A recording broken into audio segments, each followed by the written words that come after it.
Novelty Act. Lights burned late in the great communal apartment building Abraham Lincoln because this was All Souls Night.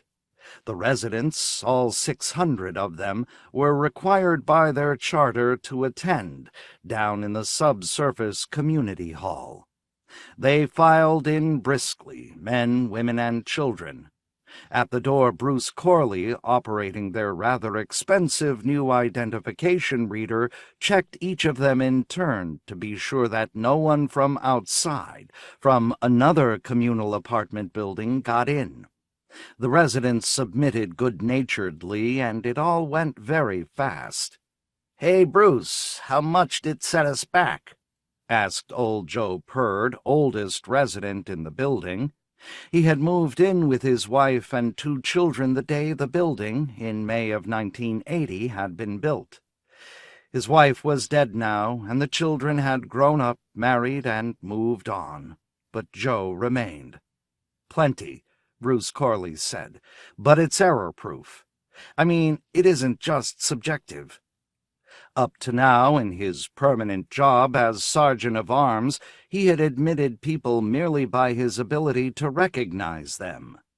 But that way he had at last let in a pair of goons from Red Robin Hill Manor, and they had disrupted the entire meeting with their questions and comments. It would not happen again. Passing out copies of the agenda, Mrs. Wells smiled fixedly and chanted, "Item 3A, appropriation for roof repairs, has been moved to 4A. Please make a note of that." The residents accepted their agendas and then divided into 2 streams flowing to opposite sides of the hall. The liberal faction of the building seated themselves on the right, and the conservatives on the left, each conspicuously ignoring the existence of the other. A few uncommitted persons, newer residents or oddballs, took seats in the rear, self-conscious and silent as the room buzzed with many small conferences. The tone, the mood of the room was tolerant, but the residents knew that tonight there was going to be a clash. Presumably both sides were prepared. Here and there, documents, petitions, newspaper clippings rustled as they were read and exchanged, handed back and forth. On the platform, seated at the table with the 4 governing building trustees, Chairman Donald Klugman felt sick at his stomach. A peaceful man, he shrank from these violent squabbles. Even seated in the audience, he found it too much for him. And here tonight he would have to take active part. Time and tide had rotated the chair around to him, as it did to each resident in turn, and of course it would be the night the school issue reached its climax. The room had almost filled, and now Patrick Doyle, the current building sky pilot, looking none too happy in his long white robe, raised his hands for silence. "The opening prayer," he called huskily, cleared his throat, and brought forth a small card. "Everyone please shut their eyes and bow their heads." He glanced at Klugman and the trustees, and Klugman nodded for him to continue. "Heavenly Father," Doyle said, "we, the residents of the communal apartment building Abraham Lincoln, beseech you to bless our assembly tonight. We ask that in your mercy you enable us to raise the funds for the roof repairs which seem imperative. We ask that our sick be healed and our unemployed find jobs, and that in processing applicants wishing to live amongst us, we show wisdom in whom we admit and whom we turn away. We further ask that no outsiders get in and disrupt our law-abiding, orderly lives.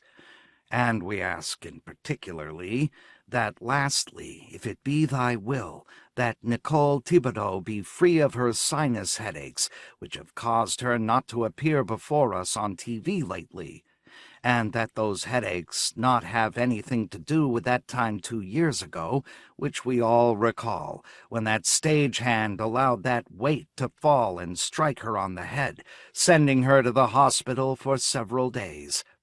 anyhow. Amen." The audience agreed. Amen. Rising from his chair, Klugman said, "Now, before the business of the meeting, we'll have a few minutes of our own talent displayed for our enjoyment. First, the 3 Fettersmaller girls from apartment number 205. They will do a soft shoe dance to the tune of 'I'll Build a Stairway to the Stars.'" He reseated himself, and onto the stage came the 3 little blonde-haired children, familiar to the audience from many talent shows in the past. As the Fettersmaller girls in their striped pants and glittery silver jackets shuffled smilingly through their dance, the door to the outside hall opened, and a latecomer, Edgar Stone, appeared. He was late this evening because he had been grading test papers of his next-door neighbor, Mr. Ian Duncan, and as he stood in the doorway his mind was still on the test and the poor showing which Duncan, whom he barely knew, had made. It seemed to him that, without even having finished the test, he could see that Duncan had failed. On the stage the Fettersmaller girls sang in their scratchy voices, and Stone wondered why he had come. Perhaps for no more reason than to avoid the fine, it being mandatory for the residents to be here tonight. These amateur talent shows, put on so often, meant nothing to him. He recalled the old days when the TV set had carried entertainment, good shows put on by professionals. Now, of course, all the professionals who were any good were under contract to the White House, and the TV had become educational, not entertaining. Mr. Stone thought of great old late movies with comics such as Jack Lemmon and Shirley MacLaine, and then he looked once more at the Fettersmaller girls and groaned. Corley, hearing him, glanced at him severely. At least he had missed the prayer. He presented his identification to Corley's new machine, and it allowed him to pass down the aisle toward a vacant seat. Was Nicole watching this tonight? Was a White House talent scout present somewhere in the audience? He saw no unfamiliar faces. The Fettersmaller girls were wasting their time. Seating himself, he closed his eyes and listened, unable to endure watching. "They'll never make it," he thought. "They'll have to face it, and so will their ambitious parents. They're untalented, like the rest of us. Abraham Lincoln Apartments has added little to the cultural store of the nation, despite its sweaty, strenuous determination, and you are not going to be able to change that." The hopelessness of the Fettersmaller girl's position made him remember once more the test papers which Ian Duncan, trembling and waxen-faced, had pressed into his hands early that morning. If Duncan failed, he would be even worse off than the Fettersmaller girls because he would not even be living at Abraham Lincoln. He would drop out of sight, their sight anyhow, and would revert to a despised and ancient status. He would find himself once more living in a dorm, working on a manual gang as they had all done back in their teens. Of course, he would also be refunded the money which he had paid for his apartment, a large sum which represented the man's sole major investment in life. From one standpoint, Stone envied him. "What would I do," he asked himself as he sat, eyes closed, "if I had my equity back right now in a lump sum? Perhaps, he thought, I'd emigrate. Buy one of those cheap, illegal jalopies they peddle at those lots which—" Clapping hands roused him. The girls had finished, and he too joined in the applause. On the platform, Klugman waved for silence. "Okay, folks, I know you enjoyed that, but there's lots more in store tonight. And then there's the business part of the meeting. We mustn't forget that." He grinned at them. Yes, Stone thought, the business.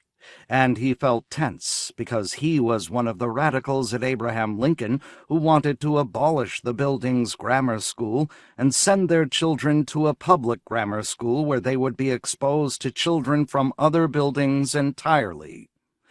It was the kind of idea which met much opposition, and yet, in the last weeks, it had gained support. What a broadening experience it would be! Their children would discover that people in other apartment buildings were no different from themselves. Barriers between people of all apartments would be torn down, and a new understanding would come about. At least that was how it struck Stone, but the conservatives did not see it that way. Too soon, they said, for such mixing. There would be outbreaks of fights as the children clashed over which building was superior. In time it would happen, but not now, not so soon. Risking the severe fine, Ian Duncan missed the assembly and remained in his apartment that evening, studying official government texts on the religio-political history of the United States, relpols as they were called. He was weak in this, he knew. He could barely comprehend the economic factors, let alone all the religious and political ideologies that had come and gone during the 20th century, directly contributing to the present situation. For instance, the rise of the Democratic-Republican Party. Once it had been two parties engaging in wasteful quarrels, in struggles for power, just the way buildings fought now. The two parties had merged about 1985. Now there was just the one party, which had ruled a stable and peaceful society, and everyone belonged to it. Everyone paid dues and attended meetings and voted, each 4 years, for a new president, for the man they thought Nicole would like best. It was nice to know that they, the people, had the power to decide who would become Nicole's husband each 4 years. In a sense, it gave to the electorate supreme power, even above Nicole herself. For instance, this last man, Tawfik Nagal. Relations between him and the First Lady were quite cool, indicating that she did not like this most recent choice very much. But of course, being a lady, she would never let on. When did the position of First Lady first begin to assume stature greater than that of President? The relpol text inquired. In other words, when did our society become matriarchal? Ian Duncan said to himself. Around about 1990. I know the answer to that. There were glimmerings before that. The change came gradually. Each year the president became more obscure, the First Lady became better known, more liked by the public. It was the public which brought it about. Was it a need for mother, wife, mistress, or perhaps all three? Anyhow, they got what they wanted. They got Nicole, and she is certainly all three, and more besides. In the corner of his living room, the television set said "Tang," indicating that it was about to come on. With a sigh, Ian Duncan closed the official U.S. government textbook and turned his attention to the screen. A special dealing with activities at the White House, he speculated. One more tour, perhaps, or a thorough scrutiny, in massively detailed depth, of a new hobby or pursuit of Nicole's. Has she taken up collecting bone china cups? If so, we will have to view each and every Royal Albert Blue. Sure enough, the round, wattled features of Maxwell Jameson, the White House news secretary, appeared on the screen. Raising his hand, Jameson made his familiar gesture of greeting. "Evening, people of this land of ours," he said solemnly. "Have you ever wondered what it would be like to descend to the bottom of the Pacific Ocean? Nicole has, and to answer that question she has assembled in the Tulip Room of the White House 3 of the world's foremost oceanographers. Tonight she will ask them for their stories, and you will hear them too, as they were taped live just a short while ago through the facilities of the Unified Triadic Network's Public Affairs Bureau." And now to the White House, Ian Duncan said to himself, at least vicariously. We who can't find our way there, who have no talents which might interest the First Lady even for one evening, we get to see in anyhow through the carefully regulated window of our television set. Tonight he did not really want to watch, but it seemed expedient to do so. There might be a surprise quiz on the program at the end. And a good grade on a surprise quiz might well offset the bad grade he had surely made on the recent political test, now being corrected by his neighbor Mr. Stone. On the screen bloomed now lovely tranquil features, the pale skin and dark intelligent eyes, the wise and yet pert face of the woman who had come to monopolize their attention, on whom an entire nation, almost an entire planet, dwelt obsessively. At the sight of her, Ian Duncan felt engulfed by fear. He had failed her. His rotten test results were somehow known to her, and although she would say nothing, the disappointment was there. "Good evening," Nicole said in her soft, slightly husky voice. "It's this way," Ian Duncan found himself mumbling. "I don't have a head for abstractions. I mean, all this religio-political philosophy, it makes no sense to me. Couldn't I just concentrate on concrete reality? I ought to be baking bricks or turning out shoes. I ought to be on Mars, he thought, on the frontier. I'm flunking out here. At 35, I'm washed up, and she knows it. Let me go, Nicole, he thought in desperation. Don't give me any more tests, because I don't have a chance of passing them. Even this program about the ocean's bottom, by the time it's over, I'll have forgotten all the data. I'm no use to the Democratic-Republican Party." He thought about his brother then. Al could help me. Al worked for Loony Luke at one of his jalopy jungles, peddling the little tin and plastic ships that even defeated people could afford. Ships that could, if luck was with them, successfully make a one-way trip to Mars. Al, he said to himself, you could get me a jalopy, wholesale. On the TV screen, Nicole was saying, "And really it is a world of much enchantment, with luminous entities far surpassing in variety and in sheer delightful wonder anything found on other planets. Scientists compute that there are more forms of life in the ocean." Her face faded, and a sequence showing odd, grotesque fish segued into its place. This is part of the deliberate propaganda line, Ian Duncan realized. An effort to take our minds off of Mars and the idea of getting away from the party and from her. On the screen, a bulbous-eyed fish gaped at him, and his attention, despite himself, was captured. Christ's sakes, he thought, it is a weird world down there. Nicole, he thought, you've got me trapped. If only Al and I had succeeded, we might be performing right now for you, and we'd be happy. While you interviewed world-famous oceanographers, Al and I would be discreetly playing in the background, perhaps one of the Bach two-part inventions.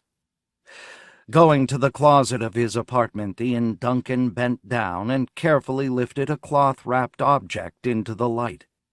We had so much youthful faith in this, he recalled. Tenderly he unwrapped the jug. Then, taking a deep breath, he blew a couple of hollow notes on it. The Duncan brothers and their two-man jug band, he and Al had been, playing their own arrangements for 2 jugs of Bach and Mozart and Stravinsky. But the White House talent scout, the skunk, he had never even given them a fair audition. It had been done, he told them. Jesse Pigg, the fabulous jug artist from Alabama, had gotten to the White House first, entertaining and delighting the 101 members of the Thibodeau family gathered there, with his version of Derby Ram and John Henry and the like. "But," Ian Duncan had protested, "this is classical jug. We play late Beethoven sonatas." "We'll call you." the talent scout had said briskly, "if Nicky shows an interest at any time in the future." Nicky. He had blanched. Imagine being that intimate with the first family. He and Al, mumbling pointlessly, had retired from the stage with their jugs, making way for the next act, a group of dogs dressed up in Elizabethan costumes portraying characters from Hamlet. The dogs had not made it either, but that was little consolation. "I am told," Nicole was saying, "that there is so little light in the ocean depths that, well, observe this strange fellow." A fish, sporting a glowing lantern before him, swam across the TV screen. Startling him, there came a knock on the apartment door. With anxiety, Duncan answered it. He found his neighbor, Mr. Stone, standing there looking nervous. "You weren't at All Souls?" Mr. Stone said. "Won't they check and find out?" He held in his hands Ian Duncan's corrected test. Duncan said, "Tell me how I did."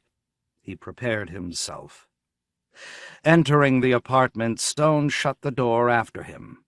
He glanced at the TV set, saw Nicole seated with the oceanographers, listened for a moment to her, then abruptly said in a hoarse voice, "You did fine." He held out the test. Duncan said, "I passed?" He could not believe it. He accepted the papers, examined them with incredulity, and then he understood what had happened. Stone had conspired to see that he passed. He had falsified the score, probably out of humanitarian motives. Duncan raised his head, and they looked at each other, neither speaking. "This is terrible," Duncan thought. "What'll I do now?" His reaction amazed him, but there it was. I wanted to fail, he realized. Why? So I can get out of here, so I would have an excuse to give up all this, my apartment and my job, and go. Emigrate with nothing more than the shirt on my back, in a jalopy that falls to pieces the moment it comes to rest in the Martian wilderness. "Thanks," he said glumly. In a rapid voice, Stone said, "You can do the same for me sometime." "Oh, yeah, be happy to," Duncan said. Scuttling back out of the apartment, Stone left him alone with the TV set, his jug, and the falsely corrected test papers, and his thoughts. "Al, you've got to help me," he said to himself. "You've got to get me out of this. I can't even fail on my own." In the little structure at the back of Jalopy Jungle No. 3, Al Duncan sat with his feet on the desk, smoking a cigarette and watching passers-by, the sidewalk, and people and stores of downtown Reno, Nevada. Beyond the gleam of the new jalopies parked with flapping banners and streamers cascading from them, he saw a shape waiting, hiding beneath the sign that spelled out Looney Luke. And he was not the only person to see the shape. Along the sidewalk came a man and woman with a small boy trotting ahead of them, and the boy, with an exclamation, hopped up and down, gesturing excitedly. "Hey, Dad, look! You know what it is? Look, it's the Papua." "By golly," the man said with a grin. "So it is. Look, Marion, there's one of those Martian creatures hiding there under that sign. What do you say we go over and chat with it?" He started in that direction along with the boy. The woman, however, continued along the sidewalk. "Come on, Mom," the boy urged. In his office, Al lightly touched the controls of the mechanism within his shirt. The Papula emerged from beneath the Looney Luke sign, and Al caused it to waddle on its 6 stubby legs toward the sidewalk, its round, silly hat slipping over one antenna, its eyes crossing and uncrossing as it made out the sight of the woman. The tropism being established, the Papula trudged after her, to the delight of the boy and his father. "Look, Dad, it's following Mom. "Hey, Mom, turn around and see." The woman glanced back, saw the platter-like organism with its orange bug-shaped body, and she laughed. Everybody loves the papula, Al thought to himself. See the funny Martian papula. Speak, papula. Say hello to the nice lady who's laughing at you. The thoughts of the papula, directed at the woman, reached Al.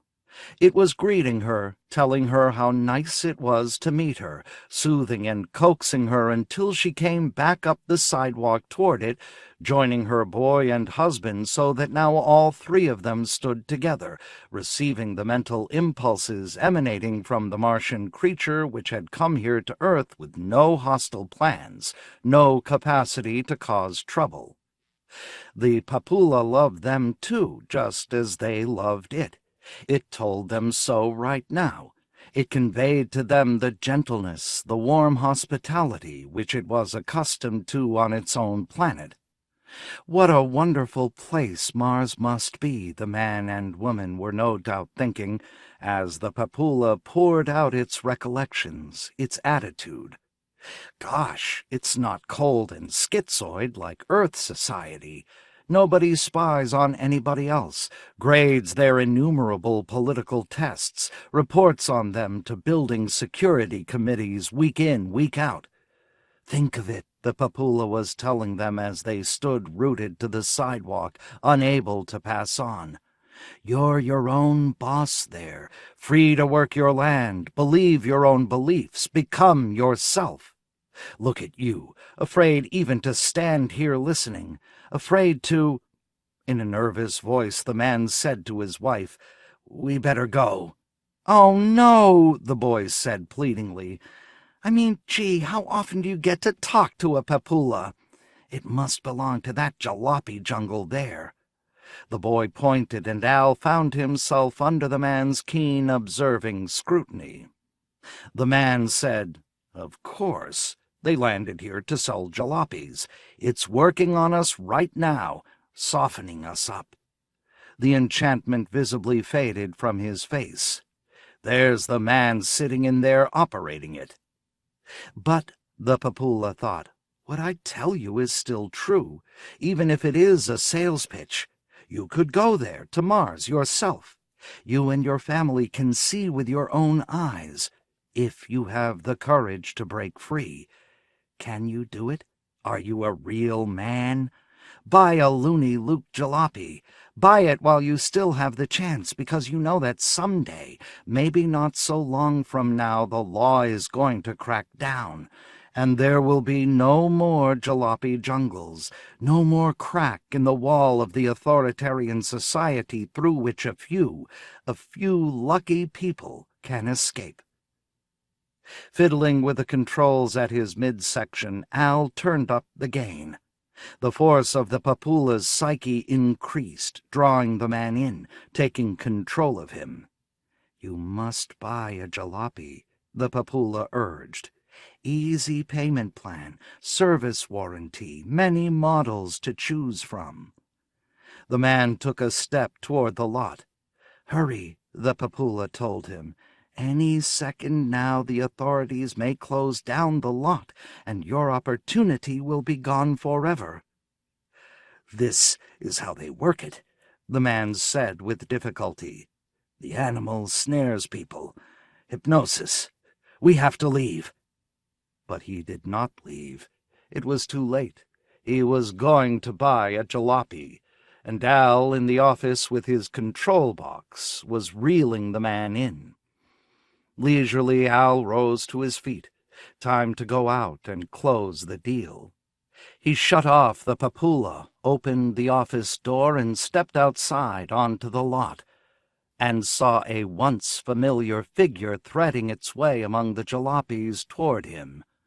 It was his brother Ian, and he had not seen him in years. Good grief, Al thought. What's he want? And at a time like this? "Al," his brother called, gesturing. "Can I talk with you a second? You're not too busy, are you?" Perspiring and pale, he came closer, looking about in a frightened way. He had deteriorated since Al had last seen him. "Listen," Al said with anger. But already it was too late. The couple and their boy had broken away and were moving rapidly on down the sidewalk.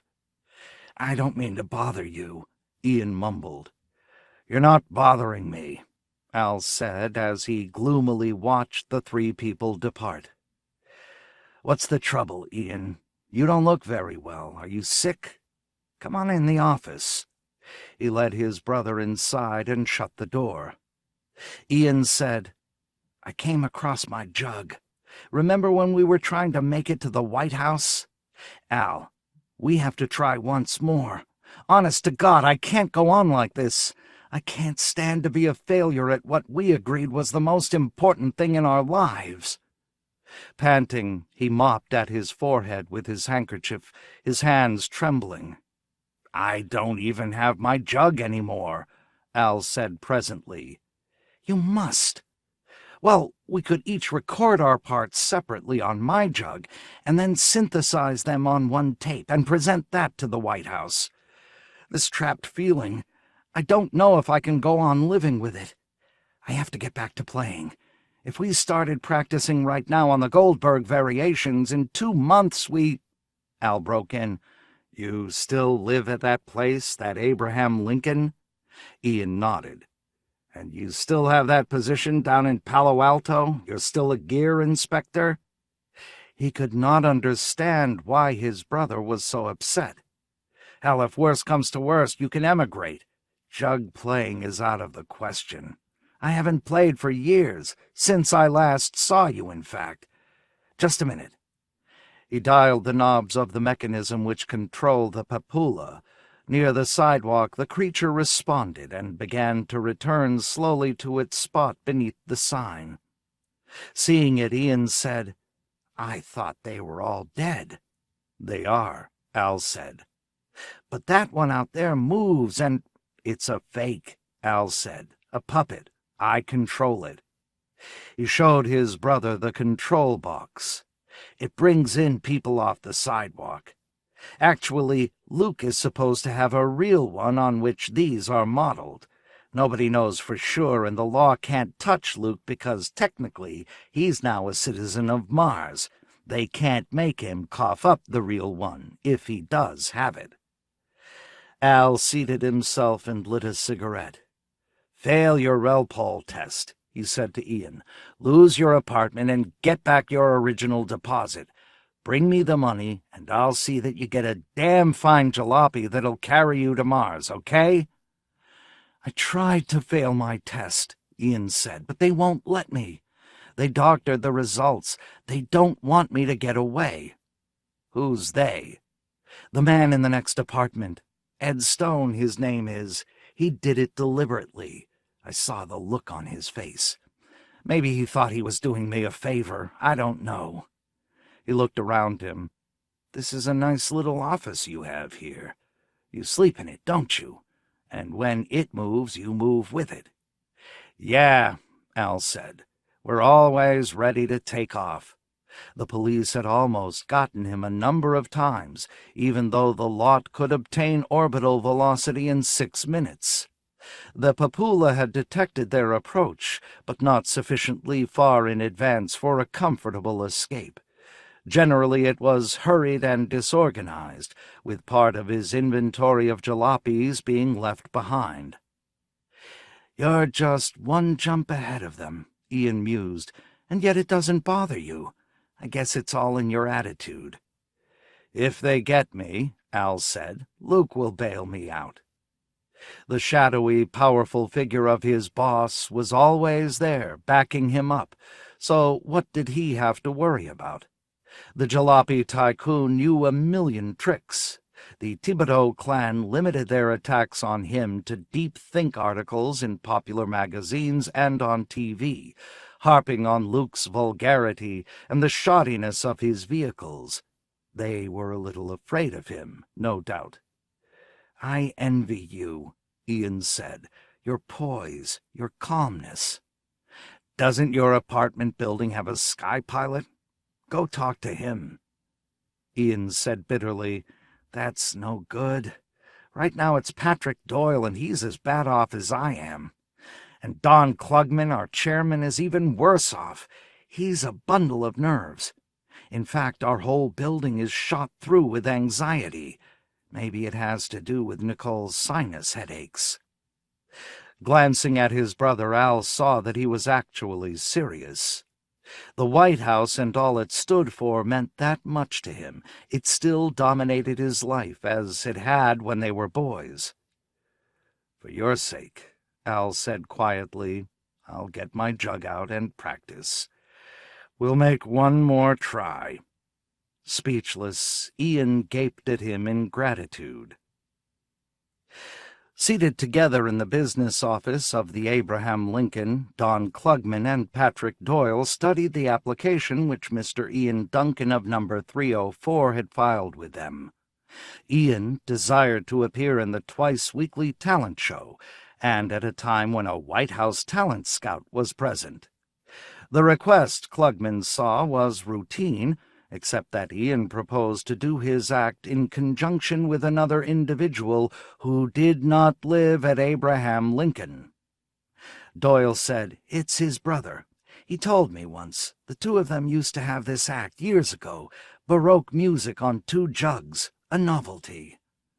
"What apartment house does his brother live in?" Klugman asked. Approval of the application would depend on how relations stood between the Abraham Lincoln and the other building. "None. He sells jalopies for that loony Luke, you know, those cheap little ships that get you just barely to Mars. He lives on one of the lots, I understand. The lots move around. It's a nomadic existence. I'm sure you've heard." "Yes," Klugman agreed, "and it's totally out of the question. We can't have that act on our stage, not with a man like that involved in it. There's no reason why Ian Duncan can't play his jug. It's a basic political right, and I wouldn't be surprised if it's a satisfactory act. But it's against our tradition to have an outsider participate. Our stage is for our own people exclusively, always has been and always will. So there's no need even to discuss this." He eyed the sky pilot critically. "True," Doyle said, "but it is a blood relative of one of our people, right? It's legal for one of us to invite a relative to watch the talent shows, so why not let him participate? This means a lot to Ian. I think you know he's been failing lately. He's not a very intelligent person. Actually, he should be doing a manual job, I suppose. But if he has artistic ability, for instance, this jug concept." Examining his documents, Klugman saw that a White House scout would be attending a show at the Abraham Lincoln in 2 weeks. The best acts at the building would of course be scheduled that night. The Duncan brothers and their Baroque jug band would have to compete successfully in order to obtain that privilege. And there were a number of acts which, Klugman thought, were probably superior. After all, jugs, and not even electronic jugs at that. "All right," he said aloud to Doyle. "I agree." "You're showing your humane side," the sky pilot said, with a grin of sentimentality which disgusted Klugman. "And I think we'll all enjoy the Bach and Vivaldi as played by the Duncan brothers on their inimitable jugs." Klugman, wincing, nodded. On the big night, as they started into the auditorium on floor 1 of Abraham Lincoln Apartments, Ian Duncan saw, trailing along behind his brother, the flat, scuttling shape of the Martian creature, the Papula.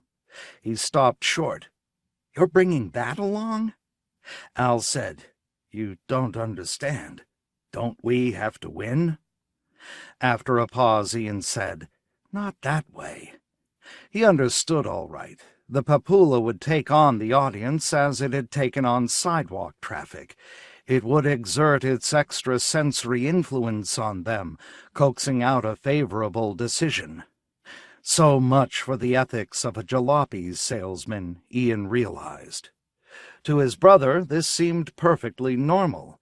If they couldn't win by their jug playing, they would win through the papula. "Ah," Al said, gesturing, "don't be your own worst enemy.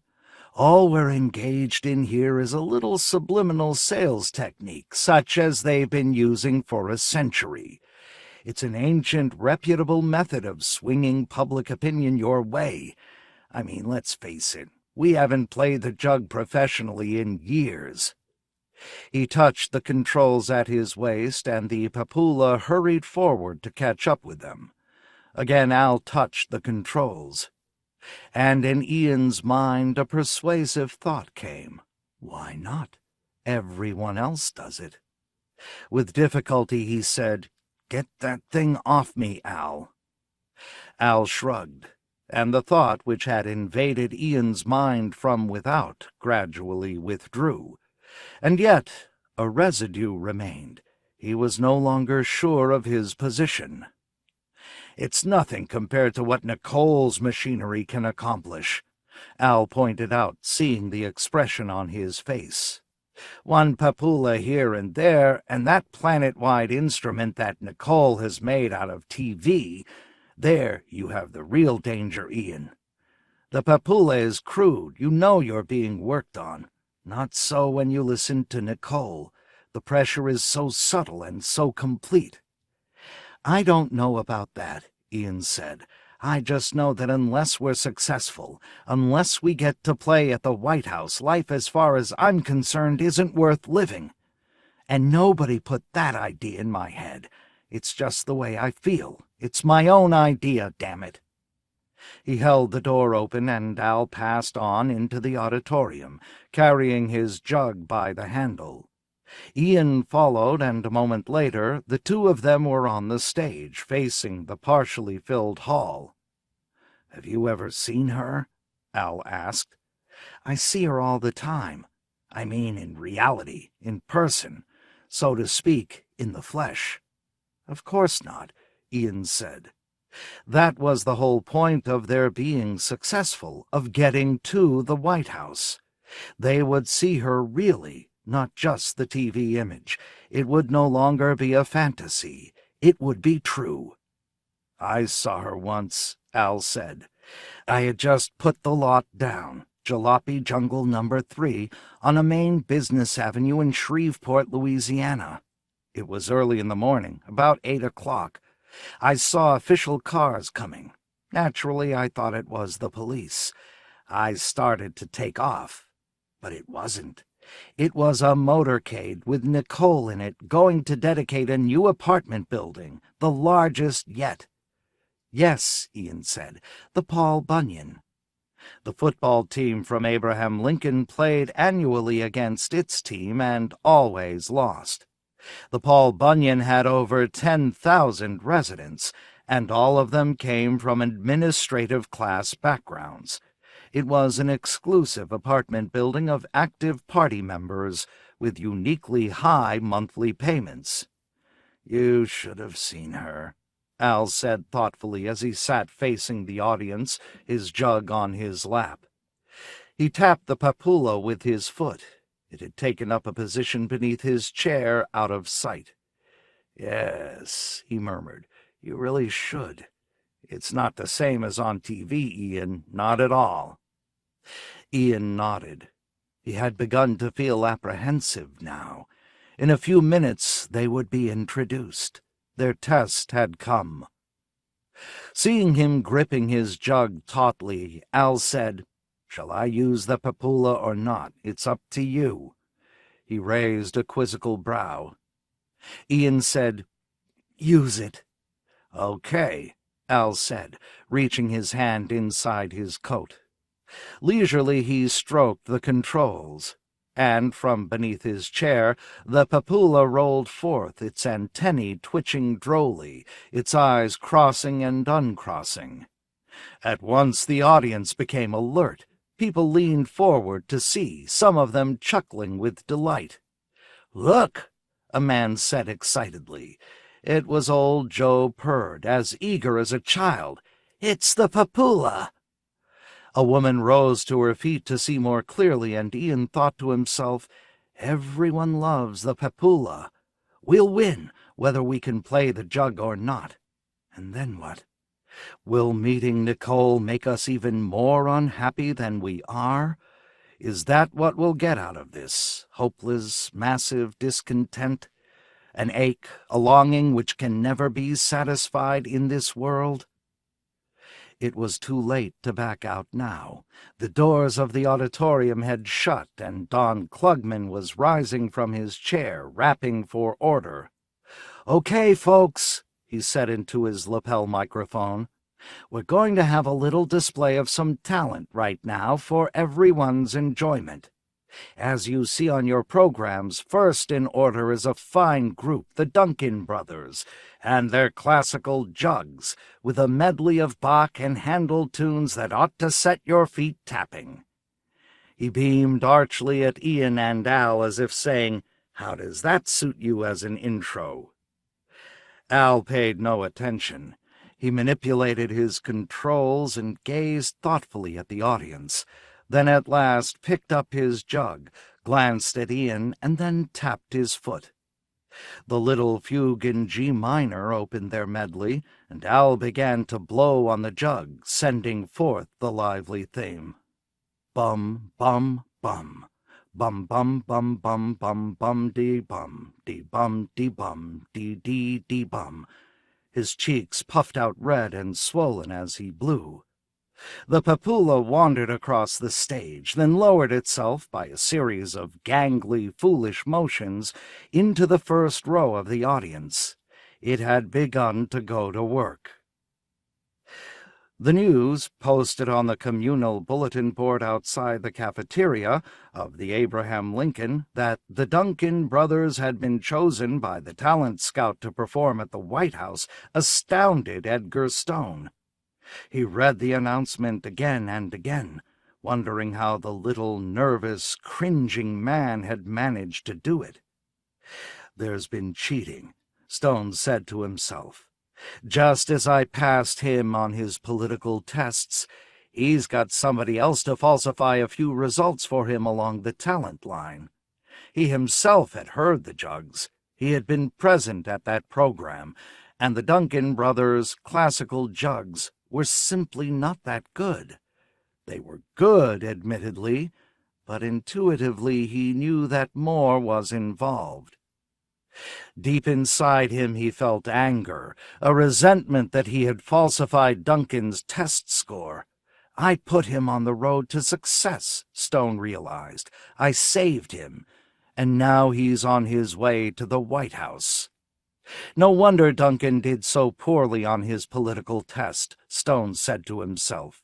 He was busy practicing on his jug. He has no time for the commonplace realities which the rest of us have to cope with. It must be great to be an artist, Stone thought with bitterness.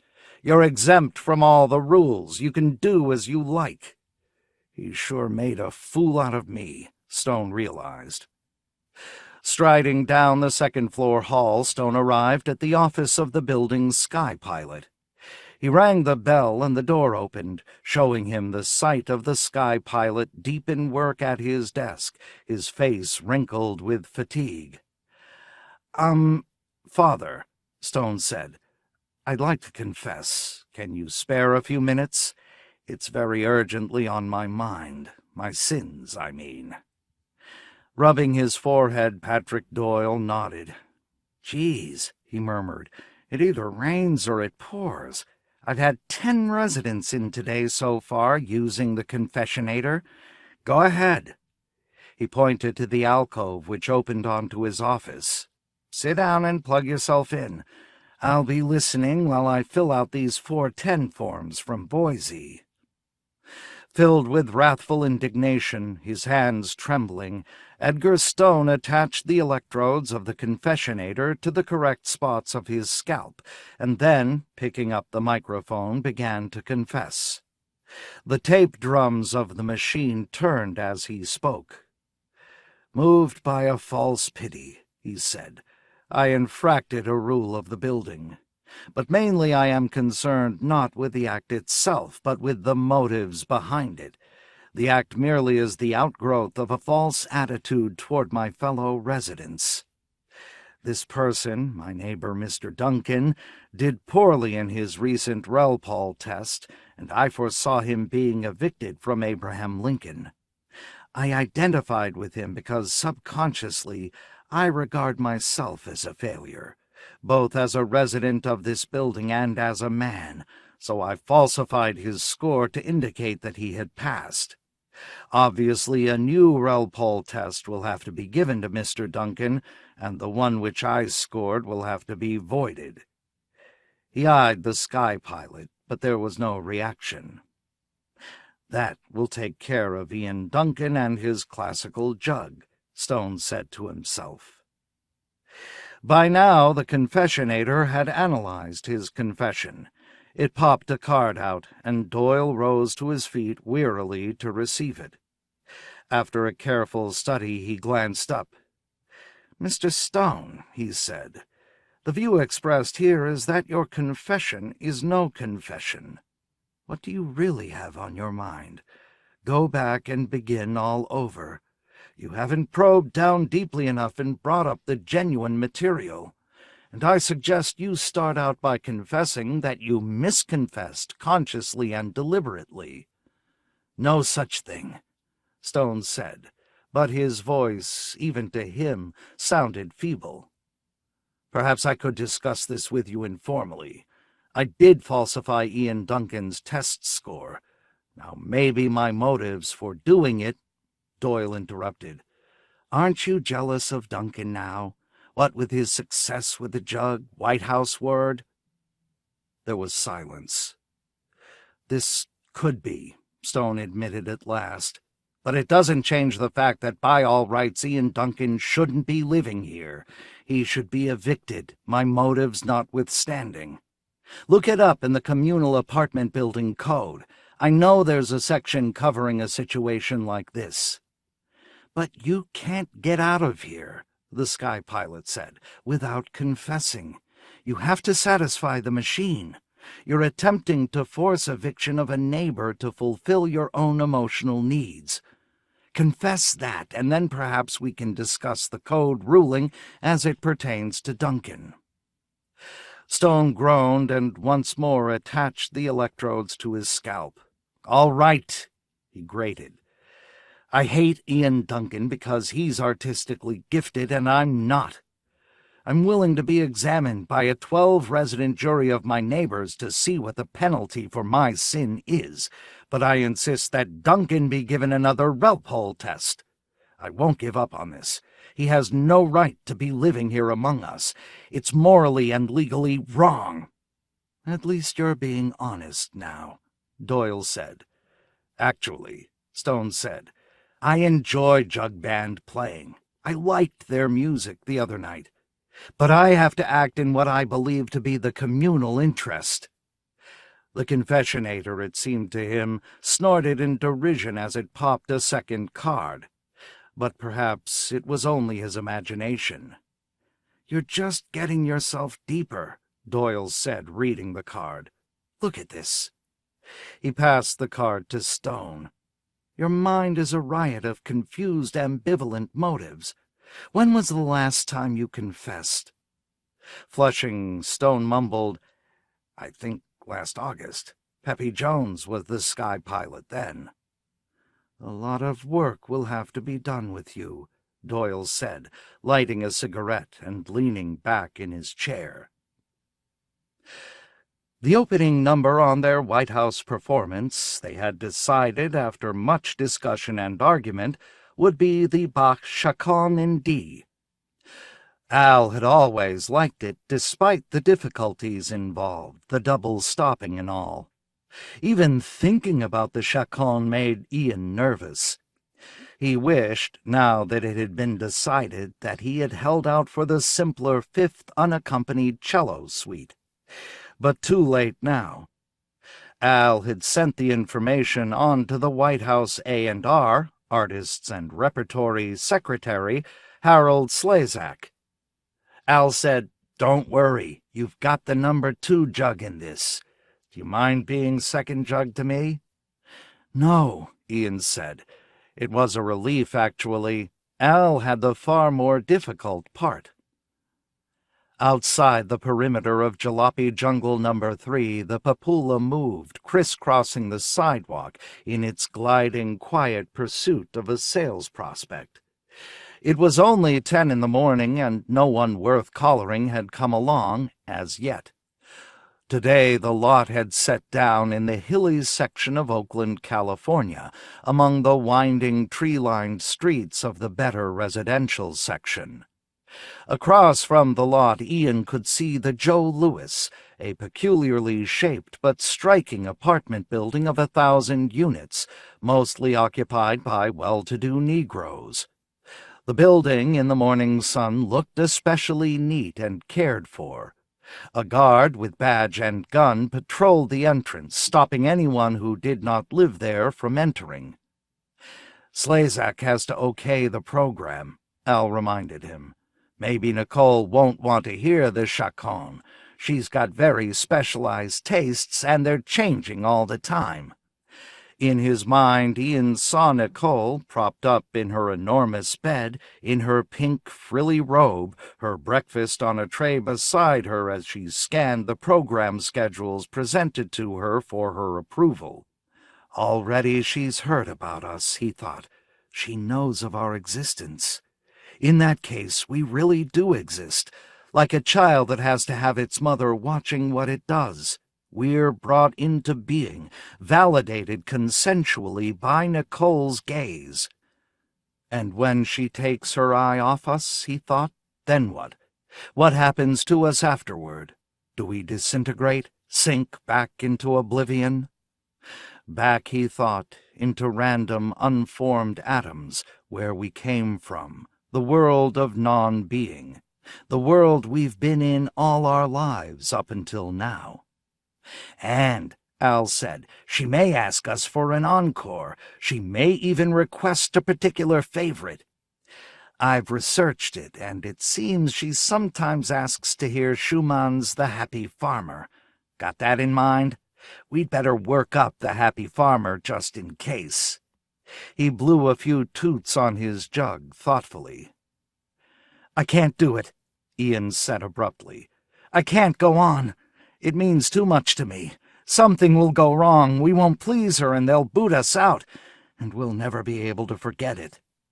"Look," Al began, "we have the Papula, and that gives us—" He broke off. A tall, stoop-shouldered elderly man in an expensive natural fiber blue pinstripe suit was coming up the sidewalk. "My God, it's Luke himself," Al said.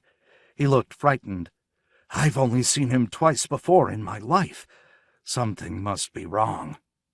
"Better reel in the Papula," Ian said. The Papula had begun to move toward Loony Luke. With a bewildered expression on his face, Al said, "I can't." He fiddled desperately with the controls at his waist. "It won't respond."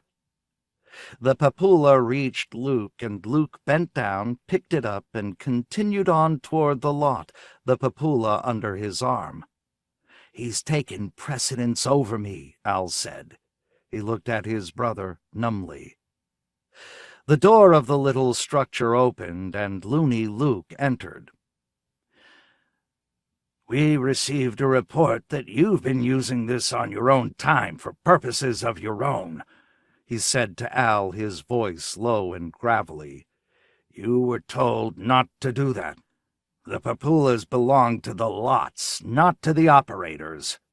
Al said, Come on, Luke." "You ought to be fired," Luke said. "But you're a good salesman, so I'll keep you on.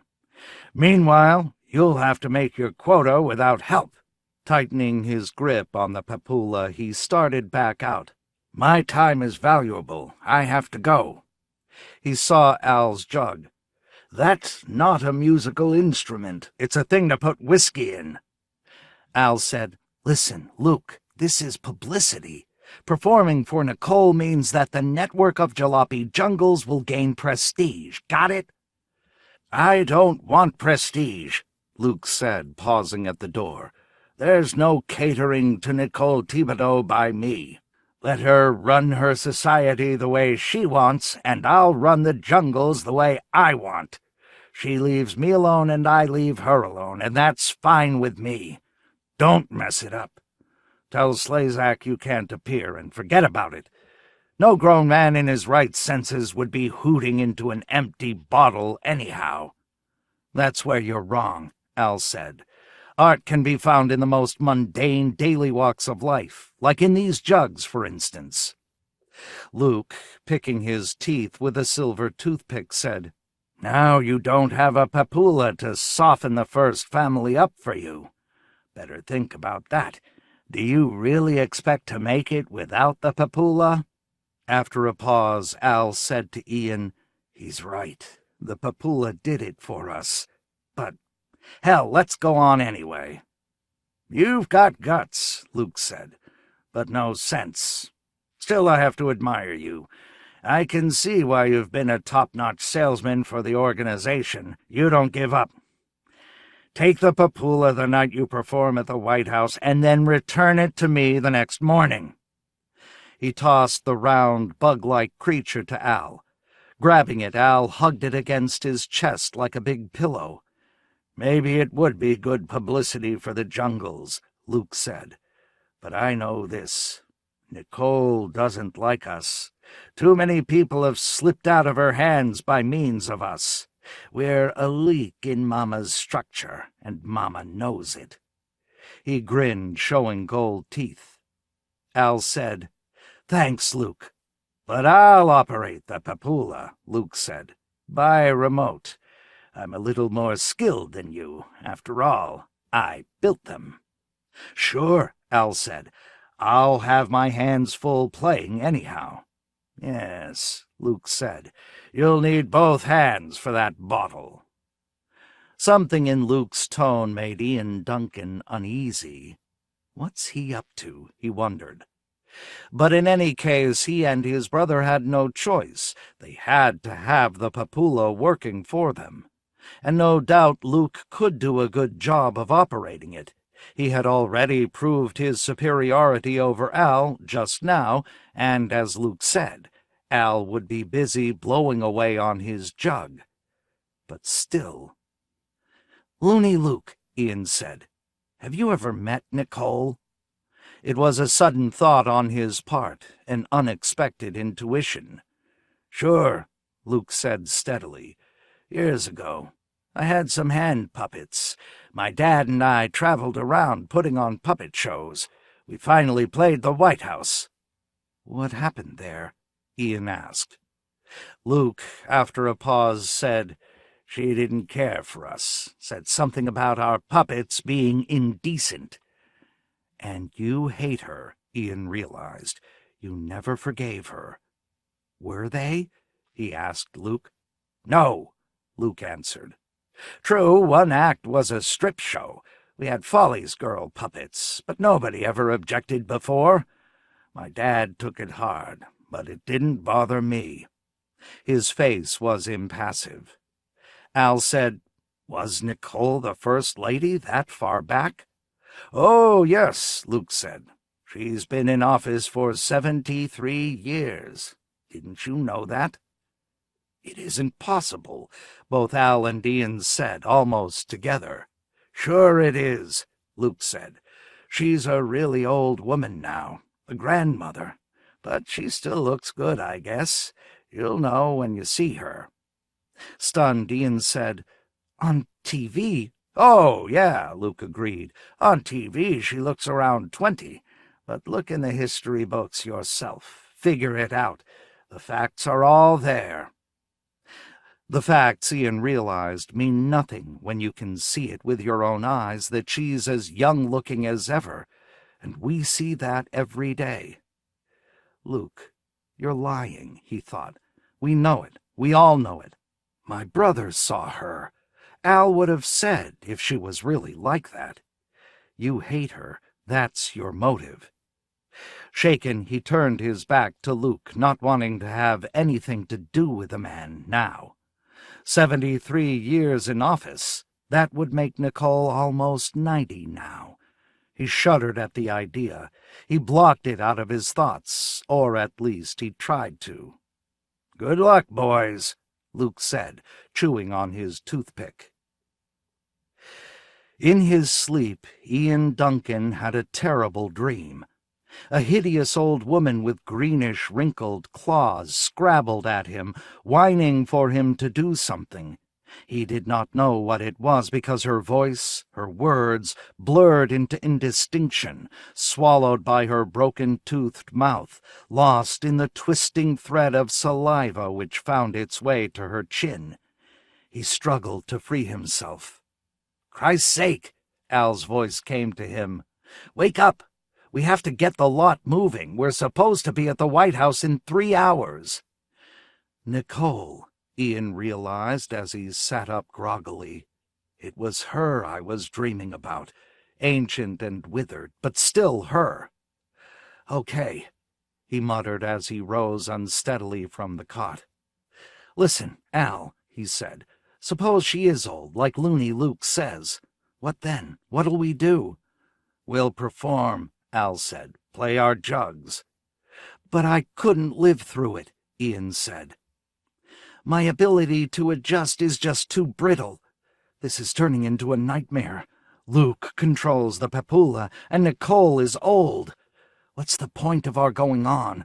Can't we go back to just seeing her on the TV and maybe once in our lifetime at a great distance like you did in Shreveport? That's good enough for me now. I want that. The image, okay?"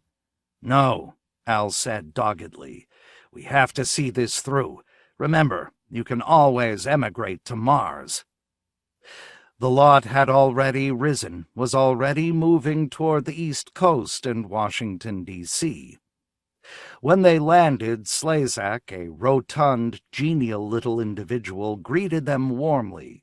He shook hands with them as they walked toward the service entrance of the White House. "Your program is ambitious," he bubbled, "but if you can fulfill it, fine with me, with us here. The First Family, I mean, and in particular the First Lady herself, who is actively enthusiastic about all forms of original artistry. According to your biographical data, you two made a thorough study of primitive disc recordings from the early 1900s, as early as 1920, of jug bands surviving from the U.S. Civil War. So you're authentic juggists, except, of course, you're classical, not folk." "Yes, sir," Al said. "Could you, however, slip in one folk number?" Slazak asked as they passed the guards at the service entrance and entered the White House, the long carpeted corridor with its artificial candles set at intervals. "For instance, we suggest Rock-a-Bye My Sarah Jane. Do you have that in your repertoire? If not—" "We have it," Al said shortly. "We'll add it toward the end." "Fine," Slazak said, prodding them amiably ahead of him. "Now, may I ask what this creature you carry is?" He eyed the Papula with something less than enthusiasm. "Is it alive?" "It's our totem animal," Al said. "You mean a superstitious charm? A mascot?" "Exactly," Al said. "With it we assuage anxiety." He patted the Papula's head. "And it's part of our act. It dances while we play, you know, like a monkey." "Well, I'll be darned," Slazak said, his enthusiasm returning. "I see now Nicole will be delighted. She loves soft, furry things." He held a door open ahead of them, and there she sat. How could Luke have been so wrong, Ian thought. She was even lovelier than on TV, and much more distinct. That was the main difference, the fabulous authenticity of her appearance, its reality to the senses. The senses knew the difference. Here she sat in faded blue cotton trousers, moccasins on her feet, a carelessly buttoned white shirt through which he could see, or imagined he could see, her tanned, smooth skin. How informal she was, Ian thought, lacking in pretense or show, her hair cut short, exposing her beautifully formed neck and ears. And he thought, so darn young. She did not look even 20. And the vitality. The TV could not catch that, the delicate glow of color and line all about her. "Nicky," Slazak said, "these are the classical juggists." She glanced up sideways. She had been reading a newspaper. Now she smiled. "Good morning," she said.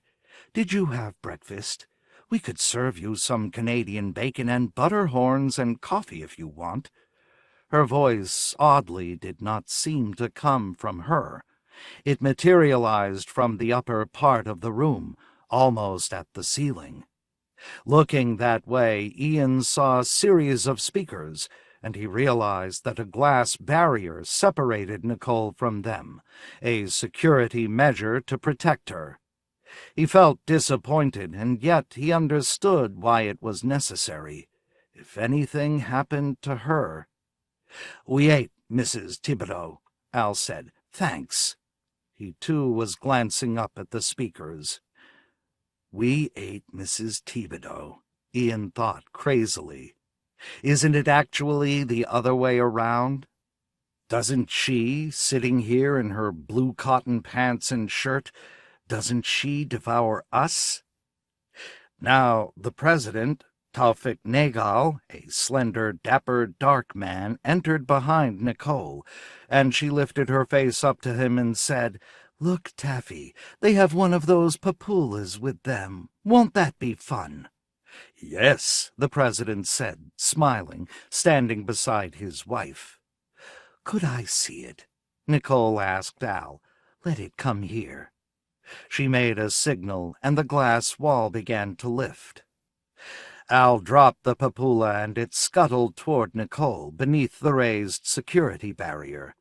It hopped up, and all at once Nicole held it in her strong hands, gazing down at it intently. "Heck," she said, "it's not alive, it's just a toy." "None survived," Al said, "as far as we know. But this is an authentic model based on remains found on Mars." He stepped toward her. The glass barrier settled in place. Al was cut off from the papoola, and he stood gaping foolishly, seemingly very upset.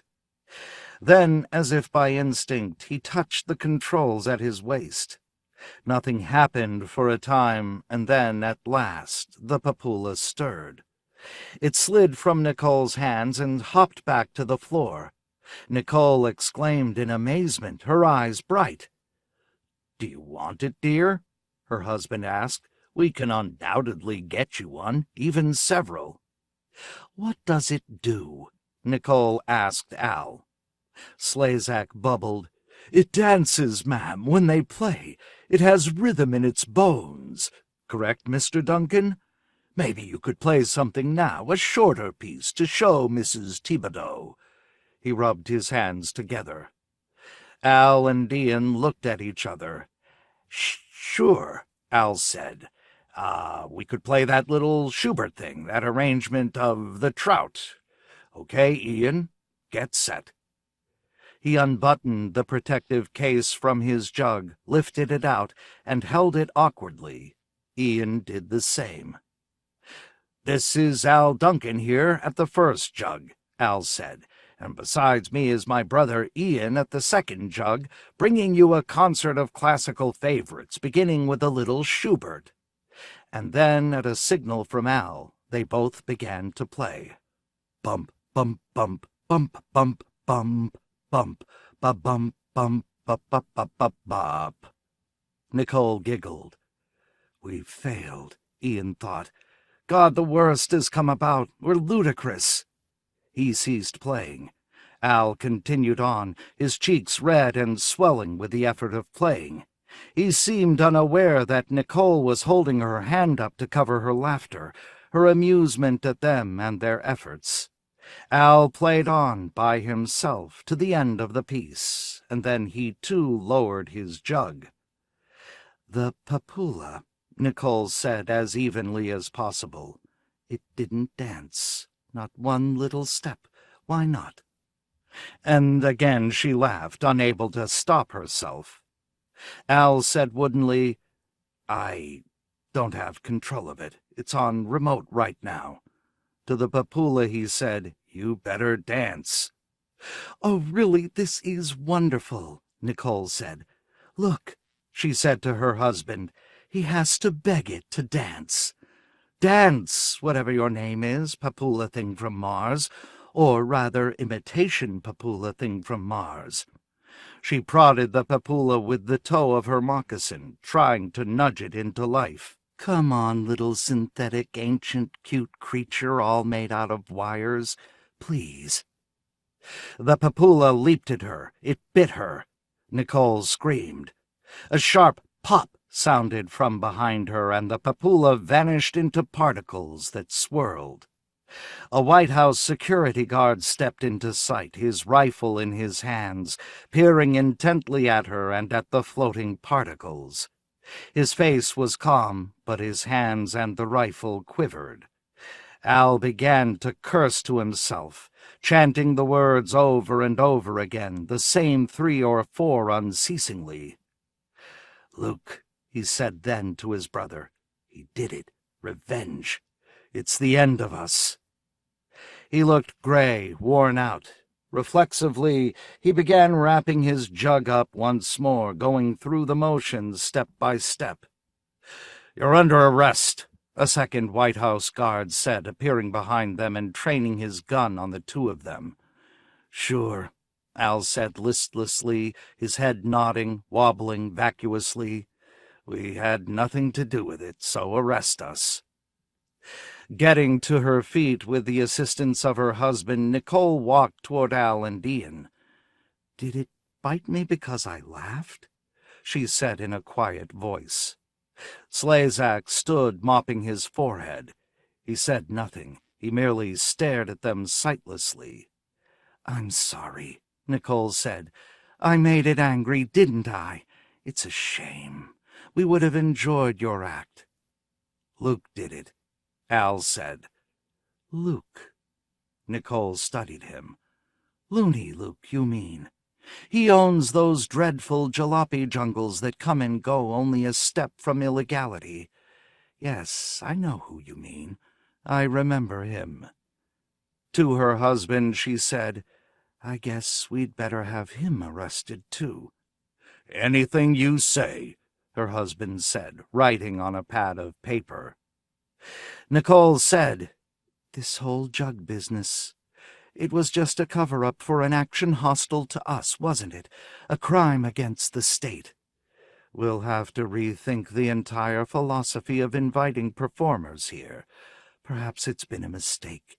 It gives too much access to anyone who has hostile intentions toward us. I'm sorry. She looked sad and pale now. She folded her arms and stood rocking back and forth, lost in thought. Believe me, Nicole, Al began.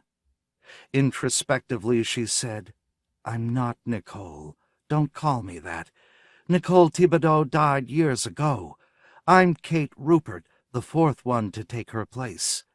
I'm just an actress who looks enough like the original Nicole to be able to keep this job, and I wish sometimes when something like this happens that I didn't have it.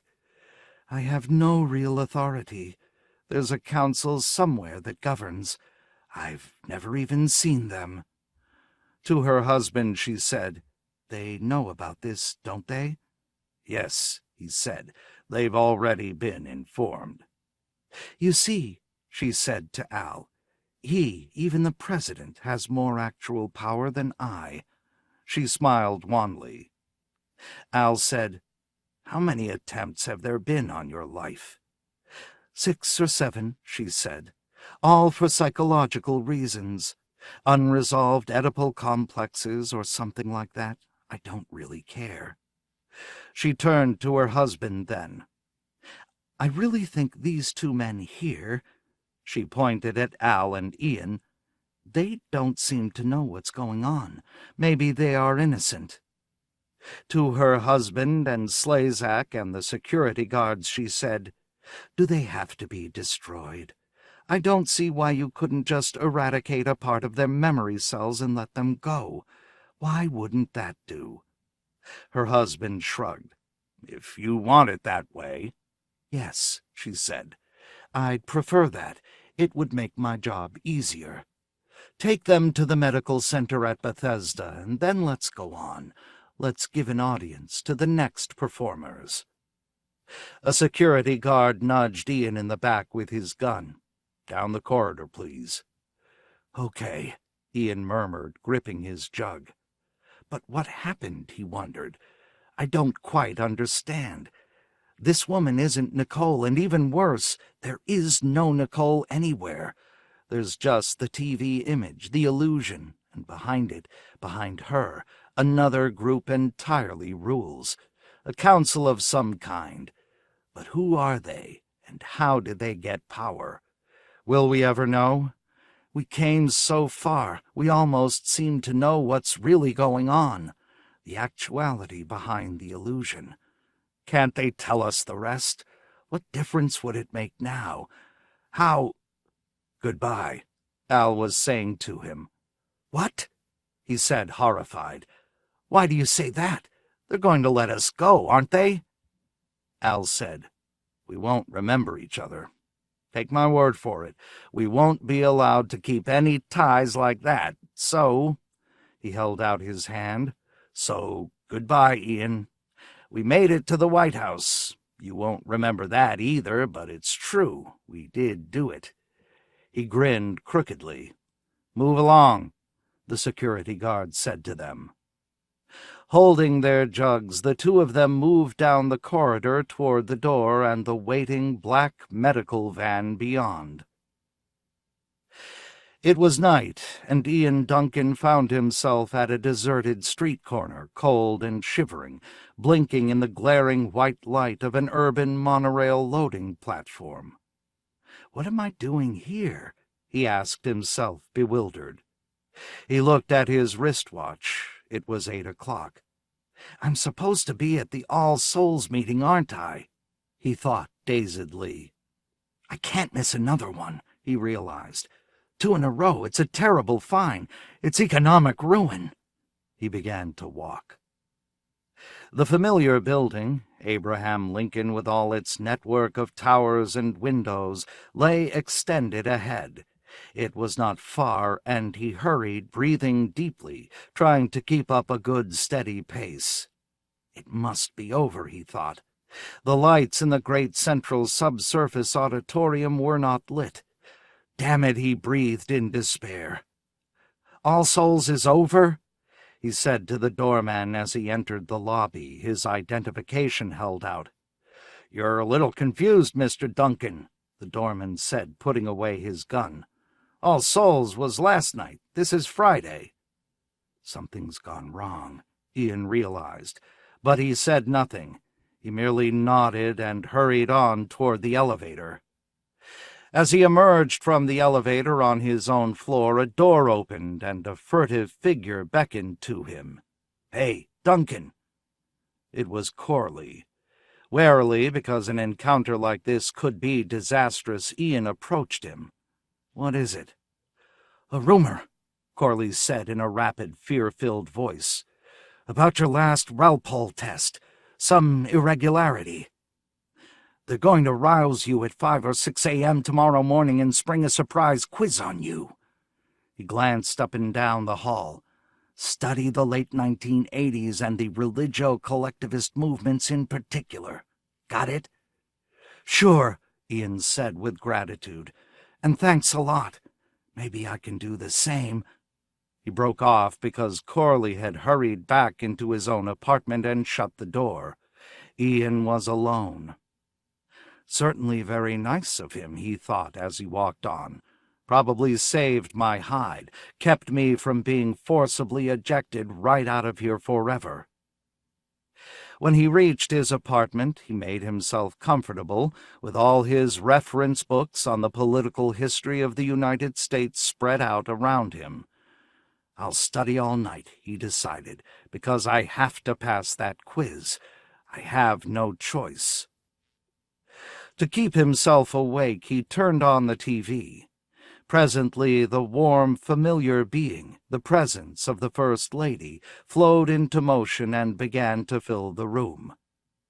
"And at our musical tonight," she was saying, "we will have a saxophone quartet, which will play themes from Wagner's operas, in particular my favorite, Die Meistersinger. I believe we will truly all find this a deeply rewarding and certainly an enriching experience to cherish.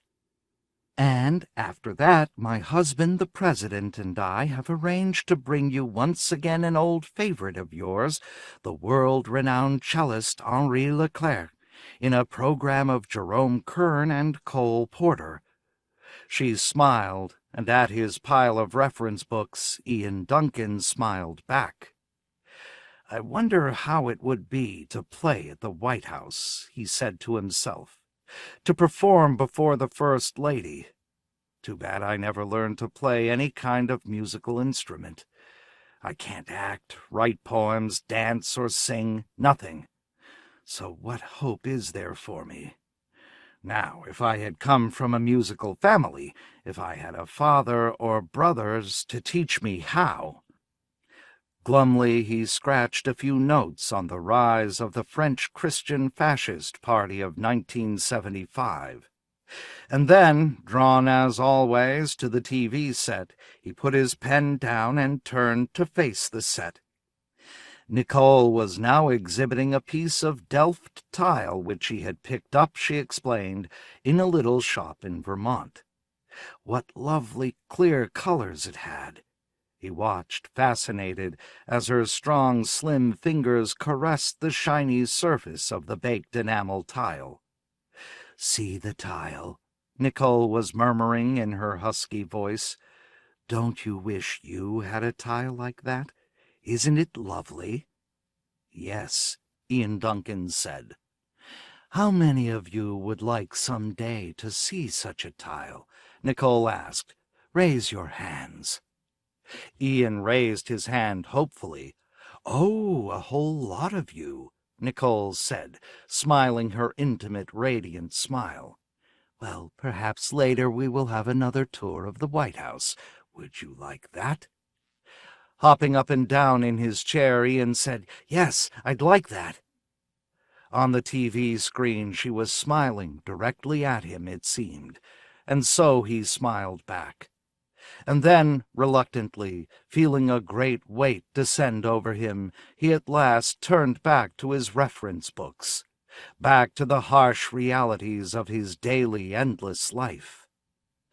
Against the window of his apartment something bumped, and a voice called at him thinly, "Ian Duncan, I don't have much time." Whirling, he saw outside in the night darkness a shape drifting, an egg-like construction that hovered. Within it a man waved at him energetically, still calling. The egg gave off a dull put-put noise, its jets idling as the man kicked open the hatch of the vehicle and then lifted himself out. "Are they after me already on this quiz?" Ian Duncan asked himself. He stood up, feeling helpless. "So soon. I'm not ready yet." Angrily, the man in the vehicle spun the jets until their steady white exhaust firing met the surface of the building. The room shuddered and bits of plaster broke away. The window itself collapsed as the heat of the jets crossed it. Through the gap exposed, the man yelled once more, trying to attract Ian Duncan's faculties. "Hey, Duncan, hurry up! I have your brother already. He's on his way in another ship." The man, elderly, wearing an expensive natural fiber blue pinstripe suit, lowered himself with dexterity from the hovering egg-shaped vehicle and dropped feet first into the room. "We have to get going if we're to make it. You don't remember me? Neither did Al. Boy, I take off my hat to them." Ian Duncan stared at him, wondering who he was and who Al was and what was happening. Mama's psychologists did a good job of working you over, the elderly man panted. That Bethesda, it must be quite a place. I hope they never get me there. He came toward Ian, caught hold of him by the shoulder. The police are shutting down all my jalopy jungles. I have to beat it to Mars, and I'm taking you along with me. Try to pull yourself together. I'm Loony Luke. You don't remember me now, but you will after we're all on Mars and you see your brother again. Come on!" Luke propelled him toward the gap in the wall of the room, where once had been a window, and toward the vehicle. It was called a jalopy, Ian realized, drifting beyond. "Okay," Ian said, wondering what he should take with him. What would he need on Mars? Toothbrush, pajamas, a heavy coat? He looked frantically around his apartment, one last look at it. Far-off police sirens sounded. Luke scrambled back into the jalopy and Ian followed, taking hold of the elderly man's extended hand. The floor of the jalopy crawled with bright orange bug-like creatures whose antennae waved at him. Papoulas, he remembered, or something like that. "You'll be all right now," the Papoulas were thinking. "Don't worry. Loony Luke got you away in time. Just barely in time. Now just relax." "Yes," Ian said. He lay back against the side of the jalopy and relaxed. For the first time in many years he felt at peace. The ship shot upward into the night emptiness and the new planet which lay beyond.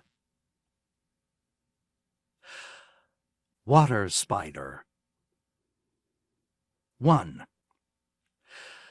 That morning, as he carefully shaved his head until it glistened, Aaron Totso pondered a vision too unfortunate to be endured. He saw in his mind 15 convicts from Nakbaran Slager, each man only 1 inch high, in a ship the size of a child's balloon. The ship, traveling at almost the speed of light, continued on forever, with the men aboard neither knowing nor caring what became of them. The worst part of the vision was just that, in all probability, it was true. He dried his head, rubbed oil into his skin, then touched the button within his throat. When contact with the bureau switchboard had been established, Totso said, "I admit we can do nothing to get those 15 men back, but at least we can refuse to send any more." His comment, recorded by the switchboard, was passed on to his co-workers. They all agreed. He listened to their voices chiming in as he put on his smock, slippers, and overcoat. Obviously the flight had been an error. Even the public knew that now. But we're going on," Edwin Fermetti, Totso's superior, said above the clamor. "We've already got the volunteers." "Also from Nakbaran Slager?" Totso asked.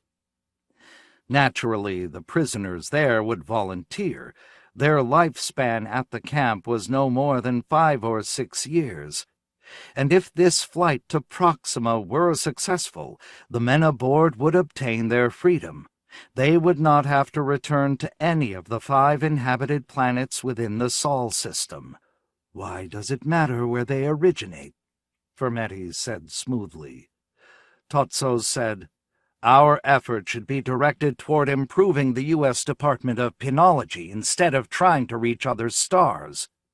He had a sudden urge to resign his position with the Emigration Bureau and go into politics as a reform candidate. Later, as he sat at the breakfast table, his wife patted him sympathetically on the arm. "Aaron, you haven't been able to solve it yet, have you?" "No," he admitted shortly. "And now I don't even care." He did not tell her about the other shiploads of convicts which had fruitlessly been expended. It was forbidden to discuss that with anyone not employed by a department of the government. Could they be re-entering on their own? No, Because mass was lost here in the Sol system. To re-enter, they have to obtain equal mass back to replace it. That's the whole point. Exasperated, he sipped his tea and ignored her. Women, he thought. Attractive, but not bright. They need mass back, he repeated, which would be fine if they were making a round trip, I suppose. But this is an attempt to colonize. It's not a guided tour that returns to its point of origin. How long does it take them to reach Proxima? Leonore asked, all reduced like that to an inch high. About 4 years. Her eyes grew large. That's marvelous. Grumbling at her, Totso pushed his chair back from the table and rose. I wish they'd take her, he said to himself, since she imagines it's so marvelous. But Leonore would be too smart to volunteer. Leonore said softly, Then I was right. The Bureau has sent people. You as much as admitted it just now. Flushing, Totso said, Don't tell anybody, none of your female friends especially, or it's my job. He glared at her. On that hostile note, he set off for the Bureau. As Totso unlocked his office door, Edwin Fermetti hailed him. You think Donald Nils is somewhere on a planet circling Proxima at this very moment? Nils was a notorious murderer who had volunteered for one of the Bureau's flights. I wonder, maybe he's carrying around a lump of sugar 5 times his size. Not really very funny, Totso said. Fermetti shrugged. Just hoping to relieve the pessimism. I think we're all getting discouraged. He followed Totso into his office. Maybe we should volunteer ourselves for the next flight. It sounded almost as if he meant it, and Totso glanced quickly at him. Joke, Fermetti said. One more flight, Totso said, and if it fails, I resign. I'll tell you something, Fermetti said. We have a new tack. Now Totso's co-worker Craig Gilly had come sauntering up. To the 2 men, Fermetti said, We're going to try using precogs in obtaining our formula for re-entry. His eyes flickered as he saw their reaction. Astonished, Gilly said, But all the precogs are dead, destroyed by presidential order 20 years ago. Totso, impressed, said, He's going to dip back into the past to obtain a precog. Isn't that right, Fermetti? We will, yes, his superior said, nodding.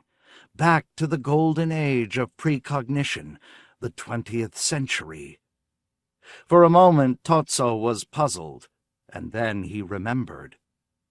During the first half of the 20th century, so many precogs, people with the ability to read the future, had come into existence that an organized guild had been formed with branches in Los Angeles, New York, San Francisco, and Pennsylvania.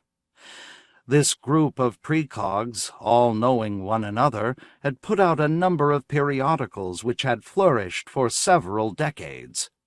Boldly and openly, the members of the precog guild had proclaimed in their writings their knowledge of the future, and yet, as a whole, their society had paid little attention to them. Totso said slowly, Let me get this straight. You mean you're going to make use of the Department of Archaeology's time dredges to scoop up a famous precog of the past? Nodding, Fermetti said, And bring him here to help us, yes. But how can he help us? He would have no knowledge of our future, only of his own. Fermetti said, The Library of Congress has already given us access to its virtually complete collection of precog journals of the 20th century. He smiled crookedly at Totso and Gilly, obviously enjoying the situation. It's my hope and my expectation that among this great body of writings we will find an article specifically dealing with our re-entry problem. The chances, statistically speaking, are quite good. They wrote about innumerable topics of future civilization, as you know." After a pause, Gilly said, "Very clever. I think your idea may solve our problem. Speed of light travel to other star systems may yet become a possibility." Sourly, Totso said, "Hopefully before we run out of convicts." But he, too, liked his superior's idea.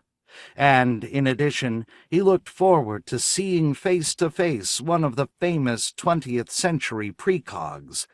Theirs had been one brief, glorious period, sadly long since ended.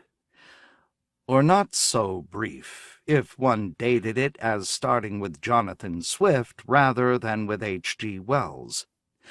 Swift had written of the two moons of Mars and their unusual orbital characteristics years before telescopes had proved their existence. And so today there was a tendency in the textbooks to include him. 2. It took the computers at the Library of Congress only a short while to scan the brittle yellowed volumes article by article, and to select the sole contribution dealing with deprivation of mass and restoration as the modus operandi of interstellar space travel. Einstein's formula that as an object increased its velocity, its mass increased proportionally, had been so fully accepted, so completely unquestioned, that no one in the 20th century had paid any attention to the particular article, which had been put in print in August of 1955 in a precog journal called If. In Fermetti's office, Totso sat beside his superior as the two of them pored over the photographic reproduction of the journal. The article was titled Night Flight, and it ran only a few thousand words. Both men read it avidly, neither speaking until they had finished. "Well?" Fermetti said when they had come to the end. Totso said, "No doubt of it. That's our project, all right. A lot is garbled. For instance, he calls the Emigration Bureau Outward Incorporated and believes it to be a private commercial firm." He referred to the text. "It's really uncanny, though. You're obviously this character, Edmund Fletcher. The names are similar, but still a little off, as is everything else. And I'm Allison Torelli." He shook his head admiringly. Those precogs, having a mental image of the future that was always askew and yet in the main, correct, Fermetti finished. "Yes, I agree. This Night Flight article definitely deals with us and the Bureau's project, herein called Waterspider because it has to be done in one great leap. Good Lord, that would have been a perfect name had we thought of it. Maybe we can still call it that." Totso said slowly, "But the precog who wrote Night Flight, in no place does he actually give the formula for mass restoration or even for mass deprivation. He just simply says that we have it." Taking the reproduction of the journal, he read aloud from the article. "Difficulty in restoring mass to the ship and its passengers at the termination of the flight had proved a stumbling block for Torelli and his team of researchers, and yet they had at last proved successful. After the fateful implosion of the Sea Scout, the initial ship to—" "And that's all," Totso said. "So what good does it do us? Yes, this precog experienced our present situation 100 years ago, but he left out the technical details." There was silence. At last Fermetti said thoughtfully, "That doesn't mean he didn't know the technical data. We know today that the others in his guild were very often trained scientists." He examined the biographical report. "Yes, while not actually using his precog ability, he worked as a chicken fat analyst for the University of California." Do you still intend to use the time dredge to bring him up to the present?" Vermetti nodded. "I only wish the dredge worked both ways. If it could be used with the future, not the past, we could avoid having to jeopardize the safety of this precog." He glanced down at the article. "This Pole Anderson." Chilled, Totso said, "What hazard is there?" "We may not be able to return him to his own time, or," Vermetti paused, "we might lose part of him along the way, wind up with only half of him. The dredge has bisected many objects before." "And this man isn't a convict at Knockbaron-Slager," Totso said, "so you don't have that rationale to fall back on." Vermetti said suddenly, "We'll do it properly. We'll reduce the jeopardy by sending a team of men back to that time, back to 1954. They can apprehend this Pole Anderson and see that all of him gets into the time dredge, not merely the top half or the left side." So it had been decided. The Department of Archaeology's time dredge would go back to the world of 1954 and pick up the precog Pole Anderson. There was nothing further to discuss. Research conducted by the U.S. Department of Archaeology showed that in September of 1954, Pole Anderson had been living in Berkeley, California on Grove Street. In that month he had attended a top-level meeting of precogs from all over the United States at the Sir Francis Drake Hotel in San Francisco. It was probable that there, in that meeting, basic policy for the next year had been worked out, with Anderson and other experts participating. "It's really very simple," Vermetti explained to Totso and Gilly. "A pair of men will go back. They will be provided with forged identification showing them to be part of the nationwide precog organization.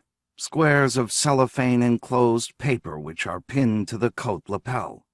Naturally, they will be wearing 20th-century garments.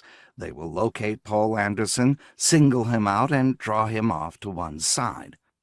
"And tell him what?" Totso said skeptically.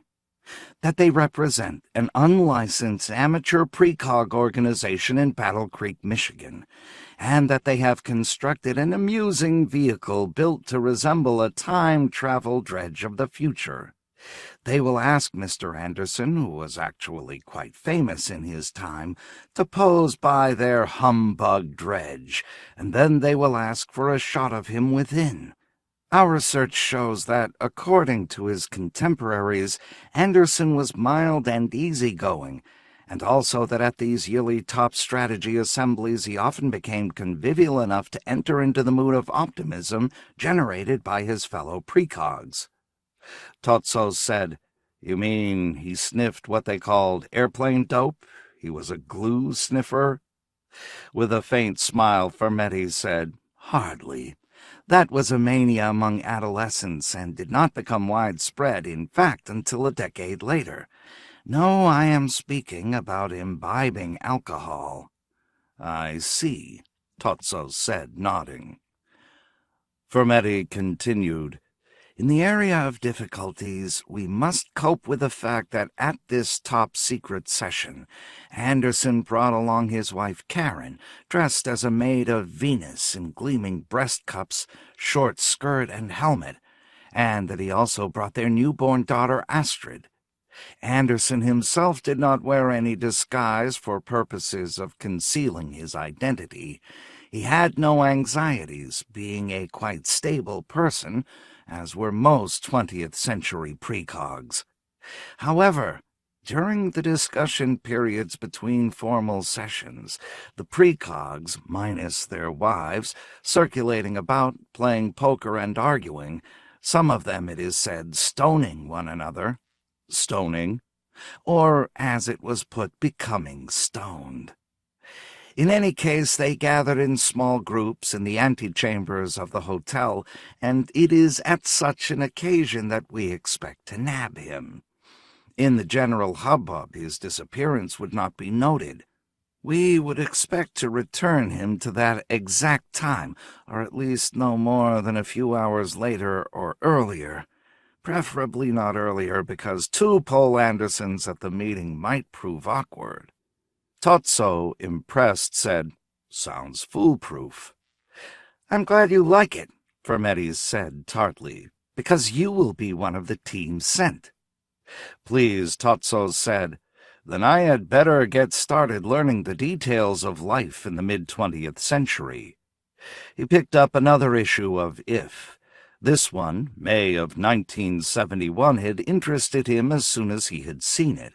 Of course, this issue would not be known yet to the people of 1954, but eventually they would see it, and once having seen it, they would never forget it. Ray Bradbury's first textbook to be serialized, he realized as he examined the journal. The Fisher of Men, it was called, and in it the great Los Angeles precog had anticipated the ghastly Gutmanist political revolution which was to sweep the inner planets. Bradbury had warned against Gutman, but the warning had gone, of course, unheeded.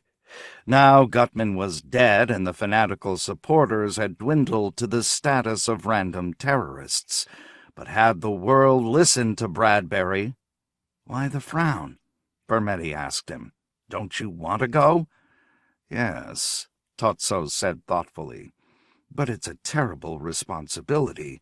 These are no ordinary men." "That is certainly the truth," Vermetes said, nodding.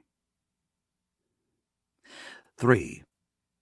24 hours later, Aaron Totso stood surveying himself in his mid-20th century clothing and wondering if Anderson would be deceived, if he actually could be duped into entering the dredge. The costume certainly was perfection itself. Totso had even been equipped with the customary waist-length beard and handlebar mustache so popular circa 1950s in the United States, and he wore a wig. Wigs, as everyone knew, had at that time swept the United States as the fashion note par excellence.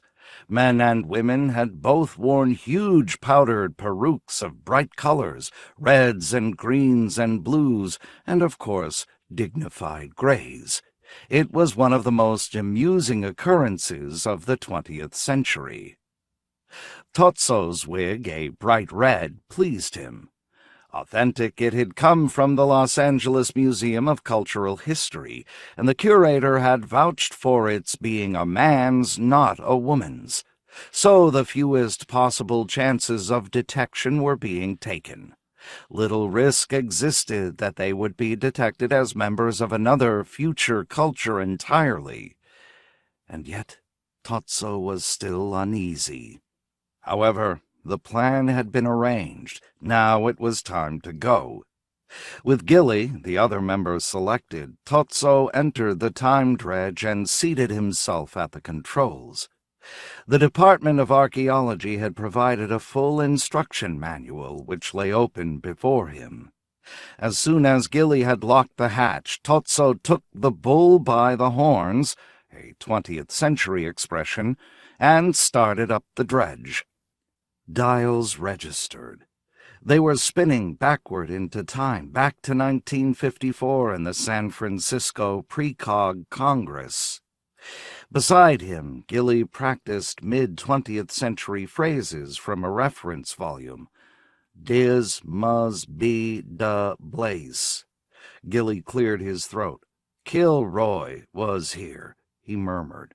"Wa hoppin'. Like, man, let's cut out. This ball's a drag."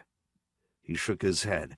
"I can't grasp the exact sense of these phrases," he apologized to Totso. 23 skidoo. Now a red light glowed. The dredge was about to conclude its journey. A moment later its turbines halted. They had come to rest on the sidewalk outside the Sir Francis Drake Hotel in downtown San Francisco. On all sides, people in quaint, archaic costumes dragged along on foot. And Totso saw there were no monorails. All the visible traffic was surface-bound. What a congestion, he thought, as he watched the automobiles and buses moving inch by inch along the packed streets. An official in blue waved traffic ahead as best he could, but the entire enterprise, Totso could see, was an abysmal failure. "Time for Phase 2, Gillies said, but he too was gaping at the stalled surface vehicles. "Good grief," he said. "Look at the incredibly short skirts of the women. Why, the knees are virtually exposed. Why don't the women die of whisk virus?" "I don't know," Totso said, "but I do know we've got to get into the Sir Francis Drake Hotel." Carefully they opened the port of the time dredge and stepped out. And then Totso realized something. There had been an error already. The men of this decade were clean-shaven. "Gilly," he said rapidly, "we've got to shed our beards and mustaches." In an instant he had pulled Gillies off, leaving his bare face exposed. But the wig, that was correct. All the men wore headdress of some type. Totso saw few, if any, bald men. The women, too, had luxurious wigs. Or were they wigs? Could they perhaps be natural hair? In any case, both he and Gilly now would pass. Into the Sir Francis Drake, he said to himself, leading Gilly along. They darted lithely across the sidewalk. It was amazing how slowly the people of this time period walked, and into the inexpressibly old-fashioned lobby of the hotel. Like a museum, Totso thought as he glanced about him. I wish we could linger, but they could not. "How's our identification?" Gillies said nervously. "Is it passing inspection?" The business with the face hair had upset him. On each of their lapels they carried the expertly made false identification. It worked. Presently they found themselves ascending by a lift, or rather elevator, to the correct floor. The elevator let them off in a crowded foyer. Men, all clean-shaven with wigs or natural hair, stood in small clusters everywhere, laughing and talking. And a number of attractive women, some of them in garments called leotards, which were skin-tight, loitered about smilingly. Even though the styles of the times require their breasts to be covered, they were a sight to see. Sotto voce, Gilly said, "I am stunned. In this room are some of the—" "I know," Totso murmured. Their project could wait, at least a little while. Here was an unbelievably golden opportunity to see these precogs, actually to talk to them and listen to them. Here came a tall, handsome man in a dark suit that sparkled with tiny specks of some unnatural material, some variety of synthetic. The man wore glasses, and his hair, everything about him, had a tanned, dark look. The name on his identification, Totso peered. The tall, good-looking man was A.E. Van Vogt. "Say," another individual, perhaps a precog enthusiast, was saying to Van Vogt, stopping him, "I read both versions of your World of Null A, and I still didn't quite get that about it being him, at the end. Could you explain that part to me? And also when they started into the tree and then just—" Van Vogt halted. A soft smile appeared on his face, and he said, "Well, I'll tell you a secret. I start out with a plot, and then the plot sort of folds up. So then I have to have another plot to finish the rest of the story." Going over to listen, Totso felt something magnetic about Van Vogt. He was so tall, so spiritual. Yes, Totso said to himself, that was the word, a healing spirituality. There was a quality of innate goodness which emanated from him. All at once Van Vogt said, "There goes a man with my pants," and without a further word to the enthusiast stalked off and disappeared into the crowd. Totso's head swam. To actually have seen and heard A.E. Van Vogt. "Look," Gilly was saying, plucking at his sleeve. "That enormous, genial-looking man seated over there, that's Howard Brown, who edited the precog journal Amazing at this time period." "I have to catch a plane," Howard Brown was saying to anyone who would listen to him. He glanced about him in a worried anxiety despite his almost physical geniality. "I wonder," Gilly said, "if Dr. Asimov is here." "We can ask," Totso decided. He made his way over to one of the young women wearing a blonde wig and green leotards. "Where is Dr. Asimov?" he asked clearly in the argot of the times. "Who's to know?" the girl said. "Is he here, miss?" "Nah," the girl said. Gilly again plucked at Totso's sleeve. "We must find Paul Anderson, remember? Enjoyable as it is to talk to this girl." "I'm inquiring about Asimov," Totso said brusquely. After all, Isaac Asimov had been the founder of the entire 21st century positronic robot industry. How could he not be here? A burly, outdoorish man strode by them, and Totso saw that this was Jack Vance. Vance, he decided, looked more like a big game hunter than anything else. We must beware of him, Totso decided. If we got into any altercation, Vance could take care of us easily. He noticed now that Gilly was talking to the blonde-wigged girl in the green leotards. "Murray Leinster?" Gilly was asking. "The man whose paper on parallel time is still at the very forefront of theoretical studies, isn't he?" "I dunno," the girl said in a bored tone of voice. A group had gathered about a figure opposite them. The central person, whom everybody was listening to, was saying, "All right, if, like Howard Brown, you prefer air travel, fine. But I say it's risky. I don't fly. In fact, even riding in a car is dangerous. I generally lie down in the back." The man wore a short-cropped wig and a bow tie. He had a round, pleasant face, but his eyes were intense. It was Ray Bradbury, and Totso started toward him at once. "Stop!" Gilly whispered angrily. "Remember what we came for." And past Bradbury, seated at the bar, Totso saw an older, care-weathered man in a brown suit, wearing small glasses and sipping a drink. He recognized the man from drawings in early Gernsback publications.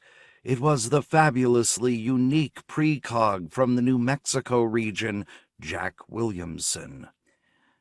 "I thought Legion of Time was the finest novel-length science fiction work I ever read," an individual, evidently another precog enthusiast, was saying to Jack Williamson, and Jack Williamson was nodding in pleasure. "That was originally going to be a short story," Williamson said, "but it grew. Yes, I like that one, too." Meanwhile, Gilly had wandered on into an adjoining room. He found at a table 2 women and a man in deep conversation. One of the women, dark-haired and handsome, with bare shoulders, was, according to her identification plate, Evelyn Page. The taller woman, he discovered, was the renowned Margaret St. Clair, and Gilly at once said, "Mrs. St. Clair, your article entitled The Scarlet Hexapod in the September 1959 IF was one of the finest—" And then he broke off. Because Margaret St. Clair had not written that yet, knew, in fact, nothing about it. Flushing with nervousness, Gilly backed away. "Sorry," he murmured. "Excuse me, I became confused." Raising an eyebrow, Margaret St. Clair said, "In the September 1959 issue, you say. What are you, a man from the future?" "Droll," Evelyn Page said. "But let's continue." She gave Gilly a hard stare from her black eyes. "Now, Bob, as I understand what you're saying—" She addressed the man opposite her, and Gilly saw now to his delight that the dire-looking, cadaverous individual was none other than Robert Block. Gilly said, "Mr. Block, your article in Galaxy Sabbatical was—" "You've got the wrong person, my friend," Robert Block said. "I never wrote any piece entitled Sabbatical." Good Lord, Gilly realized. I did it again. Sabbatical is another work which has not been written yet. I had better get away from here. He moved back toward Totso and found him standing rigidly. Totso said, "I found Anderson." At once Gilly turned, also rigid. Both of them had carefully studied the pictures provided by the Library of Congress. There stood the famous precog, tall and slender and straight, even a trifle thin, with curly hair, or wig, and glasses, a warm glint of friendliness in his eyes. He held a whiskey glass in one hand, and he was discoursing with several other precogs. Obviously he was enjoying himself. Let's see," Anderson was saying as Totso and Gilly came quietly up to join the group. "Pardon?" Anderson cupped his ear to catch what one of the other precogs was saying. Yep, that's right," Anderson nodded. "Yep, Tony, I agree with you 100%. The other precog, Totso realized, was the superb Tony Boucher, whose precognition of the religious revival of the next century had been almost supernatural. The word-by-word description of the miracle in the cave involving the robot. Totso gazed at Boucher with awe, and then he turned back to Anderson. "Poe," another precog said, "I'll tell you how the Italians intended to get the British to leave if they did invade in 1943. The British would stay at hotels, the best, naturally. The Italians would overcharge them." "Oh, yes," Anderson said, nodding and smiling, his eyes twinkling. "And then the British, being gentlemen, would say nothing." "But they'd leave the next day," the other precog finished, and all in the group laughed except for Gilly and Totso. "Mr. Anderson," Totso asked tensely, "we're from an amateur precog organization at Battle Creek, Michigan, and we would like to photograph you beside our model of a time dredge." "Pardon?" Anderson said, cupping his ear. Totso repeated what he had said, trying to be audible above the background racket. At last Anderson seemed to understand.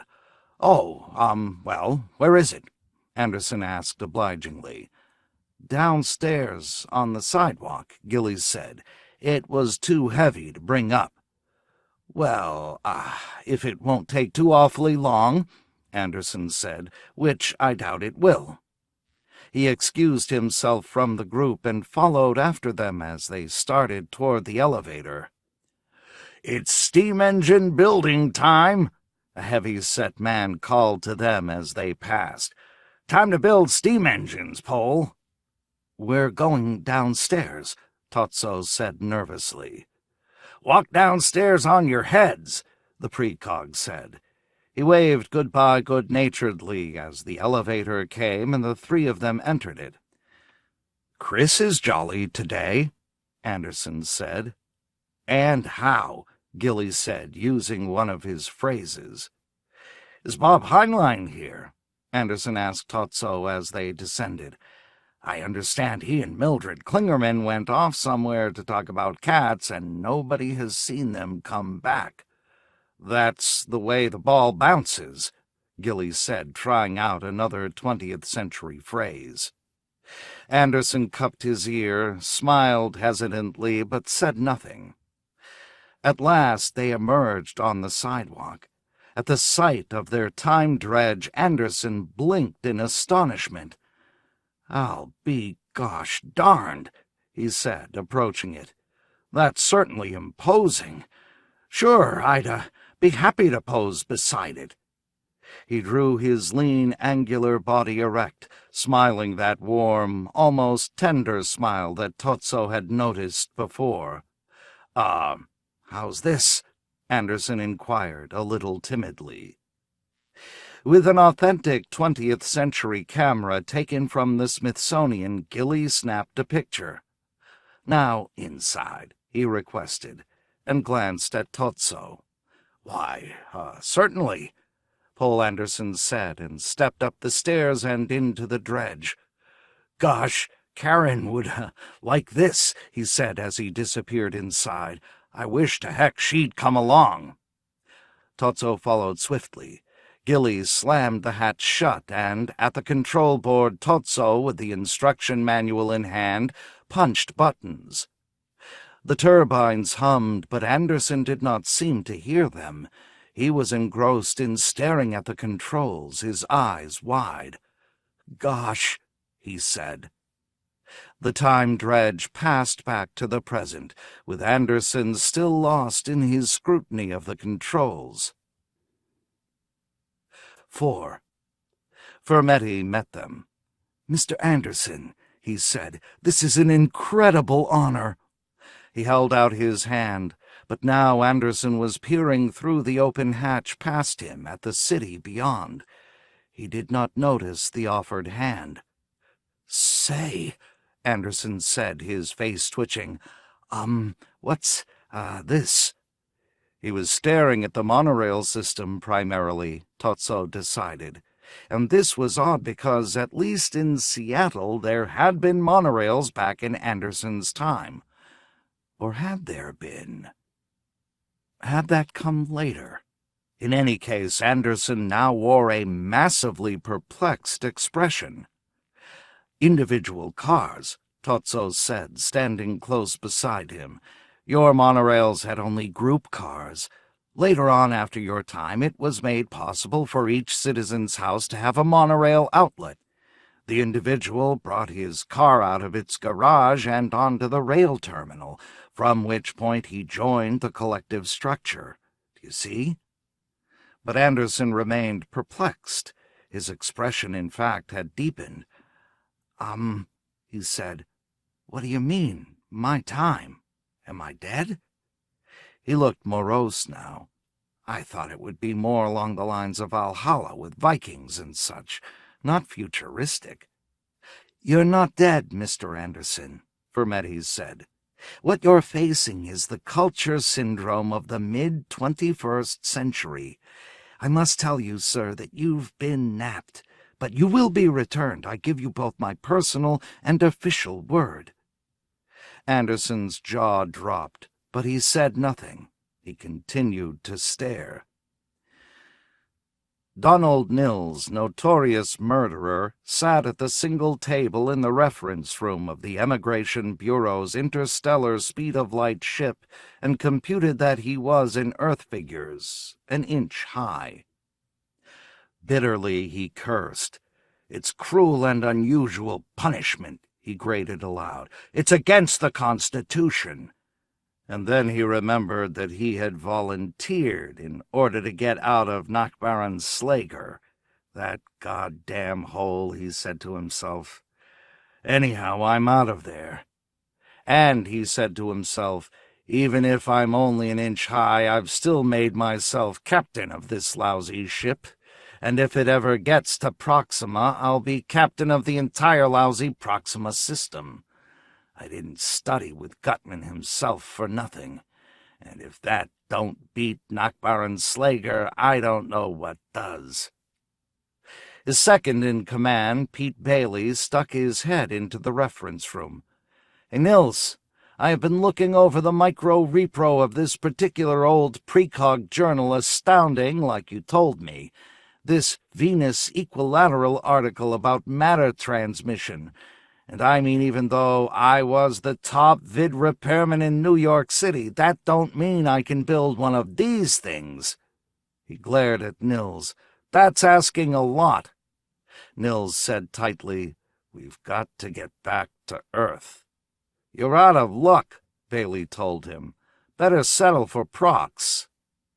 Furiously, Nils swept the micro-reproductions from the table onto the floor of the ship. "That damn Bureau of Emigration.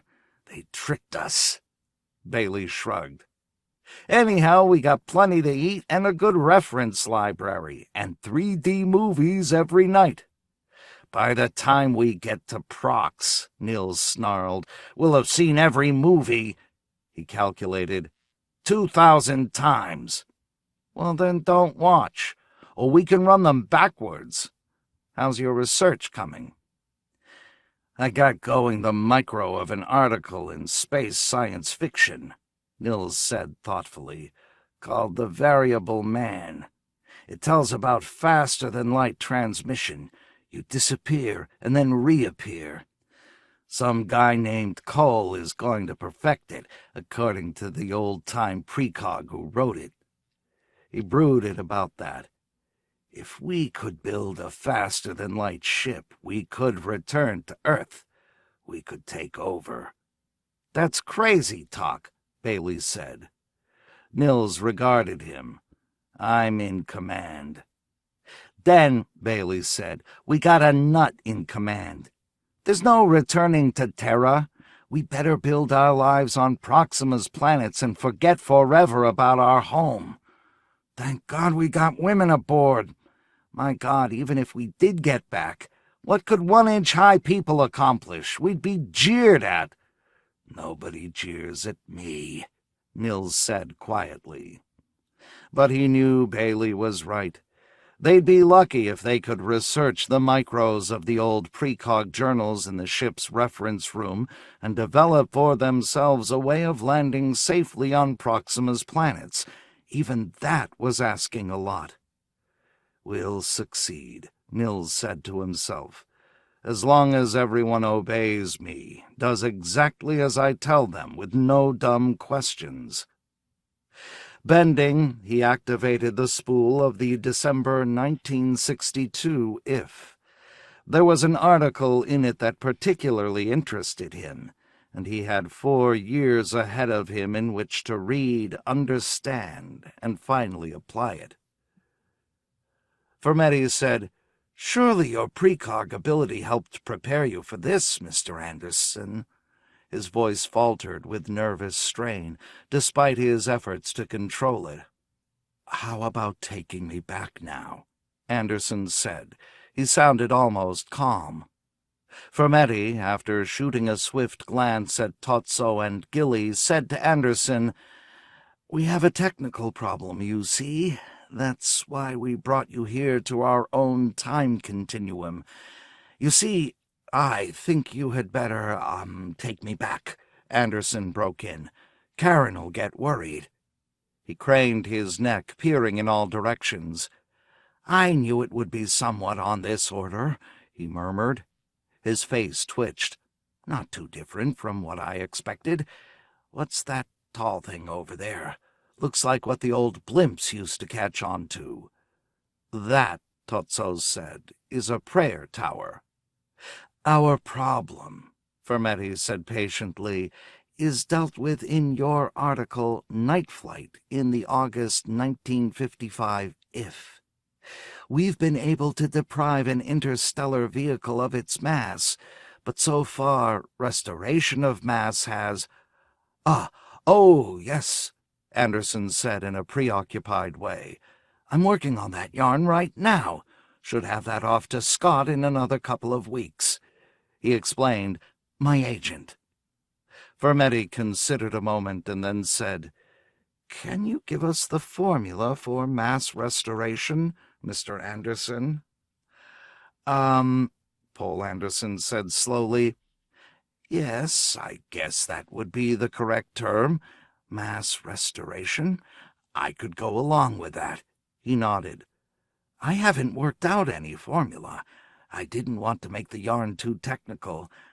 I guess I could make one up, if that's what they wanted."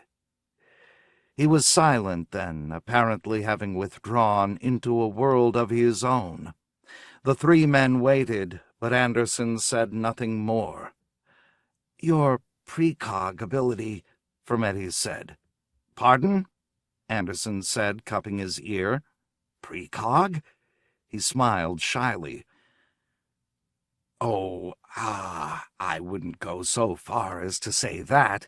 I know John believes in all that, but I can't say as I consider a few experiments at Duke University as proof." Fermetti stared at Anderson a long time. "Take the first article in the January 1953 Galaxy," he said quietly. "The Defenders, about the people living beneath the surface and the robots up above, pretending to fight the war but actually not, actually faking the reports so interestingly that the people—" "I read that," Paul Anderson agreed. "Very good, I thought, except for the ending. I didn't care too much for the ending." Fermetti said, "You understand, don't you, that those exact conditions came to pass in 1996 during World War III? That by means of the article we were able to penetrate the deception carried on by our surface robots? That virtually every word of that article was exactly prophetic?" "Phil Dick wrote that," Anderson said. "The Defenders." "Do you know him?" Totso inquired. "Met him yesterday at the convention," Anderson said. "For the first time. Very nervous fellow, was almost afraid to come in." Fermetti said, "Am I to understand that none of you are aware that you are precogs?" His voice shook, completely out of control now. "Well," Anderson said slowly, "some SF writers believe in it. I think Alf Van Vogt does." He smiled at Fermetti. "But don't you understand?" Fermetti demanded. "You described us in an article. You accurately described our bureau and its interstellar project." After a pause, Anderson murmured, "Gosh, I'll be darned. No, I didn't know that. Thanks a lot for telling me." Turning to Totso, Fermetti said, "Obviously, we'll have to recast our entire concept of the mid-20th century." He looked weary. Totso said, "For our purposes, their ignorance doesn't matter, because the precognitive ability was there anyhow, whether they recognized it or not." That, to him, was perfectly clear. Anderson, meanwhile, had wandered off a little and stood now inspecting the display window of a nearby gift store. "Interesting bric-a-brac in there. I ought to pick up something for Karen while I'm here. Would it be all right?" He turned questioningly to Fermetti. "Could I step in there for a moment and look around?" Yes, Fermetti said irritably. Paul Anderson disappeared inside the gift shop, leaving the three of them to argue the meaning of their discovery. "What we've got to do," Fermetti said, "is sit him down in the situation familiar to him, before a typewriter. We must persuade him to compose an article on deprivation of mass and its subsequent restoration. Whether he himself takes the article to be factual or not has no bearing. It still will be. The Smithsonian must have a workable 20th century typewriter and 8.5 by 11 white sheets of paper. Do you agree?" Totso, meditating, said, "I'll tell you what I think. It was a cardinal error to permit him to go into that gift shop." "Why is that?" Fermetti said. "I see his point," Gillies said excitedly. "We'll never see Anderson again. He's skipped out on us through the pretext of gift shopping for his wife." Ashen-faced Fermetti turned and raced into the gift shop. Totso and Gilly followed. The store was empty. Anderson had eluded them. He was gone. As he loped silently out the back door of the gift shop, Paul Anderson thought to himself, "I don't believe they'll get me. At least not right away. I've got too much to do while I'm here, he realized. What an opportunity! When I'm an old man, I can tell Astrid's children about this. Thinking of his daughter Astrid reminded him of one very simple fact, however. Eventually, he had to go back to 1954 because of Karen and the baby. No matter what he found here, for him it was temporary. But meanwhile, first I'll go to the library, any library, he decided, and get a good look at history books that'll tell me what took place in the intervening years between 1954 and now. I'd like to know, he said to himself, about the Cold War, how the U.S. and Russia came out, and space explorations. I'll bet they put a man on Luna by 1975. Certainly they're exploring space now. Heck, they even have a time dredge, so they must have that. Ahead, Poul Anderson saw a doorway. It was open, and without hesitation he plunged into it. Another shop of some kind, but this one larger than the gift shop. "Yes, sir," a voice said, and a bald-headed man, they all seemed to be bald-headed here, approached him. The man glanced at Anderson's hair, his clothes. However, the clerk was polite. He made no comment.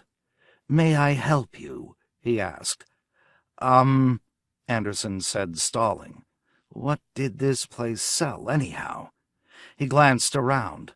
Gleaming electronic objects of some sort, but what did they do? The clerk said, "Haven't you been nuzzled lately, sir?" "What's that?" Anderson said. "Nuzzled?" "The new spring nuzzlers have arrived, you know," the clerk said, moving toward the gleaming spherical machine nearest him. "Yes," he said to Poul. "You do strike me as very, very faintly introve. No offense meant, sir. I mean, it's legal to be introved." The clerk chuckled. "For instance, your rather odd clothing. Made it yourself, I take it. I must say, sir, to make your own clothing is highly introve. Did you weave it?" The clerk grimaced as if tasting something bad. "No," Poul said. "As a matter of fact, it's my best suit." "Heh," the clerk said. "I share the joke, sir. Quite witty. But what about your head? You haven't shaved your head in weeks." "Nope," Anderson admitted. "Well, maybe I do need a nuzzler." Evidently everyone in this century had one. Like a TV set in his own time, it was a necessity in order for one to be part of the culture. "How many in your family?" the clerk said. Bringing out a measuring tape, he measured the length of Poul's sleeve. "3," Poul answered, baffled. "How old is the youngest?" "Just born," Poul said. The clerk's face lost all its color. "Get out of here," he said quietly, "before I call for the pole." What's that? Pardon?" Poul said, cupping his ear and trying to hear, not certain he had understood. "You're a criminal," the clerk mumbled. "You ought to be in Knockbaronslager." "Well, thanks anyhow," Poul said, and backed out of the store onto the sidewalk. His last glimpse was of the clerk still staring at him. "Are you a foreigner?" a voice asked, a woman's voice. At the curb she had halted her vehicle.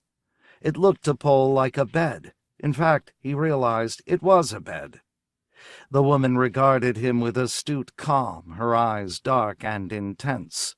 Although her glistening shaved head somewhat upset him, he could see that she was attractive. "I'm from another culture," Poul said, finding himself unable to keep his eyes from her figure. Did all the women dress like this here in this society? Bare shoulders he could understand, but not... And the bed. The combination of the two was too much for him. What kind of business was she in, anyhow? And in public. What a society this was. Morals had changed since his own time. I'm looking for the library, Paul said, not coming too close to the vehicle, which was a bed with motor and wheels, a tiller for steering.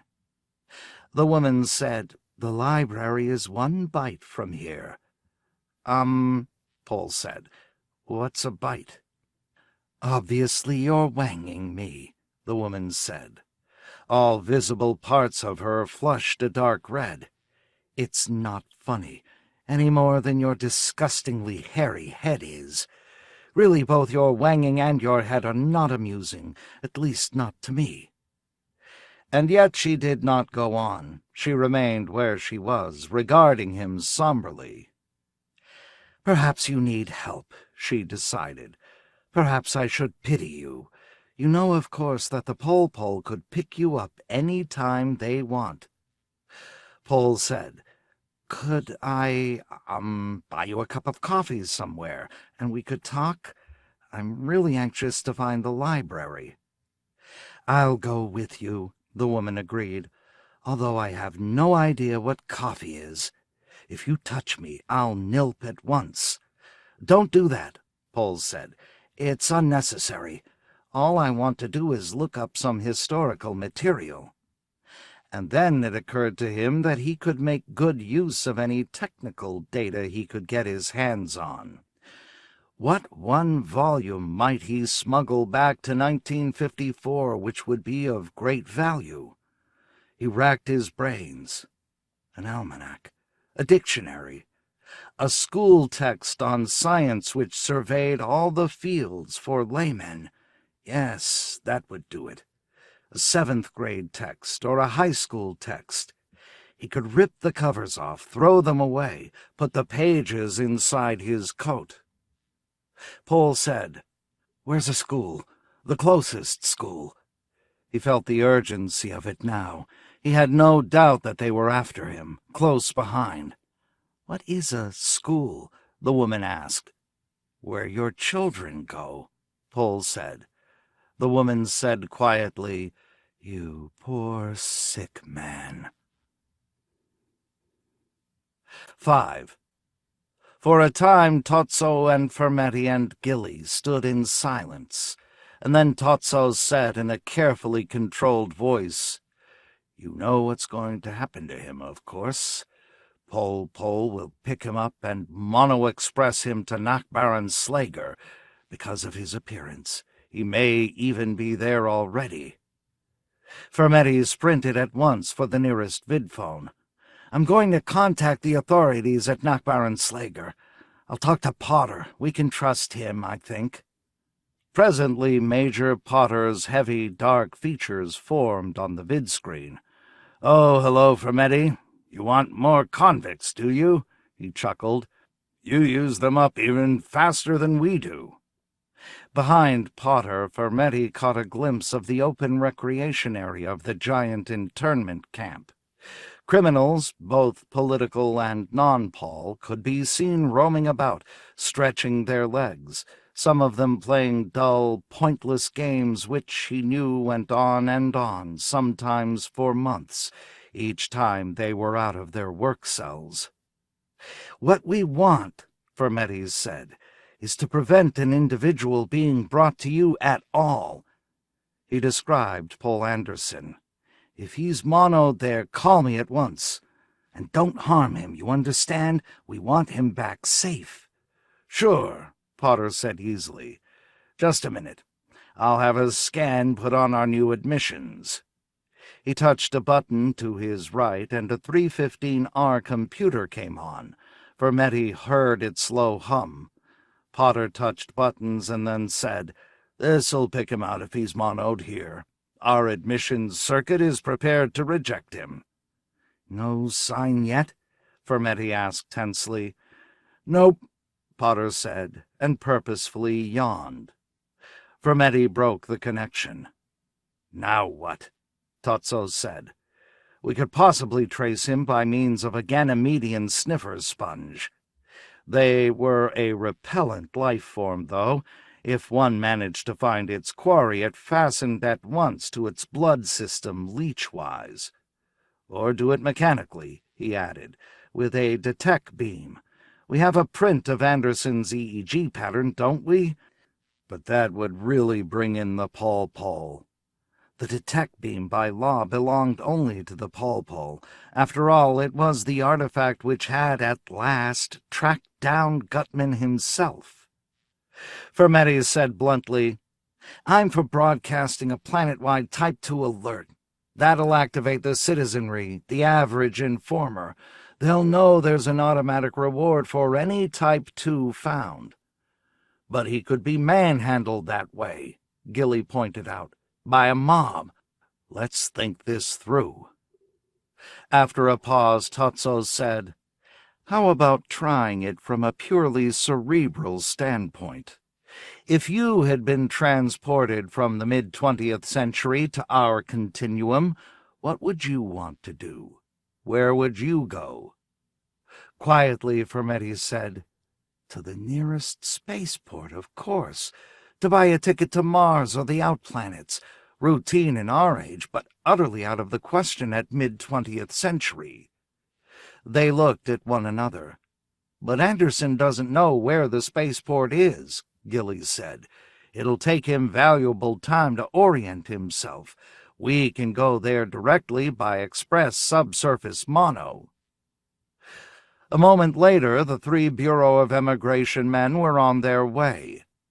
"A fascinating situation," Gillies said as they rode along, jiggling up and down, facing one another in the monorail first-class compartment. "We totally misjudged the mid-20th century mind. It should be a lesson to us. Once we've regained possession of Anderson, we should make further inquiries. For instance, the poltergeist effect. What was their interpretation of it? And table tapping. Did they recognize it for what it was? Or did they merely consign it to the realm of the so-called occult and let it go at that? Anderson may hold the clue to these questions and many others," Fermetti said, "but our central problem remains the same. We must induce him to complete the mass restoration formula in precise mathematical terms, rather than vague poetic allusions." Thoughtfully, Totso said, "He's a brilliant man, that Anderson. Look at the ease by which he eluded us." "Yes," Fermetti agreed. "We mustn't underestimate him. We did that, and it's rebounded." His face was grim. Hurrying up the almost deserted side street, Pol Anderson wondered why the woman had regarded him as sick. And the mention of children had set off the clerk in the store, too. Was birth illegal now? Or was it regarded as sex had been once, as something too private to speak of in public? In any case, he realized, if I plan to stay here, I've got to shave my head, and, if possible, acquire different clothing. There must be barber shops. And, he thought, the coins in my pockets, they're probably worth a lot to collectors. He glanced about hopefully, but all he saw were tall, luminous plastic and metal buildings which made up the city, structures in which incomprehensible transactions took place. They were as alien to him as— Alien, he thought, and the word lodged chokingly in his mind, because something had oozed from a doorway ahead of him. And now his way was blocked, deliberately it seemed, by a slime mold, dark yellow in color, as large as a human being, palpitating visibly on the sidewalk. After a pause, the slime mold undulated toward him at a regular, slow rate. A human evolutionary development? Pol Anderson wondered, recoiling from it. Good Lord. And then he realized what he was seeing. This era had space travel. He was seeing a creature from another planet.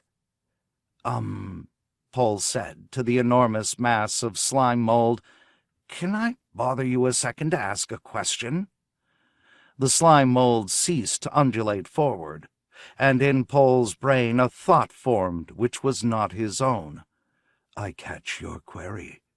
In answer, I arrived yesterday from Callisto, but I also catch a number of unusual and highly interesting thoughts in addition. You are a time traveler from the past." The tone of the creature's emanations was one of considerate, polite amusement and interest. "Yes," Paul said, "from 1954. "And you wish to find a barber shop, a library, and a school, all at once, in the precious time remaining before they capture you." The slime mold seemed solicitous. "What can I do to help you?" "I could absorb you, but it would be a permanent symbiosis, and you would not like that. You are thinking of your wife and child. Allow me to inform you as to the problem regarding your unfortunate mention of children. Terrans of this period are experiencing a mandatory moratorium on childbirth because of the almost infinite sporting of the previous decades. There was a war, you see, between Gutman's fanatical followers and the more liberal legions of General McKinley, the latter one." Paul said, "Where should I go? I'm confused." His head throbbed and he felt tired. Too much had happened. Just a short while ago he had been standing with Tony Boucher in the Sir Francis Drake Hotel, drinking and chatting. And now this, facing this great slime mold from Callisto. It was difficult, to say the least, to make such an adjustment. The slime mold was transmitting to him. "I am accepted here, while you, their ancestor, are regarded as odd. Ironic. To me, you look quite like them, except for your curly brown hair and, of course, your silly clothing." The creature from Callisto pondered. "My friend, the Paul are the political police, and they search for deviants, followers of the defeated Gutman, who are terrorists now and hated. Many of these followers are drawn from the potentially criminal classes. That is, the nonconformists, the so-called introves, individuals who set their own subjective value system up in place of the objective system in vogue. It is a matter of life and death to the Terrans, since Gutman almost won." "I'm going to hide," Paul decided. "But where? You can't really. Not unless you wish to go underground and join the Gutmanites, the criminal class of bomb-throwers, and you won't want to do that. Let us stroll together, and if anyone challenges you, I will say you're my servant. You have manual extensors, and I have not, and I have, by a quirk, decided to dress you oddly, and to have you retain your head hair. The responsibility then becomes mine. It is actually not unusual for higher outworld organisms to employ Terran help." "Thanks," Paul said tautly, as the slime mold resumed its slow forward motion along the sidewalk. "But there are things I want to do." "I am on my way to the zoo," the slime mold continued.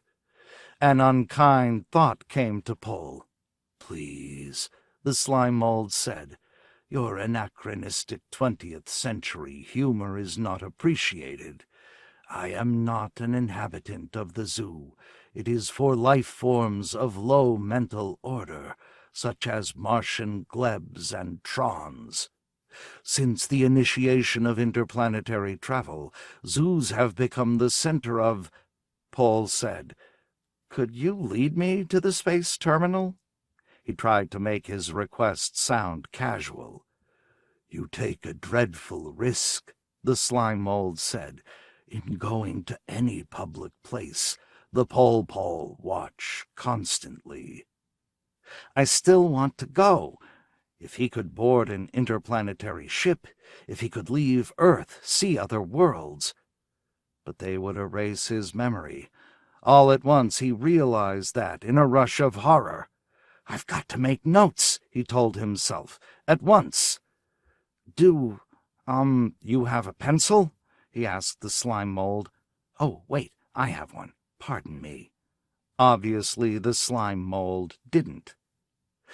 On a piece of paper from his coat pocket, it was convention material of some sort, he wrote hurriedly in brief, disjointed phrases what had happened to him, what he had seen in the 21st century.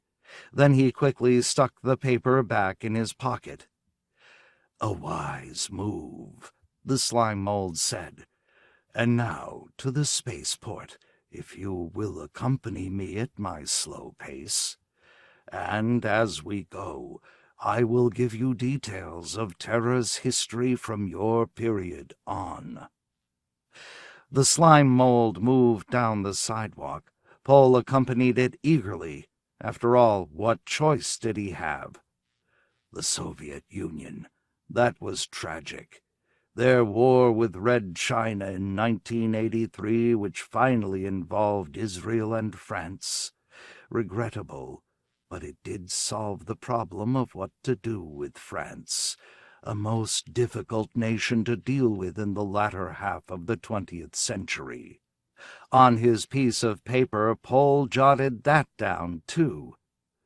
After France had been defeated, the slime mold went on as Paul scratched against time. Fermetti said, "We must glen if we're to catch Anderson before he boards a ship." And by glen he did not mean glenning a little. He meant a full search with the cooperation of the Pol. He hated to bring them in, and yet their help now seemed vital. Too much time had passed, and Anderson had not yet been found. The spaceport lay ahead, a great disk miles in diameter with no vertical obstructions. In the center was the burned spot, seared by years of tail exhausts from landing and departing ships. Fermetti liked the spaceport because here the denseness of the close-packed buildings of the city abruptly ceased. Here was openness, such as he recalled from childhood, if one dared to think openly of childhood. The terminal building was set hundreds of feet beneath the Rexoroid layer built to protect the waiting people in case of an accident above. Fermetti reached the entrance of the descent ramp, then halted impatiently to wait for Tozzo and Gilly to catch up with him. "I'll nilp," Tozzo said, but without enthusiasm, and he broke the band on his wrist with a single decisive motion. The Pol ship hovered overhead at once. "We're from the Immigration Bureau," Fermetti explained to the Pol lieutenant. He outlined their project, described reluctantly their bringing Paul Anderson from his time period to their own. "Hair on head," the Pol lieutenant nodded. "Quaint duds. Okay, Mr. Fermetti, we'll glen until we find him." He nodded, and his small ship shot off. "They're efficient," Tozzo admitted, "but not likable," Fermetti said, finishing Tozzo's thought. "They make me uncomfortable," Tozzo agreed, "but I suppose they're supposed to."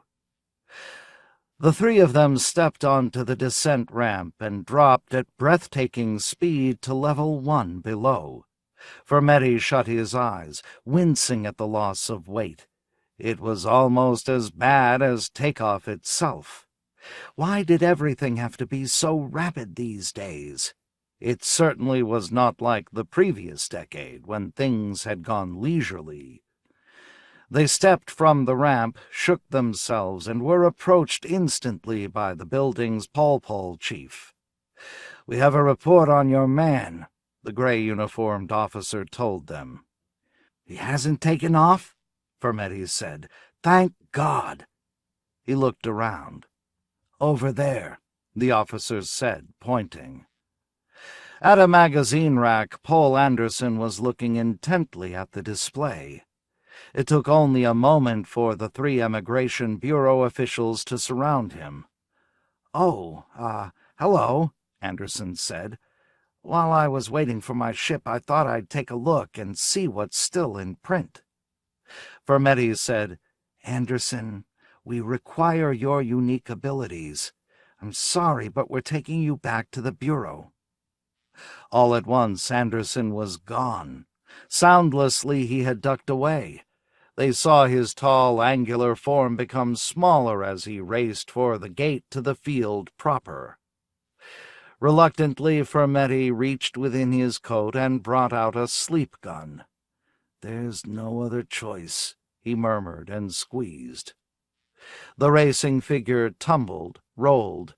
Fermetti put the sleep gun away and, in a toneless voice, said, "He'll recover. A skinned knee, nothing worse." He glanced at Gillian Tozzo. "Recover at the Bureau, I mean." Together, the 3 of them advanced toward the prone figure on the floor of the spaceport waiting room. "You may return to your own time continuum," Fermetti said quietly, "when you've given us the mass restoration formula." He nodded, and a Bureau workman approached, carrying the ancient royal typewriter. Seated in the chair across from Fermetti in the Bureau's inner business office, Paul Anderson said, "I don't use a portable." "You must cooperate," Fermetti informed him. "We have the scientific know-how to restore you to Karen. Remember Karen, and remember your newly born daughter at the Congress in San Francisco's Sir Francis Drake Hotel. Without full cooperation from you, Anderson, there will be no cooperation from the Bureau. Surely with your precog ability you can see that." After a pause, Anderson said, I can't work unless I have a pot of fresh coffee brewing around me at all times somewhere." Curtly, Fermetti signaled. "We'll obtain coffee beans for you," he declared, "but the brewing is up to you.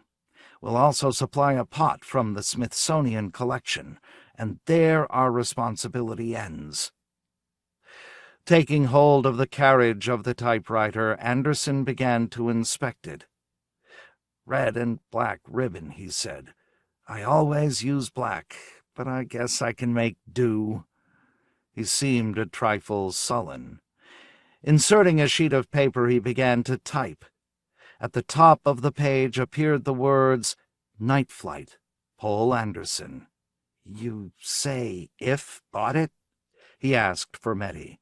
"Yes," Fermetti replied tensely.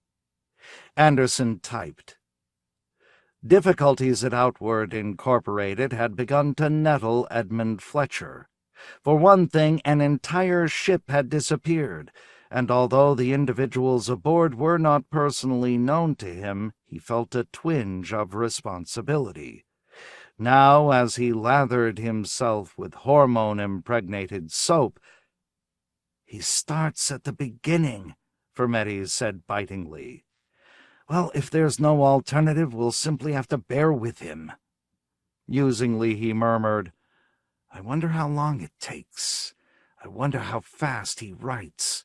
As a precog, he can see what's coming next. It should help him to do it in a hurry." Or was that just wishful thinking? "Have the coffee beans arrived yet?" Anderson asked, glancing up. "Any time now," Fermetti said. "I hope some of the beans are Colombian," Anderson said. Long before the beans arrived, the article was done. Rising stiffly, uncoiling his lengthy limbs, Paul Anderson said, "I think you have what you want there. The mass restoration formula is on typescript page 20. Eagerly, Fermetti turned the pages. Yes, there it was. Peering over his shoulder, Tozzo saw the paragraph.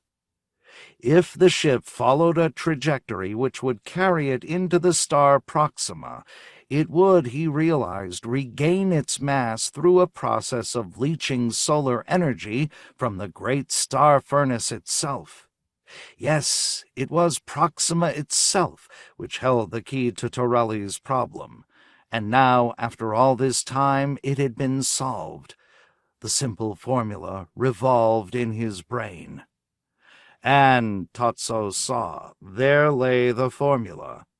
As the article said, the mass would be regained from solar energy converted into matter, the ultimate source of power in the universe.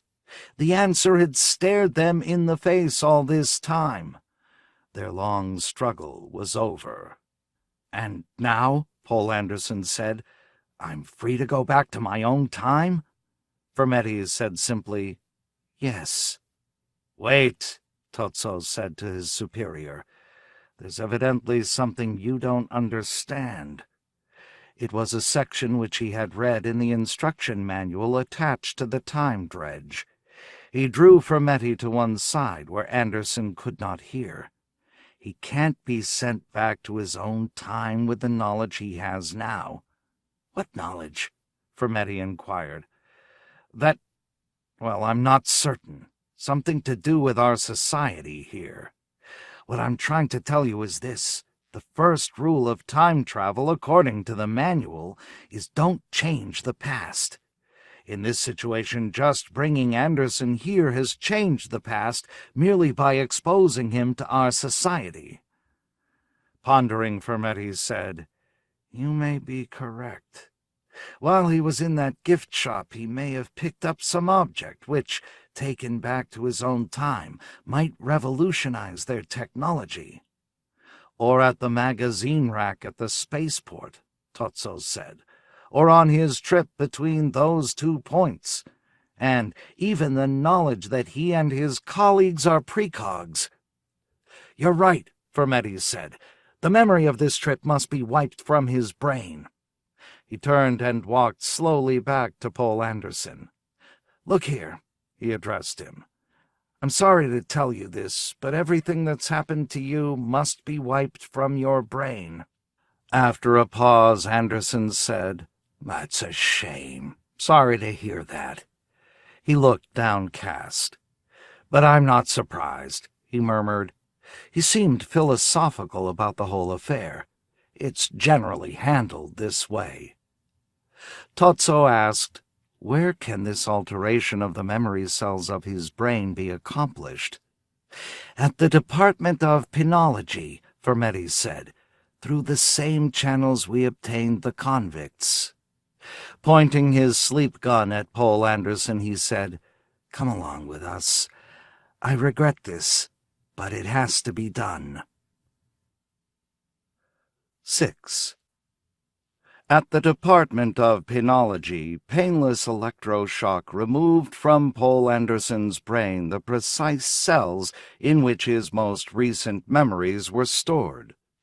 Then, in a semi-conscious state, he was carried back into the time dredge. A moment later, he was on his trip back to the year 1954, to his own society and time, to the Sir Francis Drake Hotel in downtown San Francisco, California, and his waiting wife and child. When the time dredge returned empty, Totso, Gilly, and Fermetti breathed a sigh of relief and broke open a bottle of 100-year-old Scotch which Fermetti had been saving. The mission had been successfully accomplished. Now they could turn their attention back to the project. "Where's the manuscript that he wrote?" Fermetti said, putting down his glass to look all around his office. There was no manuscript to be found, and, Totso noticed, the antique royal typewriter which they had brought from the Smithsonian. It was gone too. But why? Suddenly, chill fear traveled up him. He understood. "Good Lord," he said thickly. He put down his glass. "Somebody get a copy of the journal with his article in it at once," Fermetti said. "What is it, Aaron? Explain." "When we removed his memory of what had happened, we made it impossible for him to write the article for the journal," Totso said. "He must have based Night Flight on his experience with us here." Snatching up the August 1955 copy of If, he turned to the table of contents page. No article by Poul Anderson was listed. Instead, on page 78, he saw Philip K. Dick's The Mold of Yancey listed instead. They had changed the past after all, and now the formula for their project was gone entirely. "We shouldn't have tampered," Totso said in a hoarse voice. "We should never have brought him out of the past." He drank a little more of the century-old scotch, his hands shaking. "Brought who?" Gillies said with a puzzled look. "Don't you remember?" Totso stared at him, incredulous. "What's this discussion about?" Fermetti said impatiently. "And what are you two doing in my office? You both should be busy at work." He saw the bottle of scotch and blanched. How'd that get open? His hands trembling, Totso turned the pages of the journal over and over again. Already the memory was growing diffuse in his mind. He struggled in vain to hold on to it. They had brought someone from the past. A precog, wasn't it? But who? A name still in his mind, but dimming with each passing moment. Anderson or Anderton, something like that. And in connection with the Bureau's interstellar mass deprivation project. Or was it? Puzzled, Totso shook his head and said in bewilderment, "I have some peculiar words in my mind. Night flight. Do either of you happen to know what it refers to?" "Night flight," Fermetti echoed. "No, it means nothing to me. I wonder, though. It certainly would be an effective name for our project." "Yes," Gilly agreed. "That must be what it refers to." "But our project is called Waterspider, isn't it?" Totso said. At least, he thought it was. He blinked, trying to focus his faculties. "The truth of the matter," Fermetti said, "is that we've never titled it." Brusquely he added, "But I agree with you. That's an even better name for it. Waterspider. Yes, I like that." The door of the office opened, and there stood a uniformed, bonded messenger. "From the Smithsonian," he informed them. "You requested this." He produced a parcel which he laid on Fermetti's desk. "I don't remember ordering anything from the Smithsonian," Fermetti said. Opening it cautiously, he found a can of roasted ground coffee beans, still vacuum-packed, over a century old. The three men looked at one another blankly. "Strange," Torelli murmured. "There must be some mistake." "Well," Fletcher said, "in any case, back to Project Waterspider." Nodding, Torelli and Gilman turned in the direction of their own office on the first floor of Outward Incorporated, the commercial firm at which they had worked, and the project on which they had labored with so many heartaches and setbacks for so long. At the science fiction convention at the Sir Francis Drake Hotel, Poul Anderson looked around him in bewilderment. Where had he been? Why had he gone out of the building? And it was an hour later. Tony Boucher and Jim Gunn had left for dinner by now, and he saw no sign of his wife Karen and the baby either. The last he remembered was two fans from Battle Creek who wanted him to look at a display outside on the sidewalk. Perhaps he had gone to see that. In any case, he had no memory of the interval. Anderson groped about in his coat pocket for his pipe, hoping to calm his oddly jittery nerves, and found not his pipe, but instead a folded piece of paper. "Got anything for our auction, Poul?" a member of the convention committee asked, halting beside him. "The auction is just about to start. We have to hurry." Still looking at the paper from his pocket, Poul murmured, You mean something here with me?" like a typescript of some published story, the original manuscript or earlier versions or notes, you know." He paused, waiting. "I seem to have some notes in my pocket," Paul said, still glancing over them. They were in his handwriting, but he didn't remember having made them. A time-travel story, from the look of them. Must have been from those bourbons and water, he decided, and not enough to eat. "Here," he said uncertainly, "it isn't much, but I guess you can auction these." He took one final glance at them. Notes for a story about a political figure called Gutman and a kidnapping in time. Intelligent slime mold, too, I notice. On impulse, he handed them over. "Thanks," the man said, and hurried on toward the other room, where the auction was being held. "I bid $10, Howard Brown called, smiling broadly. "Then I have to catch a bus to the airport." The door closed after him. Karen, with Astrid, appeared beside Paul. "Want to go into the auction?" she asked her husband. "Buy an original Finley?" Sure," Paul Anderson said, and with his wife and child walked slowly after Howard Brown. What the Dead Men Say. 1. The body of Louis Serapis, in a transparent plastic shatterproof case, had lain on display for 1 week, exciting a continual response from the public. Distended lines filed past with the customary sniffling, pinched faces, distraught elderly ladies in black cloth coats. In a corner of the large auditorium in which the casket reposed, Johnny Barefoot impatiently waited for his chance at Serapis's body.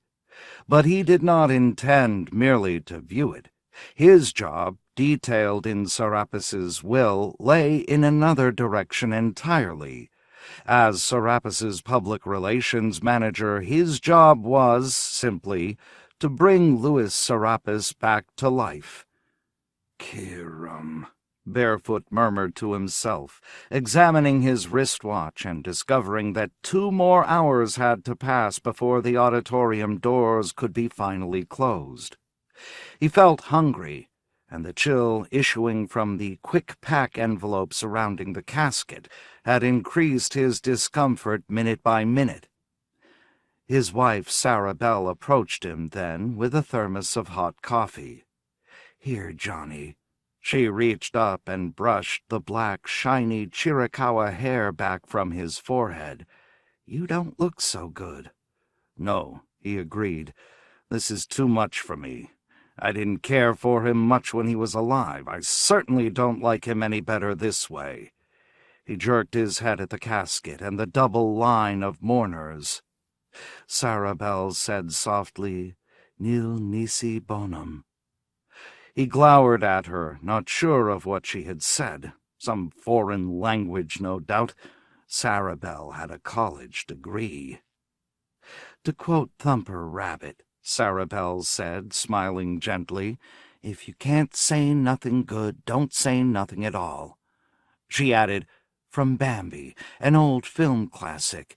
If you attended the lectures at the Museum of Modern Art with me every Monday night, listen," Johnny Barefoot said desperately. "I don't want to bring the old crook back to life, Sarah Bell. How'd I get myself into this? I thought sure when the embolism dropped him like a cement block it meant I could kiss the whole business goodbye forever. But it hadn't quite worked out that way." "Unplug him," Sarah Bell said. What?" She laughed. "Are you afraid to? Unplug the quick-pack power source and he'll warm up. And no resurrection, right?" Her blue-gray eyes danced with amusement. "Scared of him, I guess. Poor Johnny." She patted him on the arm. "I should divorce you, but I won't. You need a mama to take care of you." "It's wrong," he said. "Louis is completely helpless, lying there in the casket. It would be unmanly to unplug him." Sarah Bell said quietly, But someday, sooner or later, you'll have to confront him, Johnny. And when he's in half-life, you'll have the advantage. So it will be a good time. You might come out of it intact." Turning, she trotted off, hands thrust deep in her coat pockets because of the chill. Gloomily, Johnny lit a cigarette and leaned against the wall behind him. His wife was right, of course. A half-lifer was no match in direct physical tete-a-tete for a living person. And yet he still shrank from it, because ever since childhood he had been in awe of Lewis, who had dominated 3-4 shipping, the Earth-to-Mars commercial routes, as if he were a model rocket ship enthusiast pushing miniatures over a papier-mâché board in his basement. And now at his death, at 70 years of age, the old man through Wilhelmina Securities controlled 100 related and non-related industries on both planets. His net worth could not be calculated, even for tax purposes. It was not wise, in fact, to try, even for government tax experts. "It's my kids," Johnny thought. "I'm thinking about them, in school back in Oklahoma. To tangle with old Lewis would be okay if he wasn't a family man. Nothing meant more to him than the 2 little girls and, of course, Sarah Bell, too. I got to think of them, not myself," he told himself now as he waited for the opportunity to remove the body from the casket in accordance with the old man's detailed instructions. Let's see. He's probably got about a year in total half-life time, and he'll want it divided up strategically, like at the end of each fiscal year. He'll probably proportion it out over 2 decades, a month here and there, then towards the end as he runs out, maybe just a week, and then days. And finally old Lewis would be down to a couple of hours. The signal would be weak. The dim spark of electrical activity hovering in the frozen brain cells, it would flicker. The words from the amplifying equipment would fade, grow indistinct. And then silence. At last, the grave. But that might be 25 years from now. It would be the year 2100 before the old man's cephalic processes ceased entirely. Johnny Barefoot, smoking his cigarette rapidly, thought back to the day he had slouched anxiously about the personnel office of Archimedean Enterprises, mumbling to the girl at the desk that he wanted a job. He had some brilliant ideas that were for sale, ideas that would help untangle the knot of strikes, the spaceport violence growing out of jurisdictional overlapping by rival unions.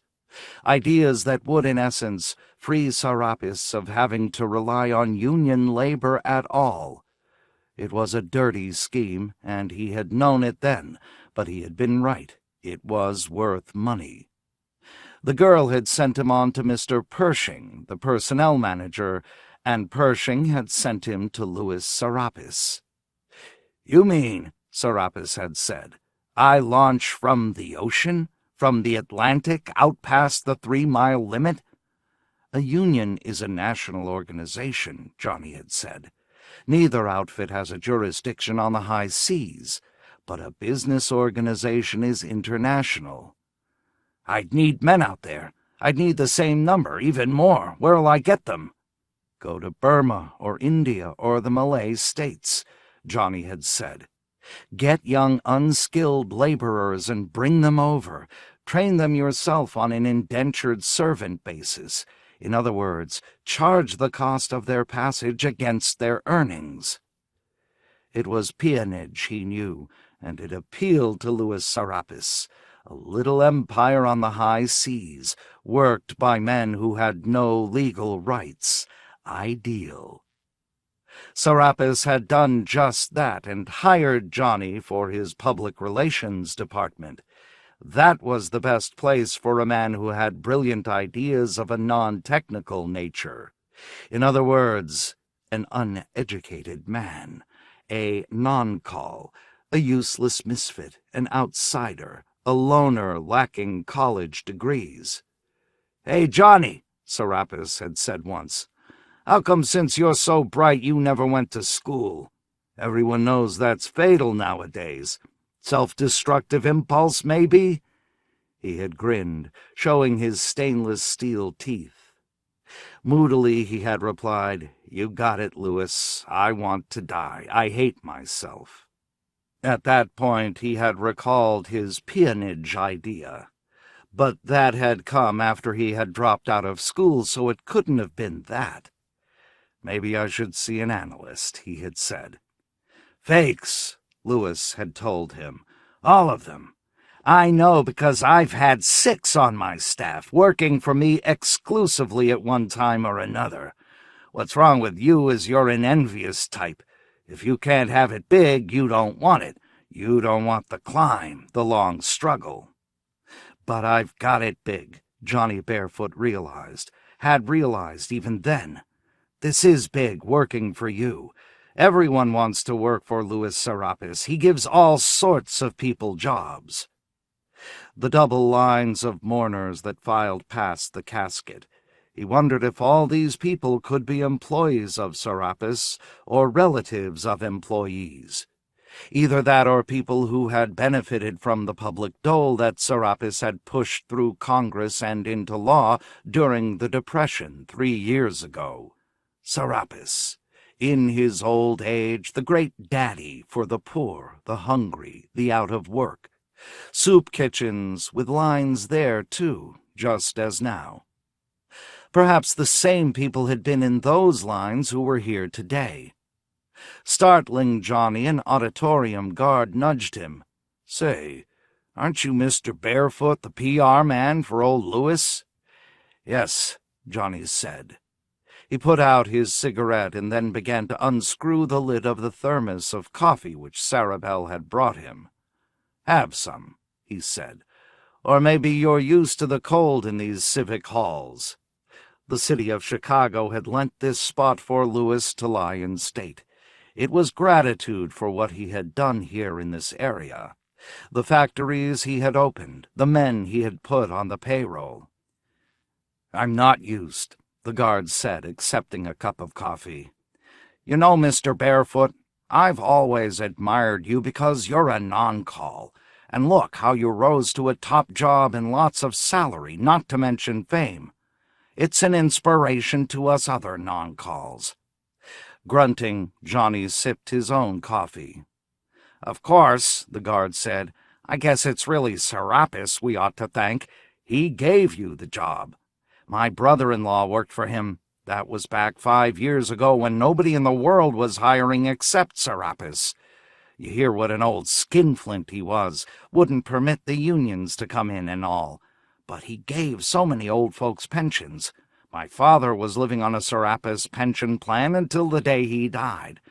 And all those bills he got through Congress, they wouldn't have passed any of the welfare for the needy bills without pressure from Serapis." Johnny grunted. "No wonder there are so many people here today," the guard said. "I can see why. Who's going to help the little fellow, the non-calls like you and me, now that he's gone?"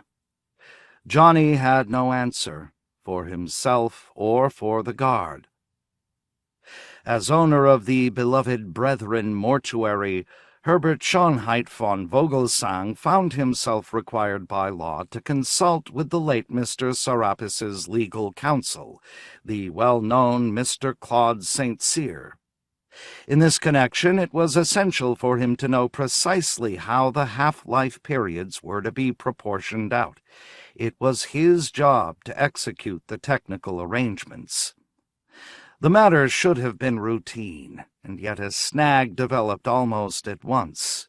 He was unable to get in touch with Mr. St. Cyr, trustee for the estate.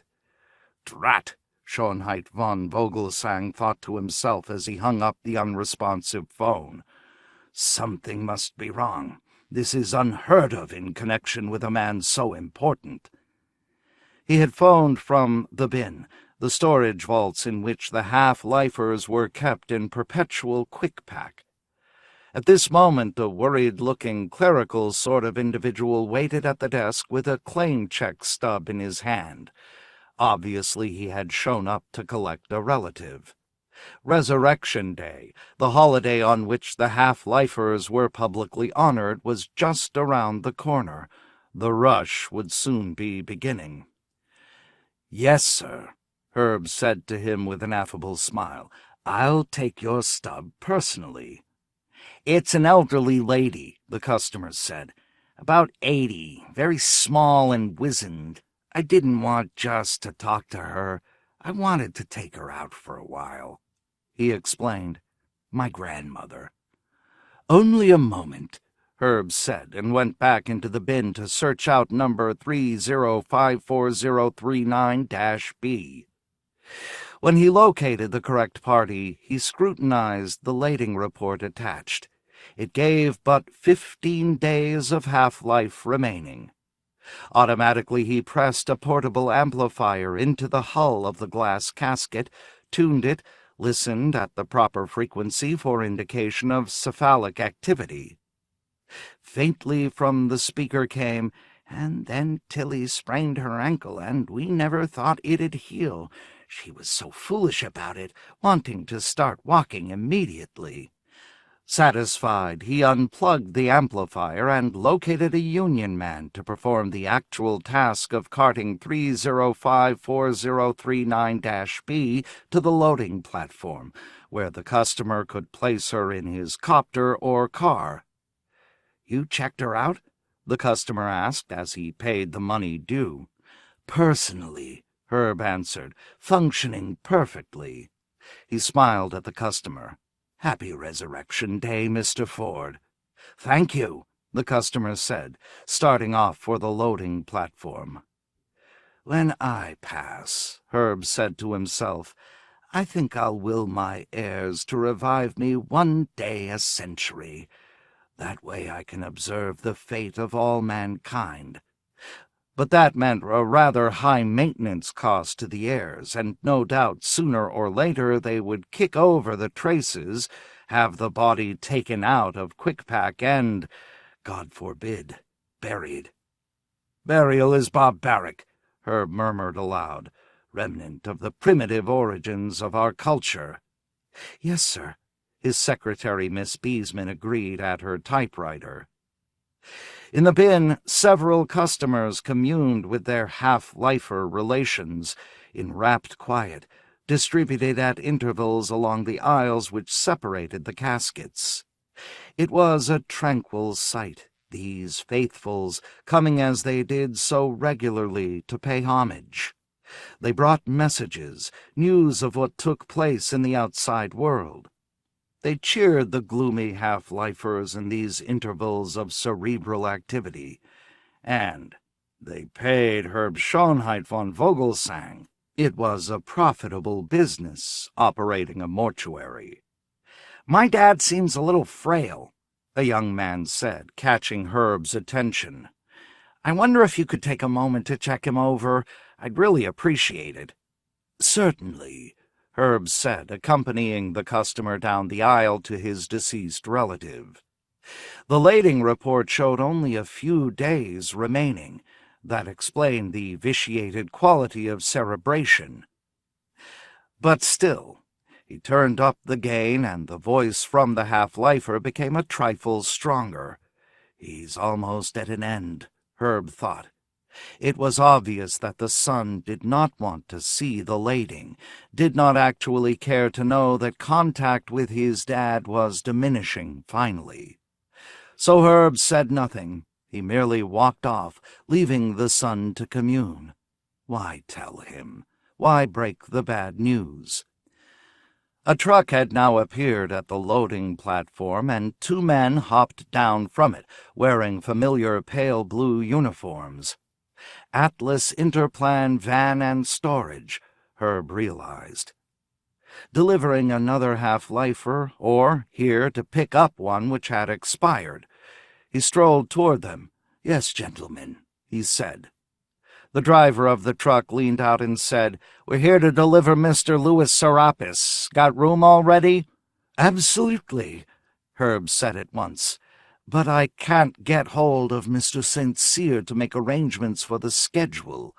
When's he to be brought back?" Another man, dark-haired, with shiny button-black eyes, emerged from the truck. "I'm John Barefoot. According to the terms of the will, I'm in charge of Mr. Serapis. He is to be brought back to life immediately. That's the instructions I'm charged with."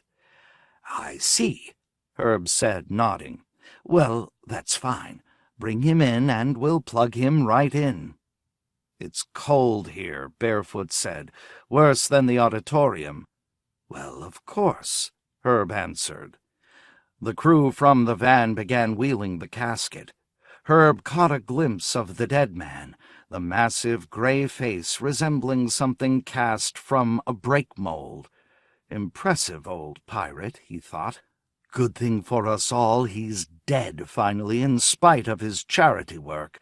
Because who wants charity, especially his? Of course, Herb did not say that to Barefoot. He contented himself with guiding the crew to the prearranged spot. "I'll have him talking in 15 minutes, he promised Barefoot, who looked tense. "Don't worry. We've had almost no failures at this stage. The initial residual charge is generally quite vital." "I suppose it's later," Barefoot said. "As it dims, then you have the technical problems." "Why does he want to be brought back so soon?" Herb asked. Barefoot scowled and did not answer. "Sorry," Herb said, and continued tinkering with the wires which had to be seated perfectly to the cathode terminals of the casket. "At low temperatures," he murmured, "the flow of current is virtually unimpeded. There's no measurable resistance at -150. So," he fitted the anode cap in place, "the signal should bounce out clear and strong." In conclusion, he clicked the amplifier on. A hum, nothing more. "Well?" Barefoot said. "I'll recheck," Herb said, wondering what had gone afoul. "Listen," Barefoot said quietly. "If you slip up here and let the spark flicker out—" It was not necessary for him to finish. Herb knew. "Is it the Democratic-Republican National Convention that he wants to participate in?" Herb asked. The convention would be held later in the month, in Cleveland. In the past, Serapis had been quite active in the behind-the-scenes activities at both the Democratic-Republican and the Liberal Party nominating conventions. It was said, in fact, that he had personally chosen the last Democratic-Republican presidential candidate, Alphonse Gamme. Tidy, handsome Gamme had lost, but not by very much. "Are you still getting nothing?" Barefoot asked. It seems," Herb said. "Nothing, obviously." Now Barefoot looked grim. "If you can't rouse him in another 10 minutes, I'll get hold of Claude St. Cyr and we'll take Louis out of your mortuary and lodge charges of negligence against you." "I'm doing what I can," Herb said, perspiring as he fiddled with the leads to the casket. "We didn't perform the quick-pack installation, remember. There may have been a slip-up at that point." Now static supervened over the steady hum. "Is that him coming in?" Barefoot demanded. "No," Herb admitted, thoroughly upset by now. It was, in fact, a bad sign. "Keep trying," Barefoot said. But it was unnecessary to tell Herbert Schonheit von Vogelsang that. He was struggling desperately with all he had, with all his years of professional competence in this field. And still he achieved nothing. Louis Serapis remained silent. "I'm not going to be successful," Herb realized in fear. "I don't understand why, either. What's wrong? A big client like this, and it has to get fouled up." He toiled on, not looking at Barefoot, not daring to. At the radio telescope at Kennedy's Slough on the dark side of Luna, Chief Technician Owen Angress discovered that he had picked up a signal emanating from a region 1 light-week beyond the solar system in the direction of Proxima. Ordinarily, such a region of space would have held little of interest for the UN Commission on Deep Space Communications, but this, Owen Angress realized, was unique. What reached him, thoroughly amplified by the great antennae of the radio telescope, was, faintly but clearly, a human voice. "Probably let it slide by," the voice was declaring. "If I know them, and I believe I do. That Johnny, he'd revert without my keeping my eye on him, but at least he's not a crook like St. Cyr. I did right to fire St. Cyr, assuming I can make it stick." The voice faded momentarily. "What's out there?" Angress wondered dazedly. "At 1/52nd of a light-year," he murmured, making a quick mark on the deep space map which he had been recharting. "Nothing. That's just empty dust clouds." He could not understand what the signal implied. Was it being bounced back to Luna from some nearby transmitter? Was this, in other words, merely an echo? Or was he reading his computation incorrectly? Surely this couldn't be correct. Some individual ruminating at a transmitter out beyond the solar system, a man not in a hurry, thinking aloud in a kind of half-slumbering attitude, as if free-associating. It made no sense. "I'd better report this to Wyckoff at the Soviet Academy of Sciences," he said to himself. Wyckoff was his current supervisor. Next month it would be Jameson of MIT. Maybe it's a long-haul ship that... The voice filtered in clearly once again. "That Gam is a fool. Did wrong to select him. No better now, but too late. Hello?" The thoughts became sharp, the words more distinct. "Am I coming back, for God's sake? It's about time. Hey, Johnny, is that you?"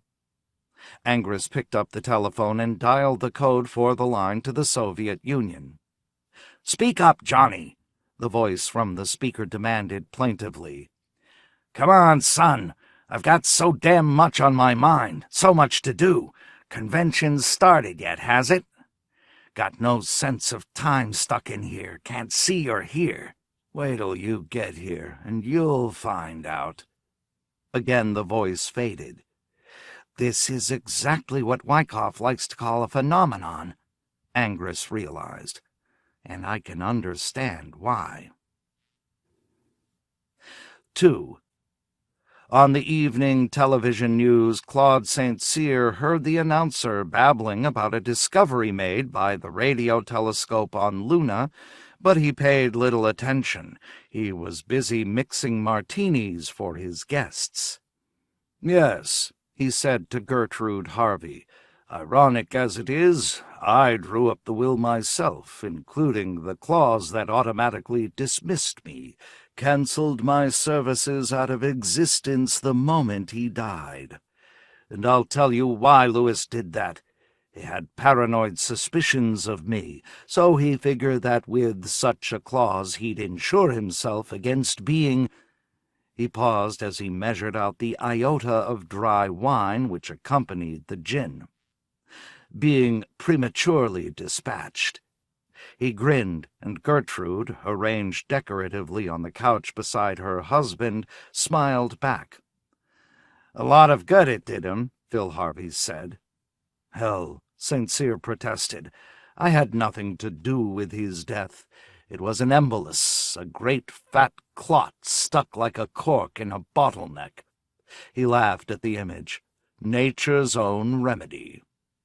Gertrude said, "Listen, the TV, it's saying something strange." She rose, walked over to it, and bent down, her ear close to the speaker. "It's probably that oaf, Kent Margrave," St. Cyr said, making another political speech. Margrave had been their president now for 4 years. A liberal, he had managed to defeat Alphonse Gamme, who had been Louis Serapis's hand-picked choice for the office. Actually, Margrave, for all his faults, was quite a politician. He had managed to convince large blocks of voters that having a puppet of Serapis for their president was not such a good idea. "No," Gertrude said, carefully arranging her skirt over her bare knees. "This is the space agency, I think. Science." "Science!" St. Cyr laughed. "Well, then, let's listen. I admire science. Turn it up." "I suppose they've found another planet in the Orionus system," he said to himself. "Something more for us to make the goal of our collective existence." "A voice," the TV announcer was saying, "emanating from outer space tonight has scientists both in the United States and the Soviet Union completely baffled." "Oh, no," St. Cyr choked. "A voice from outer space. Please, no more." Doubled up with laughter, he moved off, away from the TV set. He could not bear to listen any more. "That's what we need," he said to Phil. "A voice that turns out to be— You know who it is." "Who?" Phil asked. "God, of course. The radio telescope at Kennedy's Slough has picked up the voice of God, and now we're going to receive another set of divine commandments, or at least a few scrolls." Removing his glasses, he wiped his eyes with his Irish linen handkerchief. Dourly, Phil Harvey said, "Personally, I agree with my wife. I find it fascinating." "Listen, my friend," St. Cyr said. "You know it'll turn out to be a transistor radio that some Jap student lost on a trip between Earth and Callisto. And the radio just drifted on out of the solar system entirely, and now the telescope has picked it up, and it's a huge mystery to all the scientists." He became more sober. "Shut it off, Gert. We've got serious things to consider." Obediently but reluctantly she did so. "Is it true, Claude," she asked, rising to her feet, "that the mortuary wasn't able to revive old Louis? That he's not in half-life as he's supposed to be by now?"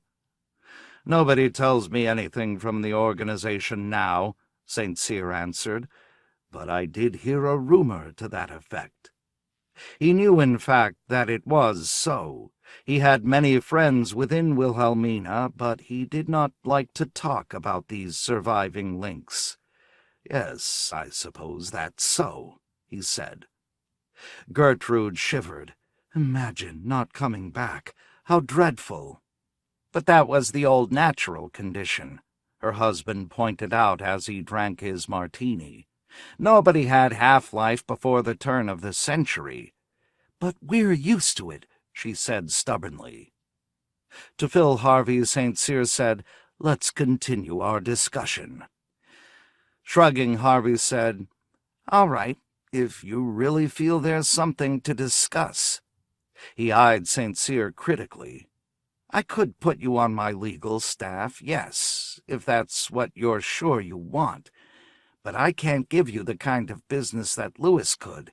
It wouldn't be fair to the legal men I have in there now." "Oh, I recognize that," St. Cyr said. After all, Harvey's drayage firm was small in comparison with the Serapis outfits. Harvey was, in fact, a minor figure in the 3-4 shipping business. But that was precisely what St. Cyr wanted, because he believed that within a year, with the experience and contacts he had gained working for Louis Serapis, he could depose Harvey and take over Electra Enterprises. Harvey's first wife had been named Electra. St. Cyr had known her, and after she and Harvey had split up, St. Cyr had continued to see her, now in a more personal and more spirited way. It had always seemed to him that Electra Harvey had obtained a rather bad deal. Harvey had employed legal talent of sufficient caliber to outwit Electra's attorney, who had been, as a matter of fact, St. Cyr's junior law partner, Harold Fane. Ever since her defeat in the courts, St. Cyr had blamed himself. Why hadn't he taken the case personally? But he had been so tied up with Serapis business, it had simply not been possible. Now, with Serapis gone and his job with Atlas, Wilhelmina, and Archimedean over, he could take some time to rectify the imbalance. He could come to the aid of the woman, he admitted it, whom he loved. But that was a long step from this situation. First, he had to get into Harvey's legal staff, at any cost. Evidently, he was succeeding. "Shall we shake on it, then?" he asked Harvey, holding out his hand. "Okay," Harvey said, not very much stirred by the event. He held out his hand, however, and they shook. "By the way," he said then, "I have some knowledge, fragmentary but evidently accurate, as to why Serapis cut you off in his will, and it isn't what you said at all." "Oh?" St. Cyr said, trying to sound casual. "My understanding is that he suspected someone, possibly you, of desiring to prevent him from returning to half-life, that you were going to select a particular mortuary which certain contacts of yours operate, and they'd somehow fail to revive the old man." He eyed St. Cyr, and oddly, that seems to be exactly what has happened. There was silence. Gertrude said at last, "Why would Claude not want Louis Serapis to be resurrected?" "I have no idea," Harvey said. He stroked his chin thoughtfully. "I don't even fully understand half-life itself. Isn't it true that the half-lifer often finds himself in possession of a sort of insight, of a new frame of reference, a perspective that he lacked while alive?" "I've heard psychologists say that," Gertrude agreed. "It's what the old theologists called conversion." "Maybe Claude was afraid of some insight that Louis might show up with," Harvey said. "But that's just conjecture." "Conjecture," Claude St. Cyr agreed, "in its entirety, including that as to any such plan as you describe. In actual fact, I know absolutely no one in the mortuary business." His voice was steady, too. He made it come out that way. But this all was very sticky, he said to himself, quite awkward. The maid appeared then to tell them that dinner was ready. Both Phil and Gertrude rose, and Claude joined them as they entered the dining-room together. "Tell me," Phil Harvey said to Claude, "who is Serapis' heir?" St. Cyr said, "A granddaughter who lives on Callisto.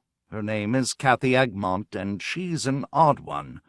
She's about 20 years old, and already she's been in jail 5 times, mostly for narcotics addiction.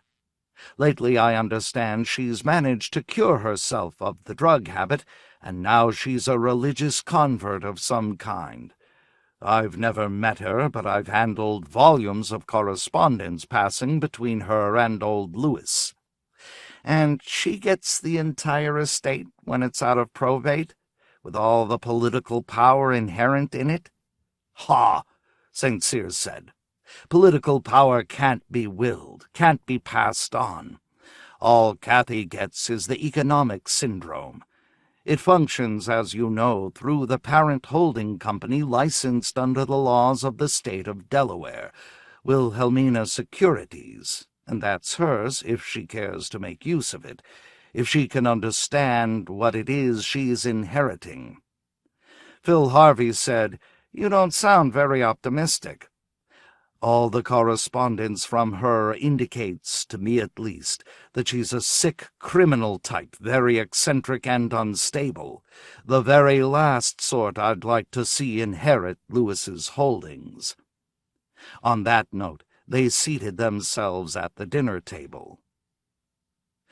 In the night, Johnny Barefoot heard the phone, drew himself to a sitting position, and fumbled until his hands touched the receiver. Beside him in the bed, Sarabel stirred as he said gratingly, "Hello, who the hell is it?" A fragile female voice said, "I'm sorry, Mr. Barefoot. I didn't mean to wake you up, but I was told by my attorney to call you as soon as I arrived on Earth." She added, "This is Kathy Egmont, although actually my real name is Mrs. Kathy Sharp. Do you know who I am?" "Yes," Johnny said, rubbing his eyes and yawning. He shivered from the cold of the room. Beside him, Sarabel drew the covers back up over her shoulders and turned the other way. "Want me to come and pick you up? Do you have a place to stay?" "I have no friends here on Terra," Kathy said. "But the spaceport people told me that the Beverly is a good hotel, so I'm going there. I started from Callisto as soon as I heard that my grandfather had died." "You made good time," he said. He hadn't expected her for another 24 hours. "Is there any chance—" the girl sounded timid. "Could I possibly stay with you, Mr. Barefoot? It scares me, the idea of a big hotel where no one knows me." "I'm sorry," he said at once. "I'm married." And then he realized that such a retort was not only inappropriate, it was actually abusive. "What I mean is," he explained, "I have no spare room. You stay at the Beverly tonight, and tomorrow we'll find you a more acceptable apartment." "All right," Kathy said. She sounded resigned, but still anxious. "Tell me, Mr. Barefoot, what luck have you had with my grandfather's resurrection? Is he in half-life now?" "No," Johnny said. "It's failed so far. They're working on it." When he had left the mortuary, 5 technicians had been busy at work, trying to discover what was wrong. Kathy said, "I thought it might work out that way." "Why?" "Well, my grandfather, he was so different from everyone else. I realize you know that, perhaps even better than I. After all, you were with him daily. But I just couldn't imagine him inert, the way the half-lifers are. Passive and helpless, you know. Can you imagine him like that after all he's done?" Johnny said, "Let's talk tomorrow. I'll come by the hotel about 9, okay?" "Yes, that's fine. I'm glad to have met you, Mr. Barefoot. I hope you'll stay on with Archimedean, working for me. Goodbye." The phone clicked. She had rung off. "My new boss," Johnny said to himself. "Wow." "Who was that?" Sarabel murmured, "at this hour?" "The owner of Archimedean," Johnny said. "My employer." "Louis Serapis?" His wife sat up at once. "Oh, you mean his granddaughter. She's here already. What's she sound like?" "I can't tell," he said meditatively. "Frightened, mostly. It's a finite, small world she comes from compared with Terra here." He did not tell his wife the things he knew about Kathy, her drug addiction, her terms in jail. "Can she take over now?" Sarabel asked. "Doesn't she have to wait until Louis's half-life is over?" "Legally, he's dead. His will has come into force. And, he thought acidly, he's not in half-life anyhow. He's silent and dead in his plastic casket, in his quick-pack, which evidently wasn't quite quick enough." "How do you think you'll get along with her?" "I don't know," he said candidly. "I'm not even sure I'm going to try." He did not like the idea of working for a woman, especially one younger than himself, and one who was, at least according to hearsay, virtually psychopathic. But on the phone she had certainly not sounded psychopathic. He mulled that over in his mind, wide awake now. "She's probably very pretty," Sarabel said. "You'll probably fall in love with her and desert me." "Oh, no," he said. "Nothing as startling as that. I'll probably try to work for her, drag out a few miserable months, and then give up and look elsewhere." And meanwhile, he thought, what about Louis? Are we or are we not going to be able to revive him? That was the really big unknown. If the old man could be revived, he could direct his granddaughter, even though legally and physically dead. He could continue to manage his complex economic and political sphere to some extent. But right now this was simply not working out, and the old man had planned on being revived at once, certainly before the Democratic-Republican convention. Lewis certainly knew, or rather had known, what sort of person he was willing his holdings to. Without help she surely could not function. And, Johnny thought, there's little I can do for her. Claude St. Cyr could have, but by the terms of the will he's out of the picture entirely. So what is left? We must keep trying to revive old Lewis, even if we have to visit every mortuary in the United States, Cuba, and Russia. You're thinking confused thoughts, Sarabel said. I can tell by your expression. She turned on the small lamp by the bed and was now reaching for her robe.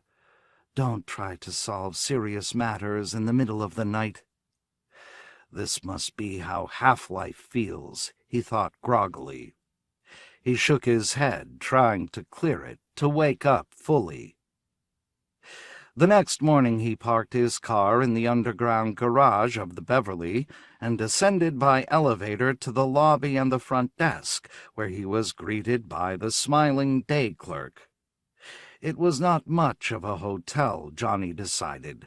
Clean, however, a respectable family hotel which probably rented many of its units by the month, some no doubt to elderly retired people. Evidently Kathy was accustomed to living modestly. In answer to his query, the clerk pointed to the adjoining coffee shop. You'll find her in there, eating breakfast. She said you might be calling Mr. Barefoot.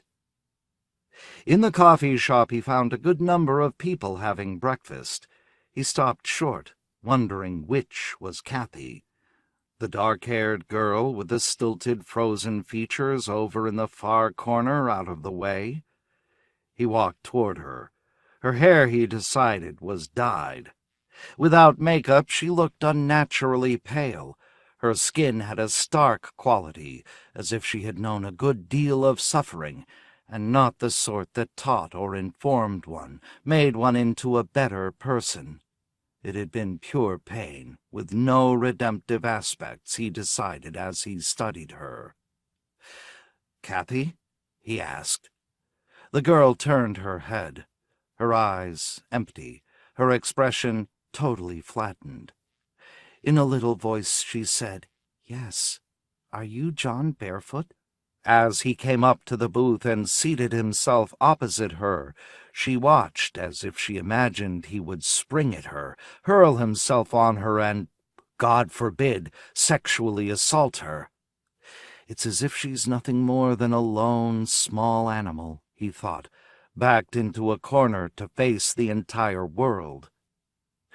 The color, or rather lack of it, could stem from the drug addiction, he decided. But that did not explain the flatness of her tone and her utter lack of facial expression. And yet she was pretty.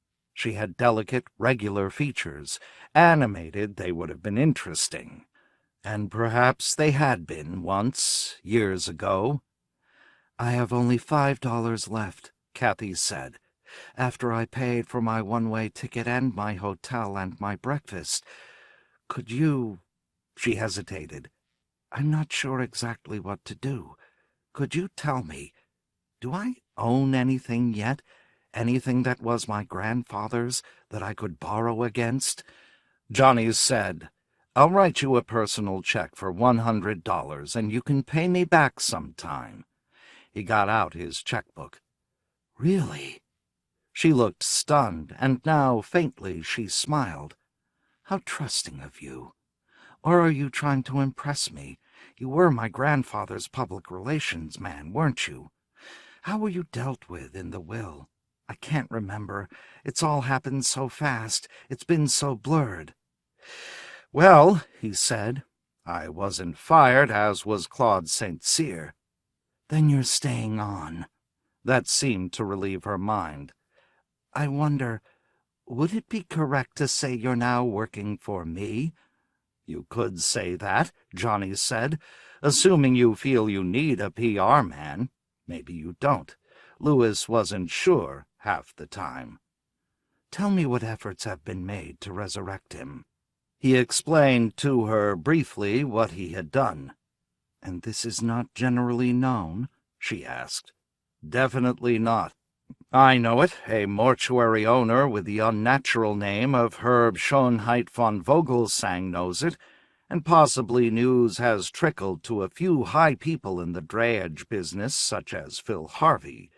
Even Claude St. Cyr may know it by now. Of course, as time goes on and Lewis has nothing to say, no political pronouncements for the press." "We'll have to make them up," Kathy said, "and pretend they're from him. That will be your job, Mr. Funnyfoot."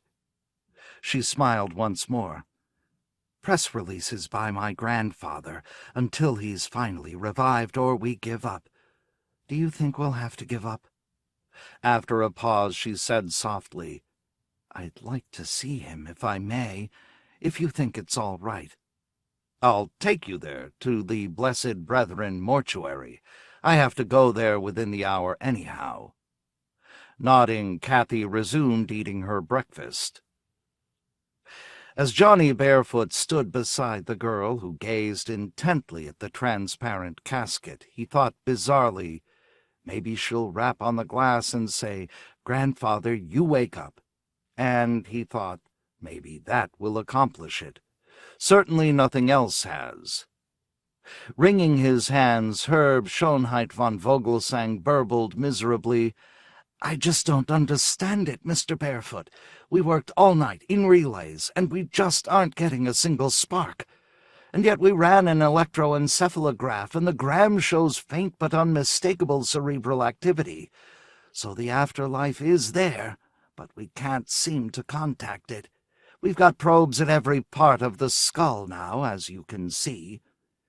He pointed to the maze of hair wires connecting the dead man's head to the amplifying equipment surrounding the casket. "I don't know what else we can do, sir." "Is there measurable brain metabolism?" Johnny asked. "Yes, sir. We called in outside experts, and they detected it. It's a normal amount, too, just what you'd expect immediately after death." Kathy said calmly, "I know it's hopeless. He's too big a man for this. This is for aged relatives, for grandmothers to be trotted out once a year on Resurrection Day." She turned away from the casket. "Let's go," she said to Johnny. Together he and the girl walked along the sidewalk from the mortuary, neither speaking. It was a mild spring day, and the trees here and there at the curb had small pink flowers. Cherry trees, Johnny decided. "Death," Kathy murmured at last, "and rebirth. A technological miracle. Maybe when Lewis saw what it was like on the other side, he changed his mind about coming back. Maybe he just doesn't want to return." "Well," Johnny said, "the electrical spark is there. He's inside there thinking something." He let Kathy take his arm as they crossed the street. "Someone told me," he said quietly, "that you're interested in religion." "Yes, I am," Kathy said quietly. "You see, when I was a narcotics addict, I took an overdose, never mind of what, and as a result my heart action ceased. I was officially medically dead for several minutes. They brought me back by open-chest heart massage and electroshock, you know. During that time I had an experience, probably much like what those who go into half-life have experienced." "Was it better than here?" "No," she said, "but it was different. It was dreamlike. I don't mean vague or unreal. I mean the logic, the weightlessness. You see, that's the main difference. You're free of gravity. It's hard to realize how important that is, but just think how many of the characteristics of the dream derive from that one fact. Johnny said, and it changed you. I managed to overcome the oral addictive aspects of my personality, if that's what you mean. I learned to control my appetites, my greed. At a newspaper stand, Kathy halted to read the headlines. "Look," she said. "Voice from outer space baffles scientists." "Interesting," Johnny said. Kathy, picking up the newspaper, read the article which accompanied the headline. "How strange," she said. "They've picked up a sentient living entity. Here, you can read it too." She passed the newspaper to him. "I did that when I died. I drifted out, free of the solar system. First planetary gravity, then the sun's. I wonder who it is." Taking the newspaper back, she reread the article. "10 cents, sir, or madam," the robot vendor said suddenly. Johnny tossed it the dime. "Do you think it's my grandfather?" Kathy asked. "Hardly," Johnny said. "I think it is," Kathy said, staring past him, deep in thought. "I know it is. Look, it began 1 week after his death, and it's 1 light week out. The time fits, and here's the transcript of what it's saying." She pointed to the column. "All about you, Johnny, and about me, and about Claude St. Cyr, that lawyer he fired, and the convention. It's all there, but garbled. That's the way your thoughts run when you're dead, all compressed instead of in sequence." She smiled up at Johnny. "So we've got a terrible problem. We can hear him by use of the radio telescope at Kennedy's Slough, but he can't hear us." "You don't actually—" "Oh, I do," she said matter-of-factly. "I knew he wouldn't settle for half-life. This is a whole entire life he's leading now, out in space, there beyond the last planet of our system. And there isn't going to be any way we can interfere with him, whatever it is he's doing." She began to walk on once more. Johnny followed. "Whatever it is, it's going to be at least as much as he did when he was alive here on Terra. You can be sure of that. Are you afraid?" "Hell," Johnny protested. "I'm not even convinced, let alone afraid." And yet, perhaps she was right. She seemed so certain about it. He could not help being a little impressed, a little convinced. "You should be afraid," Kathy said. "He may be very strong out there. He may be able to do a lot, affect us, what we do and say and believe.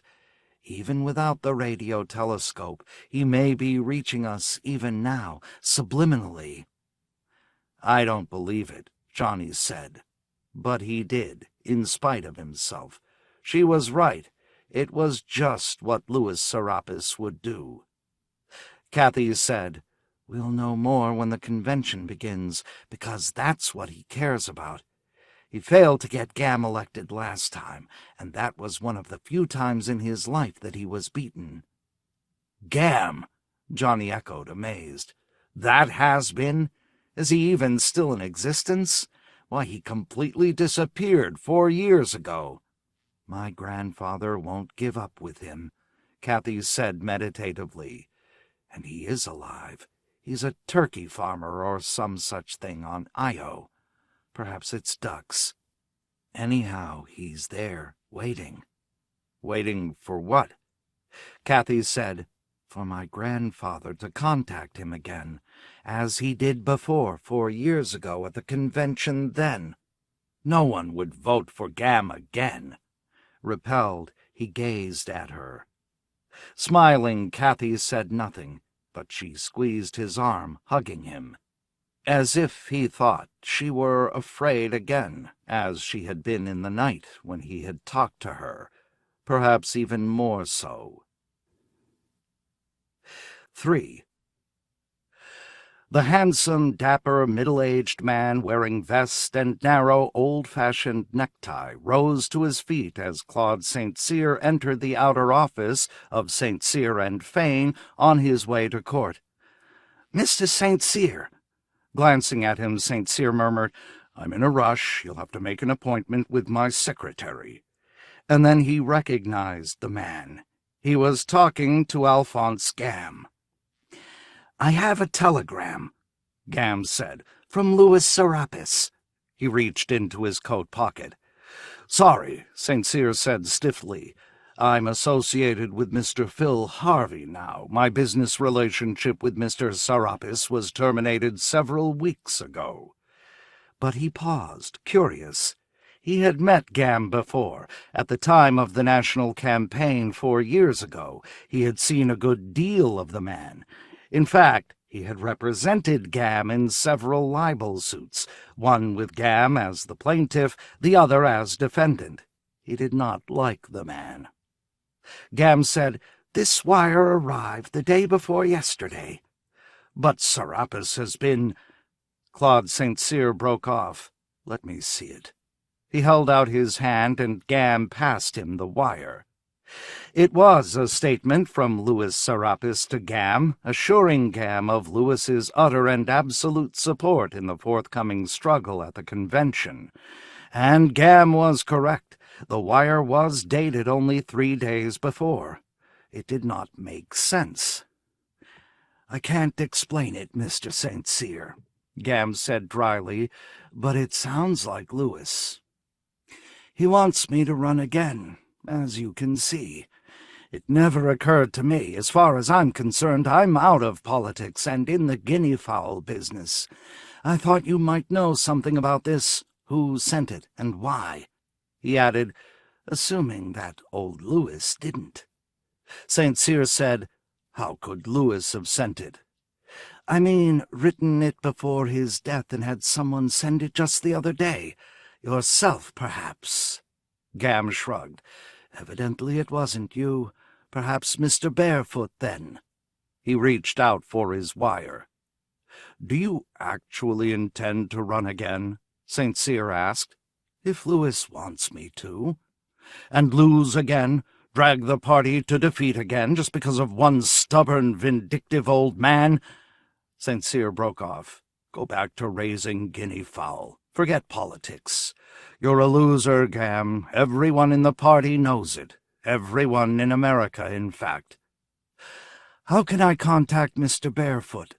St. Cyr said, "I have no idea." He started on. "I'll need legal help," Gam said. "For what? Who's suing you now?" "You don't need legal help, Mr. Gam. You need medical help. A psychiatrist to explain why you want to run again. Listen." He leaned toward Gam. "If Louis alive couldn't get you into office, Louis dead certainly can't." He went on then, leaving Gam standing there. "Wait," Gam said. Reluctantly, Claude St. Cyr turned around.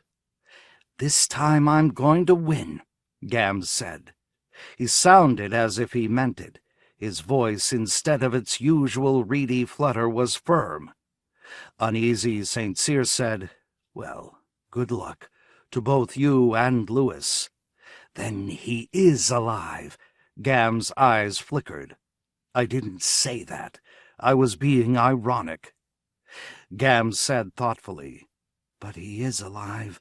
I'm sure of it. I'd like to find him. I went to some of the mortuaries, but none of them had him, or if they did, they wouldn't admit it. I'll keep looking. I want to confer with him." He added, "That's why I came here from Io." At that point, St. Cyr managed to break away and depart. "What a non-entity," he said to himself. "A cipher, nothing but a puppet of Louis's." He shuddered. "God protect us from such a fate. That man is our president. Imagine us all becoming like Gam." It was not a pleasant thought. It did not inspire him for the day ahead, and he had a good deal of work on his shoulders. This was the day that he, as attorney for Phil Harvey, would make Mrs. Kathy Sharp, the former Kathy Egmont, an offer for Wilhelmina Securities. An exchange of stock would be involved, voting stock redistributed in such a fashion that Harvey gained control of Wilhelmina.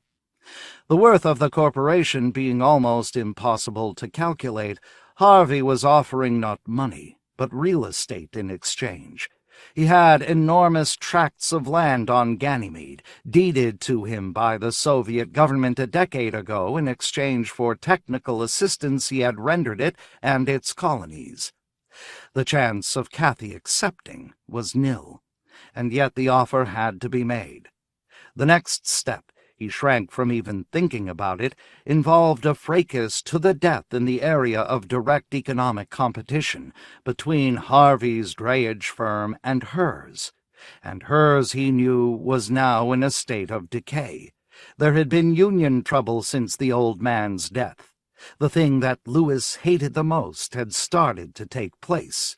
Union organizers had begun to move in on Archimedean. He himself sympathized with the unions. It was about time they came onto the scene. Only the old man's dirty tactics and his boundless energy, not to speak of his ruthless, eternal imagination, had kept them out. Kathy had none of these, and Johnny Barefoot? What can you ask of a non-call? St. Cyr asked himself caustically. Brilliant strategy, purse out of the sow's ear of mediocrity? And Barefoot had his hands full building up Kathy's image before the public. He had barely begun to succeed in that when the union squabbles broke out. An ex-narcotics addict and religious nut, a woman who had a criminal record. Johnny had his work cut out for him. Where he had been productive lay in the area of the woman's physical appearance. She looked sweet, even gentle and pure, almost saintly. And Johnny had seized on this.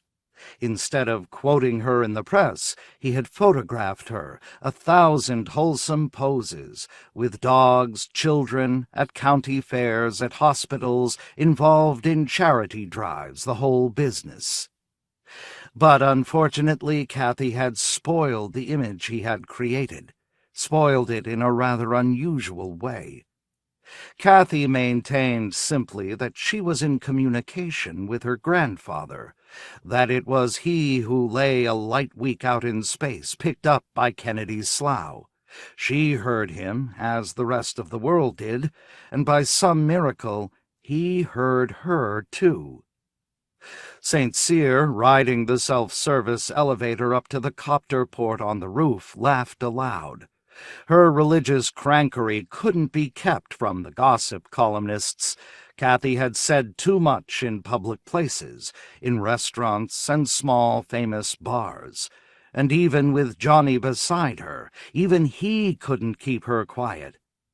Also, there had been that incident at that party in which she had taken off her clothes, declaring the hour of purification to be momentarily arriving. She had daubed herself in certain spots with crimson nail polish as well, a sort of ritual ceremony. Of course, she had been drinking. And this is the woman, St. Cyr thought, who operates Archimedean.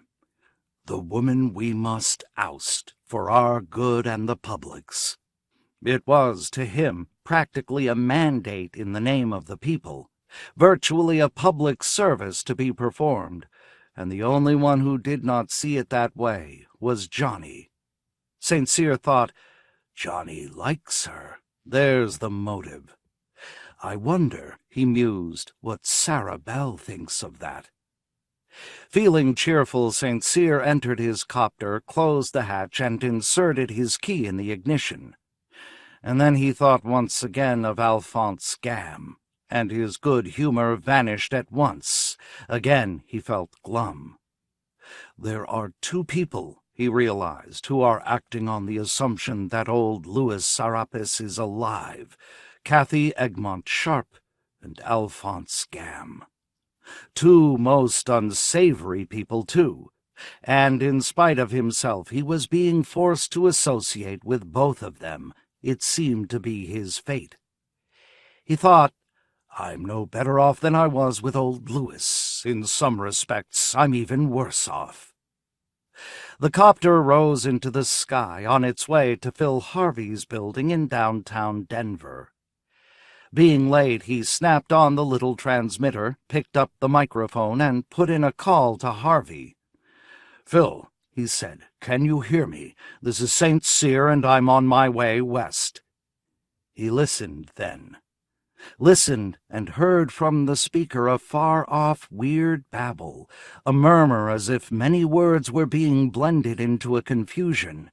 He recognized it. He had come onto it several times now on the TV news programs. "Spite of personal attacks, much superior to Chambers, who couldn't win an election for House of Ill Repute janitor. You keep up faith in yourself, Alphonse. People know a good man, value him. You wait. Faith moves mountains. I ought to know. Look what I've accomplished in my life." It was, St. Cyr realized, the entity, a light week out, now emitting an even more powerful signal. Like sunspots, it beclouded normal transmission channels. He cursed, scowled, then snapped off the receiver. "Fouling up communications," he said to himself. "Must be against the law. I ought to consult the FCC." Shaken, he piloted his copter on across open farmland. My God, he thought, it did sound like old Louis. Could Kathy Egmont Sharp possibly be right? At the Michigan plant of Archimedean, Johnny Barefoot appeared for his appointment with Kathy and found her in a state of gloom. "Don't you see what's happening?" she demanded, facing him across the office which had once been Louis's. "I'm not managing things right at all. Everybody knows that. Don't you know that?" Wild-eyed, she stared at him. "I don't know that," Johnny said. But inside he did know it. She was correct. "Take it easy and sit down," he said. "Harvey and St. Cyr will be here any minute now, and you want to be in command of yourself when you meet with them." It was a meeting which he had hoped to avoid, but he had realized sooner or later it would take place, and so he had let Kathy agree to it. Kathy said, "I have something terrible to tell you." "What is it? It can't be so terrible." He set himself, waiting in dread to hear. "I'm back on drugs, Johnny. All this responsibility and pressure. It's too much for me. I'm sorry." She gazed down at the floor, sadly. "What is the drug?" "I'd rather not say. It's one of the amphetamines. I've read the literature. I know it can cause a psychosis in the amounts I'm taking. But I don't care." Panting, she turned away, her back to him. He saw now how thin she had gotten, and her face was gaunt, hollow-eyed. He now understood why. The overdosage of amphetamines wasted the body away, turned matter into energy. Her metabolism was altered so that she became, as the addiction returned, a pseudo-hyperthyroid, with all the somatic processes speeded up. Johnny said, "I'm sorry to hear it."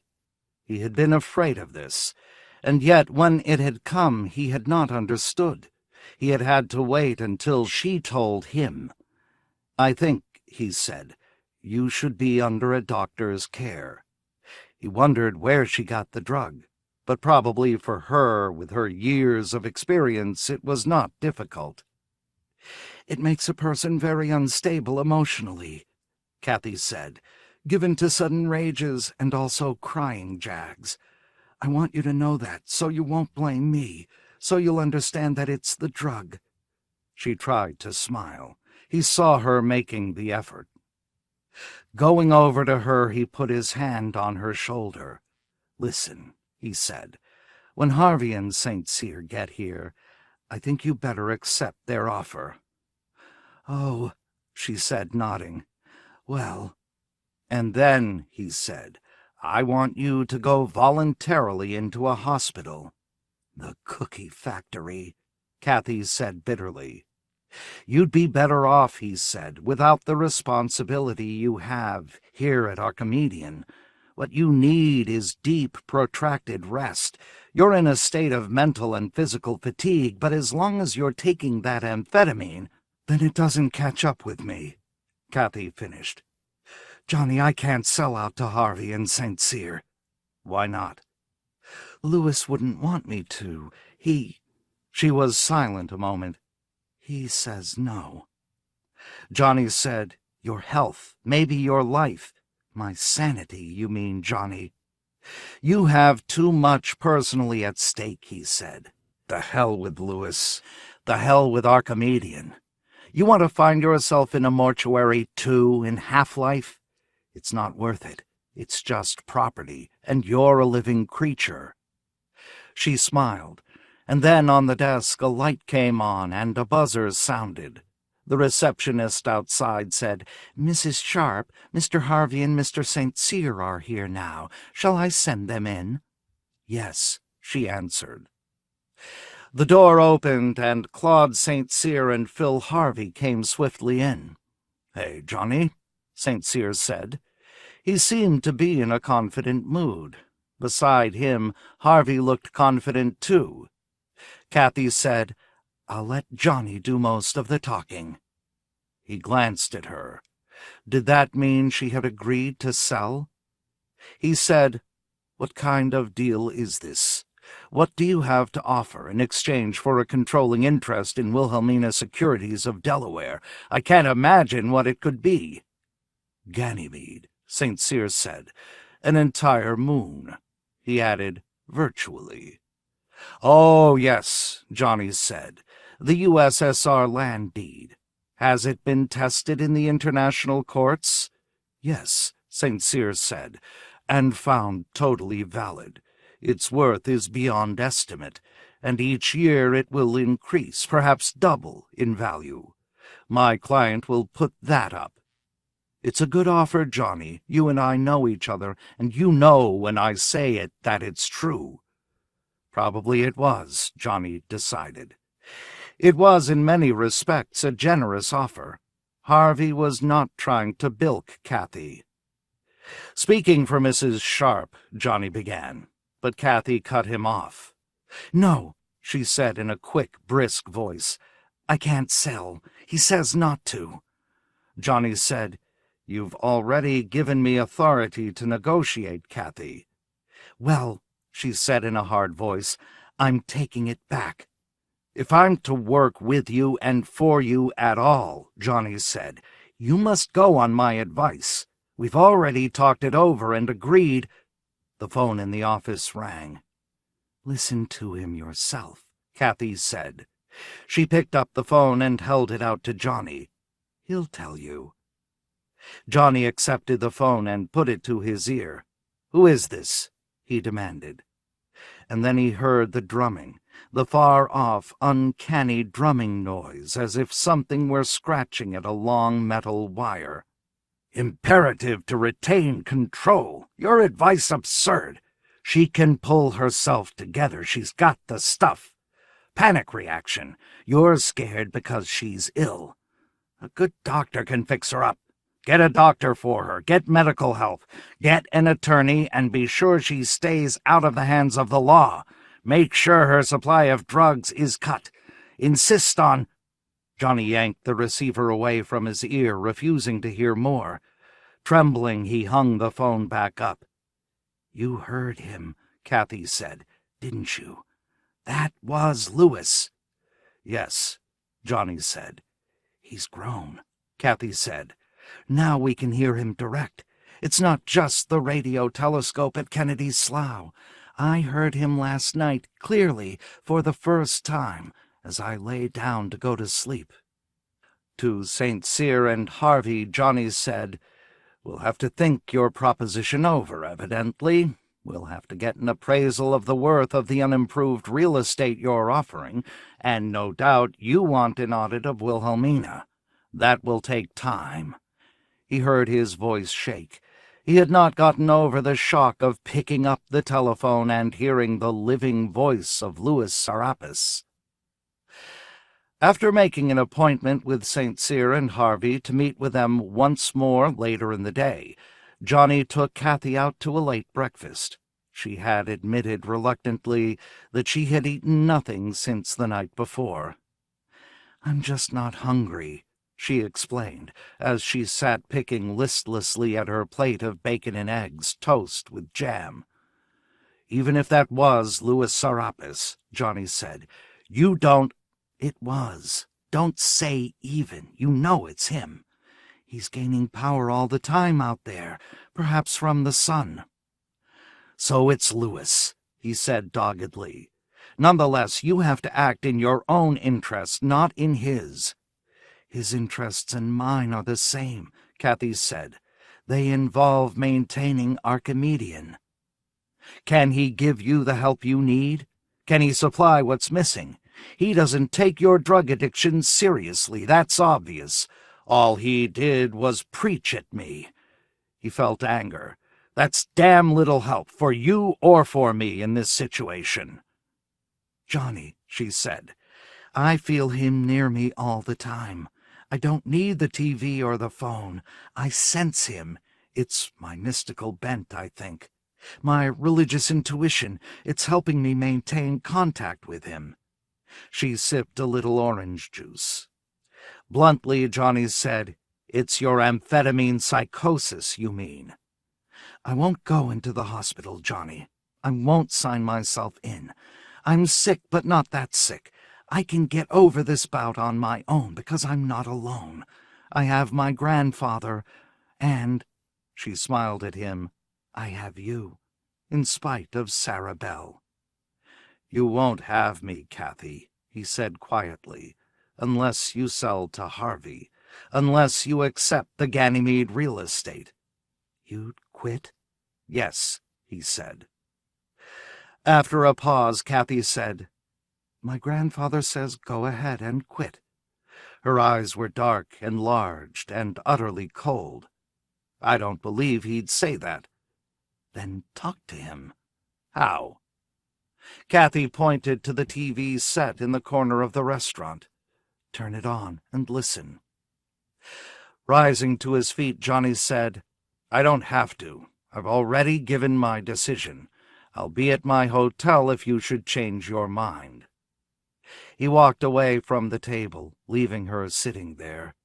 Would she call after him? He listened as he walked. She did not call. A moment later he was out of the restaurant, standing on the sidewalk. She had called his bluff, and so it ceased to be a bluff. It became the real thing. He actually had quit. Stunned, he walked aimlessly on.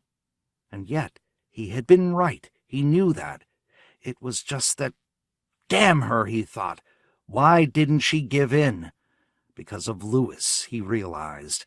Without the old man, she would have gone ahead and done it, traded her controlling voting stock for the Ganymede property. Damn Louis Sarapis. Not her, he thought furiously. What now? He asked himself. Go back to New York? Look for a new job? For instance, approach Alphonse Gamme? There was money in that if he could land it. Or should he stay here in Michigan, hoping that Kathy would change her mind?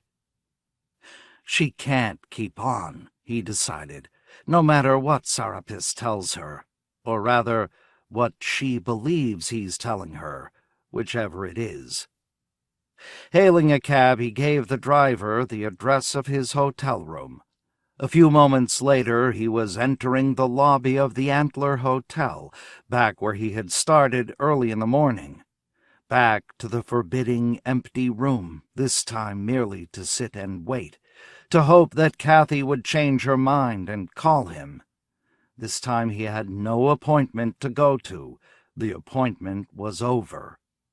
When he reached his hotel room, he heard his phone ringing. For a moment Johnny stood at the door, key in hand, listening to the phone on the other side of the door, the shrill noise reaching him as he stood in the hall. Is it Kathy? he wondered. Or is it him? He put the key in the lock, turned it, and entered the room. Sweeping the receiver off its hook, he said, "Hello." Drumming and far off, the voice in the middle of its monotonous monologue, its recitation to itself, was murmuring, "No good at all. Barefoot to leave her. Betrayal of your job. Thought you understood your responsibilities. Same to her as it was to me, and you never would have walked off in a fit of pique and left me. I deliberately left the disposition of my body to you so you'd stay on. You can't—" At that point, Johnny hung up, chilled. The phone rang again, at once. This time he did not take it off the hook. "The hell with you," he said to himself. He walked to the window and stood looking down at the street below, thinking to himself of the conversation he had held with old Louis years ago, the one that had made such an impression in his mind. The conversation in which it had come out that he had failed to go to college because he wanted to die. Looking down at the streets below, he thought, maybe I ought to jump. At least there'd be no more phones, no more of it. The worst part, he thought, is its senility. Its thoughts are not clear, not distinct. They're dreamlike, irrational. The old man is not genuinely alive. He is not even in half-life. This is a dwindling away of consciousness toward a nocturnal state, and we are forced to listen as it unwinds, as it develops step by step to final total death. But even in this degenerative state, it had desires. It wanted, and strongly. It wanted him to do something. It wanted Kathy to do something. The remnants of Louis Serapis were vital and active, and clever enough to find ways of pursuing him, of getting what was wanted. It was a travesty of Louis's wishes during his lifetime, and yet it could not be ignored. It could not be escaped. The phone continued to ring. Maybe it isn't Louis, he thought then. Maybe it's Kathy. Going to it, he lifted the receiver and put it back down at once. The drumming once more, the fragments of Louis Serapis's personality. He shuddered. And is it just here? Is it selective? He had a terrible feeling that it was not selective. Going to the TV set at the far end of the room, he snapped the switch. The screen grew into lighted animation, and yet, he saw, it was strangely blurred. The dim outlines of... It seemed to be a face.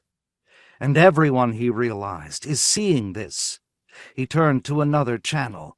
Again the dully formed features. The old man half materialized here on the television screen. And from the set speaker, the murmur of indistinct words. "Told you time and again your primary responsibility is to—" Johnny shut the set off.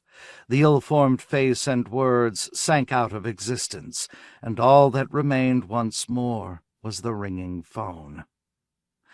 He picked up the phone and said, "Louis, can you hear me?"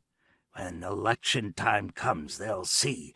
A man with a spirit to campaign a second time. Take the financial responsibility. After all, it's only for the wealthy men now, the cost of running."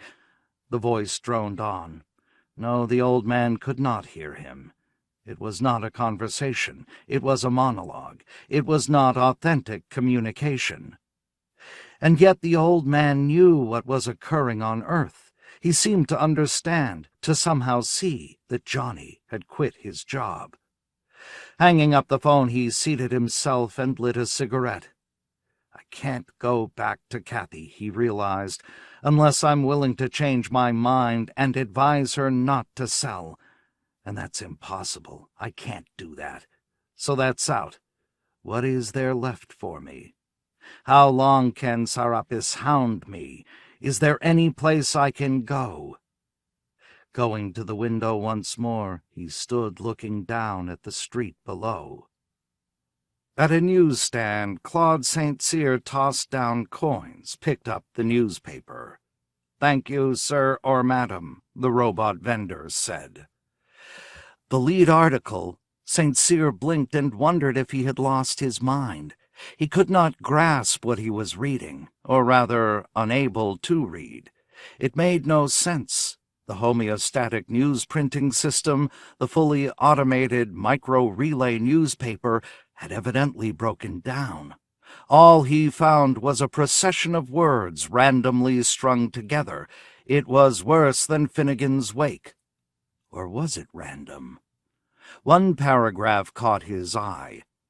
At the hotel window, now ready to leap. If you expect to conduct any more business with her, you better get over there. She's dependent on him, needs a man since her husband, that Paul Sharp, abandoned her. The Antler Hotel, room 604. I think you have time. Johnny is too hot-headed, shouldn't have tried to bluff her. With my blood, you can't be bluffed, and she's got my blood. St. Cyr said rapidly to Harvey, who stood beside him, Johnny Barefoot's in a room at the Antler Hotel about to jump, and this is old Sarapis telling us, warning us. We'd better get over there. Glancing at him, Harvey said, Barefoot's on our side. We can't afford to have him take his life. But why would Sarapis— Let's just get over there, St. Cyr said, starting toward his parked copter. Harvey followed on the run. 4. All at once the telephone stopped ringing. Johnny turned from the window and saw Kathy Sharp standing by it, the receiver in her hand. He called me, she said, and he told me, Johnny, where you were and what you were going to do. Nuts, he said. I'm not going to do anything. He moved back from the window. He thought you were, Kathy said. Yes, and that proves he can be wrong. His cigarette, he saw, had burned down to the filter. He dropped it into the ashtray on the dresser and stubbed it out. My grandfather was always fond of you, Kathy said. He wouldn't like anything to happen to you. Shrugging, Johnny said, As far as I'm concerned, I have nothing to do with Louis Sarapis any more. Kathy had put the receiver to her ear. She paid no attention to Johnny. She was listening to her grandfather, he saw, and so he ceased talking. It was futile. He says, Kathy said, that Claude St. Cyr and Phil Harvey are on their way up here. He told them to come, too. Nice of him, he said shortly. Kathy said, I'm fond of you too, Johnny. I can see what my grandfather found about you to like and admire. You genuinely take my welfare seriously, don't you? Maybe I could go into the hospital voluntarily, for a short period, anyhow, a week or a few days. Would that be enough? He asked. It might. She held the phone out to him. He wants to talk to you. I think you'd better listen. He'll find a way to reach you in any case, and you know that. Reluctantly, Johnny accepted the phone. Trouble is, you're out of a job, and that depresses you. If you're not working, you feel you don't amount to anything. That's the kind of person you are. I like that. The same way myself. Listen, I've got a job for you. At the convention. Doing publicity to make sure Alphonse Gam is nominated. You do a swell job. Call Gam. Call Alphonse Gam. Johnny, call Gam. Call— Johnny hung up the phone. I've got a job, he told Kathy, representing Gam. At least Louis says so. Would you do that? Kathy asked. Be his PR man at the nominating convention? He shrugged. Why not? Gam had the money. He could and would pay well. And certainly he was no worse than the president, Kent Margrave. And I must get a job, Johnny realized. I have to live. I've got a wife and 2 children. This is no joke. Do you think Gam has a chance this time? Kathy asked. No, not really, but miracles in politics do happen. Look at Richard Nixon's incredible comeback in 1968. What is the best route for Gam to follow? He eyed her. I'll talk that over with him, not with you. You're still angry, Kathy said quietly, because I won't sell. Listen, Johnny, Suppose I turn our comedian over to you." After a moment he said, "What does Lewis say to that?" "I haven't asked him." "You know he'd say no. I'm too inexperienced. I know the operation, of course. I've been with it from the start, but—" "Don't sell yourself short," Kathy said softly. "Please," Johnny said, "don't lecture me. Let's try to stay friends, cool, distant friends." "And if there's one thing I can't stand," he said to himself, "it's being lectured by a woman, and for my own good." The door of the room burst open.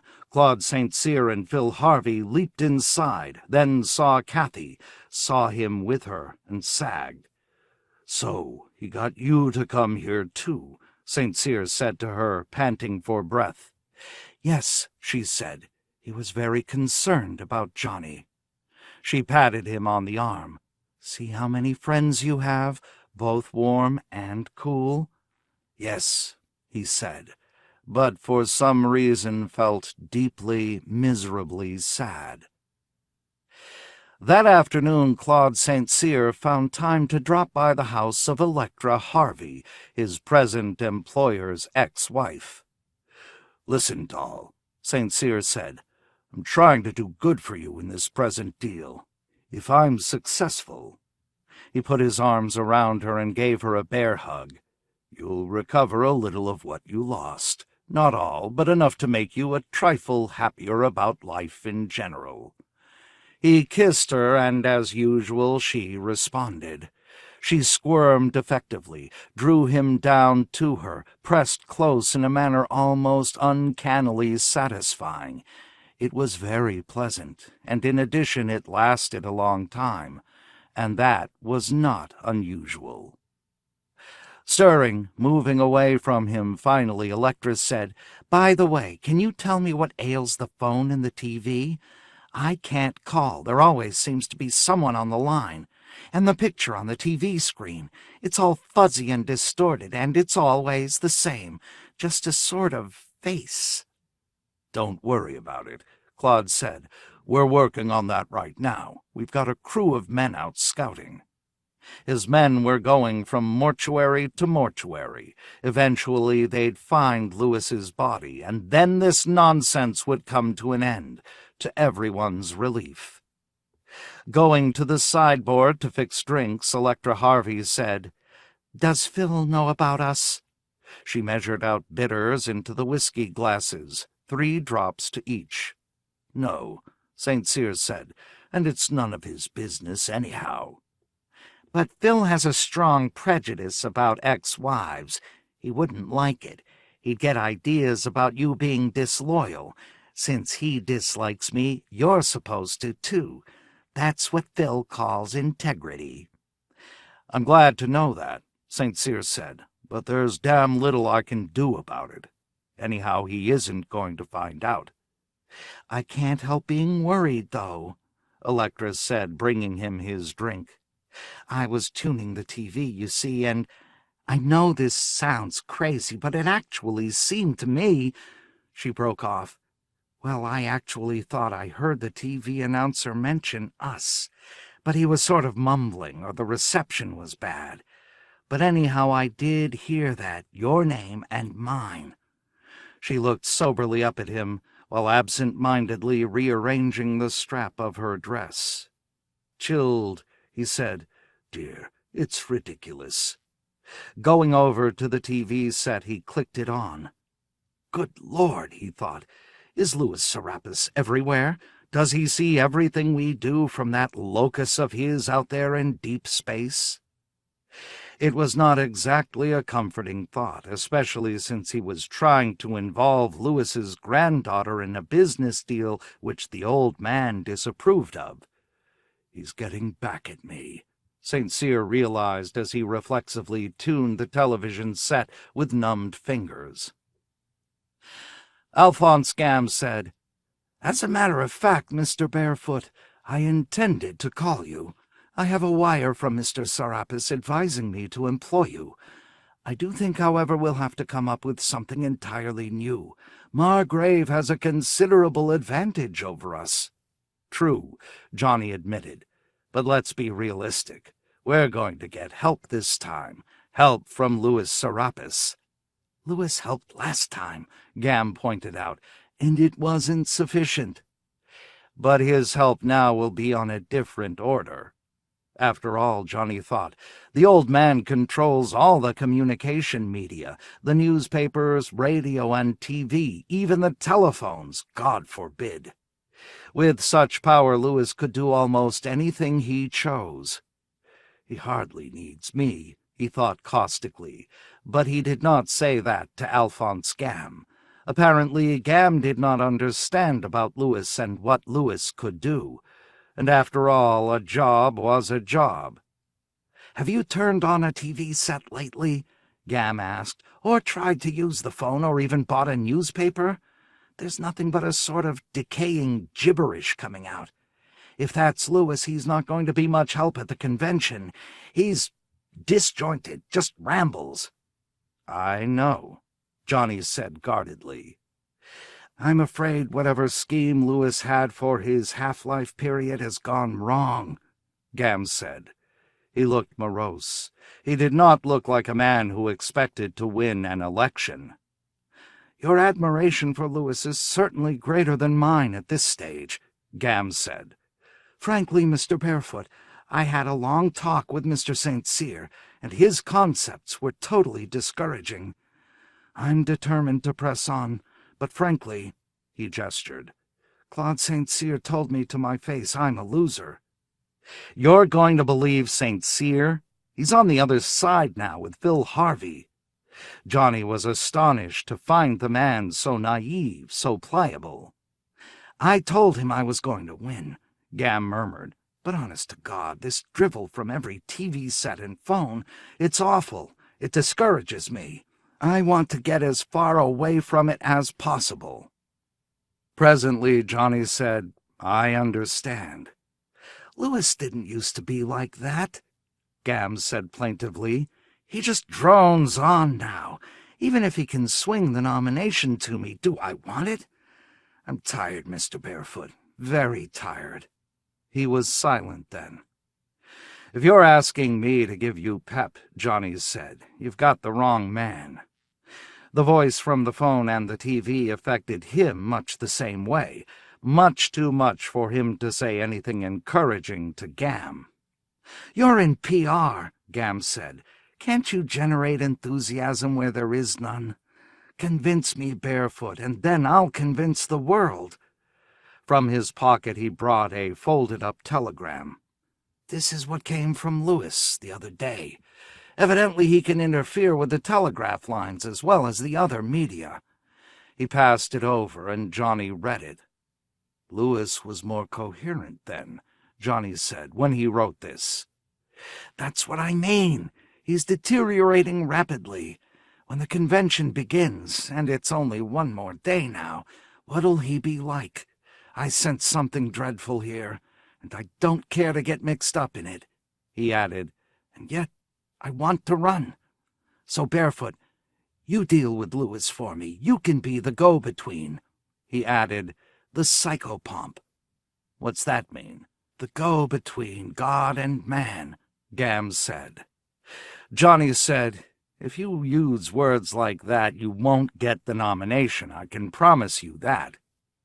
Smiling wryly, Gam said, "How about a drink?" He started from his living room toward the kitchen. "Scotch? Bourbon?" "Bourbon," Johnny said. "What do you think of the girl, Louis's granddaughter?" "I like her," he said, and that was true. He certainly did. "Even though she's a psychotic, a drug addict, been in jail, and on top of that, a religious nut?" "Yes," Johnny said tightly. "I think you're crazy," Gam said, returning with the drinks. "But I agree with you. She's a good person. I've known her for some time, as a matter of fact. Frankly, I don't know why she took the bent that she has. I'm not a psychologist. Probably, though, it has something to do with Louis. She has a peculiar sort of devotion to him, a kind of loyalty that's both infantile and fanatic, and, to me, touchingly sweet." Sipping his drink, Johnny said, "This is terrible bourbon." "Old Sir Muskrat," Gams said, grimacing. "I agree." "You better serve a better drink," Johnny said, "or you really are through in politics." "That's why I need you," Gams said. "You see?" "I see," Johnny said, carrying his drink into the kitchen to pour it back in the bottle, and to take a look at the scotch instead. "How are you going about getting me elected?" Alphonse Gam asked.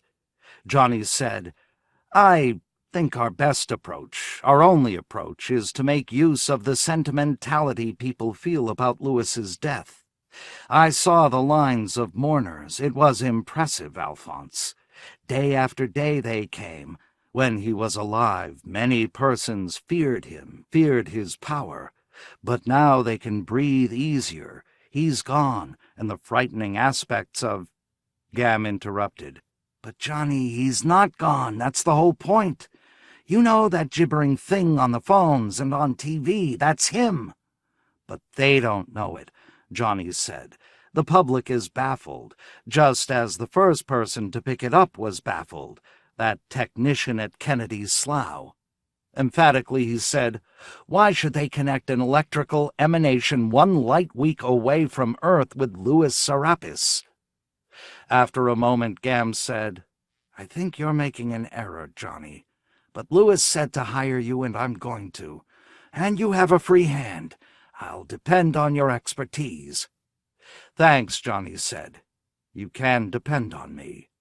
But inside he was not so sure. Maybe the public is smarter than I realize, he thought. Maybe I'm making a mistake. But what other approach was there? None that he could dream up. Either they made use of Gam's tie with Louis, or they had absolutely nothing by which to recommend him.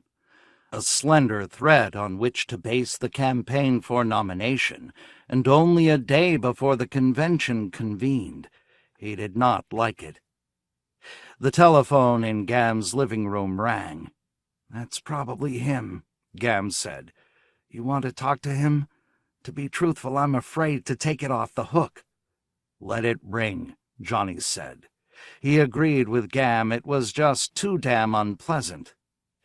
"But we can't evade him," Gam pointed out. "If he wants to get in touch with us, if it isn't the phone, it's the newspaper. And yesterday I tried to use my electric typewriter. Instead of the letter I intended to compose, I got the same mishmash. I got a text from him." Neither of them moved to take the phone, however. They let it ring on. "Do you want an advance?" Gam asked. "Some cash?" "I'd appreciate it," Johnny said. "Since today I quit my job with Archimedean." Reaching into his coat for his wallet, Gam said, "I'll give you a check." He eyed Johnny. "You like her, but you can't work with her, is that it?" "That's it," Johnny said. He did not elaborate, and Gam did not press him any further. Gam was, if nothing else, gentlemanly, and Johnny appreciated it. As the check changed hands, the phone stopped ringing. Was there a link between the two, Johnny wondered, or was it just chance? No way to tell. Louis seemed to know everything. Anyhow, this was what Louis had wanted. He had told both of them that. "I guess we did the right thing," Gam said tartly. "Listen, Johnny, I hope you can get back on good terms with Kathy Egmont Sharp. For her sake.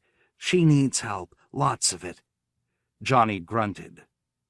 "Now that you're not working for her, make one more try," Gam said. "Okay?" "I'll think about it," Johnny said. "She's a very sick girl, and she's got a lot of responsibility now. You know that, too. Whatever caused the rift between you, try to come to some kind of understanding before it's too late. That's the only proper way." Johnny said nothing, but he knew inside him that Gam was right. And yet, how did he do it? He didn't know how. How do you approach a psychotic person, he wondered.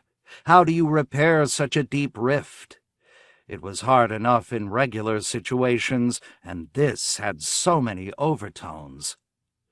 If nothing else, this had Louis mixed in it, and Kathy's feelings about Louis. Those would have to change. The blind adoration, that would have to cease. "What does your wife think of her?" Gam asked.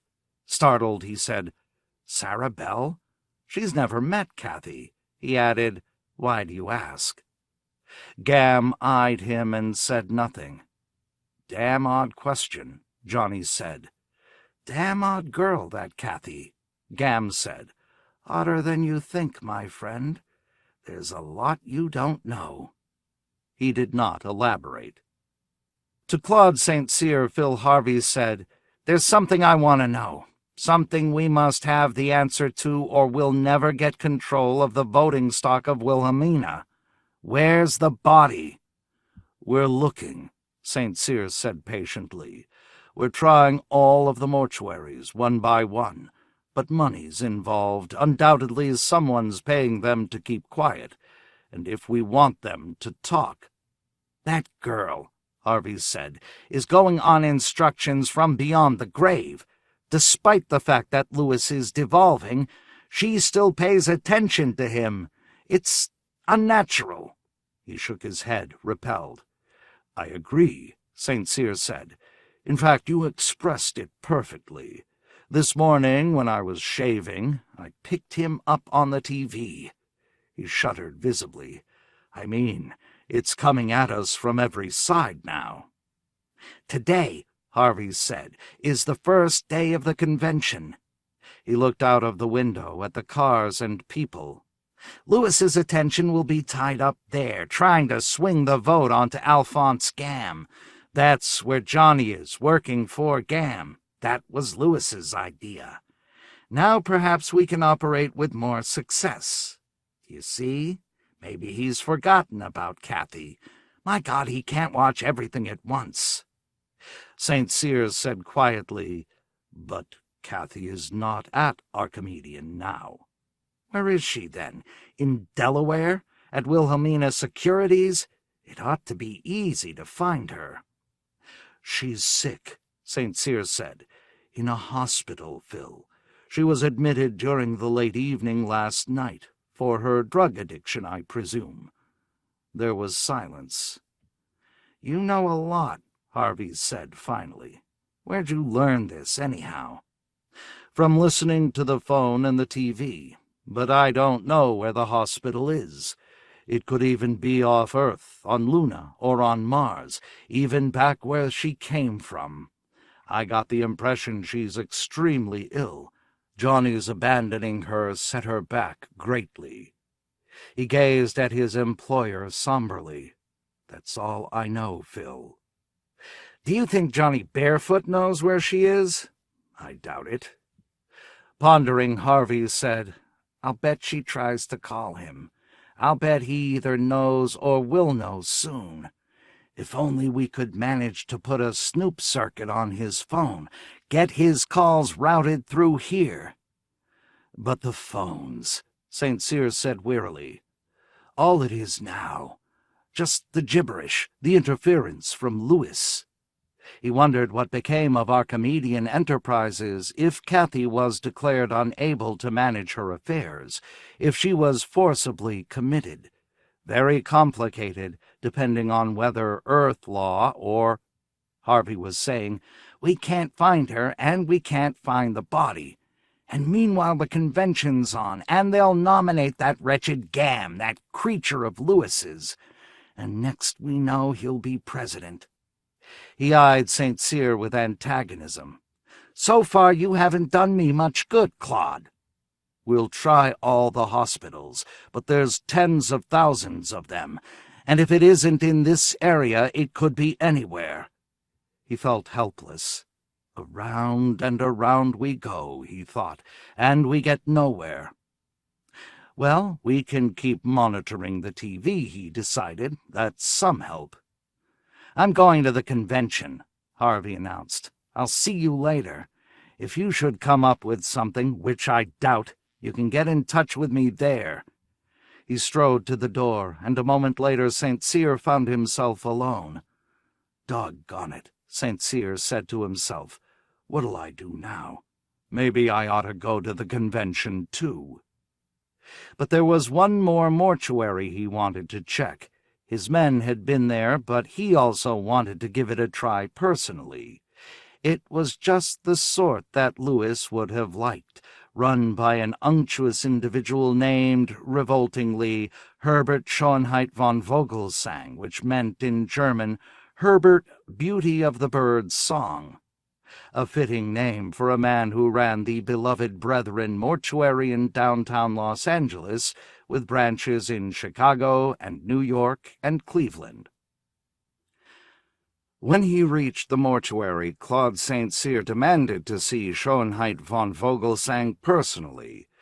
The place was doing a rush business. Resurrection Day was just around the corner, and the petite bourgeoisie who flocked in great numbers to just such ceremonies were lined up waiting to retrieve their half-lifer relatives. "Yes, sir," Schönheit von Vogelsang said, when at last he appeared at the counter in the mortuary's business office. "You asked to speak to me." St. Cyr laid his business card down on the counter. The card still described him as legal consultant for Archimedean Enterprises. "I am Claude St. Cyr," he declared. "You may have heard of me."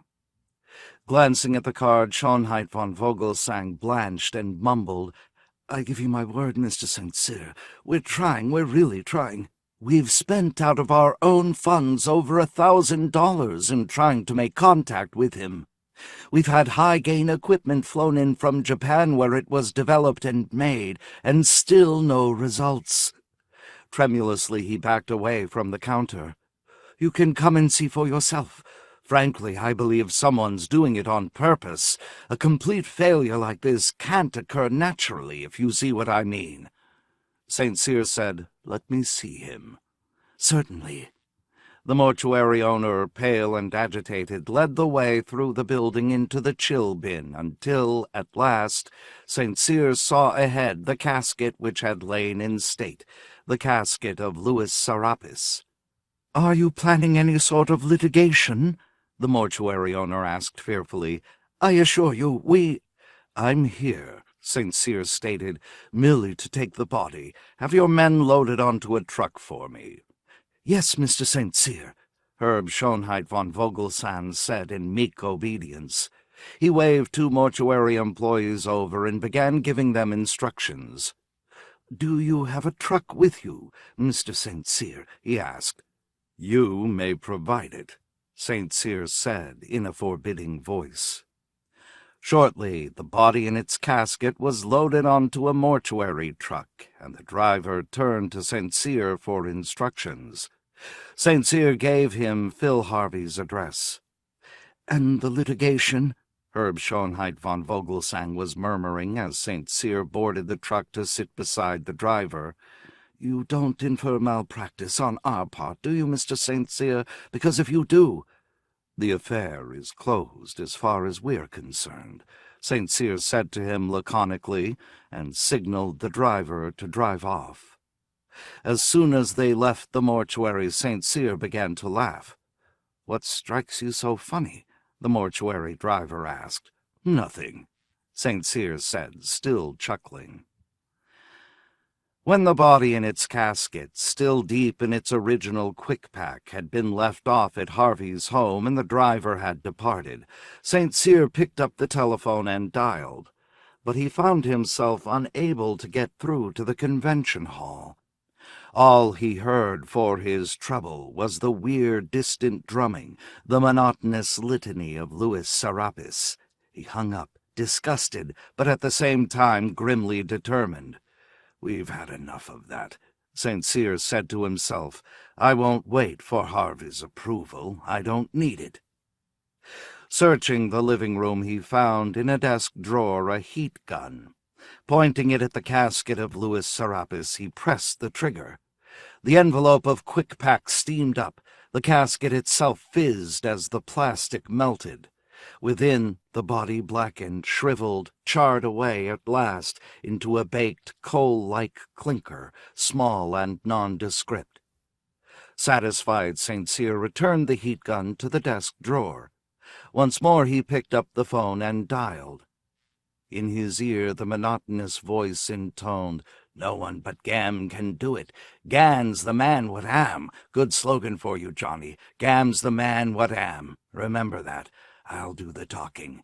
Give me the mic and I'll tell them. Gam's the man what am. Gam's—" Claude St. Cyr slammed down the phone, turned to the blackened deposit that had been Louis Serapis. He gaped mutely at what he could not comprehend. The voice, when St. Cyr turned on the television set, emanated from that too, just as it had been doing. Nothing had changed. The voice of Louis Serapis was not originating in the body, because the body was gone. There simply was no connection between them. Seating himself in a chair, Claude St. Cyr got out his cigarettes and shakily lit up, trying to understand what this meant. It seemed almost as if he had it, almost had the explanation, but not quite. 5. By monorail, he had left his copter at the beloved Brethren mortuary. Claude St. Cyr numbly made his way to Convention Hall. The place, of course, was packed. The noise was terrible. But he managed to obtain the services of a robot page. Over the public address system, Phil Harvey's presence was requested in one of the side rooms used as meeting places by delegations wishing to caucus in secret. Harvey appeared, disheveled from shoving through the dense pack of spectators and delegates. "What is it, Claude?" he asked, and then he saw his attorney's face. "You better tell me," he said quietly. St. Cyr blurted, "The voice we hear, it isn't Louis. It's someone else trying to sound like Louis." "How do you know?" He told him. Nodding, Harvey said, "And it definitely was Louis's body you destroyed. There was no deceit there at the mortuary. You're positive of that?" "I'm not positive," St. Cyr said, "but I think it was. I believe it now, and I believed it at the time." It was too late to find out now in any case. Not enough remained of the body for such an analysis to be successfully made. "But who could it be, then?" Harvey said.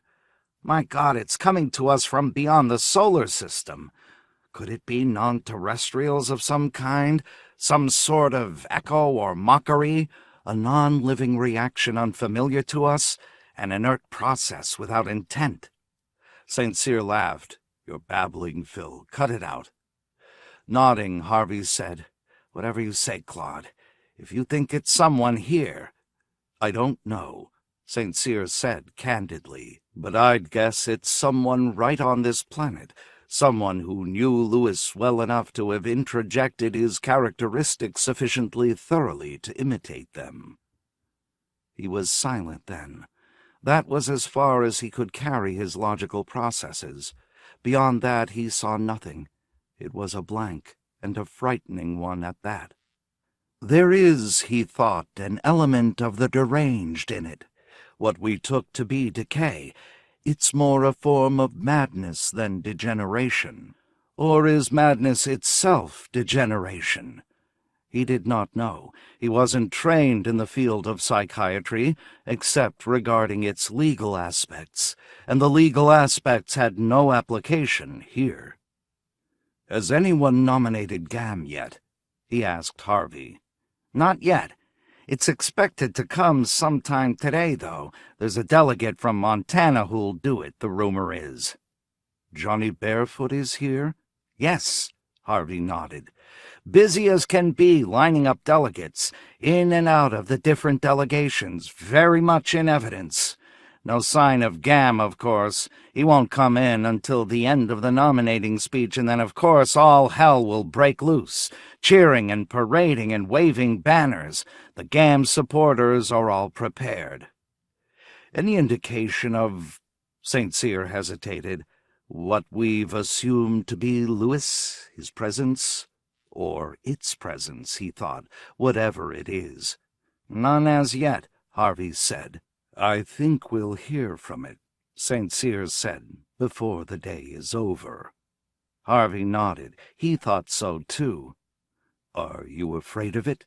St. Cyr asked. Sure, Harvey said. 1,000 times more so than ever now that we don't even know who or what it is. You're right to take that attitude, St. Cyr said. He felt the same way. Perhaps we should tell Johnny, Harvey said. St. Cyr said, let him find out on his own. All right, Claude, Harvey said. Anything you say. After all, it was you who finally found Louis's body. I have complete faith in you. In a way, St. Cyr thought, I wish I hadn't found it. I wish I didn't know what I know now. We were better off believing it was old Louis talking to us from every phone, newspaper, and TV set. That was bad, but this is far worse, although, he thought, it seems to me that the answer is there, somewhere, just waiting. I must try, he told himself. Try to get it. Try. Off by himself in a side room, Johnny Barefoot tensely watched the events of the convention on closed-circuit TV. The distortion, the invading presence from one light week away had cleared for a time, and he could see and hear the delegate from Montana delivering the nominating speech for Alphonse Gamme. He felt tired. The whole process of the convention, its speeches and parades, its tautness, grated on his nerves, ran contrary to his disposition. So damn much show, he thought. Display for what? If Gamme wanted to gain the nomination, he could get it, and all the rest of this was purposeless. His own thoughts were on Kathy Egmont Sharp. He had not seen her since her departure for UC Hospital in San Francisco. At this point he had no idea of her condition, whether she had responded to therapy or not. The deep intuition could not be evaded that she had not. How sick really was Kathy? Probably very sick, with or without drugs. He felt that strongly. Perhaps she would never be discharged from UC Hospital. He could imagine that. On the other hand, if she wanted out, he decided, she would find a way to get out. That he intuited, too, even more strongly. So it was up to her. She had committed herself, gone into the hospital voluntarily, and she would come out, if she ever did, the same way. No one could compel Kathy. She was simply not that sort of person. And that, he realized, could well be a symptom of the illness process. The door to the room opened. He glanced up from the TV screen and saw Claude St. Cyr standing in the entrance. St. Cyr held a heat gun in his hand, pointed at Johnny. He said, "Where's Kathy?" "I don't know," Johnny said. He got slowly, warily, to his feet. "You do. I'll kill you if you don't tell me." "Why?" he said, wondering what had brought St. Cyr to this point, this extreme behavior.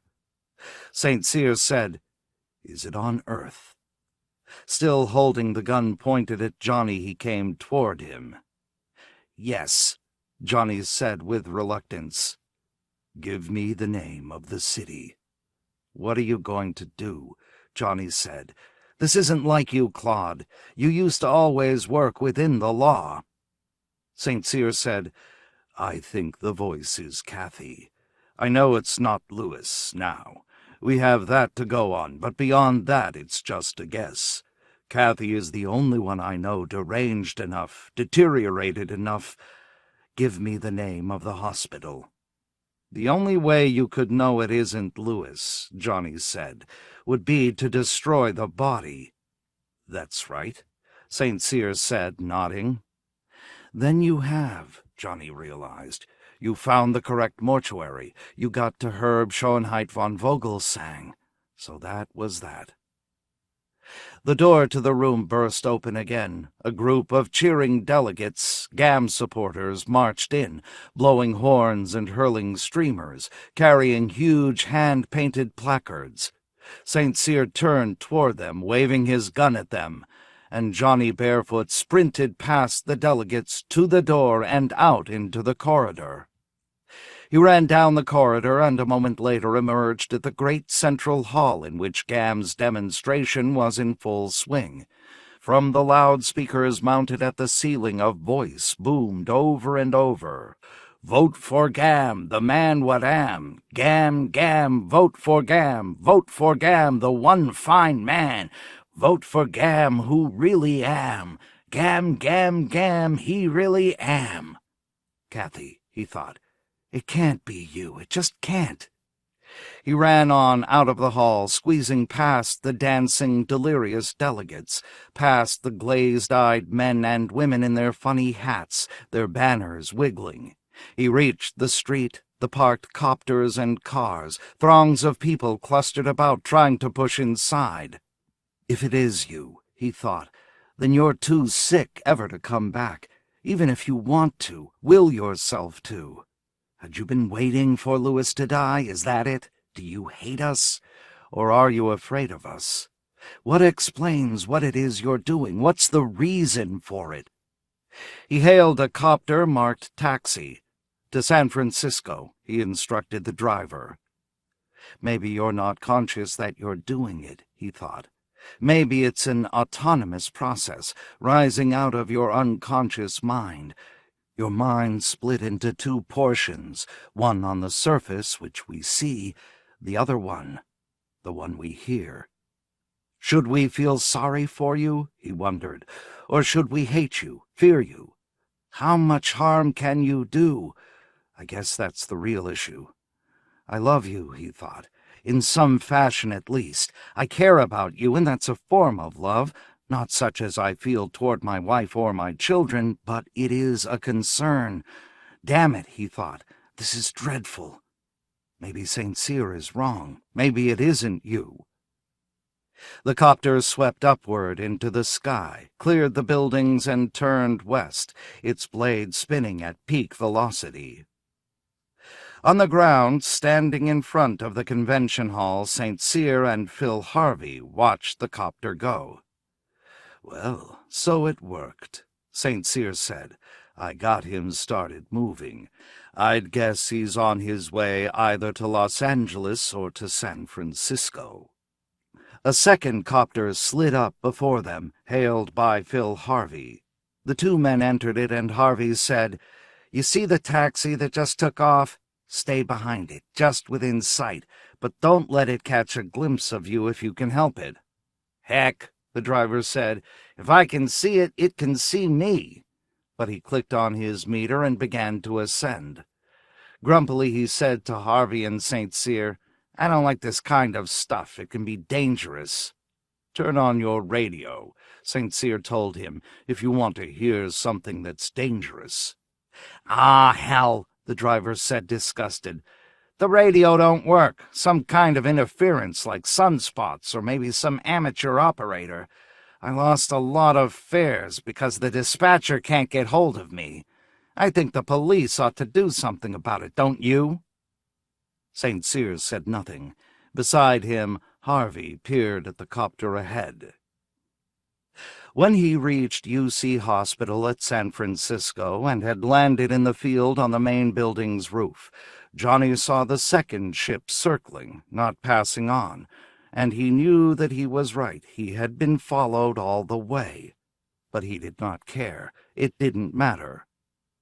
Descending by means of the stairs, he came out on the third floor and approached a nurse. "Mrs. Sharp," he said. "Where is she?" "You'll have to ask at the desk," the nurse said, "and visiting hours aren't until—" He rushed on until he found the desk. "Mrs. Sharp's room is 309, the bespectacled elderly nurse at the desk said. "But you must have Dr. Gross's permission to visit her, and I believe Dr. Gross is having lunch right now and probably won't be back until 2 o'clock, if you'd care to wait." She pointed to a waiting room. "Thanks," he said. "I'll wait." He passed through the waiting room and out the door at the far end, down the corridor, watching the numbers on the doors until he saw room number 309. Opening the door, he entered the room, shut the door after him, and looked around for her. There was the bed, but it was empty. "Kathy," he said. At the window, in her robe, she turned, her face sly, bound up by hatred. Her lips moved, and, staring at him, she said with loathing, "I want Gam because he am." Spitting at him, she crept toward him, her hands raised, her fingers writhing. "Gam's a man, a real man," she whispered, and he saw in her eyes the dissolved remnants of her personality expire even as he stood there. "Gam, Gam, Gam," she whispered, and slapped him. He retreated. "It's you," he said. "Claude St. Cyr was right. Okay, I'll go."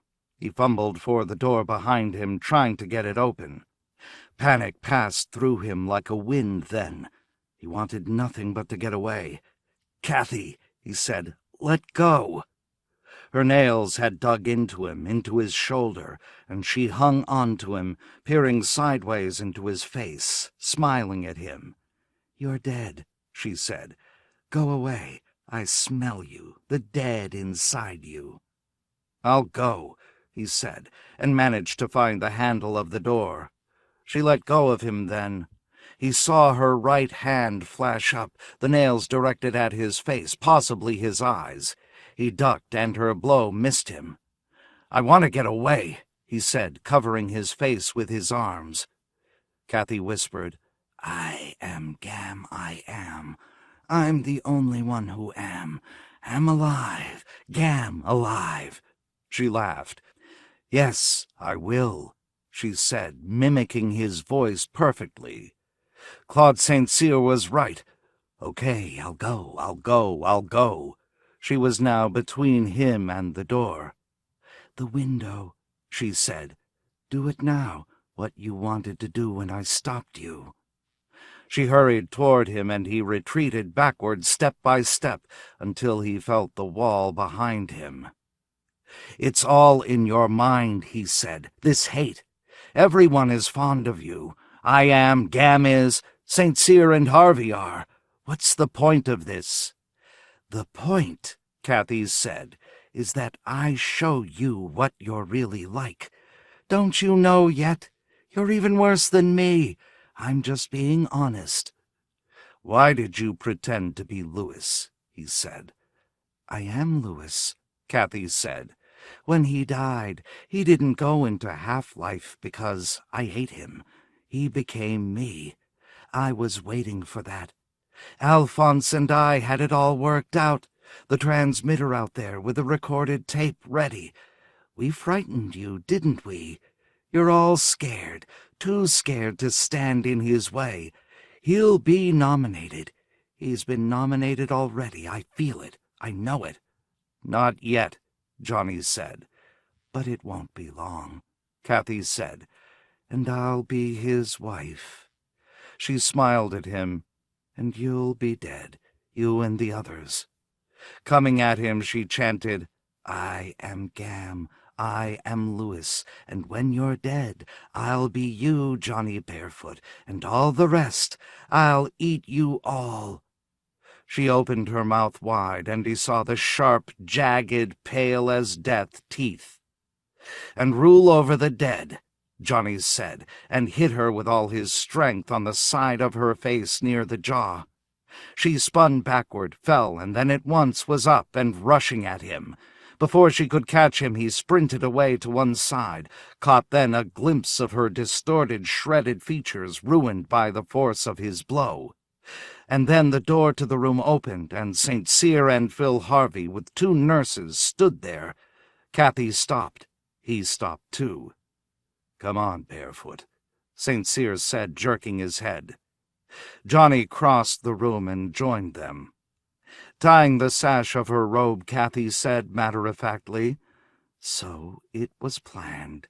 He was to kill me, Johnny was too, and the rest of you would all stand and watch and enjoy it. They have an immense transmitter out there, Johnny said. They placed it a long time ago, possibly years back. All this time they've been waiting for Lewis to die. Maybe they even killed him, finally. The idea is to get Gam nominated and elected, while keeping everyone terrorized with that transmission. She's sick, much sicker than we realized, even sicker than you realized. Most of all, it was under the surface where it didn't show. St. Cyr shrugged. Well, she'll have to be certified. He was calm, but unusually slow-spoken. The will named me as trustee. I can represent the estate against her, file the commitment papers, and then come forth at the sanity hearing. I'll demand a jury trial, Kathy said. I can convince a jury of my sanity. It's actually quite easy, and I've been through it before. Possibly, St. Cyr said. But anyhow, the transmitter will be gone. By that time, the authorities will be out there. It'll take months to reach it, Kathy said, even by the fastest ship, and by then the election will be over. Alphonse will be president. St. Cyr glanced at Johnny Barefoot. Maybe so, he murmured. That's why we put it out so far, Kathy said. It was Alphonse's money and my ability. I inherited Lewis's ability, you see. I can do anything. Nothing is impossible for me if I want it. All I have to do is want it enough. You wanted me to jump, Johnny said, and I didn't. You would have, Kathy said, in another minute, if they hadn't come in. She seemed quite poised now. You will eventually. I'll keep after you, and there's no place you can hide. You know I'll follow you and find you, all three of you. Her gaze swept from one of them to the next, taking them all in. Harvey said, I've got a little power and wealth, too. I think we can defeat Gam, even if he's nominated. You have power, Kathy said, but not imagination. What you have isn't enough, not against me. She spoke quietly with complete confidence. Let's go, Johnny said, and started down the hall, away from room 309 and Kathy Egmont Sharp. Up and down San Francisco's hilly streets Johnny walked, hands in his pockets, ignoring the buildings and people, seeing nothing, merely walking on and on. Afternoon faded, became evening. The lights of the city came on, and he ignored that, too. He walked block after block until his feet ached, burned, until he became aware that he was very hungry, that it was now 10 o'clock at night, and he had not eaten anything since morning. He stopped then and looked around him.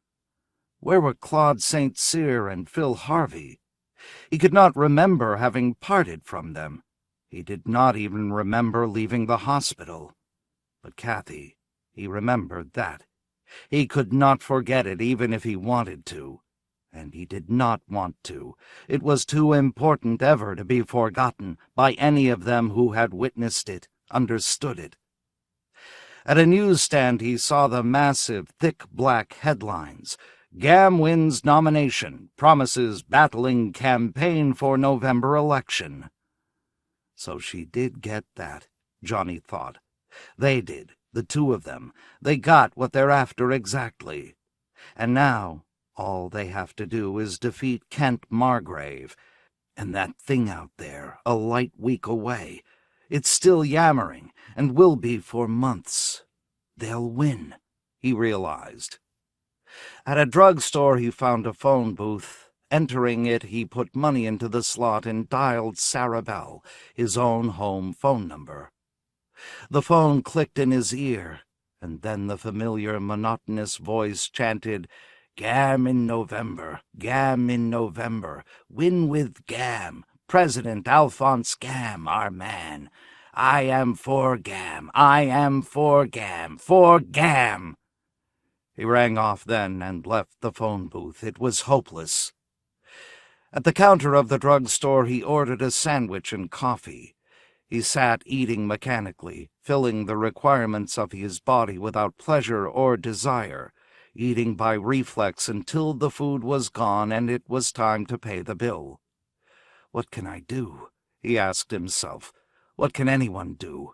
All the means of communication are gone. The media have been taken over. They have the radio, TV, newspapers, phone, wire services, everything that depends on microwave transmission or open-gap electric circuitry. They've captured it all, left nothing for us, the opposition, by which to fight back. Defeat, he thought. That's the dreary reality that lies ahead for us, and then, when they enter office, it'll be our death. That'll be $1.10, the counter girl said. He paid for his meal and left the drugstore. When a copter marked taxi came spiraling by, he hailed it. "Take me home," he said. "Okay," the driver said amiably. "Where is home, buddy?" He gave the address in Chicago and then settled back for the long ride. He was giving up. He was quitting, going back to Sarah Bell, to his wife and children. The fight for him, apparently, was over. When she saw him standing in the doorway, Sarah Bell said, "Good God, Johnny, you look terrible." She kissed him, led him inside, into the warm, familiar living room. "I thought you'd be out celebrating." "Celebrating?" he said hoarsely. "Your man won the nomination." She went to put the coffee pot on for him. "Oh, yeah," he said, nodding. "That's right, I was his PR man. I forgot." "Better lie down," Sarah Bell said. "Johnny, I've never seen you look so beaten. I can't understand it. What happened to you?" He sat down on the couch and lit a cigarette. "What can I do for you?" she asked with anxiety. "Nothing," he said. "Is that Louis Serapis on all the TV and phones?" "It sounds like him. I was talking with the Nelsons, and they said it's Louis's exact voice." "No," he said. "It's not Louis. Louis is dead." "But his period of half-life—" "No," he said. "He's dead. Forget about it." "You know who the Nelsons are, don't you? They're the new people who moved into the apartment that—" "I don't want to talk," he said, "or be talked at." Sarah Bell was silent for a minute, and then she said, "One thing they said. You won't like to hear it, I guess. The Nelsons are plain, quite commonplace people. They said even if Alphonse Gamme got the nomination, they wouldn't vote for him. They just don't like him." He grunted. "Does that make you feel bad?" Sarah Bell asked. "I think they're reacting to the pressure, Louis's pressure on the TV and phones. They just don't care for it. I think you've been excessive in your campaign, Johnny." She glanced at him hesitantly. "That's the truth. I have to say it." Rising to his feet, he said, "I'm going to visit Phil Harvey. I'll be back later on." She watched him go out the door, her eyes darkened with concern. When he was admitted to Phil Harvey's house, he found Phil and Gertrude Harvey and Claude St. Cyrs sitting together in the living room, each with a glass in hand, but no one speaking. Harvey glanced up briefly, saw him, and then looked away.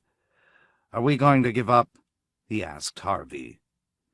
Harvey said, "I'm in touch with Kent Margrave. We're going to try to knock out the transmitter, but it's 1,000,000 to 1 shot at that distance. And with even the fastest missile, it'll take a month." "But that's at least something," Johnny said. "It would at least be before the election. It would give them several weeks in which to campaign." "Does Margrave understand the situation?" "Yes," Claude St. Cyr said. "We told him virtually everything." "But that's not enough," Phil Harvey said. "There's one more thing we must do. You want to be in on it? Draw for the shortest match?" He pointed to the coffee table. On it, Johnny saw 3 matches, one of them broken in half. Now Phil Harvey added a fourth match, a whole one. St. Cyr said, "Her first. Her right away, as soon as possible, and then later on, if necessary, Alphonse Gam." Weary, cold fright filled Johnny Barefoot. "Take a match," Harvey said, picking up the 4 matches, arranging and rearranging them in his hand, and then holding out the 4 even tops to the people in the room. "Go ahead, Johnny. You got here last, so I'll have you go first." "Not me," he said. "Then we'll draw without you," Gertrude Harvey said, and picked a match. Phil held the remaining ones out to St. Cyr, and he drew one also. 2 remained in Phil Harvey's hand. "I was in love with her," Johnny said. "I still am." Nodding, Phil Harvey said, "Yes, I know." His heart leaden, Johnny said, "Okay, I'll draw." Reaching, he selected one of the 2 matches. It was the broken one. "I got it," he said. "It's me." "Can you do it?" Claude St. Cyr asked him. He was silent for a time, and then he shrugged and said, "Sure, I can do it. Why not?" Why not indeed, he asked himself. A woman that I was falling in love with. Certainly I can murder her, because it has to be done. There is no other way out for us. "It may not be as difficult as we think," St. Cyr said. "We've consulted some of Phil's technicians, and we picked up some interesting advice. Most of their transmissions are coming from nearby, not a light week away by any means. I'll tell you how we know. Their transmissions have kept up with changing events. For example, your suicide attempt at the Antler Hotel. There was no time-lapse there or anywhere else." "And they're not supernatural, Johnny," Gertrude Harvey said. "So the first thing to do," St. Cyr continued, "is to find their base here on Earth, or at least here in the solar system. It could be Gam's guinea fowl ranch on Io. Try there, if you find she's left the hospital." "Okay," Johnny said, nodding slightly. "How about a drink?" Phil Harvey said to him. Johnny nodded. The 4 of them, seated in a circle, drank slowly and in silence. "Do you have a gun?" St. Cyr asked. "Yes." Rising to his feet, he set his glass down. "Good luck," Gertrude said after him. Johnny opened the front door and stepped outside alone, out into the dark, cold evening. Orpheus with clay feet. At the offices of Concord Military Service Consultants, Jesse Slade looked through the window at the street below and saw everything denied him in the way of freedom. Flowers and grass, the opportunity for a long and unencumbered walk into new places. He sighed. "Sorry, sir," the client opposite his desk mumbled apologetically. "I guess I'm boring you." "Not at all," Slade said, reawakening to his onerous duties. "Let's see." He examined the papers with which the client, a Mr. Walter Grosbein, had presented to him. "Now, you feel, Mr. Grosbein, that your most favorable chance to elude military service lies in the area of a chronic ear trouble deemed by civilian doctors in the past acute labyrinthitis." Slade studied the pertinent documents. His duties, and he did not enjoy them, lay in locating for clients of the firm a way out of military service. The war against the Things had not been conducted properly of late.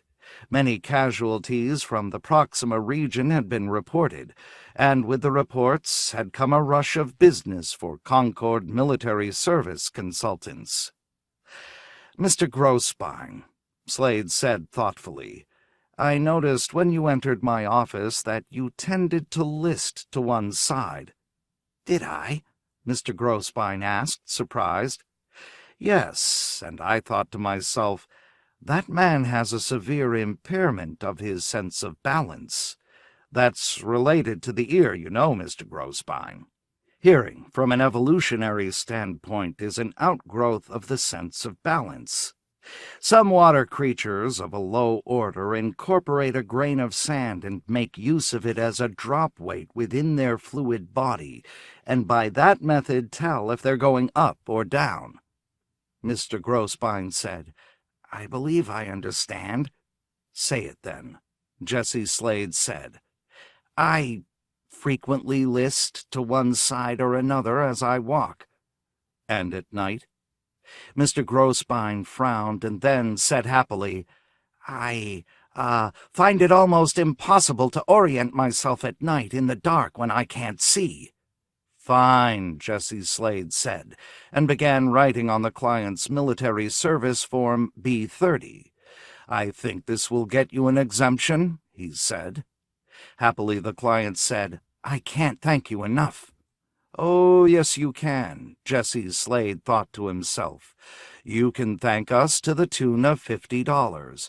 After all, without us, you might be a pale, lifeless corpse in some gully on a distant planet not far from now."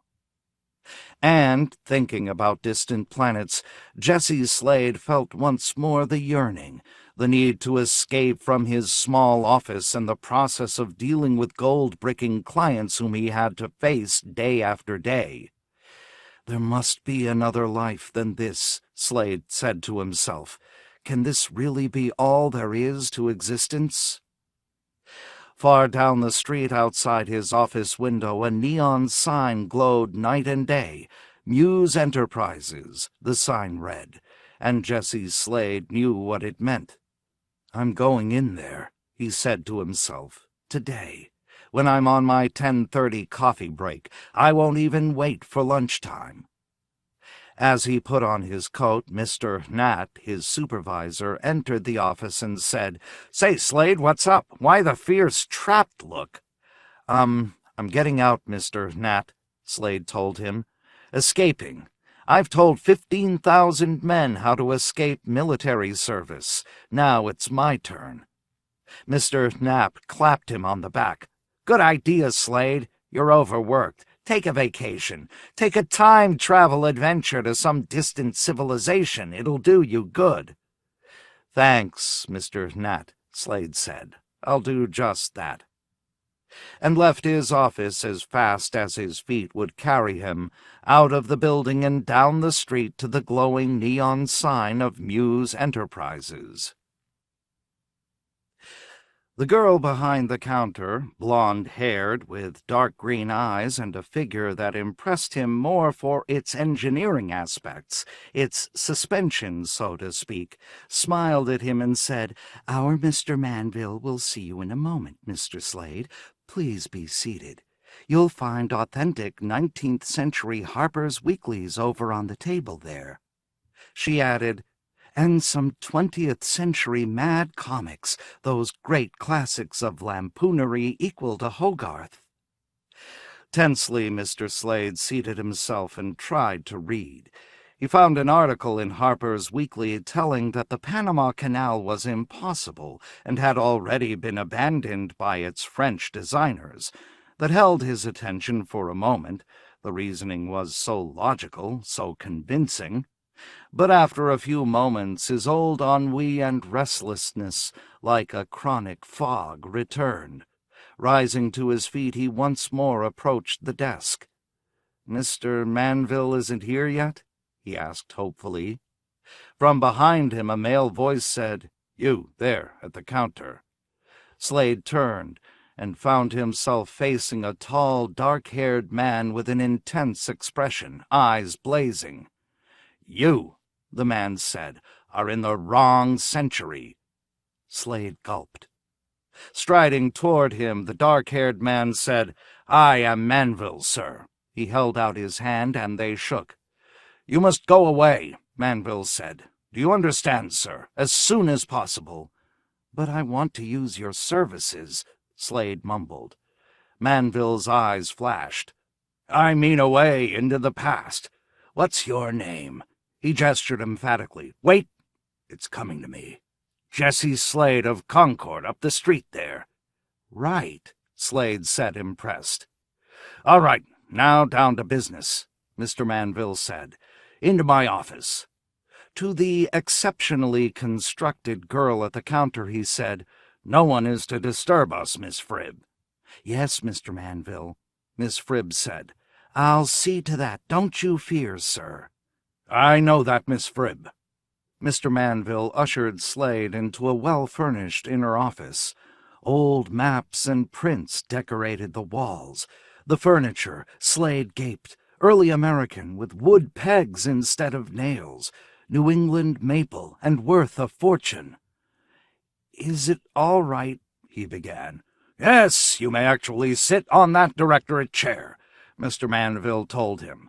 "But be careful. It scoots out from under you if you lean forward.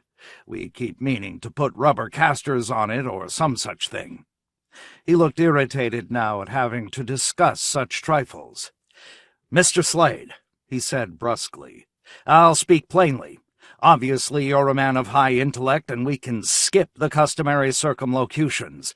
"Yes," Slade said, "please do." "Our time-travel arrangements are of a specific nature, hence the name Muse. Do you grasp the meaning here?" Slade said, at a loss, but trying. "Let's see.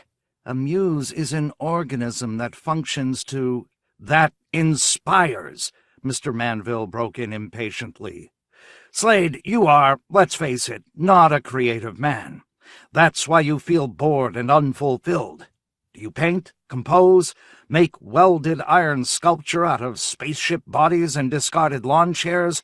You don't. You do nothing. You're utterly passive, correct?" Slade nodded. "You've hit it, Mr. Manville." "I've hit nothing," Mr. Manville said irritably. "You don't follow me, Slade. Nothing will make you creative because you don't have it within you. You're too ordinary. I'm not going to get you started finger-painting or basket-weaving. I'm no Jungian analyst who believes art is the answer." Leaning back, he pointed his finger at Slade. "Look, Slade, we can help you, but you must be willing to help yourself first. Since you're not creative, the best you can hope for, and we can assist you here, is to inspire others who are creative. Do you see?" After a moment, Slade said, "I see, Mr. Manville, I do." "Right," Manville said, nodding. "Now you can inspire a famous musician, like Mozart or Beethoven, or a scientist such as Albert Einstein, or a sculptor such as Sir Jacob Epstein. Any one of a number of people, writers, musicians, poets. You could, for example, meet Sir Edward Gibbon during his travels to the Mediterranean, and fall into a casual conversation with him and say something to this order. Look at the ruins of this ancient civilization all around us. I wonder, how does a mighty empire such as Rome come to fall into decay, fall into ruin, fall apart?" "Good Lord!" Slade said fervently. "I see, Manville, I get it. I repeat the word fall over and over again to Gibbon, and due to me he gets the idea of his great history of Rome, the decline and fall of the Roman Empire. And," he felt himself tremble, "I helped." "Helped," Manville said. "Slade, that's hardly the word. Without you there would have been no such work. You, Slade, could be Sir Edward's muse." He leaned back, got out an Upmann cigar circa 1915, and lit up. "I think," Slade said, "I'd like to mull this over. I want to be sure I inspire the proper person.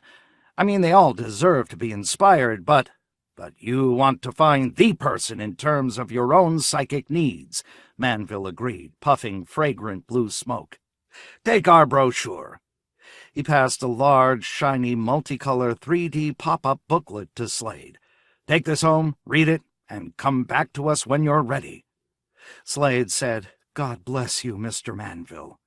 "And calm down," Manville said. "The world isn't going to end. We know that here at Muse because we've looked."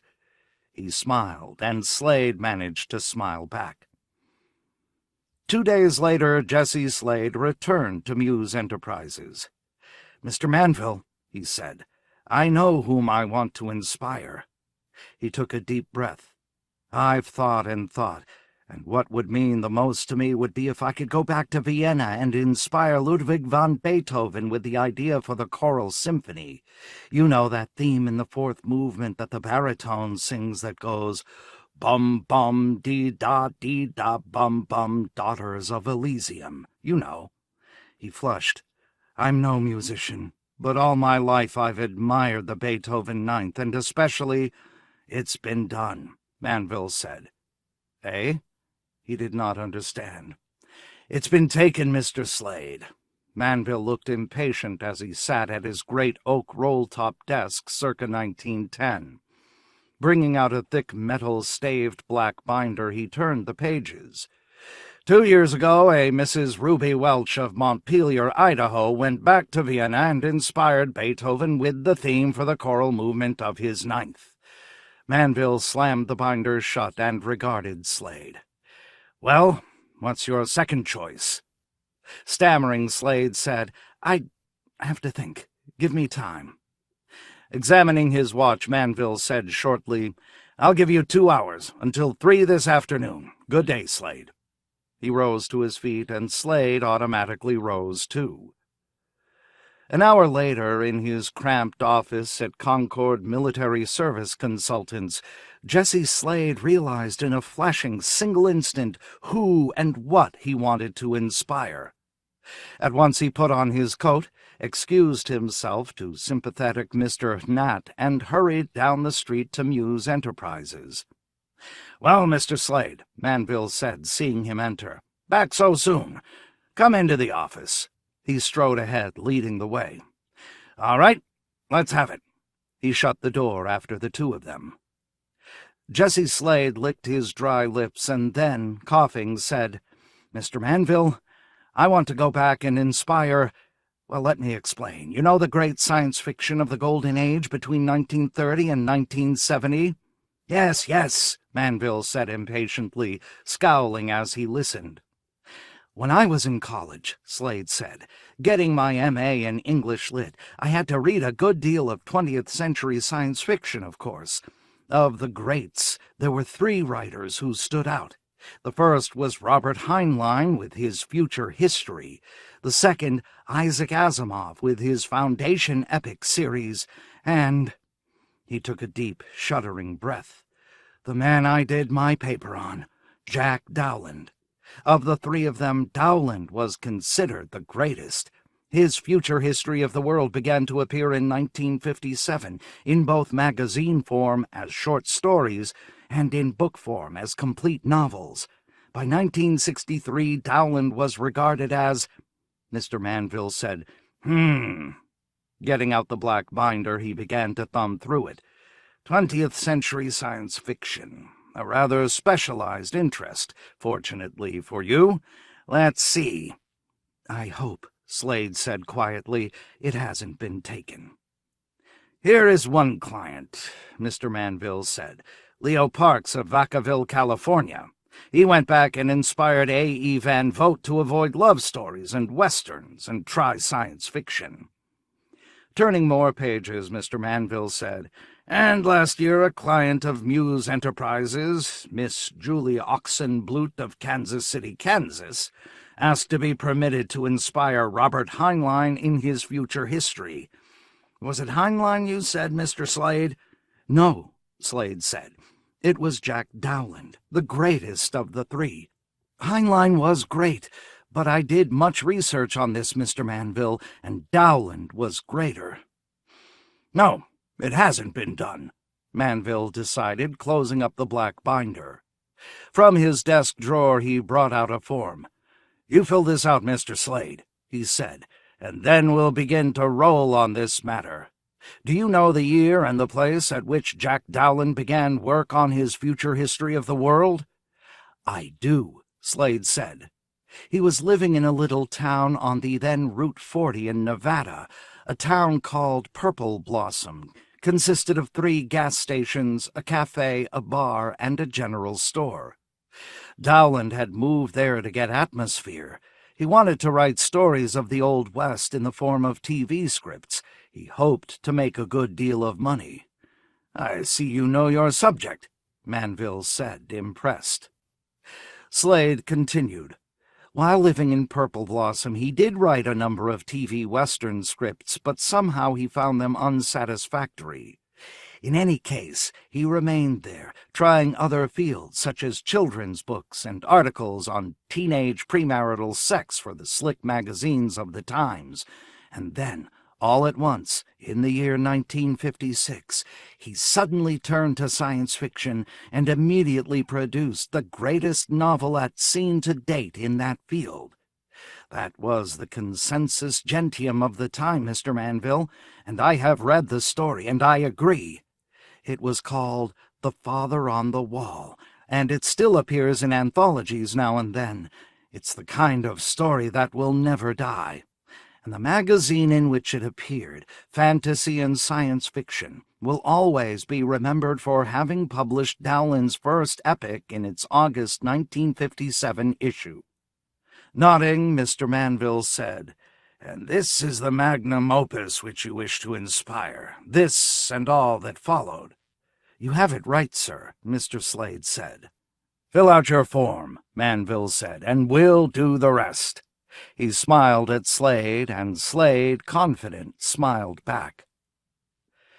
The operator of the time ship, a short, heavy-set, crew-cut young man with strong features, said briskly to Slade, "Okay, bud, you ready or not? Make up your mind." Slade, for one last time, inspected his 20th century suit which Muse Enterprises had provided him, one of the services for the rather high fee which he had found himself paying. Narrow necktie, cuffless trousers, and Ivy League striped shirt. Yes, Slade decided, from what he knew of the period, it was authentic, right down to the sharp-pointed Italian shoes and the colorful stretch socks. He would pass without any difficulty as a citizen of the U.S. of 1956, even in Purple Blossom, Nevada. "Now listen," the operator said as he fastened the safety belt around Slade's middle. "You got to remember a couple of things. First of all, the only way you can get back to 2040 is with me. You can't walk back. And second, you got to be careful not to change the past. I mean, stick to your one simple task of inspiring this individual, this Jack Dowland, and let it go at that." "Of course," Slade said, puzzled at the admonition. "Too many clients," the operator said. "You'd be surprised how many. Go wild when they get back into the past. They get delusions of power and want to make all sorts of changes. Eliminate wars, hunger, and poverty. You know, change history." "I won't do that," Slade said. "I have no interest in abstract cosmic ventures on that order." To him, inspiring Jack Dowland was cosmic enough, and yet he could empathize enough to understand the temptation. In his own work he had seen all kinds of people. The operator slammed shut the hatch of the time ship, made certain that Slade was strapped in properly, and then took his own seat at the controls. He snapped a switch, and a moment later Slade was on his way to his vacation from monotonous office work, back to 1956, and the nearest he would come to a creative act in his life. The hot midday Nevada sun beat down, blinding him. Slade squinted, peered about nervously for the town of Purple Blossom. All he saw was dull rock and sand, the open desert with a single narrow road passing among the Joshua plants. "To the right," the operator of the time ship said, pointing. "You can walk there in 10 minutes. You understand your contract, I hope. Better get it out and read it." From the breast pocket of his 1950s-style coat, Slade brought the long yellow contract form with Muse Enterprises. "It says you'll give me 36 hours, that you'll pick me up in this spot, and that it's my responsibility to be here. If I'm not and can't be brought back to my own time, the company is not liable." "Right," the operator said, and re-entered the time-ship. "Good luck, Mr. Slade, or, as I should call you, Jack Dowland's muse." He grinned, half in derision, half in friendly sympathy, and then the hatch shut after him. Jesse Slade was alone on the Nevada desert, a quarter-mile outside the tiny town of Purple Blossom. He began to walk, perspiring, wiping his neck with his handkerchief. There was no problem to locating Jack Dowland's house, since only 7 houses existed in the town. Slade stepped up onto the rickety wooden porch, glancing at the yard with its trash can, clothesline, discarded plumbing fixtures. Parked in the driveway, he saw a dilapidated car of some archaic sort, archaic even for the year 1956. He rang the bell, adjusted his tie nervously, and once more in his mind rehearsed what he intended to say. At this point in his life, Jack Dowland had written no science fiction. That was important to remember. It was, in fact, the entire point. This was the critical nexus in his life, history, this fateful ringing of his doorbell. Of course, Dowland did not know that. What was he doing within the house? Writing? Reading the funnies of a Reno newspaper? Sleeping? Footsteps. Tautly, Slade prepared himself. The door opened. A young woman wearing lightweight cotton trousers, her hair tied back with a ribbon, surveyed him calmly. What small, pretty feet she had, Slade noticed. She wore slippers. Her skin was smooth and shiny, and he found himself gazing intently, unaccustomed to seeing so much of a woman exposed. Both ankles were completely bare. "Yes?" the woman asked pleasantly, but a trifle wearily. He saw now that she had been vacuuming.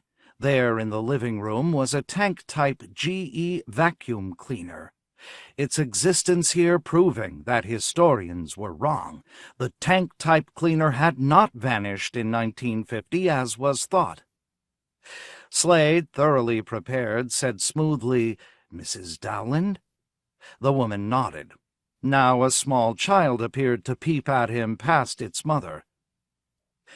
"I'm a fan of your husband's monumental—" Oops, he thought, that wasn't right. "Ahem," he corrected himself, using a 20th-century expression often found in books of that period. "Tisk, tisk," he said. "What I meant to say is this, madam. I know well the works of your husband Jack. I am here by means of a lengthy drive across the desert badlands to observe him in his habitat." He smiled hopefully. "You know Jack's work?" She seemed surprised, but thoroughly pleased. "On the telly," Slade said. "Fine scripts of his." He nodded. "You're English, are you?" Mrs. Dowland said. "Well, did you want to come in?" She held the door wide. "Jack is working right now up in the attic. The children's noise bothers him. But I know he'd like to stop and talk to you, especially since you drove so far. You're Mr. Slade," Slade said. "Nice abode you possess here." "Thank you." She led the way into a dark, cool kitchen, in the center of which he saw a round plastic table with wax milk carton, Melmac plate, sugar bowl, 2 coffee cups, and other amusing objects thereon. "Jack!" she called at the foot of a flight of stairs. "There's a fan of yours here. He wants to see you." Far off above them a door opened. The sound of a person's steps, and then, as Slade stood rigidly, Jack Dowland appeared, young and good-looking, with slightly thinning brown hair, wearing a sweater and slacks, his lean, intelligent face beclouded with a frown. "I'm at work," he said curtly. "Even though I do it at home, it's a job like any other." He gazed at Slade. "What do you want? What do you mean you're a fan of my work? What work? Christ, it's been 2 months since I sold anything. I'm about ready to go out of my mind." Slade said, "Jack Dowland, That is because you have yet to find your proper genre. He heard his voice tremble. This was the moment. Would you like a beer, Mr. Slade? Mrs. Dowland asked. Thank you, miss, Slade said. Jack Dowland, he said, I am here to inspire you. Where are you from? Dowland said suspiciously. And how come you're wearing your tie that funny way? Funny in what respect? Slade asked, feeling nervous. With the knot at the bottom instead of up around your Adam's apple. Dowland walked around him now, studying him critically. And why's your head shaved? You're too young to be bald. The custom of this period, Slade said feebly, demands a shaved head, at least in New York. Shaved head my ass, Dowland said. Say, what are you, some kind of a crank? What do you want?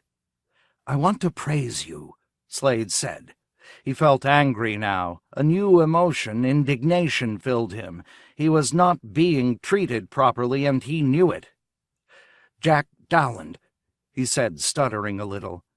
I know more about your work than you do. I know your proper genre is science fiction and not television westerns. Better listen to me. I'm your muse. He was silent then, breathing noisily and with difficulty. Dowland stared at him, and then threw back his head and laughed. Also smiling, Mrs. Dowland said, Well, I knew Jack had a muse, but I assumed it was female. Aren't all muses female? No, Slade said angrily. Leon Parks of Vacaville, California, who inspired A.E. Van Vogt, was male. He seated himself at the plastic table, his legs being too wobbly now to support him. Listen to me, Jack Dowland. For God's sake, Dowland said. Either call me Jack or Dowland, but not both. It's not natural the way you're talking. Are you on tea or something? He sniffed intently. Tea? Slade echoed, not understanding. No, just a beer, please. Dowland said, Well, get to the point. I'm anxious to be back at work. Even if it's done at home, it is work. It was now time for Slade to deliver his encomium. He had prepared it carefully. Clearing his throat, he began. Jack, if I may call you that, I wonder why the hell you haven't tried science fiction. I figure that. I'll tell you why, Jack Dowland broke in. He paced back and forth, his hands in his trousers pockets. Because there's going to be a hydrogen war. The future's black. Who wants to write about it? Key Reist. He shook his head. And anyhow, who reads that stuff? Adolescents with skin trouble, misfits. And it's junk. Name me one good science fiction story. Just one. I picked up a magazine on a bus once when I was in Utah. Trash. I wouldn't write that trash even if it paid well. And I looked into it, and it doesn't pay well. Around 1/2 cent a word, and who can live on that? Disgustedly, he started toward the stairs. I'm going back to work. Wait, Slade said, feeling desperate. All was going wrong. Hear me out, Jack Dowland. There you go with that funny talk again, Dowland said, but he paused, waiting. Well, he demanded. Slade said, Mr. Dowland, I am from the future. He was not supposed to say that. Mr. Manville had warned him severely. But it seemed at the moment to be the only way out for him, the only thing that would stop Jack Dowland from walking off. What? Dowland said loudly. The what?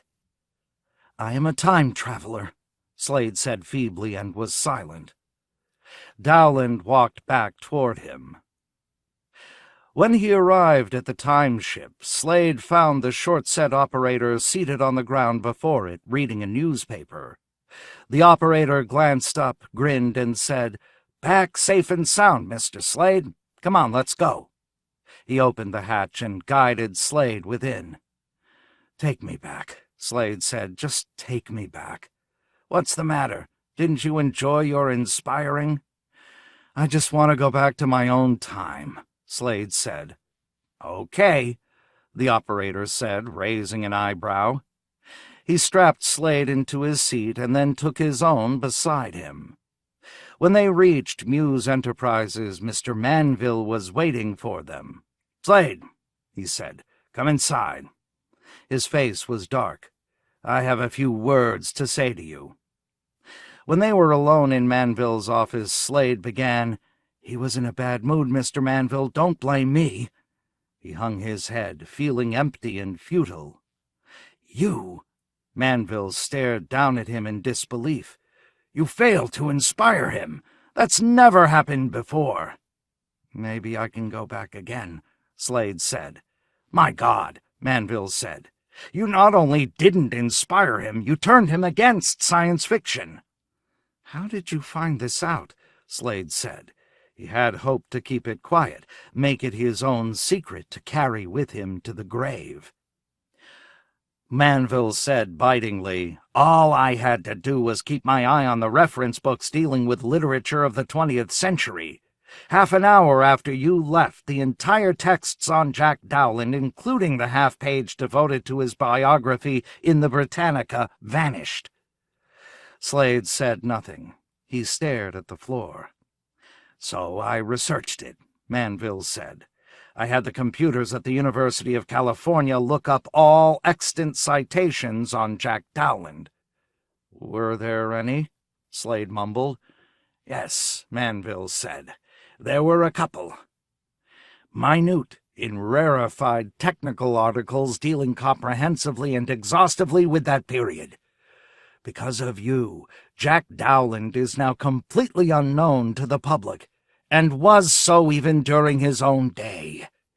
He waved a finger at Slade, panting with wrath. "Because of you, Jack Dowland never wrote his epic future history of mankind. Because of your so-called inspiration, he continued to write scripts for TV westerns, and died at 46, an utterly anonymous hack." "No science fiction at all?" Slade asked, incredulous. Had he done that badly? He couldn't believe it.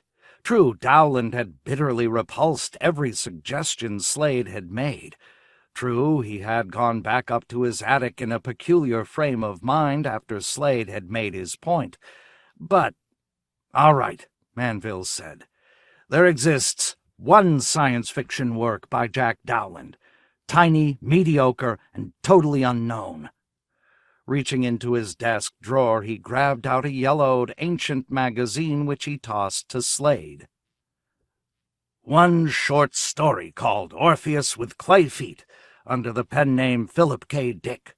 Nobody read it then, nobody reads it now. It was an account of a visit to Dowland by—" He glared furiously at Slade.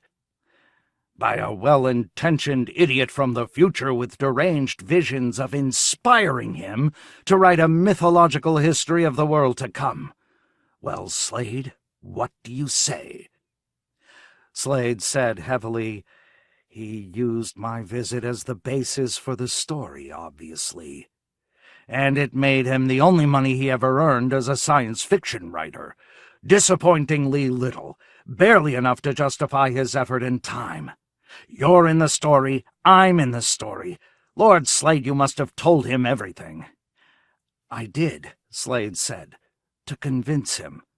"Well, he wasn't convinced. He thought you were a nut of some kind. He wrote the story obviously in a bitter frame of mind.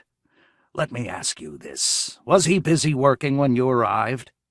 "Yes," Slade said, "but Mrs. Dowland said—" "There was no Mrs. Dowland.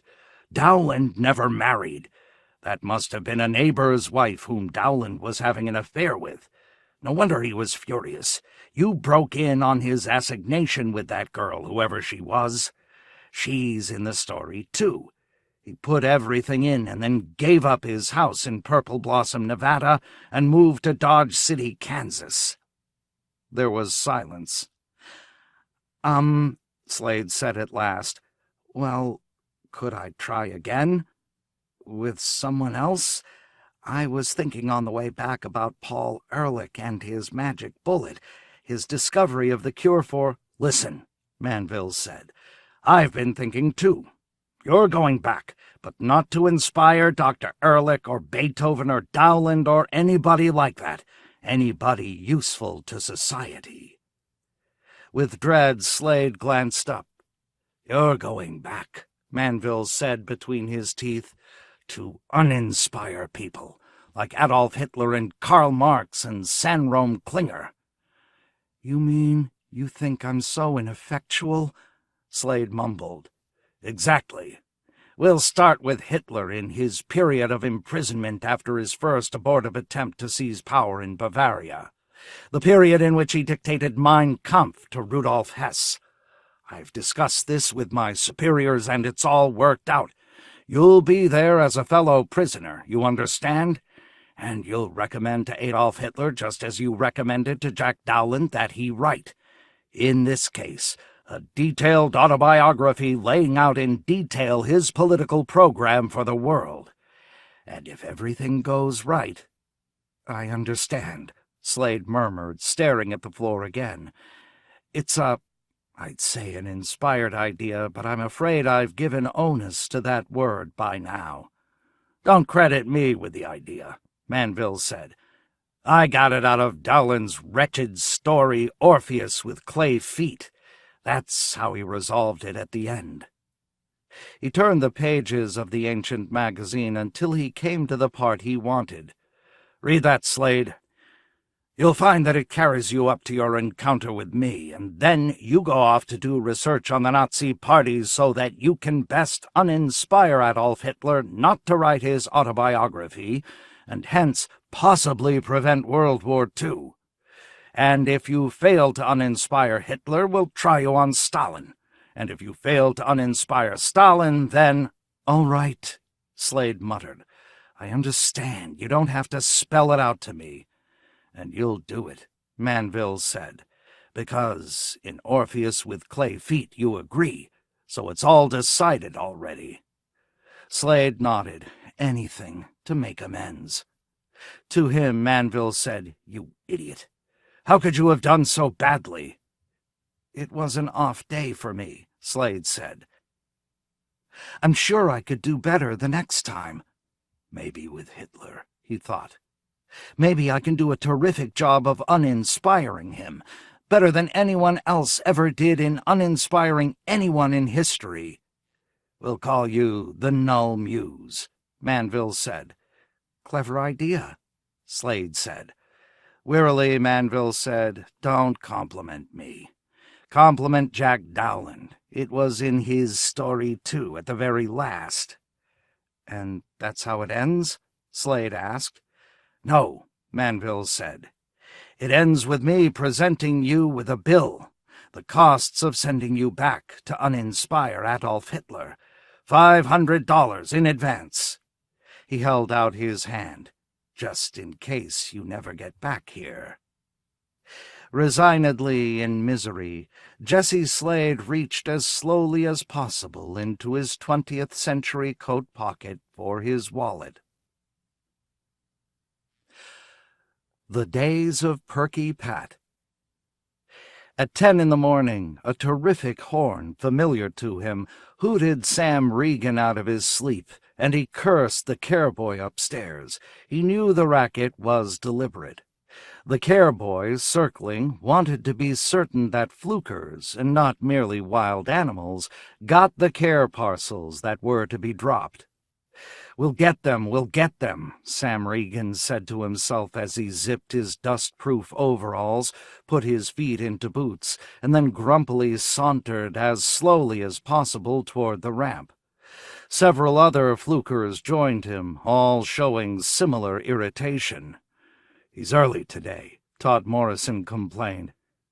"And I'll bet it's all staples, sugar and flour and lard. Nothing interesting like, say, candy." "We ought to be grateful," Norman Shine said. "Grateful." Todd halted to stare at him. "Grateful?"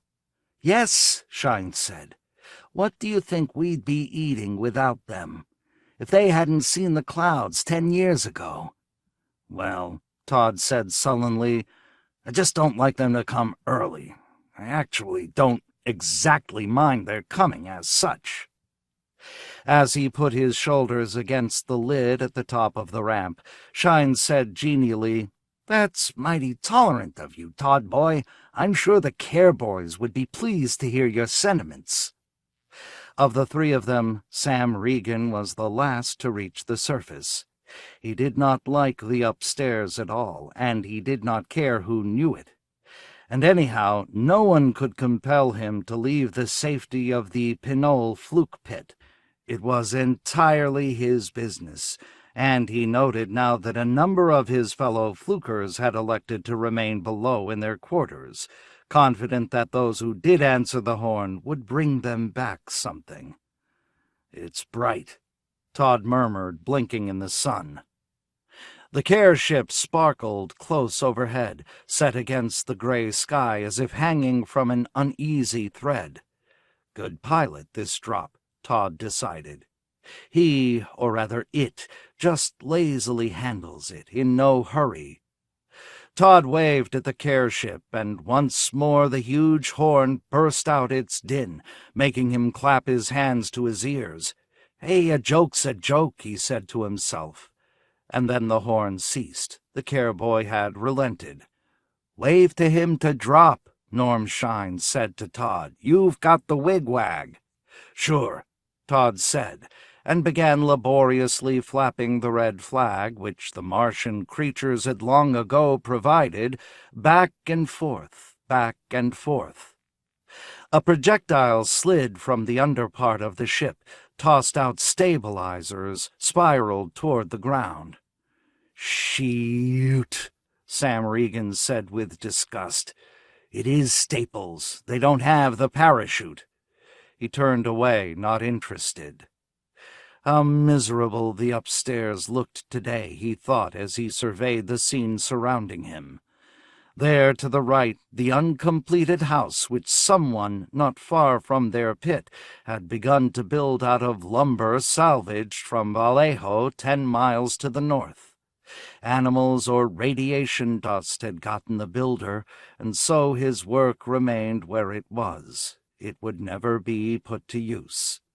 And, Sam Regan saw, an unusually heavy precipitate had formed since last he had been up here. Thursday morning, or perhaps Friday. He had lost exact track. The darn dust, he thought. Just rocks, pieces of rubble, and the dust. World's becoming a dusty object with no one to whisk it off regularly. "How about you?" he asked silently of the Martian care boy flying in slow circles overhead. "Isn't your technology limitless? Can't you appear some morning with a dust rag 1,000,000 miles in surface area and restore our planet to pristine newness?" Or rather, he thought, to pristine oldness, the way it was in the old days, as the children call it. We'd like that. While you're looking for something to give to us in the way of further aid, try that. The care boy circled once more, searching for signs of writing in the dust, a message from the flukers below. "I'll write that," Sam thought. "Bring dust rag. Restore our civilization. Okay, care boy?" All at once the care ship shot off, no doubt on its way back home to its base on Luna, or perhaps all the way to Mars. From the open fluke pit hole, up which the three of them had come, a further head poked, a woman. Jean Regan, Sam's wife, appeared, shielded by a bonnet against the gray, blinding sun, frowning and saying, "Anything important? Anything new?" "Afraid not," Sam said. The care parcel projectile had landed, and he walked toward it, scuffing his boots in the dust. The hull of the projectile had cracked open from the impact, and he could see the canisters already. It looked to be 5,000 pounds of salt. Might as well leave it up here so the animals wouldn't starve, he decided. He felt despondent. How peculiarly anxious the care boys were. Concerned all the time that the mainstays of existence be ferried from their own planet to Earth. They must think we eat all day long, Sam thought. My God, the pit was filled to capacity with stored foods. But of course it had been one of the smallest public shelters in Northern California. "Hey," Shine said, stooping down by the projectile and peering into the crack opened along its side. "I believe I see something we can use." He found a rusted metal pole. Once it had helped reinforce the concrete side of an old-days public building, and poked at the projectile, stirring its release mechanism into action. The mechanism, triggered off, popped the rear half of the projectile open, and there lay the contents. "Looks like radios in that box," Todd said. "Transistor radios." Thoughtfully stroking his short black beard, he said, "Maybe we can use them for something new in our layouts." "Mine's already got a radio," Shine pointed out.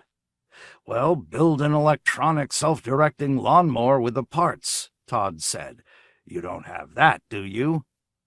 He knew the Shine's Perky Pat layout fairly well. The two couples, he and his wife, with Shine and his, had played together a good deal, being almost evenly matched. Sam Regan said, "Dibs on the radios because I can use them." His layout lacked the automatic garage door opener that both Shine and Todd had. He was considerably behind them. "Let's get to work," Shine agreed. "We'll leave the staples here and just cart back the radios. If anybody wants the staples, let them come here and get them before the do-cats do." Nodding, the other two men fell to the job of carting the useful contents of the projectile to the entrance of their fluke pit ramp, for use in their precious, elaborate Perky Pat layouts. Seated cross-legged with his whetstone, Timothy Shine, 10 years old and aware of his many responsibilities, sharpened his knife slowly and expertly. Meanwhile, disturbing him, his mother and father noisily quarreled with Mr. and Mrs. Morrison on the far side of the partition. They were playing Perky Pat again, as usual. "How many times today they have to play that dumb game?" Timothy asked himself. "Forever, I guess." He could see nothing in it, but his parents played on anyhow, and they weren't the only ones. He knew from what other kids said, even from other fluke pits, that their parents too played Perky Pat most of the day, and sometimes even on into the night. His mother said loudly, "Perky Pat's going to the grocery store, and it's got one of those electric eyes that opens the door. Look." A pause. "See? It opened for her, and now she's inside." "She pushes a cart," Timothy's dad added in support. "No, she doesn't," Mrs. Morrison contradicted. "That's wrong. She gives her list to the grocer, and he fills it." "That's only in little neighborhood stores," his mother explained. "And this is a supermarket. You can tell because of the electric eye door." "I'm sure all grocery stores had electric eye doors," Mrs. Morrison said stubbornly, and her husband chimed in with his agreement. Now the voices rose in anger. Another squabble had broken out, as usual. "Ah, cung to them," Timothy said to himself, using the strongest word which he and his friends knew. "What's a supermarket, anyhow?" He tested the blade of his knife. He had made it himself, originally out of a heavy metal pan, and then hopped to his feet. A moment later he had sprinted silently down the hall and was rapping his special rap on the door of the chamberlain's quarters. Fred, also 10 years old, answered, "Hi, ready to go? I see you got that old knife of yours sharpened. What do you think we'll catch?" "Not a do-cat," Timothy said. "A lot better than that. I'm tired of eating do-cat. Too peppery." "Your parents playing Perky Pat?" "Yeah." Fred said, "My mom and dad have been gone for a long time, off playing with the Bentleys." He glanced sideways at Timothy, and in an instant they had shared their mute disappointment regarding their parents. Gosh, and maybe the darn game was all over the world by now. That would not have surprised either of them. "How come your parents play it?" Timothy asked. "Same reason yours do," Fred said. Hesitating, Timothy said, "Well, why? I don't know why they do. I'm asking you. Can't you say?" "It's because—" Fred broke off. "Ask them. Come on, let's get upstairs and start hunting." His eyes shone. "Let's see what we can catch and kill today." Shortly they had ascended the ramp, popped open the lid, and were crouching amidst the dust and rocks, searching the horizon. Timothy's heart pounded. This moment always overwhelmed him, the first instant of reaching the upstairs, the thrilling initial sight of the expanse, because it was never the same. The dust, heavier today, had a darker gray color to it than before. It seemed denser, more mysterious. Here and there, covered by many layers of dust, lay parcels dropped from past relief ships, dropped and left to deteriorate, never to be claimed. And Timothy saw an additional new projectile which had arrived that morning. Most of its cargo could be seen within. The grown-ups had not had any use for the majority of the contents today. "Look," Fred said softly.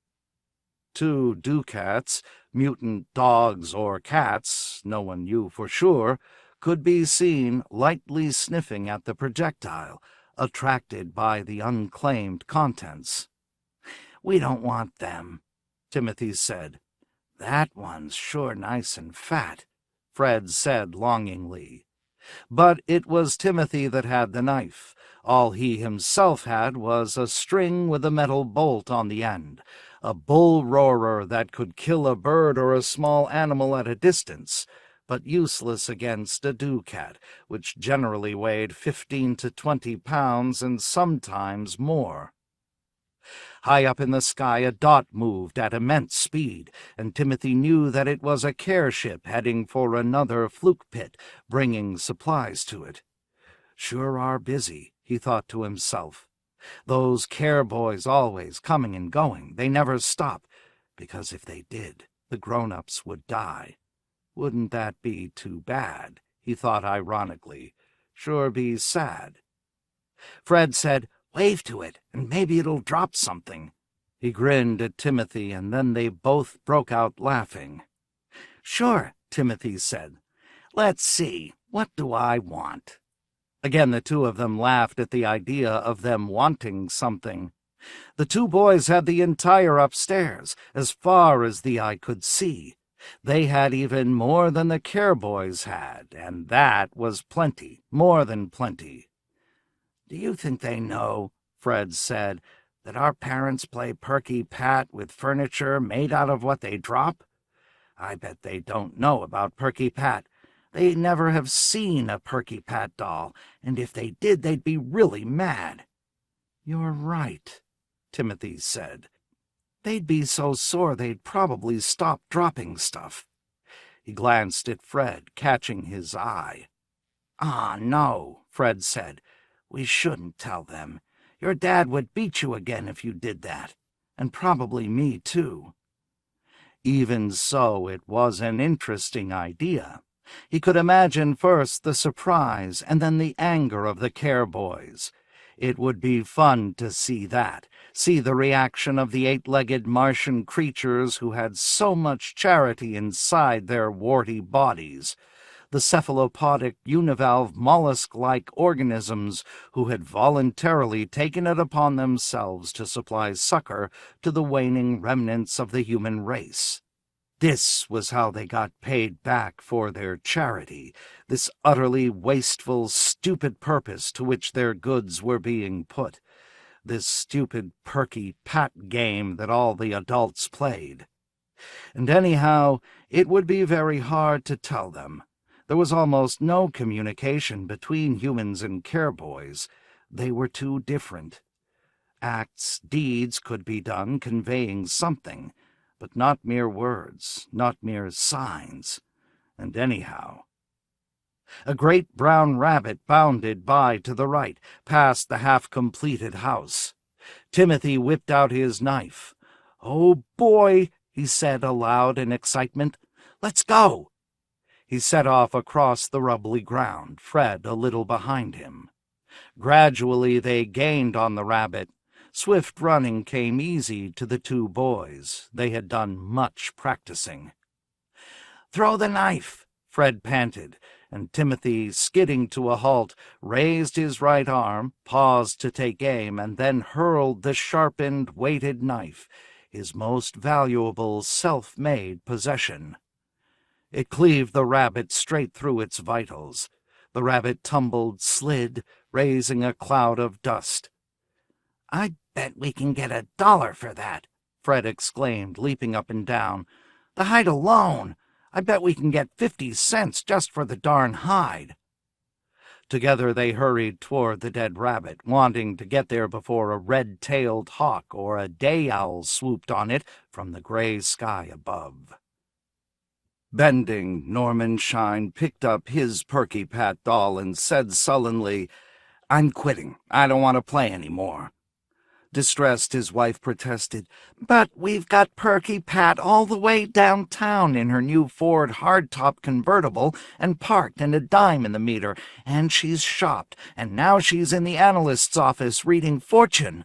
We're way ahead of the Morrisons. Why do you want to quit, Norm?" "We just don't agree," Norm grumbled. "You say analysts charge $20 an hour, and I distinctly remember them charging only 10. Nobody could charge 20. So you're penalizing our side, and for what?" "The Morrisons agree it was only 10, don't you?"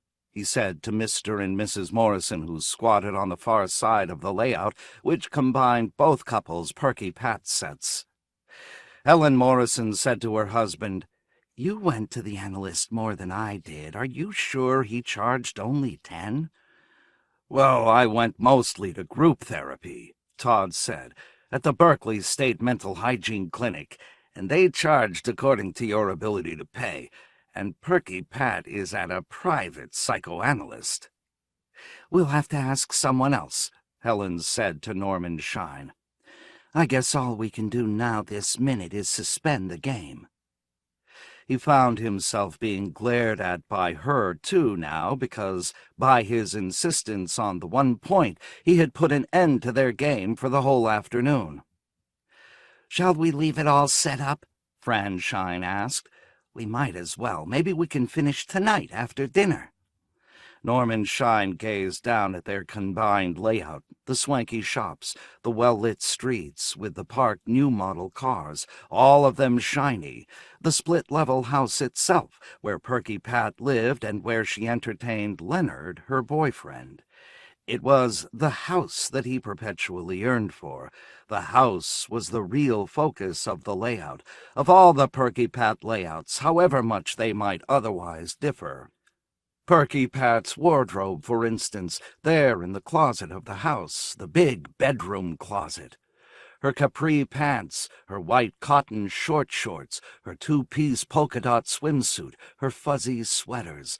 And there in her bedroom, her hi-fi set, her collection of long-playing records. It had been this way once, really been like this in the old days. Norm Shine could remember his own LP record collection, and he had once had clothes almost as swanky as Perky Pat's boyfriend Leonard. Cashmere jackets and tweed suits and Italian sports shirts, and shoes made in England. He hadn't owned a Jaguar XKE sports car like Leonard did, but he had owned a fine-looking old 1963 Mercedes-Benz, which he had used to drive to work. "We live, then," Norm Shine said to himself, "like Perky Pat and Leonard do now.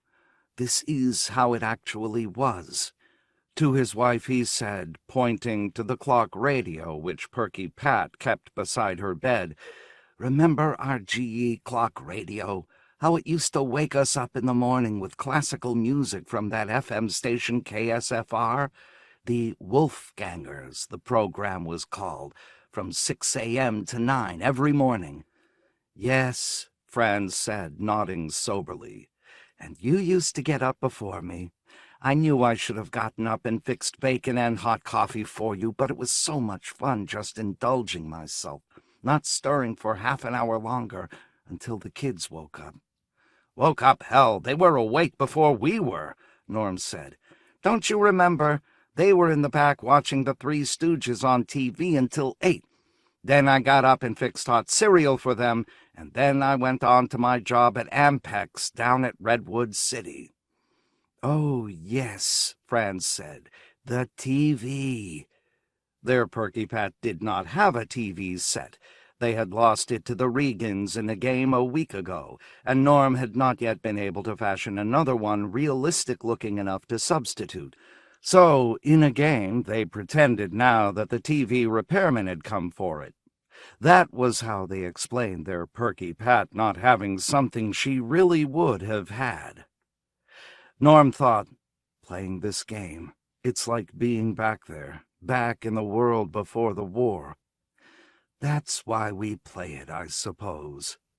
He felt shame, but only fleetingly. The shame almost at once was replaced by the desire to play a little longer. Let's not quit, he said suddenly. I'll agree the psychoanalyst would have charged Perky Pat $20, okay?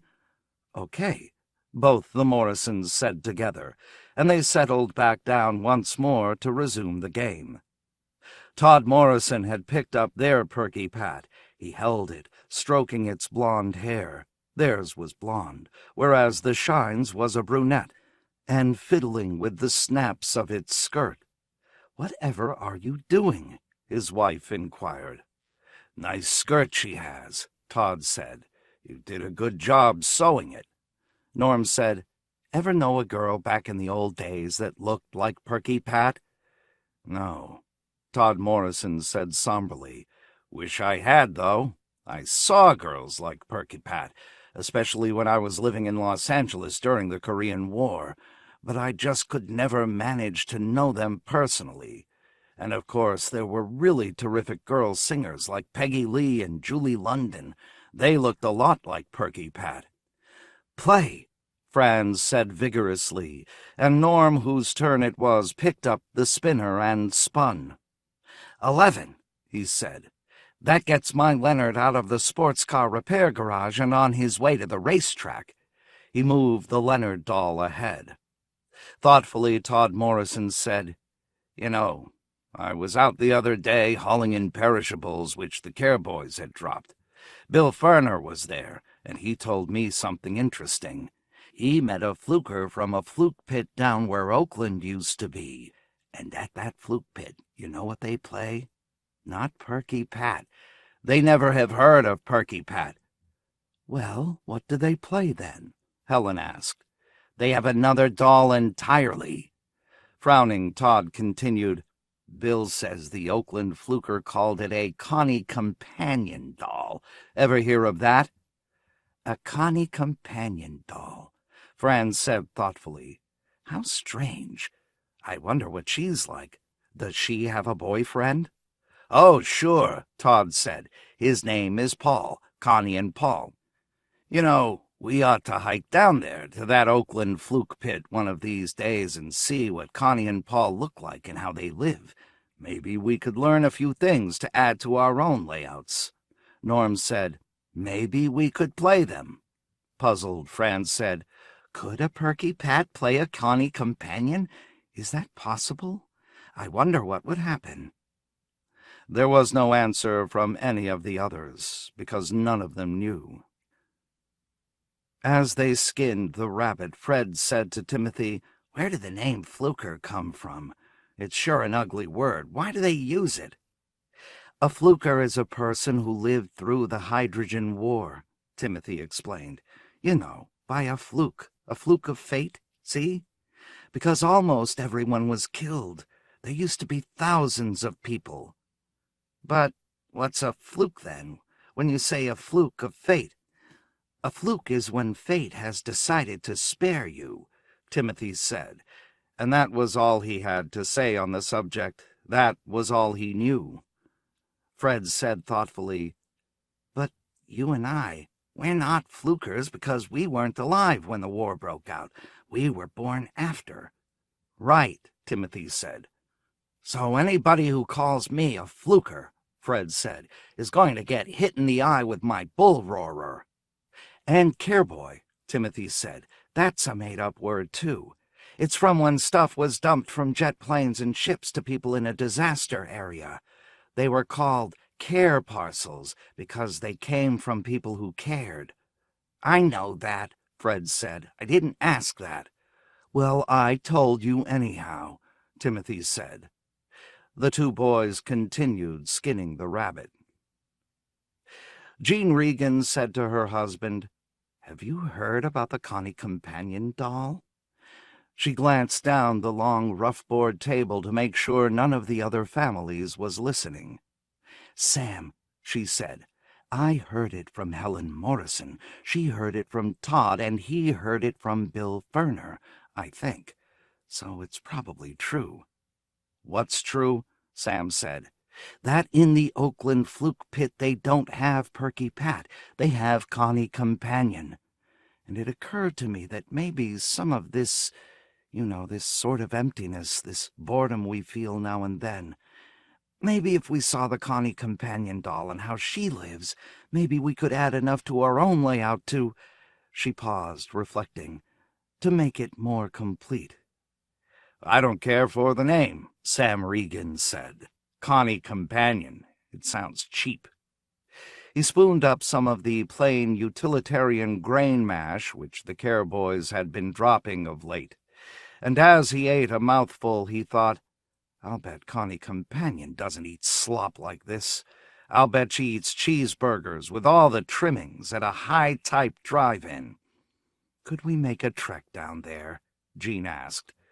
"To Oakland Fluke Pit?" Sam stared at her. "It's 15 miles, all the way on the other side of the Berkeley Fluke Pit." "But this is important," Jean said stubbornly. "And Bill says that a fluker from Oakland came all the way up here in search of electronic parts or something, so if he can do it, we can. We've got the dust suits they dropped us. I know we could do it." Little Timothy Shine, sitting with his family, had overheard her. Now he spoke up. "Mrs. Regan, Fred Chamberlain and we could trek down that far if you pay us. What do you say?" He nudged Fred, who sat beside him. "Couldn't we, for maybe $5? Fred, his face serious, turned to Mrs. Regan and said, "We could get you a Connie Companion doll for $5 for each of us." "Good grief," Jean Regan said, outraged, and dropped the subject. But later, after dinner, she brought it up again when she and Sam were alone in their quarters. "Sam, I've got to see it," she burst out. Sam, in a galvanized tub, was taking his weekly bath, so he had to listen to her. "Now that we know it exists, we have to play against someone in the Oakland Fluke Pit. At least we can do that, can't we? Please?" She paced back and forth in the small room, her hands clasped tensely. "Connie Companion may have a standard station, and an airport terminal with jet landing strip, and color TV, and a French restaurant where they serve escargot, like the one you and I went to when we were first married. I just have to see her layout." "I don't know," Sam said hesitantly. "There's something about Connie Companion doll that makes me uneasy." "What could it possibly be?" "I don't know." Jean said bitterly, "It's because you know her layout is so much better than ours, and she's so much more than Perky Pat." "Maybe that's it," Sam murmured. "If you don't go, if you don't try to make contact with them down at the Oakland Fluke Pit, someone else will. Someone with more ambition will get ahead of you, like Norman Shine. He's not afraid the way you are." Sam said nothing. He continued with his bath, but his hands shook.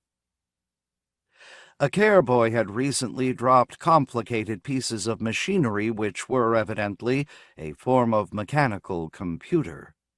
For several weeks the computers, if that was what they were, had sat about the pit in their cartons unused, but now Norman Shine was finding something to do with one. At the moment he was busy adapting some of its gears, the smallest ones, to form a garbage disposal unit for his Perky Pat's kitchen.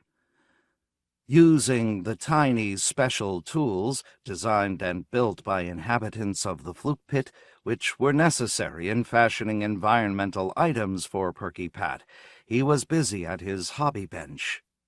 Thoroughly engrossed in what he was doing, he all at once realized that Fran was standing directly behind him, watching. "I get nervous when I'm watched," Norm said, holding a tiny gear with a pair of tweezers.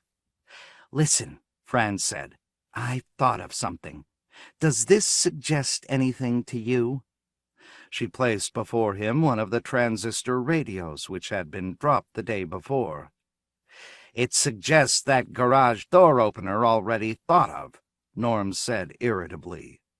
He continued with his work, expertly fitting the miniature pieces together in the sink drain of Pat's kitchen.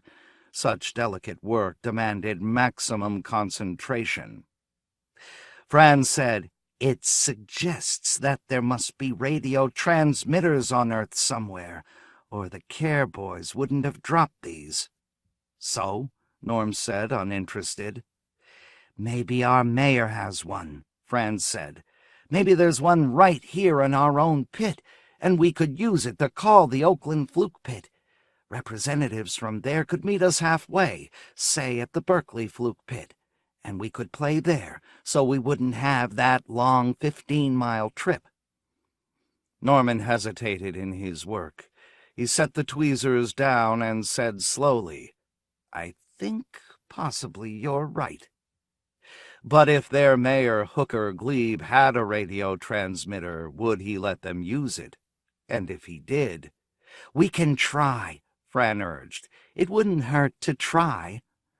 "Okay," Norm said, rising from his hobby bench.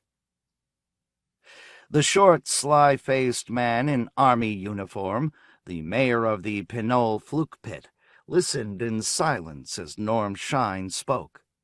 Then he smiled a wise, cunning smile. "Sure, I have a radio transmitter. Had it all the time, 50-watt output. But why would you want to get in touch with the Oakland Fluke Pit?" Guardedly, Norm said, "That's my business."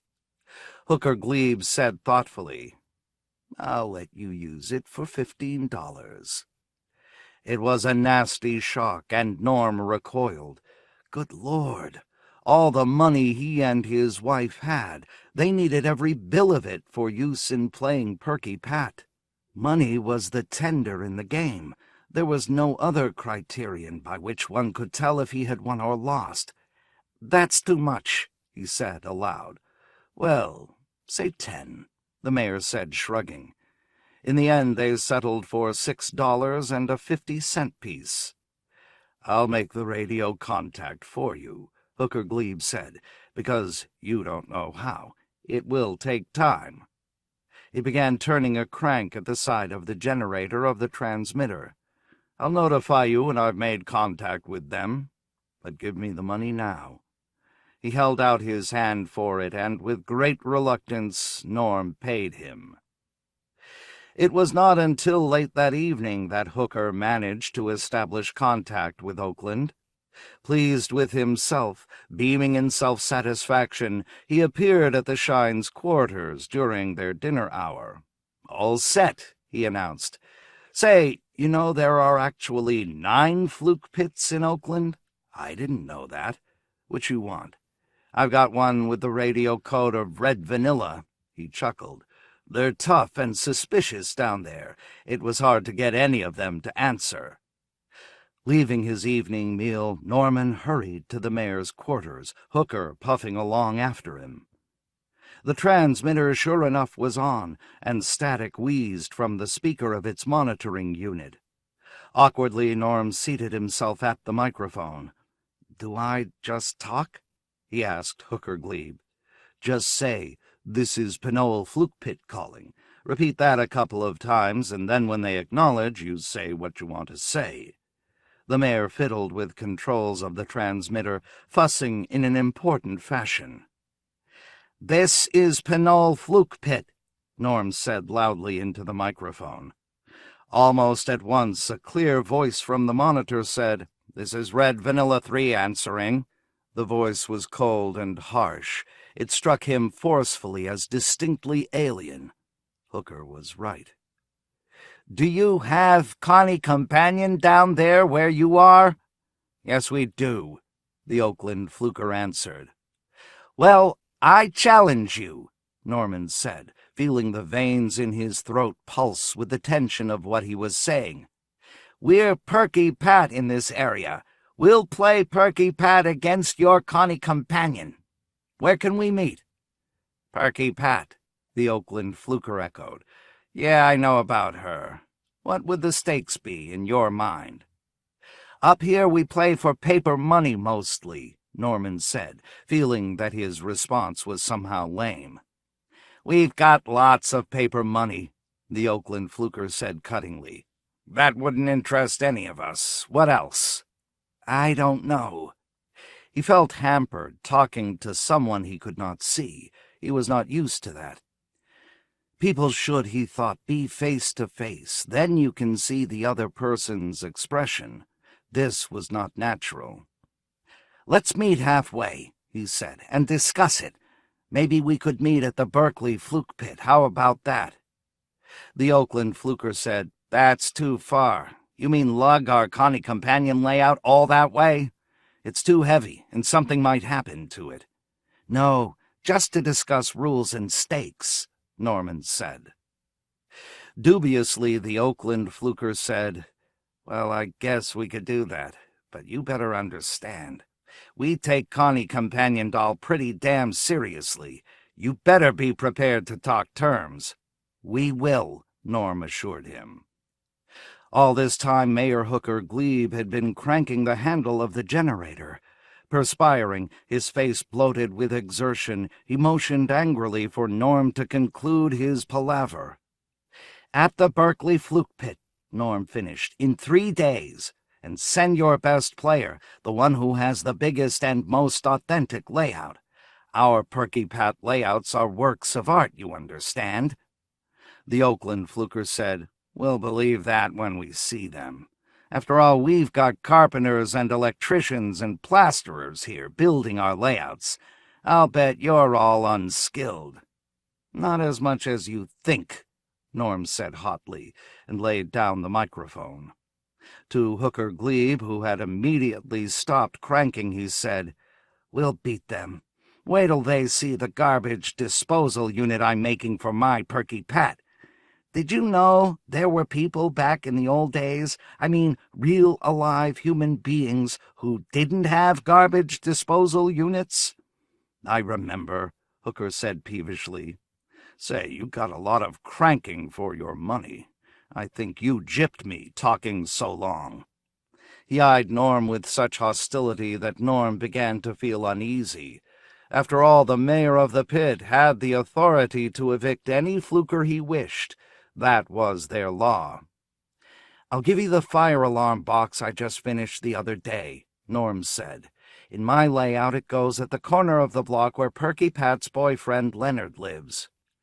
"Good enough," Hooker agreed, and his hostility faded. It was replaced at once by desire. "Let's see it, Norm. I bet it'll go good in my layout. A fire alarm box is just what I need to complete my first block where I have the mailbox. Thank you." "You're welcome." Norm sighed philosophically. When he returned from the 2-day trek to the Berkeley Fluke Pit, his face was so grim that his wife knew at once that the parley with the Oakland people had not gone well. That morning a careboy had dropped cartons of a synthetic tea-like drink. She fixed a cup of it for Norman, waiting to hear what had taken place 8 miles to the south. We haggled, Norm said, seated wearily on the bed which he and his wife and child all shared. They don't want money. They don't want goods. Naturally not goods, because the darn care boys are dropping regularly down there, too. What will they accept, then? Norm said. Perky Pat herself.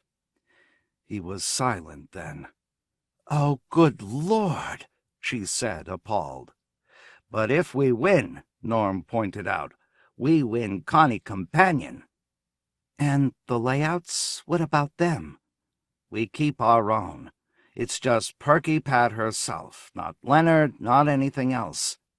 But, she protested, what'll we do if we lose Perky Pat? I can make another one, Norm said, given time. There's still a big supply of thermoplastics and artificial hair here in the pit, and I have plenty of different paints. It would take at least a month, but I could do it. I don't look forward to the job, I admit, but— his eyes glinted. Don't look on the dark side. Imagine what it would be like to win Connie Companion doll. I think we may well win. Their delegate seemed smart and, as Hooker said, tough. But the one I talked to didn't strike me as being very fluky, on good terms with luck. And after all, the element of luck, of chance, entered into each stage of the game through the agency of the spinner. It seems wrong, Fran said, to put up Perky Pat herself. But if you say so. She managed to smile a little. I'll go along with it. And if you won Connie Companion, who knows? You might be elected mayor when Hooker dies. Imagine, to have won somebody else's doll, not just the game, the money, but the doll itself. I can win, Norm said soberly, because I'm very fluky. He could feel it in him, the same flukiness that had got him through the hydrogen war alive, that had kept him alive ever since. You either have it or you don't, he realized, and I do. His wife said, shouldn't we ask Hooker to call a meeting of everyone in the pit and send the best player out of our entire group so as to be the surest of winning? Listen, Norm Shine said emphatically, I'm the best player. I'm going, and so are you. We make a good team, and we don't want to break it up. Anyhow, we'll need at least 2 people to carry Perky Pat's layout. All in all, he judged, their layout weighed 60 pounds. His plan seemed to him to be satisfactory, but when he mentioned it to the others living in the Pinole Fluke Pit, he found himself facing sharp disagreement. The whole next day was filled with argument. You can't lug your layout all that way yourselves, Sam Regan said. Either take more people with you or carry your layout in a vehicle of some sort, such as a cart. He scowled at Norm. Where'd I get a cart? Norm demanded. Maybe something could be adapted, Sam said. I'll give you every bit of help I can. Personally, I'd go along, but as I told my wife, this whole idea worries me. He thumped Norm on the back. I admire your courage, you and Fran, setting off this way. I wish I had what it takes. He looked unhappy. In the end, Norm settled on a wheelbarrow. He and Fran would take turns pushing it. That way neither of them would have to carry any load above and beyond their food and water, and of course knives by which to protect them from the Ducats. As they were carefully placing the elements of their layout in the wheelbarrow, Norm Shine's boy Timothy came sidling up to them. "Take me along, Dad," he pleaded. "For 50 cents I'll go as guide and scout, and also I'll help you catch food along the way." "We'll manage fine," Norm said. "You stay here in the Fluke Pit. You'll be safer here." It annoyed him, the idea of his son tagging along on an important venture such as this. It was almost sacrilegious. "Kiss us goodbye," Fran said to Timothy, smiling at him briefly. Then her attention returned to the layout within the wheelbarrow.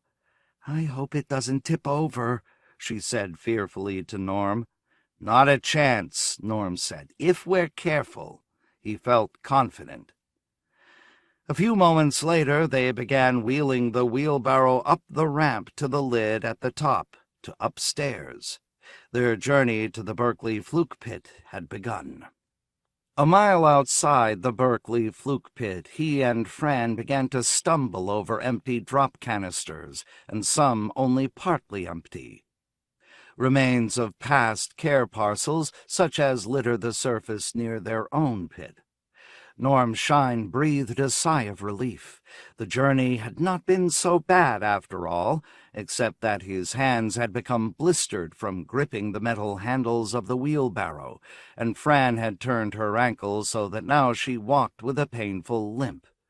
But it had taken them less time than he had anticipated, and his mood was one of buoyancy.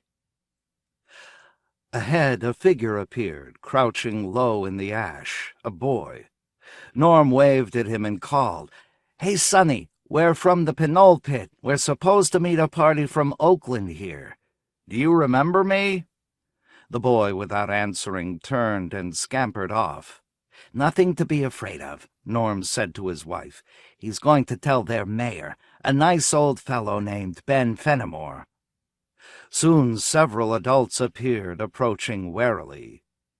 With relief, Norm set the legs of the wheelbarrow down into the ash, letting go and wiping his face with his handkerchief. "Has the Oakland team arrived yet?" he called. "Not yet," a tall elderly man with a white armband and ornate cap answered. "It's you, Shine, isn't it?" he said, peering.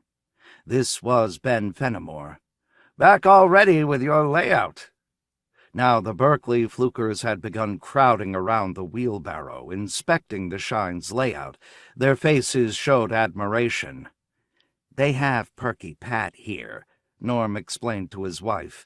"But," he lowered his voice, "their layouts are only basic, just a house, wardrobe, and car. They've built almost nothing. No imagination." One Berkeley Fluker, a woman, said wonderingly to Fran, "And you made each of the pieces of furniture yourselves?"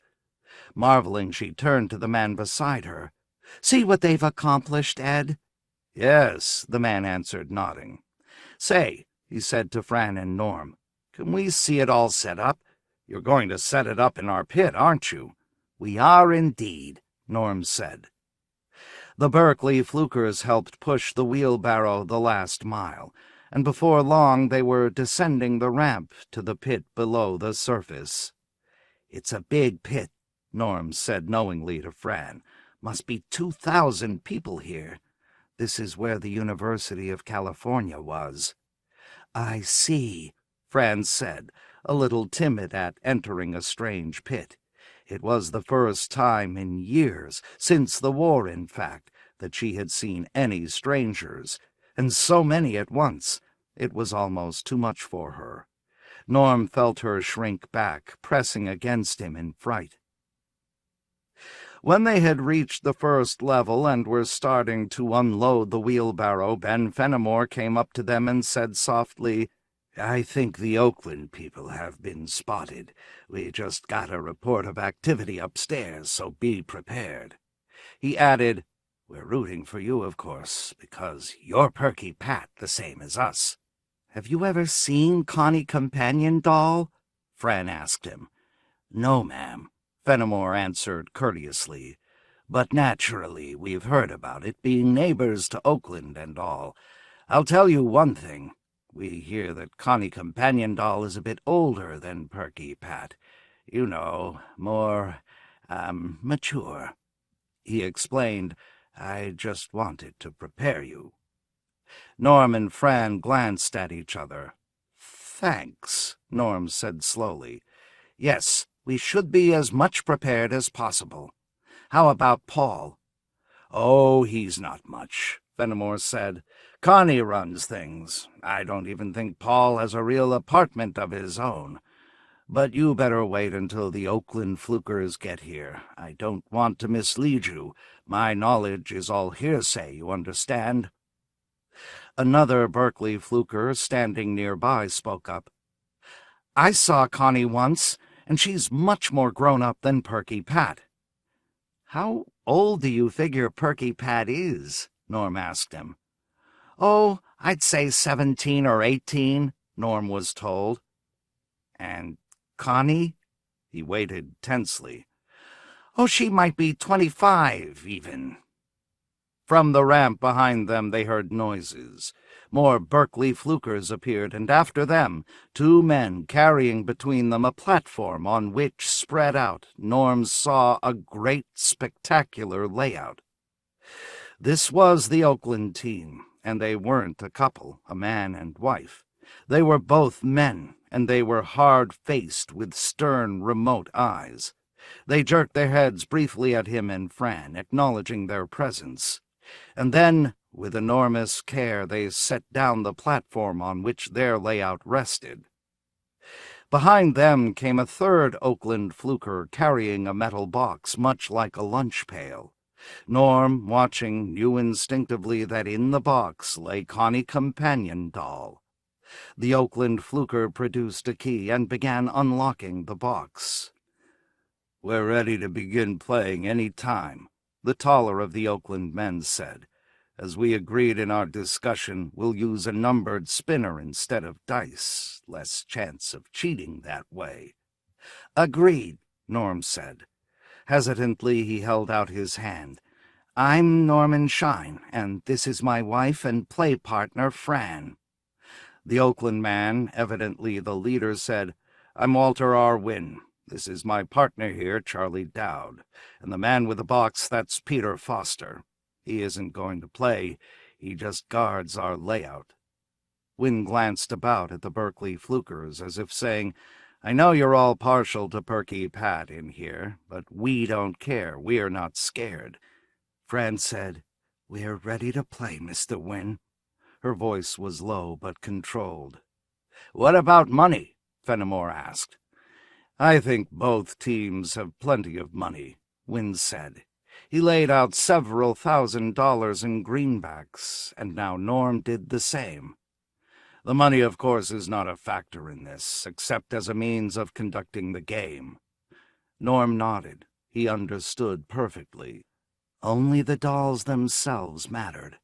And now, for the first time, he saw Connie Companion doll.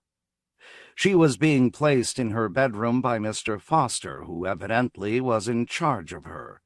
And the sight of her took his breath away. Yes, she was older, a grown woman, not a girl at all. The difference between her and Perky Pat was acute. And so lifelike. Carved, not poured. She obviously had been whittled out of wood and then painted.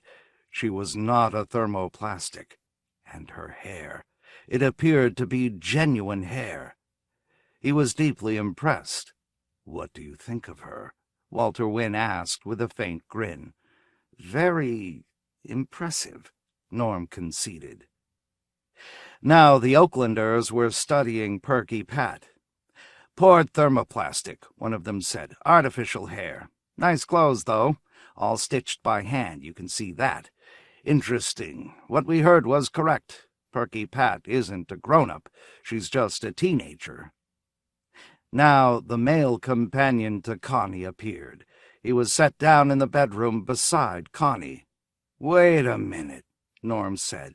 "You're putting Paul, or whatever his name is, in her bedroom with her? Doesn't he have his own apartment?" Wynne said, "They're married." "Married?" Norm and Fran stared at him, dumbfounded. "Why, sure," Wynne said. "So naturally they live together. Your dolls, they're not, are they?" "No," Fran said. "Leonard is Perky Pat's boyfriend." Her voice trailed off. "Norm," she said, clutching his arm, "I don't believe him. I think he's just saying they're married to get the advantage. Because if they both start out from the same room—" Norm said aloud, "You fellas, look here. It's not fair calling them married." Wynne said, "We're not calling them married. They are married. Their names are Connie and Paul Lathrop of 24 Arden Place, Piedmont. They've been married for a year, most players will tell you." He sounded calm. Maybe Norm thought it's true. He was truly shaken. "Look at them together," Franz said, kneeling down to examine the Oaklanders' layout. "In the same bedroom, in the same house. Why, Norm, do you see? There's just the one bed, a big double bed." Wild-eyed, she appealed to him. "How can Perky Pat and Leonard play against them?" Her voice shook. "It's not morally right." "This is another type of layout entirely," Norm said to Walter Wynne. "This that you have. Utterly different from what we're used to, as you can see." He pointed to his own layout. "I insist that in this game, Connie and Paul not live together and not be considered married." "But they are," Foster spoke up. "It's a fact. Look, their clothes are in the same closet." He showed them the closet. "And in the same bureau drawers." He showed them that, too. "And look in the bathroom. 2 toothbrushes, his and hers, in the same rack. So you can see we're not making it up." There was silence. Then Franz said in a choked voice, "And if they're married, you mean they've been intimate?" Wynne raised an eyebrow, then nodded. "Sure, since they're married. Is there anything wrong with that?" "Perky Pat and Leonard have never—" Fran began, and then ceased. "Naturally not," Wynne agreed, "because they're only going together. We understand that." Fran said, "We just can't play. We can't." She caught hold of her husband's arm. "Let's go back to Pinole Pit, please, Norman." "Wait," Wynne said at once. "If you don't play, you're conceding. You have to give up Perky Pat." The 3 Oaklanders all nodded, and Norm saw many of the Berkeley flukers were nodding too, including Ben Fenimore. "They're right," Norm said heavily to his wife. "We'd have to give her up. We better play, dear." "Yes," Franz said in a dead, flat voice. "We'll play." She bent down and listlessly spun the needle of the spinner. It stopped at 6. Smiling, Walter Wynne knelt down and spun. He obtained a 4. The game had begun. Crouching behind the strewn, decayed contents of a care parcel that had been dropped long ago, Timothy Shine saw coming across the surface of ash his mother and father, pushing the wheelbarrow ahead of them. They looked tired and worn. "Hi!" Timothy yelled, leaping out at them in joy at seeing them again. He had missed them very much. "Hi, son," his father murmured, nodding. He let go of the handles of the wheelbarrow, then halted and wiped his face with his handkerchief. Now Fred Chamberlain raced up, panting. "Hi, Mr. Shine. Hi, Mrs. Shine. Hey, did you win? Did you beat the Oakland Flukers? I bet you did, didn't you?" He looked from one of them to the other and then back. In a low voice, Franz said, "Yes, Freddie, we won." Norm said, "Look in the wheelbarrow." The 2 boys looked, and there among Perky Pat's furnishings lay another doll, larger, fuller-figured, much older than Pat. They stared at her, and she stared up sightlessly at the gray sky overhead. "So this is Connie Companion doll," Timothy said to himself. "Gee." "We were lucky," Norm said. Now several people had emerged from the pit and were gathering around them, listening.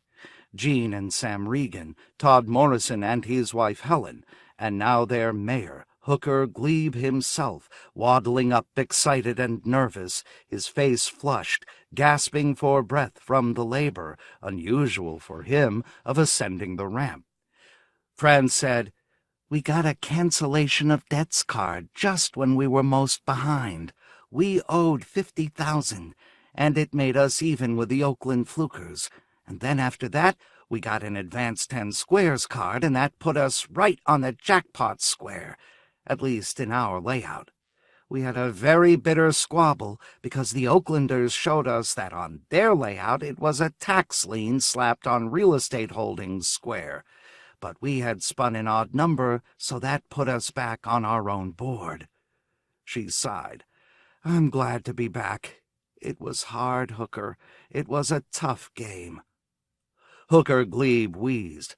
Let's all get a look at the Connie companion doll, folks.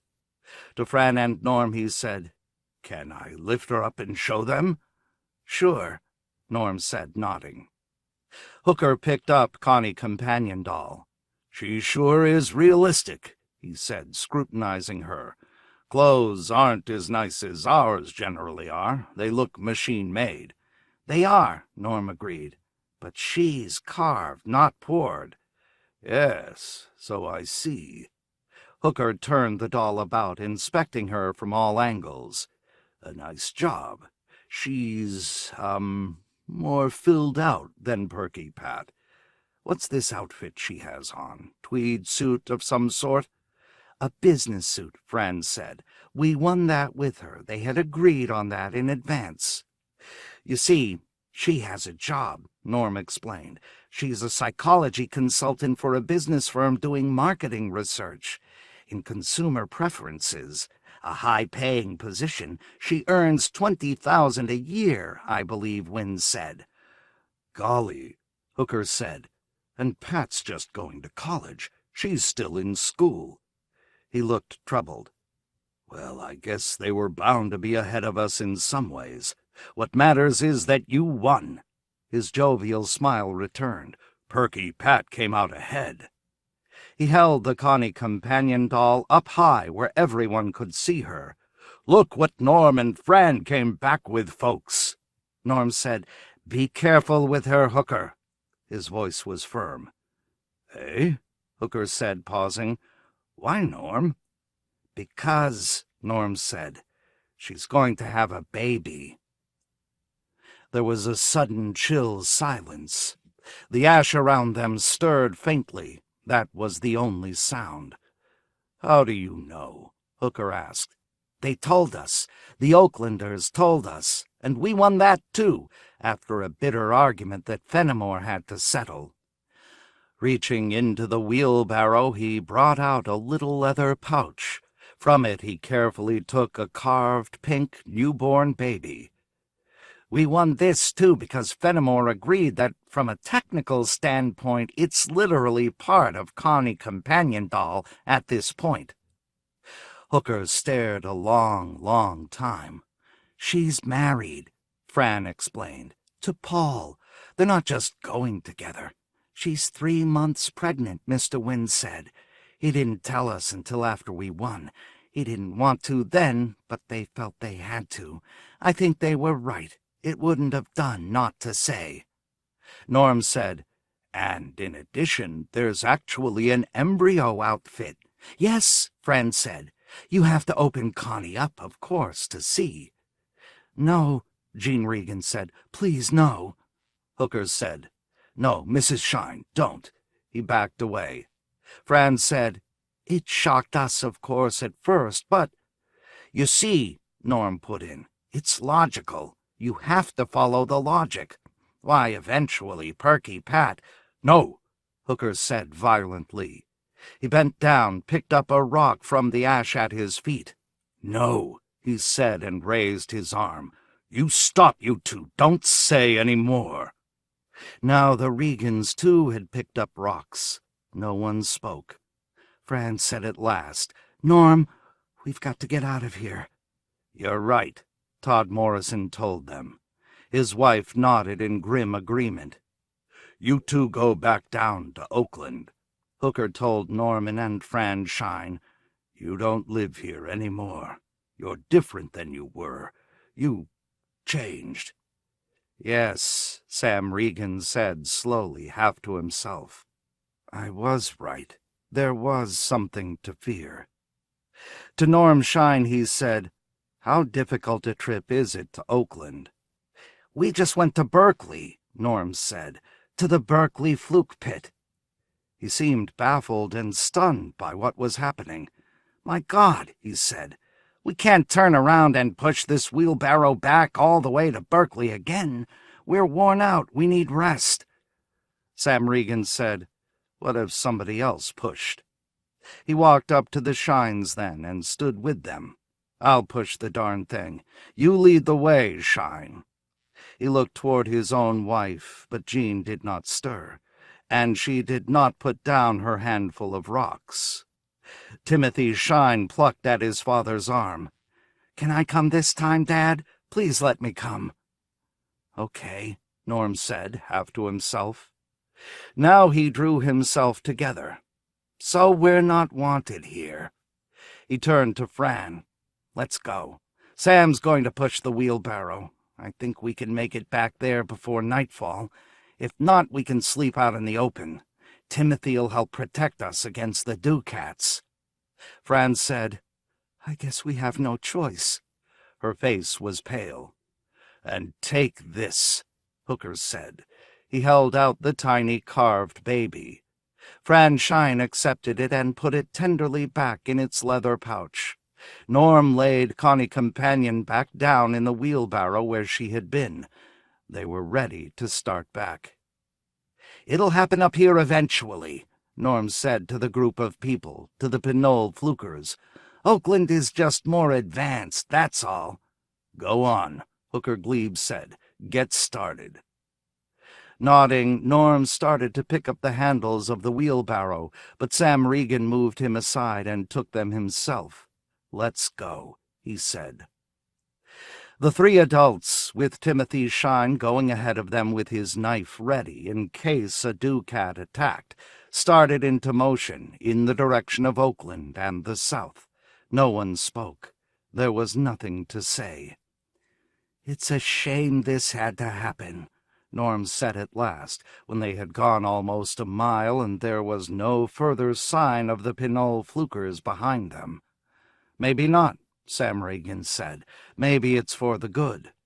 He did not seem downcast, and after all he had lost his wife.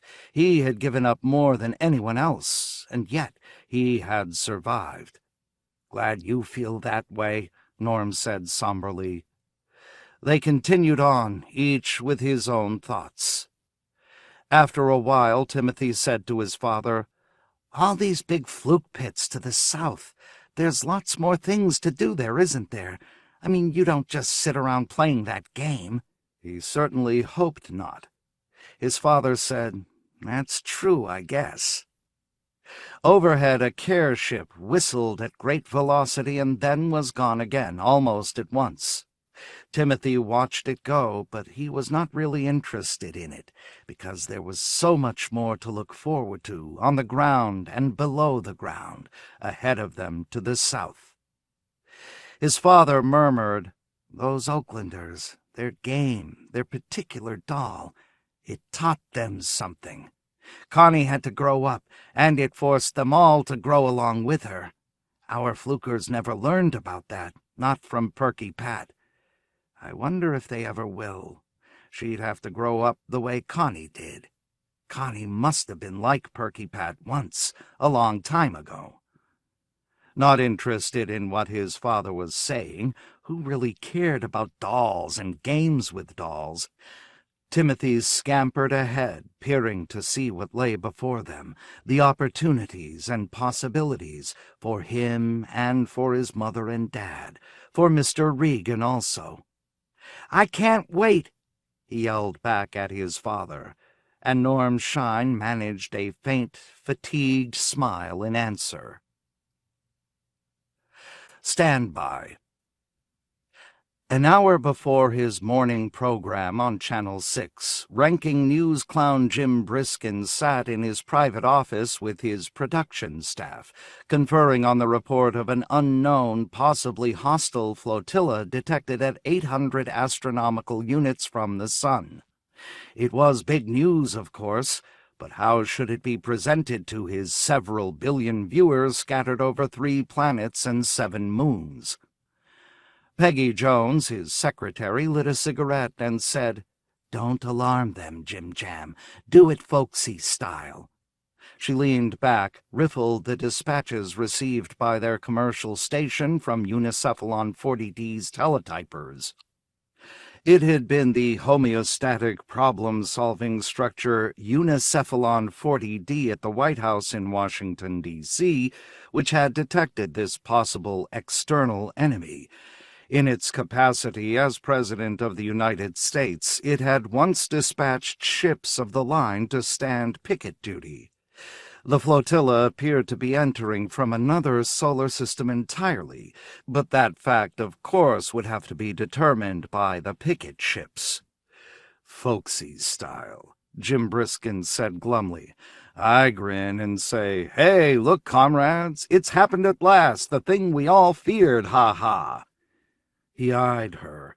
"That'll get baskets full of laughs all over Earth and Mars, but just possibly not on the far-out moons."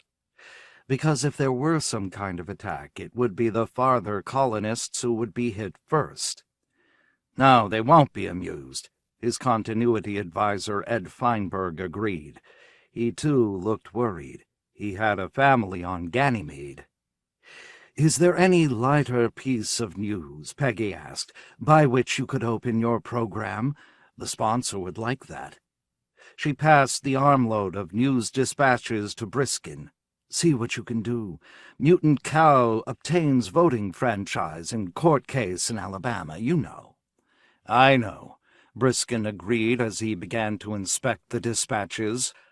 One such as his quaint account, it had touched the hearts of millions, of the mutant blue jay which learned, by great trial and effort, to sow.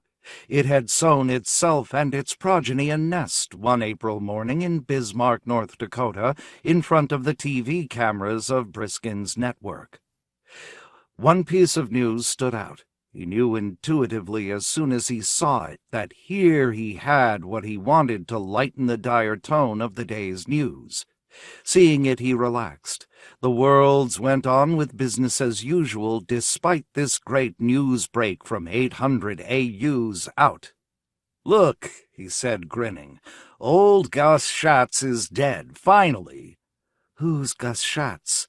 Peggy asked, puzzled. That name, it does sound familiar. "The Union man," Jim Briskin said. "You remember, the standby president sent over to Washington by the Union 22 years ago. He's dead, and the Union—" He tossed her the dispatch. It was lucid and brief. "Now it's sending a new standby president over to take Schatz's place. I think I'll interview him, assuming he can talk." "That's right," Peggy said. "I keep forgetting. There still is a human standby in case Unicephalon fails. Has it ever failed?" "No," Ed Feinberg said, "and it never will. So we have one more case of Union featherbedding, the plague of our society." "But still," Jim Briskin said, "people would be amused. The home life of the top standby in the country, why the Union picked him, what his hobbies are, what this man, whoever he is, plans to do during his term to keep from going mad with boredom. Old Gus learned to bind books. He collected rare old motor magazines and bound them in vellum with gold-stamped lettering." Both Ed and Peggy nodded in agreement. "Do that," Peggy urged him. "You can make it interesting, Jim Jam. You can make anything interesting. I'll place a call to the White House. Or is the new man there yet?" "Probably still at Union headquarters in Chicago," Ed said. "Try a line there. Government Civil Servants Union, East Division." Picking up the phone, Peggy quickly dialed. At 7 o'clock in the morning, Maximilian Fisher sleepily heard noises. He lifted his head from the pillow, heard the confusion growing in the kitchen, the landlady's shrill voice, then men's voices which were unfamiliar to him. Groggily he managed to sit up, shifting his bulk with care. He did not hurry. The doc had said not to overexert because of the strain on his already enlarged heart. So he took his time dressing. "Must be after a contribution to one of the funds," Max said to himself. "It sounds like some of the fellas. Pretty early, though." He did not feel alarmed. "I'm in good standing," he thought firmly. "Nothing to fear." With care he buttoned a fine pink and green striped silk shirt, one of his favorites. "Gives me class." he thought, as with labored effort he managed to bend far enough over to slip on his authentic, simulated deerskin pumps. "Be ready to meet them on an equality level," he thought, as he smoothed his thinning hair before the mirror. "If they shake me down too much, I'll squawk directly to Pat Noble at the New York hiring hall. I mean, I don't have to stand for any stuff. I've been in the union too long." From the other room a voice bawled, "Fisher, get your clothes on and come out. We got a job for you, and it begins today." A job? Max thought with mixed feelings. He did not know whether to be glad or sorry. For over a year now he had been drawing from the union fund, as were most of his friends. Well, what do you know? "Cripes," he thought. "Suppose it's a hard job, like maybe I got to bend over all the time or move around." He felt anger. What a dirty deal! I mean, who do they think they are? Opening the door, he faced them. "Listen," he began, but one of the union officials cut him off. "Pack your things, Fisher. Gus Schatz kicked the bucket, and you got to go down to Washington, D.C. and take over the number 1 standby. We want you there before they abolish the position or something, and we have to go out on strike or go to court. Mainly we want to get someone right in, clean and easy, with no trouble, you understand? Make the transition so smooth that no one hardly takes notice." At once Max said, "What's it pay?" Witheringly the union official said, "You got no decision to make in this. You're picked. You want your freeloader fund money cut off? You want to have to get out at your age and look for work?" "Oh, come on," Max protested. "I can pick up the phone and dial Pat Noble." The union officials were grabbing up objects here and there in the apartment. "We'll help you pack. Pat wants you in the White House by 10 o'clock this morning." "Pat," Max echoed. He had been sold out. The union officials, dragging suitcases from the closet, grinned. Shortly they were on their way across the flatlands of the Midwest by monorail. Moodily, Maximilian Fisher watched the countryside flash past. He said nothing to the officials flanking him, preferring to mull the matter over and over in his mind. What could he recall about the number 1 standby job? It began at 8 a.m., he recalled reading that. And there always were a lot of tourists flocking through the White House to catch a glimpse of Unicephalon 40D, especially the school kids. And he disliked kids because they always jeered at him due to his weight. Cripes, he'd have 1,000,000 of them filing by because he had to be on the premises. By law, he had to be within 100 yards of Unicephalon 40D at all times, day and night. Or was it 50 yards?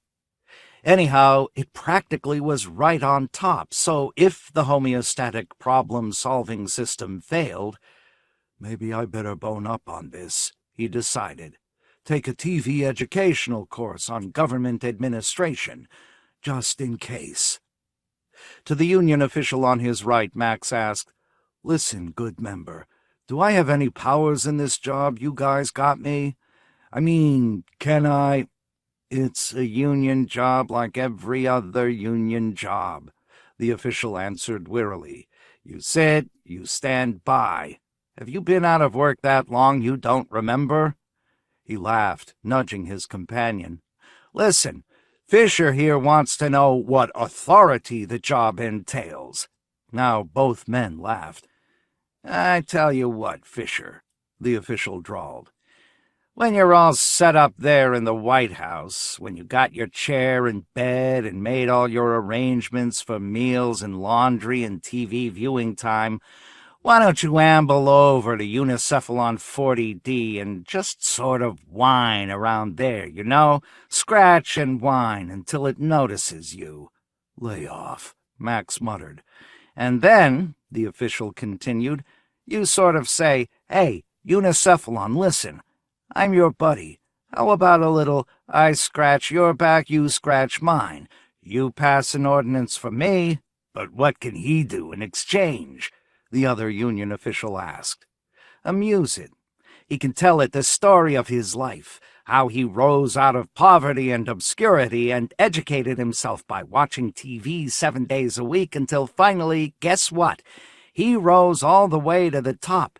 He got the job, the official snickered, of standby president. Maximilian, flushing, said nothing. He stared woodenly out of the monorail window. When they reached Washington, D.C. and the White House, Maximilian Fisher was shown a little room. It had belonged to Gus, and although the faded old motor magazines had been cleared out, a few prints remained tacked on the walls. A 1963 Volvo S122, a 1957 Peugeot 403, and other antique classics of a bygone age. And on a bookcase, Max saw a hand-carved plastic model of a 1950 Studebaker Starlight coupe, with each detail perfect. "He was making that when he croaked," one of the union officials said as he set down Max's suitcase. "He could tell you any fact there is about those old pre-turbine cars, any useless bit of car knowledge." Max nodded. "You got any idea what you're going to do?" the official asked him. "Oh, hell," Max said. "How could I decide so soon? Give me time." Moodily he picked up the Studebaker Starlight coupe and examined its underside. The desire to smash the model car came to him. He put the car down then, turning away. "Make a rubber band ball," the official said. "What?" Max said. "The standby before Gus, Lewis somebody or other. He collected rubber bands, made a huge ball big as a house by the time he died. I forget his name, but the rubber band ball is at the Smithsonian now." There was a stir in the hallway. A White House receptionist, a middle-aged woman severely dressed, put her head in the room and said, "Mr. President, there's a TV news clown here to interview you. Please try to finish with him as quickly as possible, because we have quite a few tours passing through the building today, and some may want to look at you." "Okay," Max said. He turned to face the TV news clown. It was Jim Jam Briskin he saw, the ranking clown just now. "You want to see me?" he asked Briskin haltingly. "I mean, you're sure it's me you want to interview?" He could not imagine what Briskin could find of interest about him. Holding out his hand, he added, "This is my room, but these model cars and pics aren't mine. They were Gus's. I can't tell you nothing about them." On Briskin's head the familiar flaming red clown wig glowed, giving him in real life the same bizarre cast that the TV cameras picked up so well. He was older, however, than the TV image indicated, but he had the friendly, natural smile that everyone looked for. It was his badge of informality, a really nice guy, even-tempered, but with a caustic wit when occasion demanded. Briskin was the sort of man who, well, Max thought, the sort of fella you'd like to see marry into your family. They shook hands. Briskin said, "You're on camera, Mr. Max Fisher, or rather, Mr. President, I should say. This is Jim Jam talking. For our literally billions of viewers located in every niche and corner of this far-flung solar system of ours, let me ask you this.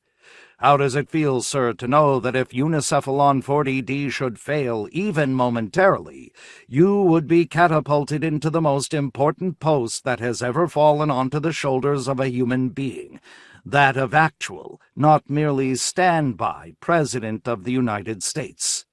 Does it worry you at night?" He smiled. Behind him, the camera technicians swung their mobile lenses back and forth. Lights burned Max's eyes, and he felt the heat beginning to make him sweat under his arms and on his neck and upper lip. "What emotions grip you at this instant?" Briskin asked, "as you stand on the threshold of this new task for perhaps the balance of your life? What thoughts run through your mind now that you're actually here in the White House?" After a pause, Max said, It's a big responsibility. And then he saw that Briskin was laughing at him, laughing silently as he stood there, because it was all a gag Briskin was pulling. Out in the planets and moons, his audiences knew it too. They knew Jim Jam's humor. "You're a large man, Mr. Fisher," Briskin said. "If I may say so, a stout man. Do you get much exercise? I ask this because with your new job you pretty well will be confined to this room, and I wondered what change in your life this would bring about." "Well," Max said, "I feel, of course, that a government employee should always be at his post. Yes, what you say is true. I have to be right here day and night, but that doesn't bother me. I'm prepared for it." "Tell me," Jim Briskin said, "do you—" And then he ceased. Turning to the video technicians behind him, he said in an odd voice, "We're off the air." A man wearing headphones squeezed forward past the cameras. "On the monitor. Listen." He hurriedly handed the headphones to Briskin. "We've been preempted by Unicephalon. It's broadcasting a news bulletin." Briskin held the phones to his ear. His face writhed, and he said, "Those ships at 800 AUs, they are hostile, it says." He glanced up sharply at his technicians, the Red Clown's wig sliding askew. "They've begun to attack." Within the following 24 hours, the aliens had managed not only to penetrate the Sol system, but also to knock out Unicephalon 40D. News of this reached Maximilian Fisher in an indirect manner as he sat in the White House cafeteria having his supper. "Mr. Maximilian Fisher?" "Yeah?" Max said, glancing up at the group of Secret Servicemen who had surrounded his table. "You're President of the United States." "No," Max said. "I'm the standby president. That's different." The Secret Serviceman said, "Unicephalon 40D is out of commission for perhaps as long as a month. So according to the amended Constitution, you're President and also Commander-in-Chief of the Armed Forces. We're here to guard you." The Secret Serviceman grinned ludicrously. Max grinned back. "Do you understand?" the Secret Serviceman asked. "I mean, does it penetrate?" "Sure," Max said. Now he understood the buzz of conversation he had overheard while waiting in the cafeteria line with his tray. It explained why White House personnel had looked at him strangely. He set down his coffee cup, wiped his mouth with his napkin, slowly and deliberately, pretended to be absorbed in solemn thought. But actually his mind was empty. "We've been told," the Secret Serviceman said, "that you're needed at once at the National Security Council bunker. They want your participation in finalization of strategy deliberations." They walked from the cafeteria to the elevator. "Strategy policy," Max said as they descended. "I got a few opinions about that. I guess it's time to deal harshly with these alien ships, don't you agree?" The Secret Serviceman nodded. "Yes, we got to show we're not afraid," Max said. "Sure, we'll get finalization. We'll blast the buggers." The Secret Serviceman laughed good-naturedly. Pleased, Max nudged the leader of the group. "I think we're pretty goddamn strong. I mean, the USA has got teeth." "You tell 'em, Max," one of the Secret Servicemen said, and they all laughed aloud, Max included. As they stepped from the elevator, they were stopped by a tall, well-dressed man who said urgently, "Mr. President, I'm Jonathan Kirk, White House Press Secretary. I think before you go in there to confer with the NSC people, you should address the nation in this hour of gravest peril. The public wants to see what their new leader is like." He held out a paper. "Here's a statement drawn up by the Political Advisory Board. It codifies your—" "Nuts," Max said, handing it back without looking at it. "I'm the president, not you. Kirk, Burke, Shirk, never heard of you. Show me the microphone and I'll make my own speech. Or get me Pat Noble. Maybe he's got some ideas. And then he remembered that Pat had sold him out in the first place. Pat had gotten him into this. Not him either, Max said. Just give me the microphone. This is a time of crisis, Kirk grated. Sure, Max said, so leave me alone. You keep out of my way, and I'll keep out of yours. Ain't that right? He slapped Kirk good-naturedly on the back. And we'll both be better off. A group of people with portable TV cameras and lighting appeared, and among them Max saw Jim Jam Briskin in the middle with his staff. "Hey, Jim Jam!" he yelled. "Look, I'm president now." Stolidly, Jim Briskin came toward him. "I'm not going to be winding no ball of string," Max said, "or making model boats, nothing like that." He shook hands warmly with Briskin. "I thank you," Max said, "for your congratulations." "Congratulations," Briskin said then in a low voice. "Thanks," Max said, squeezing the man's hand until the knuckles creaked. "Of course, sooner or later they'll get that noise box patched up and I'll just be standby again. But—" he grinned gleefully around at all of them. The corridor was full of people now, from TV to White House staff members to Army officers and Secret Servicemen. Briskin said, "You have a big task, Mr. Fisher." "Yeah," Max agreed. Something in Briskin's eyes said, "And I wonder if you can handle it. I wonder if you're the man to hold such power." "Surely I can do it," Max declared into Briskin's microphone for all the vast audience to hear. "Possibly you can," Jim Briskin said, and on his face was dubiousness. "Hey, you don't like me anymore," Max said. "How come?" Briskin said nothing, but his eyes flickered. "Listen," Max said, "I'm president now. I can close down your silly network. I can send FBI men in any time I want. For your information, I'm firing the Attorney General right now, whatever his name is, and putting in a man I know, a man I can trust." Briskin said, "I see." And now he looked less dubious. Conviction of a sort which Max could not fathom began to appear instead.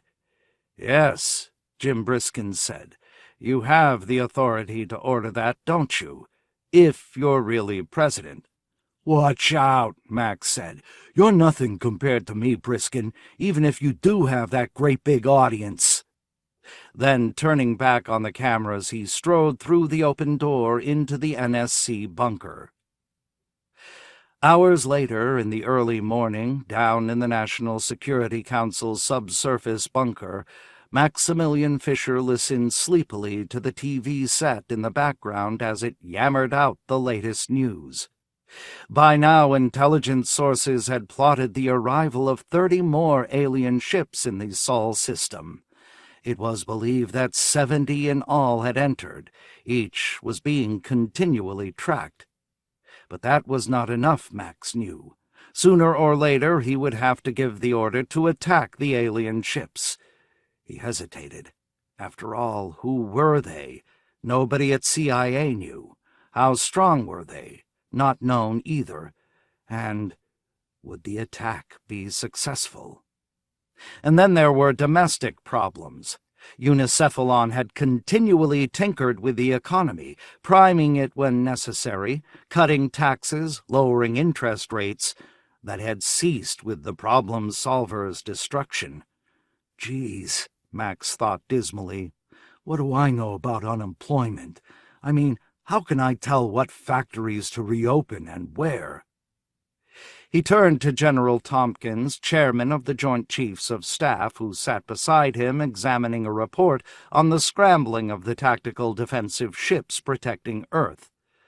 "They got all them ships distributed, right?" he asked Thompson. "Yes, Mr. President," General Tompkins answered. Max winced, but the general did not seem to have spoken ironically. His tone had been respectful. "Okay," Max murmured. "Glad to hear that. And you got all that missile cloud up so there's no leaks?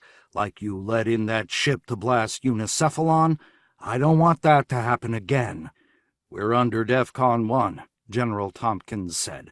Full war footing, as of 6 o'clock our time. How about those strategic ships? That, he had learned, was the euphemism for their offensive strike force. We can mount an attack at any time, General Tompkins said, glancing down at the long table to obtain the assenting nods of his co-workers. We can take care of each of the 70 invaders now within our system. With a groan, Max said, Anybody got any bicarb? The whole business depressed him. What a lot of work and sweat, he thought. All this goddamn agitation. Why don't the buggers just leave our system? I mean, do we have to get into a war? No telling what their home system will do in retaliation. You never can tell about unhuman life forms. They're unreliable. That's what bothers me, he said aloud. Retaliation. He sighed. General Tompkins said, Negotiation with them evidently is impossible. Go ahead, then, Max said. Go give it to them. He looked about for the bicarb. I think you're making a wise choice, General Tompkins said, and across the table the civilian advisers nodded in agreement. Here's an odd piece of news, one of the advisers said to Max. He held out a teletype dispatch. James Briskin has just filed a writ of mandamus against you in a federal court in California, claiming you're not legally president because you didn't run for office. You mean because I didn't get voted in? Max said. Just because of that? Yes, sir. Briskin is asking the federal courts to rule on this, and meanwhile he has announced his own candidacy. What? Briskin claims not only that you must run for office and be voted in, but you must run against him. And with his popularity, he evidently feels— "Aw, nuts," Max said in despair. "How do you like that?" No one answered. "Well, anyhow," Max said, "it's all decided. You military fellas go ahead and knock out those alien ships. And meanwhile," he decided there and then, "we'll put economic pressure on Jim Jam's sponsors, that Rhinelander beer and Cal Best Electronics, to get him not to run." The men at the long table nodded. Papers rattled as briefcases were put away. The meeting, temporarily, was at an end. "He's got an unfair advantage," Max said to himself. "How can I run when it's not equal? Him a famous TV personality and me not. That's not right. I can't allow that." Jim Jam can run, he decided, but it won't do him any good. He's not going to beat me, because he's not going to be alive that long. A week before the election, Telscan, the Interplanetary Public Opinion Sampling Agency, published its latest findings. Reading them, Maximilian Fisher felt more gloomy than ever. "Look at this," he said to his cousin Leon Late, the lawyer whom he had recently made Attorney General. He tossed the report to him. His own showing, of course, was negligible. In the election, Briskin would most easily and most definitely win. "Why is that?" Late asked. Like Max, he was a large, paunchy man who for years now had held a standby job. He was not used to physical activity of any sort, and his new position was proving difficult for him. However, out of family loyalty to Max, he remained. "Is that because he's got all those TV stations?" he asked, sipping from his can of beer. Max said cunningly, "No, it's because his navel glows in the dark. Of course it's because of his TV stations, you jerk. He's got them pounding away night and day, creating an image." He paused moodily. "He's a clown. It's that red wig. It's fine for a newscaster, but not for a president." Too morose to speak, he lapsed into silence. And worse was to follow. At 9 p.m. that night, Jim Jam Briskin began a 72-hour marathon TV program over all his stations, a great final drive to bring his popularity over the top and ensure his victory. In his special bedroom at the White House, Max Fisher sat with a tray of food before him, in bed, gloomily facing the TV set. "That Briskin," he thought furiously for the millionth time. "Look," he said to his cousin. The Attorney General sat in the easy chair across from him. "There's the nerd now." He pointed to the TV screen. Leon Late, munching on his cheeseburger, said, "It's abominable." "You know where he's broadcasting from? Way out in deep space, out past Pluto. At their farthest out transmitter, which your FBI guys will never in a million years manage to get to." "They will," Leon assured him. "I told them they have to get him. The president, my cousin, personally says so." "But they won't get him for a while," Max said. "Leon, you're just too damn slow. I'll tell you something. I got a ship of the line out there, the Dwight D. Eisenhower. It's all ready to lay an egg on them, you know, a big bang, just as soon as I pass on the word." "Right, Max." "And I hate to," Max said. The telecast had begun to pick up momentum already. Here came the spotlights, and sauntering out onto the stage, pretty Peggy Jones, wearing a glittery bare-shoulder gown, her hair radiant. Now we get a top-flight striptease, Max realized, by a real fine-looking girl. Even he sat up and took notice. Well, maybe not a true striptease, but certainly the opposition, Briskin and his staff, had sex working for them here. Across the room, his cousin, the Attorney General, had stopped munching his cheeseburger. The noise came to a halt, then picked up slowly once more. On the screen, Peggy sang, "It's Jim Jam, for whom I am, America's best-loved guy. It's Jim Jam, the best one that am, the candidate for you and I." "Oh, God," Max groaned. And yet the way she delivered it, with every part of her slim, long body, it was okay. "I guess I got to inform the Dwight D. Eisenhower to go ahead," he said, watching. "If you say so, Max," Leon said. "I assure you, I'll rule that you acted legally. Don't worry none about that." "Give me the red phone," Max said. "That's the armored connection that only the Commander-in-Chief uses for top-secret instructions. Not bad, huh?" He accepted the phone from the Attorney General. "I'm calling General Tompkins, and he'll relay the order to the ship. Too bad, Briskin," he added with one last look at the screen. "But it's your own fault. You didn't have to do what you did, opposing me and all." The girl in the silvery dress had gone now, and Jim Jam Briskin had appeared in her place. Momentarily, Max waited. "Hi, beloved comrades," Briskin said, raising his hands for silence. The canned applause, Max knew that no audience existed in that remote spot, lowered, then rose again. Briskin grinned amiably, waiting for it to die. "It's a fake," Max grunted. "Fake audience. They're smart, him and his staff. His ratings already way up." "Right, Max," the Attorney General agreed. "I noticed that." "Comrades," Jim Briskin was saying soberly on the TV screen, "as you may know, originally President Maximilian Fisher and I got along very well."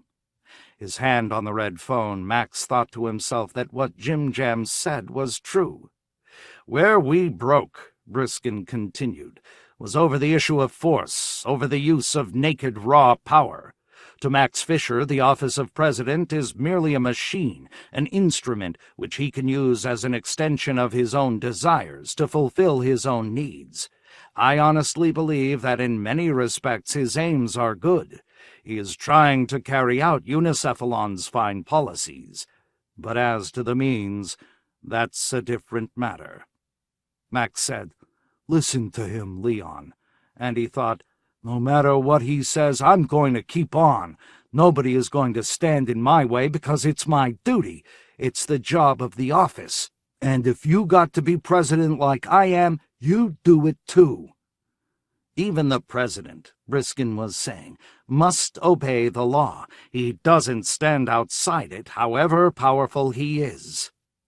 He was silent for a moment, and then he said slowly, "I know that at this moment the FBI, under direct orders from Max Fisher's appointee Leon Late, is attempting to close down these stations, to still my voice. Here again Max Fisher is making use of power, of the police agency, for his own ends, making it an extension." Max picked up the red phone. At once a voice said from it, "Yes, Mr. President, this is General Tompkins, C of C." "What's that?" Max said. "Chief of Communications, Army 601,000, sir, aboard the Dwight D. Eisenhower, accepting relay through the transmitter at the Pluto station." "Oh, yeah," Max said, nodding. "Listen, you fellas stand by, you understand? Be ready to receive instructions." He put his hand over the mouthpiece of the phone. "Leon," he said to his cousin, who had now finished his cheeseburger and was starting on a strawberry shake. "How can I do it? I mean, Briskin is telling the truth." Leon said, "Give Tompkins the word." He belched, then tapped himself on the chest with the side of his fist. "Pardon me." On the screen, Jim Briskin said, "I think very possibly I'm risking my life to speak to you, because this we must face. We have a president who would not mind employing murder to obtain his objectives. This is the political tactic of a tyranny, and that's what we're seeing, a tyranny coming into existence in our society, replacing the rational, disinterested rule of the homeostatic problem-solving Unicephalon 40D, which was designed, built, and put into operation by some of the finest minds we have ever seen, minds dedicated to the preservation of all that's worthy in our tradition. And the transformation from this to a one-man tyranny is melancholy, to say the least." Quietly, Max said, "Now I can't go ahead." "Why not?" Leon said. "Didn't you hear him? He's talking about me. I'm the tyrant he has reference to. Christ." Max hung up the red phone. "I waited too long." "It's hard for me to say it," Max said, "but, well, hell, it would prove he's right." "I know he's right anyhow," Max thought. "But do they know it? Does the public know it? I can't let them find out about me," he realized. "They should look up to their president, respect him, honor him. No wonder I show up so bad in the Telscan poll. No wonder Jim Briskin decided to run against me the moment he heard I was in office. They really do know about me. They sense it, sense that Jim Jam is speaking the truth. I'm just not presidential caliber. I'm not fit," he thought, "to hold this office." "Listen, Leon," he said. "I'm going to give it to that Briskin anyhow and then step down. It'll be my last official act." Once more he picked up the red phone. "I'm going to order them to wipe out Briskin, and then someone else can be president. Anyone the people want, even Pat Noble or you, I don't care." He jiggled the phone. "Hey, C of C," he said loudly. "Come on, answer." To his cousin he said, "Leave me some of that shake. It's actually half mine." "Sure, Max," Leon said loyally. "Isn't no one there?" Max said into the phone. He waited. The phone remained dead. "Something's gone wrong," he said to Leon. "Communications have busted down. It must be those aliens again." And then he saw the TV screen. It was blank. "What's happening?" Max said. What are they doing to me? Who's doing it?" He looked around, frightened. "I don't get it." Leon stoically drank the milkshake, shrugging to show that he had no answer, but his beefy face had paled. "It's too late," Max said. "For some reason, it's just too late." Slowly, he hung up the phone. "I've got enemies, Leon, more powerful than you or me, and I don't even know who they are." He sat in silence before the dark, soundless TV screen, waiting. The speaker of the TV set said abruptly, "Pseudo-autonomic news bulletin. Stand by, please." Then again there was silence. Jim Briskin, glancing at Ed Feinberg and Peggy, waited. "Comrade citizens of the United States," the flat, unmodulated voice from the TV speaker said all at once. "The interregnum is over. The situation has returned to normal." As it spoke, words appeared on the monitor screen, a ribbon of printed tape passing slowly across before the TV cameras in Washington, D.C. Unicephalon 40D had spliced itself into the coax in its usual fashion. It had preempted the program in progress. That was its traditional right. The voice was the synthetic, verbalizing organ of the homeostatic structure itself. "The election campaign is nullified," Unicephalon 40D said. "That is item 1. The standby President Maximilian Fisher is cancelled out. That is item 2. Item 3. We are at war with the aliens who have invaded our system. Item 4. James Briskin, who has been speaking to you—" This is it, Jim Briskin realized. In his earphones, the impersonal, plateau-like voice continued. Item 4. James Briskin, who has been speaking to you on these facilities, is hereby ordered to cease and desist, and a writ of mandamus is issued forthwith requiring him to show just cause why he should be free to pursue any further political activity. In the public interest, we instruct him to become politically silent. Grinning starkly at Peggy and Ed Feinberg, Briskin said, "That's it. It's over. I'm to politically shut up." "You can fight it in the courts," Peggy said at once. "You can take it all the way up to the Supreme Court. They've set aside decisions of Unicephalon in the past." She put her hand on his shoulder, but he moved away. "Or do you want to fight it?" "At least I'm not cancelled out," Briskin said. He felt tired. "I'm glad to see that machine back in operation," he said to reassure Peggy. "It means a return to stability. That we can use." "What'll you do, Jim Jam?" Ed asked. "Go back to Rhinelander Beer and Cal Best Electronics and try to get your old job back?" "No," Briskin murmured. "Certainly not that. But he could not really become politically silent. He could not do what the problem solvers said. It simply was not biologically possible for him. Sooner or later he would begin to talk again, for better or worse. And, he thought, I'll bet Max can't do what it says either. Neither of us can. Maybe, he thought, I'll answer the writ of mandamus. Maybe I'll contest it. A countersuit. I'll sue Unicephalon 40D in a court of law. Jim Jam Briskin the plaintiff, Unicephalon 40D the defendant. He smiled. I'll need a good lawyer for that. Someone quite a bit better than Max Fisher's top legal mind, Cousin Leon Late. Going to the closet of the small studio in which they had been broadcasting, he got his coat and began to put it on.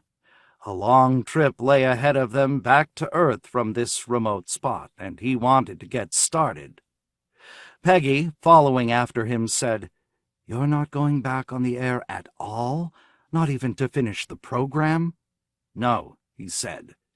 "But Unicephalon will be cutting back out again, and what'll that leave? Just dead air. That's not right, is it, Jim? Just to walk out like this. I can't believe you do it. It's not like you." He halted at the door of the studio. "You heard what it said. The instructions it handed out to me." "Nobody leaves dead air going," Peggy said. "It's a vacuum, Jim, the thing nature abhors, and if you don't fill it, someone else will. Look, unicephalon is going back off right now." She pointed at the TV monitor. The ribbon of words had ceased. Once more the screen was dark, empty of motion and light.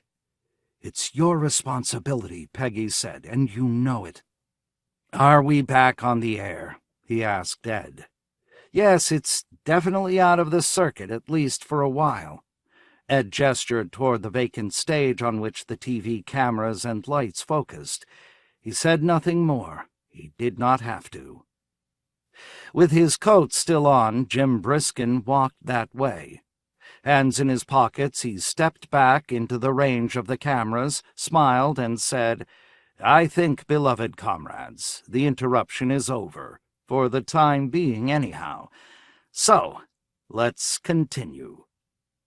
The noise of canned applause, manipulated by Ed Feinberg, swelled up, and Jim Briskin raised his hands and signaled the non-existent studio audience for silence. "Does any of you know a good lawyer?" Jim Jam asked caustically. "And if you do, phone us and tell us right away, before the FBI finally manages to reach us out here." In his bedroom at the White House, as Unicephalon's message ended, Maximilian Fisher turned to his cousin Leon and said, "Well, I'm out of office." "Yeah, Max," Leon said heavily. "I guess you are." "And you too," Max pointed out. "It's going to be a clean sweep. You can count on that." "Cancelled." He gritted his teeth. "That's sort of insulting. It could have said retired." "I guess that's just its way of expressing itself," Leon said. "Don't get upset, Max. Remember your heart trouble. You still got the job of standby, and that's the top standby position there is. Standby President of the United States, I want to remind you. And now you've got all this worry and effort off your back. You're lucky." "I wonder if I'm allowed to finish this meal," Max said, picking at the food in the tray before him. His appetite, now that he was retired, began almost at once to improve. He selected a chicken salad sandwich and took a big bite from it. "It's still mine," he decided, his mouth full. "I still get to live here and eat regularly, right?" "Right," Leon agreed, his legal mind active. "That's in the contract the union signed with Congress. Remember back to that? We didn't go out on strike for nothing." "Those were the days," Max said. He finished the chicken salad sandwich and returned to the eggnog. It felt good not to have to make big decisions. He let out a long, heartfelt sigh and settled back into the pile of pillows propping him up. But then he thought, in some respects I sort of enjoyed making decisions. I mean, it was... He searched for the thought. It was different from being a standby or drawing unemployment. It had satisfaction, he thought. That's what it gave me, like I was accomplishing something. He missed that already. He felt suddenly hollow, as if things had all at once become purposeless. "Leon," he said, "I could have gone on as president another whole month and enjoyed the job, you know what I mean?" "Yeah, I guess I get your meaning," Leon mumbled. "No, you don't," Max said. "I'm trying, Max," his cousin said. "Honest." With bitterness, Max said, "I shouldn't have let them go ahead and let those engineer fellows patch up that unicephalon. I should have buried the project, at least for 6 months." "Too late to think about that now," Leon said. "Is it?" Max asked himself. You know, something could happen to Unicephalon 40D, an accident. He pondered that as he ate a piece of green apple pie with a wide slice of Longhorn cheese. A number of persons whom he knew could pull off such tasks, and did so now and then. A big, nearly fatal accident, he thought. Late some night when everyone's asleep, and it's just me and it awake here in the White House. I mean, let's face it, the aliens showed us how. Look, Jim Jam Briskin's back on the air, Leon said, gesturing at the TV set. Sure enough, there was the famous familiar red wig, and Briskin was saying something witty and yet profound, something that made one stop to ponder. Hey, listen, Leon said. He's poking fun at the FBI. Can you imagine him doing that now? He's not scared of anything. Don't bother me, Max said. I'm thinking. He reached over and carefully turned the sound of the TV set off. For thoughts such as he was having, he wanted no distractions. What'll we do with Ragland Park? In his domain near the logging town of John Day, Oregon, Sebastian Hatta thoughtfully ate a grape as he watched the TV screen. The grapes, flown to Oregon by illegal jet transport, came from one of his farms in the Sonoma Valley of California. He spat the seeds into the fireplace across from him, half listening to his culture announcer delivering a lecture on the portrait busts of 20th-century sculptors. If only I could get Jim Briskin on my network, Hatta thought gloomily. The ranking TV news clown, so popular, with his flaming scarlet wig and genial informal patter. Culture needs that, Hatta realized. But their society at the moment was being run by the idiotic but peculiarly able President Maximilian Fisher, who had locked horns with Jim Jam Briskin, who had, in fact, clapped the famous news clown in jail. So, as a result, Jim Jam was available neither for the commercial network which linked the 3 habitable planets, nor for culture. And meanwhile, Max Fisher ruled on. If I could get Jim Jam out of prison, Hatta thought, perhaps due to gratitude, he'd move over to my network, leave his sponsors, Rhinelander Beer and CalBest Electronics. After all, they have not been able to free him despite their intricate court maneuvers. They don't have the power or the know-how, and I have. One of Hatta's wives, Thelma, had entered the living room of the domain and now stood watching the TV screen from behind him. "Don't place yourself there, please," Hatta said. "It gives me a panic reaction. I like to see people's faces." He twisted around in his deep chair. "The fox is back," Thelma said. "I saw him. He glared at me."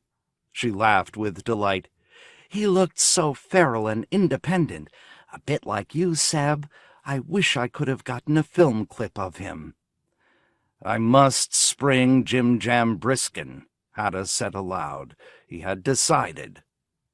Picking up the phone, he dialed Culture's production chief, Nat Kaminsky, at the transmitting Earth satellite Coulon.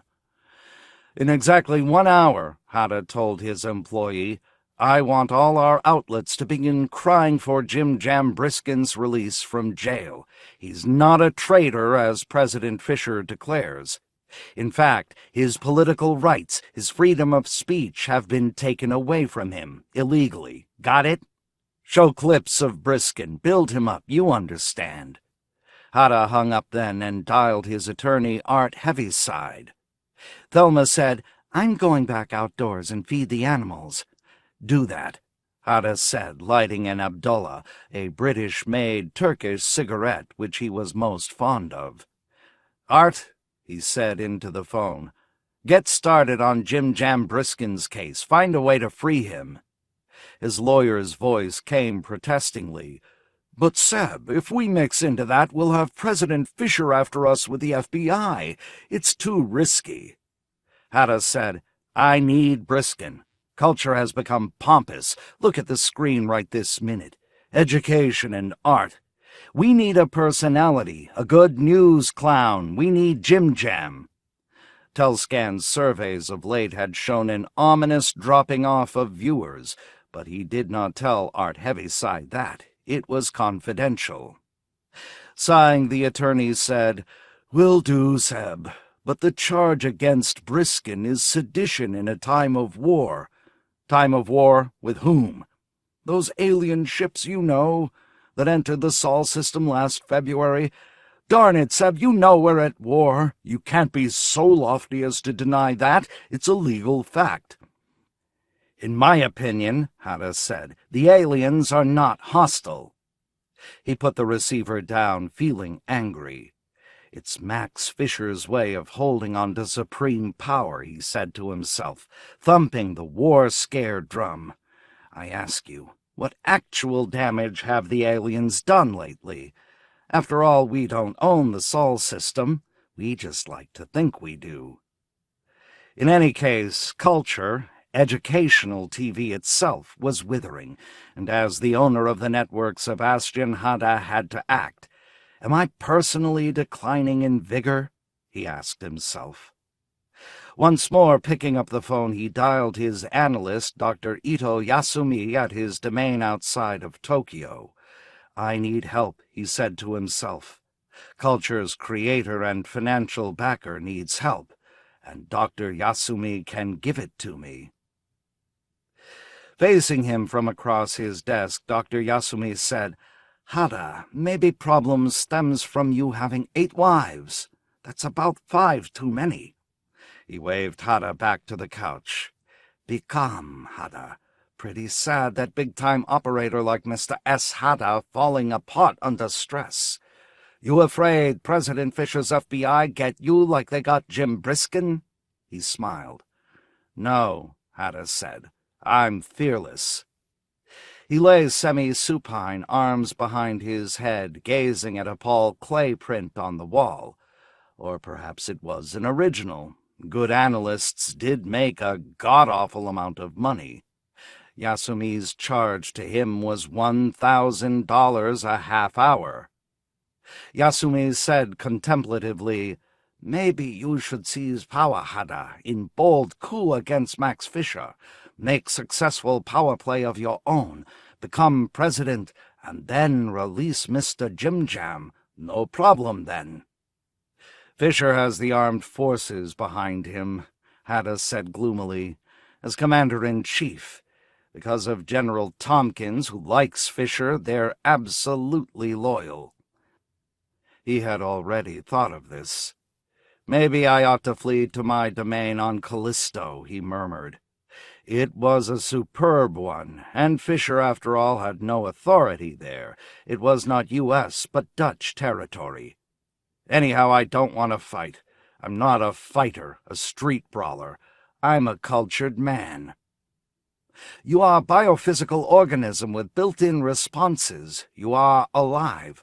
All that lives strives to survive. You will fight if necessary, Hada." Looking at his watch, Hada said, "I have to go, Ito. At 3, I've an appointment in Havana to interview a new folk singer, a ballad and banjo man who's sweeping Latin America. Ragland Park is his name. He can bring life back into culture." "I know of him," Ito Yasumi said. "Saw him on commercial TV. Very good performer. Part Southern U.S., part Dane, very young, with huge black mustache and blue eyes. Magnetic, this Rags, as it's called." "But is folk singing cultural?" Hada murmured. "I tell you something," Dr. Yasumi said. "There's strangeness about Rags Park. I noted even over TV, not like other people. That's why he's such a sensation. More than that, I diagnose," Yasumi reflected. "You know, mental illness and psionic powers closely related, as in poltergeist effect. Many schizophrenics of paranoid variety are telepaths, picking up hate thoughts and subconscious of persons around them." "I know," Hada sighed, thinking that this was costing him hundreds of dollars, this spouting of psychiatric theory. "Go careful with Rags Park," Dr. Yasumi cautioned. You volatile type, Hada, jump too quick. First, idea of springing Jim Jam Briskin, risking FBI wrath, and now this Rags Park. You like hat designer or human flea. Best bet, as I say, is to openly face President Fisher, not deviousness, as I foresee you doing. Devious? Hada murmured. I'm not devious. You most devious patient I got, Dr. Yasumi told him bluntly. You got nothing but tricky bones in your body, Hada. Watch out, or you scheme yourself out of existence. He nodded with great soberness. I'll go carefully, Hada said, his mind on Rags Park. He barely heard what Dr. Yasumi was telling him. A favor, Dr. Yasumi said. When you can arrange, let me examine Mr. Park. I would enjoy, okay? For your good, Hada, as well as professional interest. Side talent may be of new kind, one never knows. Okay, Hada agreed. I'll give you a call. But, he thought, I'm not going to pay for it. Your examination of Rags Park will be on your own time. There was an opportunity before his appointment with the ballad singer Rags Park to drop by the federal prison in New York at which Jim Jam Briskin was being held on the sedition in time of war charge. Hada had never met the news clown face to face, and he was surprised to discover how much older the man looked than on the TV.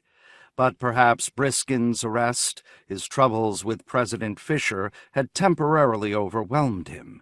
It would be enough to overwhelm anyone, Hada reflected as the deputy unlocked the cell and admitted him. How did you happen to tangle with President Fisher? Hada asked. The news clown shrugged and said, You lived through that period in history as much as I did. He lit a cigarette and stared woodenly past Hada.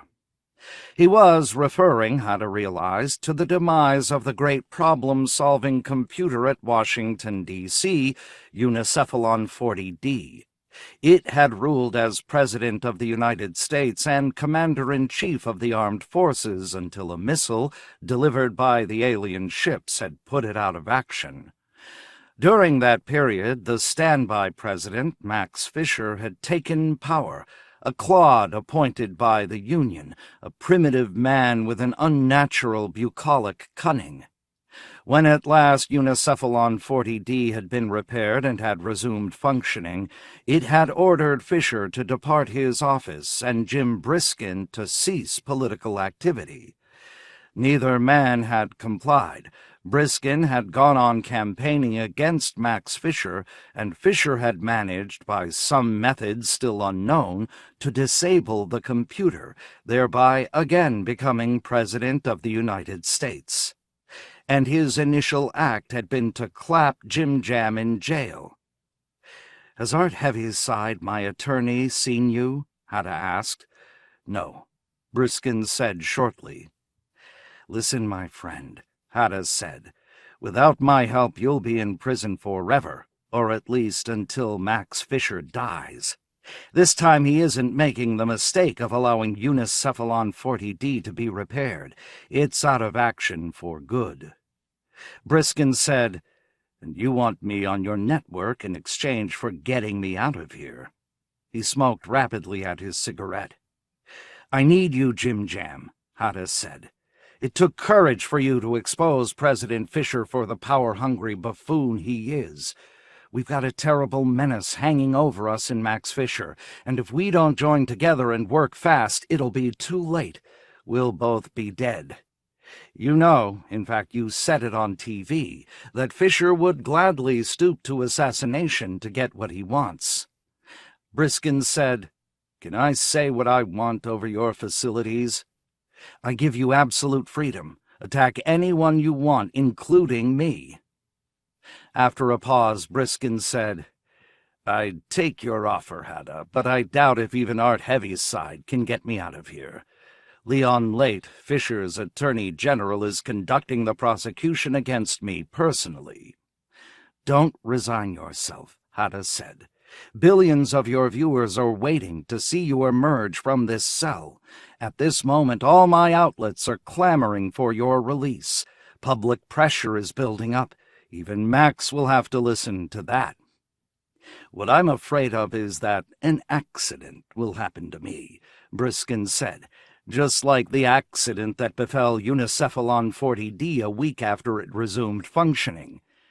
If it couldn't save itself, how can— You? Afraid?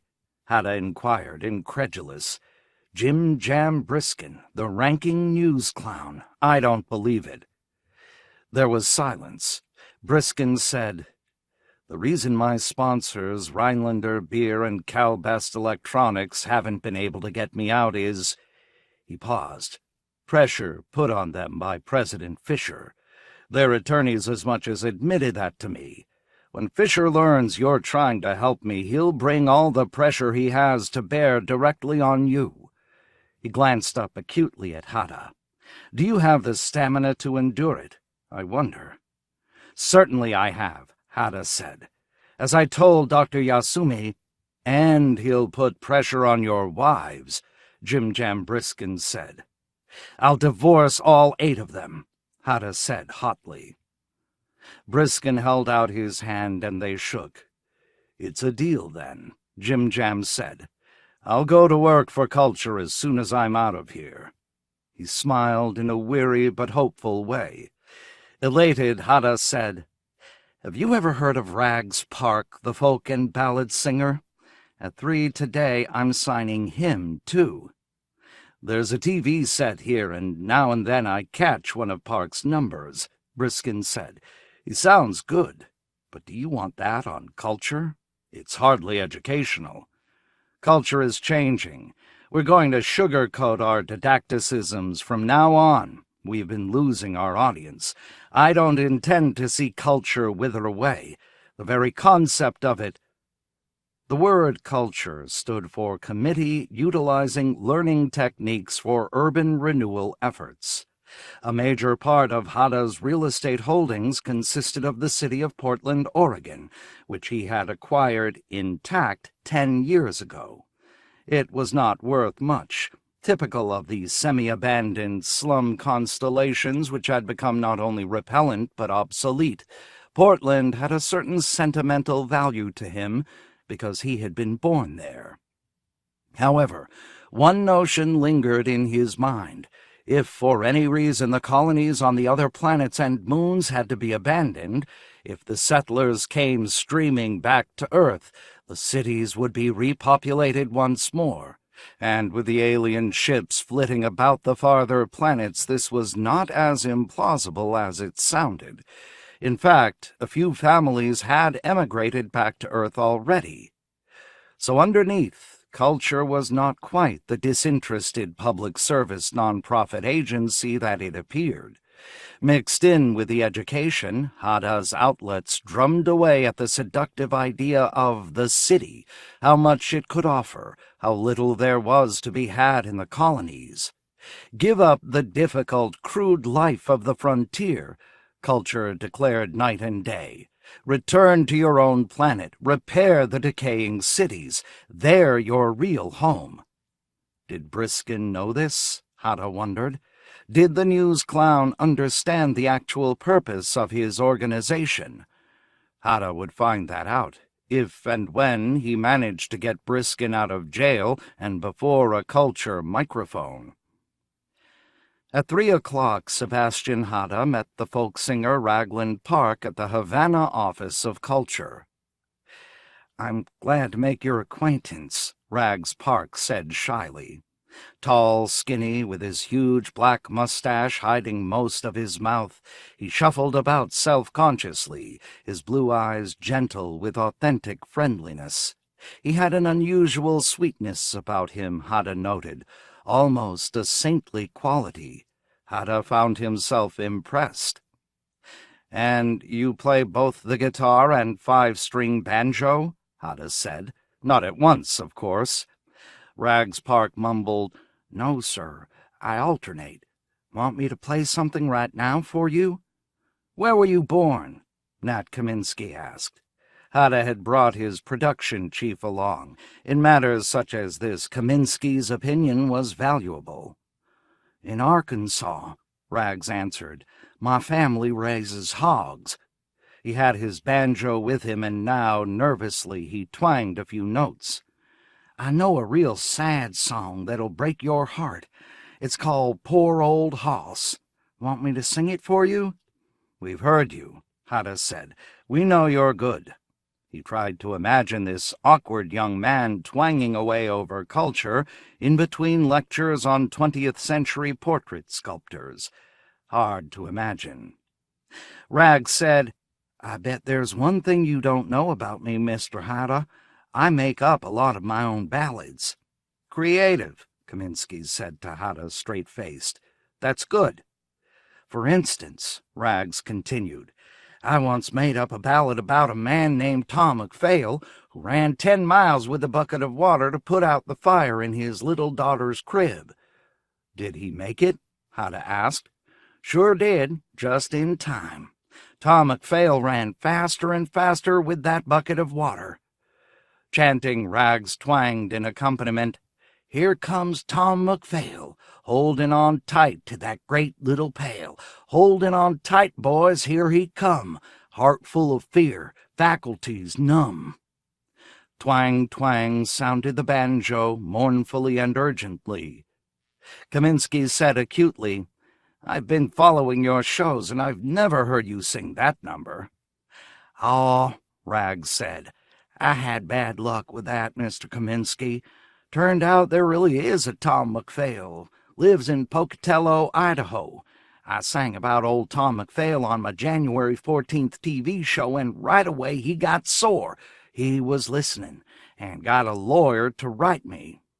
"Wasn't it just a coincidence in names?" Hada said. "Well," Rags said, twisting about self-consciously, "it seems there really had been a fire in his home there in Pocatello, and MacPhail, he got panicky and ran with a bucket to the creek, and it was 10 miles off, like I said in the song." "Did he get back with the water in time?" "Amazingly, he did," Rags said. Kaminsky said to Hada, "It would be better on culture if this man stuck to authentic old English ballads, such as Greensleeves. That would seem more what we want." Thoughtfully, Hada said to Rags, "Bad luck to pick a name for a ballad and have it turn out that such a man really exists. Have you had that sort of bad luck since?" "Yes, I have," Rags admitted. "I made up a ballad last week. It was about a lady, Miss Marcia Dobbs. Listen. All day, all night, Marcia Dobbs loves a married man whose wife she robs that wife and hearth of Jack Cook's heart, steals the husband, makes that marriage fall apart." "That's the first verse," Rags explained. "It goes on for 17 verses, tells how Marcia comes to work at Jack Cook's office as a secretary, goes to lunch with him, then later they meet late at—" "Is there a moral at the end?" Kaminsky inquired. "Oh, sure," Rags said. "Don't take no one else's man, because if you do, heaven avenges the dishonored wife. In this case, virus flu lay round the corner just for Jack. For Marcia Dobbs 'twas to be worse, a heart attack. Mis' Cooks, the hand of heaven sought to spare, surrounded her, became a garment strong to wear. Mis' Cooks—" Hada broke in over the twanging and singing. "That's fine, Rags, that's enough." He glanced at Kaminsky and winced.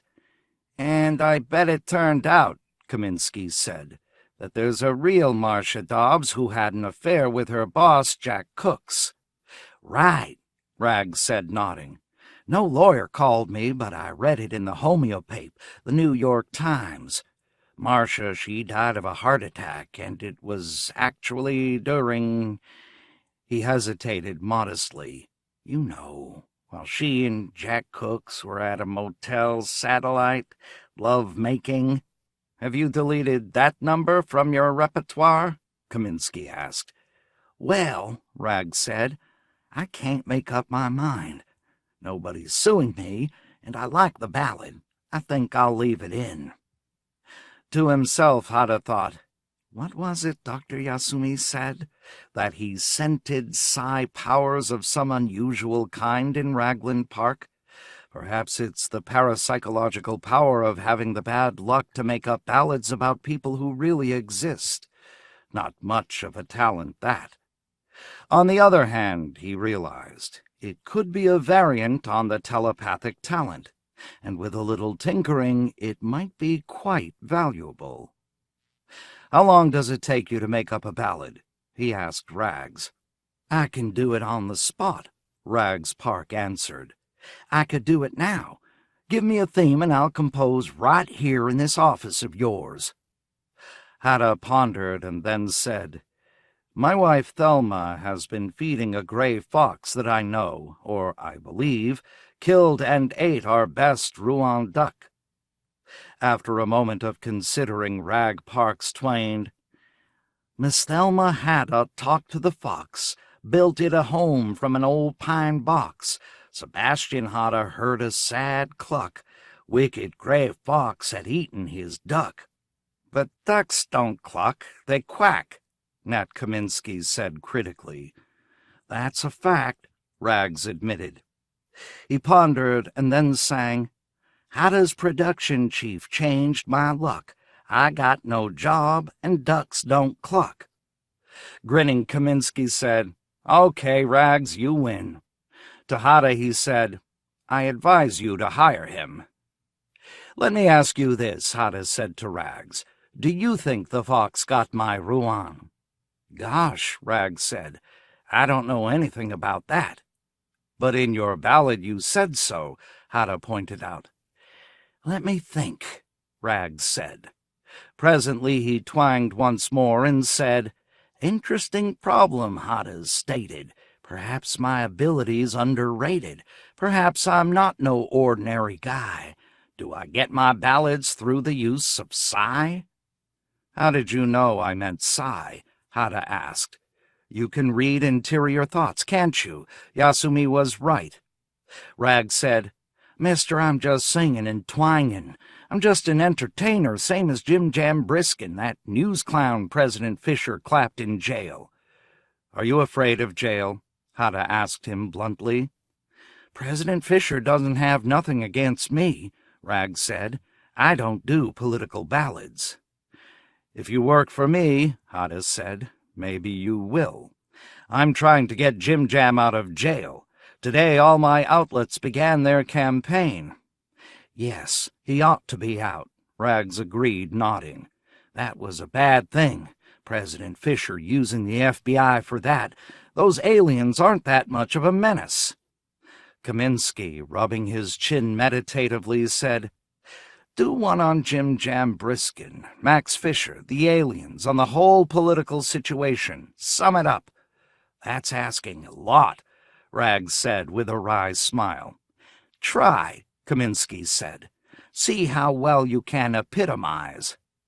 "Hooey," Rags said. "Epitomize. Now I know I'm talking to culture. Okay, Mr. Kaminsky, how's this?" He said, "Fat little president by name of Max used his power, gave Jim the axe. Sebastian Hada's got eyes like a vulture, sees his opening, steps in with culture." "You're hired," Hada said to the folk singer and reached into his pocket for a contract form. Kaminsky said, "Will we be successful, Mr. Park? Tell us about the outcome." "I'd, rather not," Rags said. "At least not this minute. You think I can also read the future, too? That I'm a precog as well as a telepath?" He laughed gently. "I've got plenty of talent, according to you. I'm flattered." He bowed mockingly. "I'll assume that you're coming to work for us," Hada said, "and your willingness to be an employee of culture. Is it a sign that you feel President Fisher is not going to be able to get us?" "Oh, we could be in jail, too, along with Jim Jam," Rags murmured. "That wouldn't surprise me." Seating himself, his banjo in hand, he prepared to sign the contract. In his bedroom at the White House, President Max Fisher had listened for almost an hour now to the TV set, to culture hammering away on the same topic again and again. Jim Briskin must be released, the voice said. It was a smooth, professional announcer's voice, but behind it, unheard, Max knew, was Sebastian Hatta. "Attorney General," Max said to his cousin Leon Late, "get me dossiers on all of Hatta's wives, all 7 or 8, whatever it is. I guess I got to take a drastic course." When, later in the day, the 8 dossiers had been put before him, he began to read carefully, chewing on his El Producto Alta cigar and frowning, his lips moving with the effort of comprehending the intricate, detailed material. "Geez, what a mess some of these dames must be," he realized. "Ought to be getting chemical psychotherapy, have their brain metabolisms straightened out." But he was not displeased. It had been his hunch that a man like Sebastian Hatta would attract an unstable sort of woman. One in particular, Hatta's 4th wife, interested him. Zoe Martin Hatta, 31 years old, now living on Io with her 10-year-old son. Zoe Hatta had definite psychotic traits. "Attorney General," he said to his cousin, "this dame is living on a pension supplied by the U.S. Department of Mental Health. Hatta isn't contributing a dime to her support. You get her here to the White House, you understand? I got a job for her." The following morning, Zoe Martin Hatta was brought to his office. He saw between the 2 FBI men a scrawny woman, attractive but with wild, animosity-filled eyes. "Hello, Mrs. Zoe Hatta," Max said. "Listen, I know something about you. You're the only genuine Mrs. Hatta. The others are imposters, right? And Sebastian's done you dirt." He waited and saw the expression on her face change. "Yes," Zoe said. "I've been in courts for 6 years trying to prove what you just said. I can hardly believe it. Are you really going to help me?" "Sure," Max said. "But you gotta do it my way. I mean, if you're waiting for that skunk Hatta to change, you're wasting your time. About all you can do," he paused, "is even up the score." The violence which had left her face crept back as she understood, gradually, what he meant. Frowning, Dr. Ito Yasumi said, "I have now made my examination, Hatta." He began putting away his battery of cards. "This Rag Parks is neither telepath or precog. He neither reads my mind nor cognates what is to be, and frankly, Hatta, although I still sense psi power about him, I have no idea what it might be." Hatta listened in silence. Now Rags Park, this time with a guitar over his shoulder, wandered in from the other room. It seemed to amuse him that Dr. Yasumi could make nothing of him. He grinned at both of them and then seated himself. "I'm a puzzle," he said to Hatta. "Either you got too much when you hired me, or not enough, but you don't know which, and neither does Dr. Yasumi or me." "I want you to start at once over culture," Hatta told him impatiently. "Make up and sing folk ballads that depict the unfair imprisonment and harassment of Jim Jam Briskin by Leon Late and his FBI. Make Late appear a monster. Make Fisher appear a scheming, greedy boob. Understand?" "Sure," Rags Park said, nodding. "We got to get public opinion aroused. I knew that when I signed. I ain't just entertaining no more." Dr. Yasumi said to Rags, "Listen, I have a favor to ask. Make up folk-style ballad telling how Jim Jam Briskin get out of jail." Both Hatta and Rags Park glanced at him. "Not about what is," Yasumi explained, "but about that which we want to be." Shrugging, Park said, "Okay." The door to Hada's office burst open, and the chief of his bodyguards, Dieter Saxton, put his head excitedly in. "Mr. Hada, we just gunned down a woman who was trying to get through to you with a homemade bomb. Do you have a moment to identify her? We think maybe it was one of your wives." "God in heaven," Hada said, and hurried along with Saxton from the office and down the corridor. There on the floor, near the front entrance of the domain, lay a woman he knew. Zoe, he thought. He knelt down to touch her. "Sorry," Saxton mumbled. "We had to, Mr. Hada." "All right," he said. "I believe you if you say so." He greatly trusted Saxton. After all, he had to. Saxton said, "I think from now on you better have one of us close by you at all times. I don't mean outside your office. I mean within physical touch." "I wonder if Max Fisher sent her here," Hada said. "The chances are good," Saxton said. "I'd make book on it." "Just because I'm trying to get Jim Jam Briskin released." Hada was thoroughly shaken. "It really amazes me." He rose to his feet unsteadily.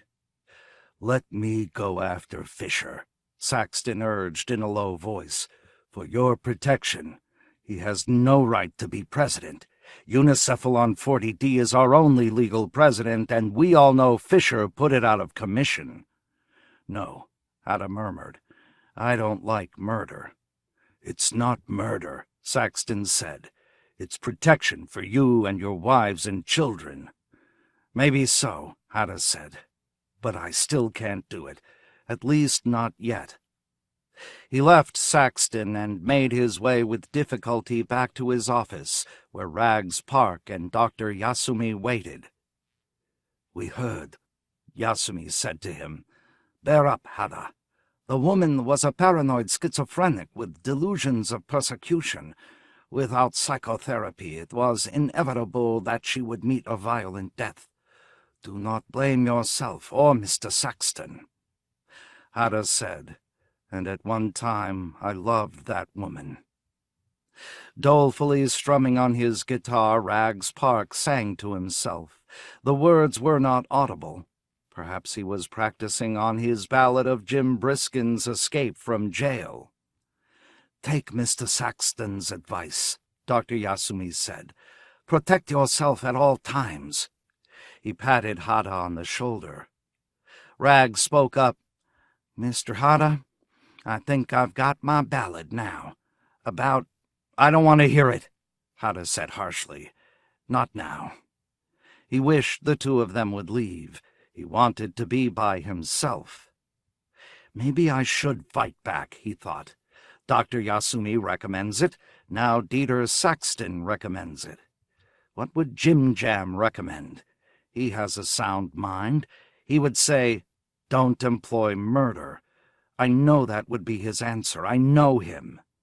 And if he says not to, I won't. Dr. Yasumi was instructing Rags Park. "A ballad, please, about that vase of gladioli over there on the bookcase. Tell how it rise up straight in the air and hover, all right?" "What kind of ballad is that?" Rags said. "Anyhow, I got my work cut out for me. You heard what Mr. Hada said." "But I'm still testing you," Dr. Yasumi grumbled. To his cousin, the Attorney General, Max Fisher said disgustedly, "Well, we didn't get him." "No, Max," Leon Late agreed. "He's got good men in his employ. He's not an individual like Briskin. He's a whole corporation." Moodily, Max said, "I read a book once that said if 3 people are competing, eventually 2 of them will join together and gang up on the 3rd one. It's inevitable. That's exactly what's happened. Hada and Briskin are buddies, and I'm alone. We have to split them apart, Leon, and get one of them on our side against the other. Once Briskin liked me, only he disapproved of my methods." Leon said, Wait till he hears about Zoe Hata trying to kill her ex-husband. Then Briskin'll really disapprove of you. You think it's impossible to win him over now? I sure do, Max. You're in a worse position than ever regarding him. Forget about winning him over. There's some idea in my mind, though, Max said. I can't quite make out what it is yet, but it has to do with freeing Jim Jam in the hopes that he'll feel gratitude. You're out of your mind, Leon said. How come you ever thought of an idea like that? It isn't like you. I don't know, Max groaned, but there it is. To Sebastian Hata, Rags Park said, I think maybe I got me a ballad now, Mr. Hata. Like Dr. Yasumi suggested, it has to do with telling how Jim Jam Briskin gets out of jail. You want to hear it? Dully, Hata nodded. Go ahead. After all, he was paying the folk singer. He might as well get something for his money. Twanging away, Rags sang, Jim Jam Briskin languished in jail, couldn't find no one to put up his bail. Blame Max Fisher, blame Max Fisher. Rags explained, That's the chorus, blame Max Fisher, okay? All right, Hata said, nodding. The Lord came along, said, Max, I'm mad. Casting that man in jail, that was bad. Blame Max Fisher, the good Lord cried. Poor Jim Briskin, his rights denied. Blame Max Fisher, I'm here to tell. Good Lord say, him go straight to hell. Repent, Max Fisher, there's only one route. Get on my good side, let Jim Jam out. Rags explained to Hata, Now here's what's going to happen. He cleared his throat. Bad Max Fisher, he saw the light, told Leon late we got to do right. Send a message down to turn that key, open that door and let Jim Jam free. Old Jim Briskin saw an end to his plight.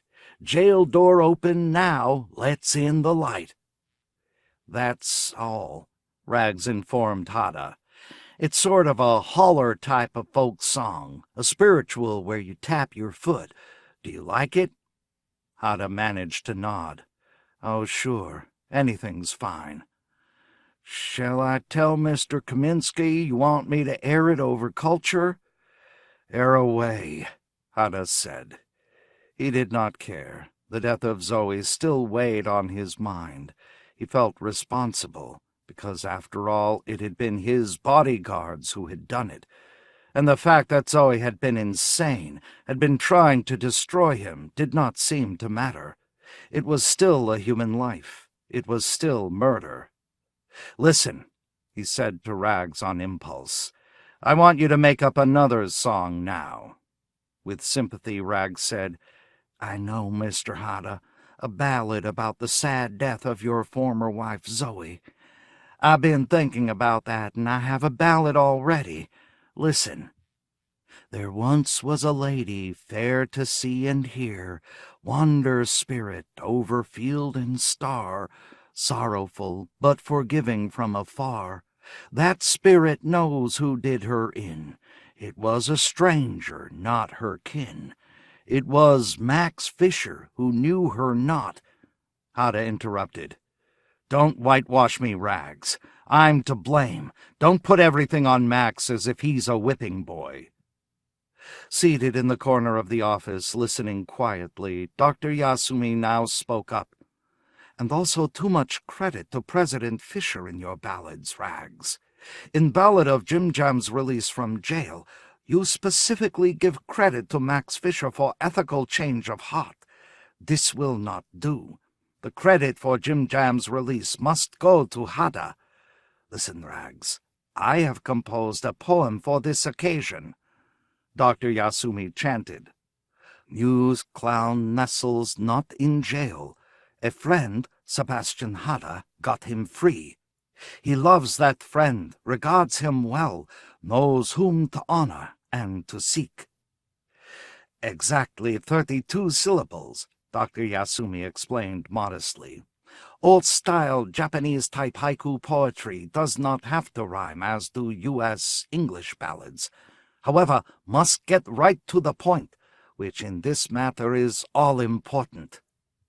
To Rags he said, "You make my haiku into ballad, okay? In your typical fashion, in rhythmic, rhyming couplets, etc., and so on." "I counted 33 syllables," Rags said. "Anyhow, I'm a creative artist. I'm not used to being told what to compose." He turned to Hada. "Who am I working for, you or him?" "Not him, as far as I know." "Do as he says," Hada told Rags. "He's a brilliant man."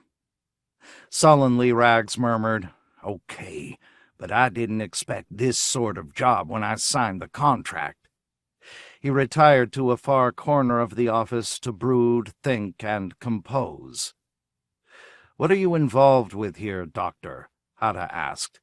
"We'll see," Dr. Yasumi said mysteriously. "Theory about psi power of this balladeer here. May pay off, may not." "You seem to feel that the exact wording of Rags's ballads is very important," Hada said. "That's right," Dr. Yasumi agreed. "As in legal document. You wait, Hada. You find out, if I right, eventually. If I wrong, doesn't matter anyhow." He smiled encouragingly at Hada. The phone in President Max Fisher's office rang. It was the Attorney General, his cousin, calling in agitation. "Max, I went over to the federal pen where Jim Jam is to see about quashing the charges against him like you were talking about." Leon hesitated. "He's gone, Max. He's not in there anymore." Leon sounded wildly nervous. "How'd he get out?" Max said, more baffled than angry. "Art Heaviside, Hada's attorney, found a way. I don't know yet what it is. I have to see Circuit Court Judge Dale Winthrop about it. He signed the release order an hour or so ago. I have an appointment with Winthrop. As soon as I've seen him, I'll call you back." "I'll be darned," Max said slowly. "Well, we were too late." He hung up the phone reflexively and then stood deep in thought. "What has Hada got going for him?" he asked himself. "Something I don't understand." And now the thing to watch for, he realized, is Jim Briskin showing up on TV, on Culture's network. With relief he saw on the screen not Jim Briskin, but a folk singer plucking away on a banjo. And then he realized that the folk singer was singing about him. Bad Max Fisher, he saw the light, told Leon late we got to do right, sent a message down to turn that key. Listening, Max Fisher said aloud, "My God, that's exactly what happened. That's exactly what I did." Eerie, he thought. What's it mean, this ballad singer on Culture who sings about what I'm doing, secret matters that he couldn't possibly know about? Telepathic, maybe, Max thought. That must be it. Now the folk singer was narrating and plucking about Sebastian Hada, how Hada had been personally responsible for getting Jim Jam Briskin out of jail. And it's true, Max said to himself. When Leon Late got there to the federal pen, he found Briskin gone because of Art Heaviside's activity. I better listen pretty carefully to this singer, because for some reason he seems to know more than I do. But the singer now had finished. The culture announcer was saying, "That was a brief interlude of political ballads by the world-renowned Ragland Park. Mr. Park, you'll be pleased to hear, will appear on this channel every hour for 5 minutes of new ballads, composed here in Culture's studios for the occasion. Mr. Park will be watching the teletypers and will compose his ballads to—" Max switched the set off then. Like Calypso, Max realized. New ballads. God, he thought dismally. Suppose Park sings about the Unicephalon 40D coming back. I have a feeling, he thought, that what Ragland Park sings turns out to be true. It's one of those psionic talents.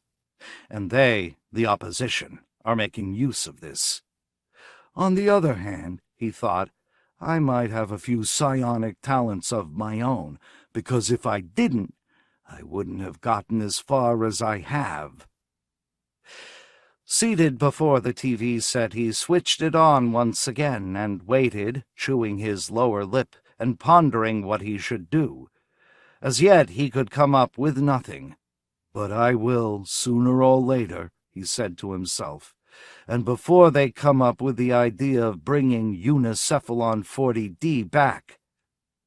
Dr. Yasumi said, I have solved what Ragland Park's psi talent is, Hada. You care to know? I'm more interested in the fact that Jim Jam is out of jail, Hada answered.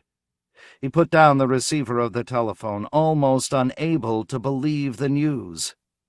He'll be here right away, he said to Dr. Yasumi. He's on his way direct by monorail. We'll see that he gets to Callisto, where Max has no jurisdiction, so they can't possibly rearrest him.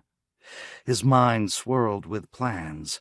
Rubbing his hands together, he said rapidly, Jim Jam can broadcast from our transmitter on Callisto, and he can live at my domain there. That'll be beer and Skittles for him. I know he'll agree. He is out, Dr. Yasumi said dryly, because of Rag's psi talent. So you had better listen, because this psi talent is not understood even by Rags, and honestly to God, it could rebound on you any time. Reluctantly, Hada said, Okay, give me your opinion. Relationship between Rags's made-up ballads and reality is one of cause and effect. What Rags describes then takes place. The ballad precedes the event, and not by much. You see, this could be dangerous if Rags understood it and made use of it for own advantage. If this is true, Hada said, then we want him to compose a ballad about Unicephalon 40D returning to action. That was obvious to him instantly. Max Fisher would be merely the standby president once more, as he had originally been, without authority of any kind. Correct, Dr. Yasumi said. But the problem is, now that he is making up these political-type ballads, Ragland Park is apt to discover this fact, too. For if he makes up song about Unicephalon, and then it actually— You're right, Hada said. Even Park couldn't miss that. He was silent then, deep in thought. Ragland Park was potentially even more dangerous than Max Fisher. On the other hand, Ragland seemed like a good egg. There was no reason to assume that he would misuse his power, as Max Fisher had his. But it was a great deal of power for one human being to have, much too much. Dr. Yasumi said, Care must be taken as to exactly what sort of ballads Ragland makes up. Contents must be edited in advance, maybe by you. I want as little as possible, Hada began and then ceased. The receptionist had buzzed him. He switched on the intercom.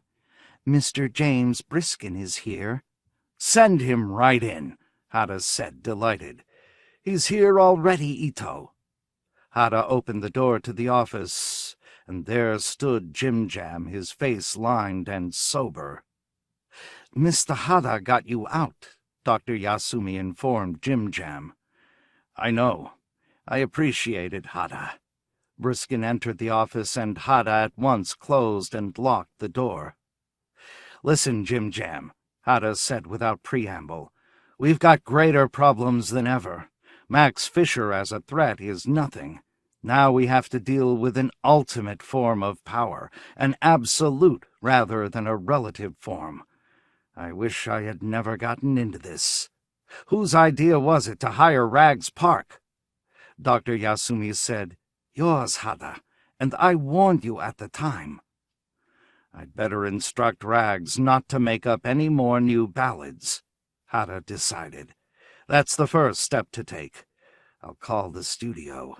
My God, he might make up one about us all going to the bottom of the Atlantic, or 20 AUs out into deep space. Avoid panic, Dr. Yasumi told him firmly. There you go, ahead with panic, Hada. Volatile as ever. Be calm and think first. How can I be calm, Hada said, when that rustic has the power to move us around like toys? Why, he can command the entire universe. Not necessarily, Dr. Yasumi disagreed.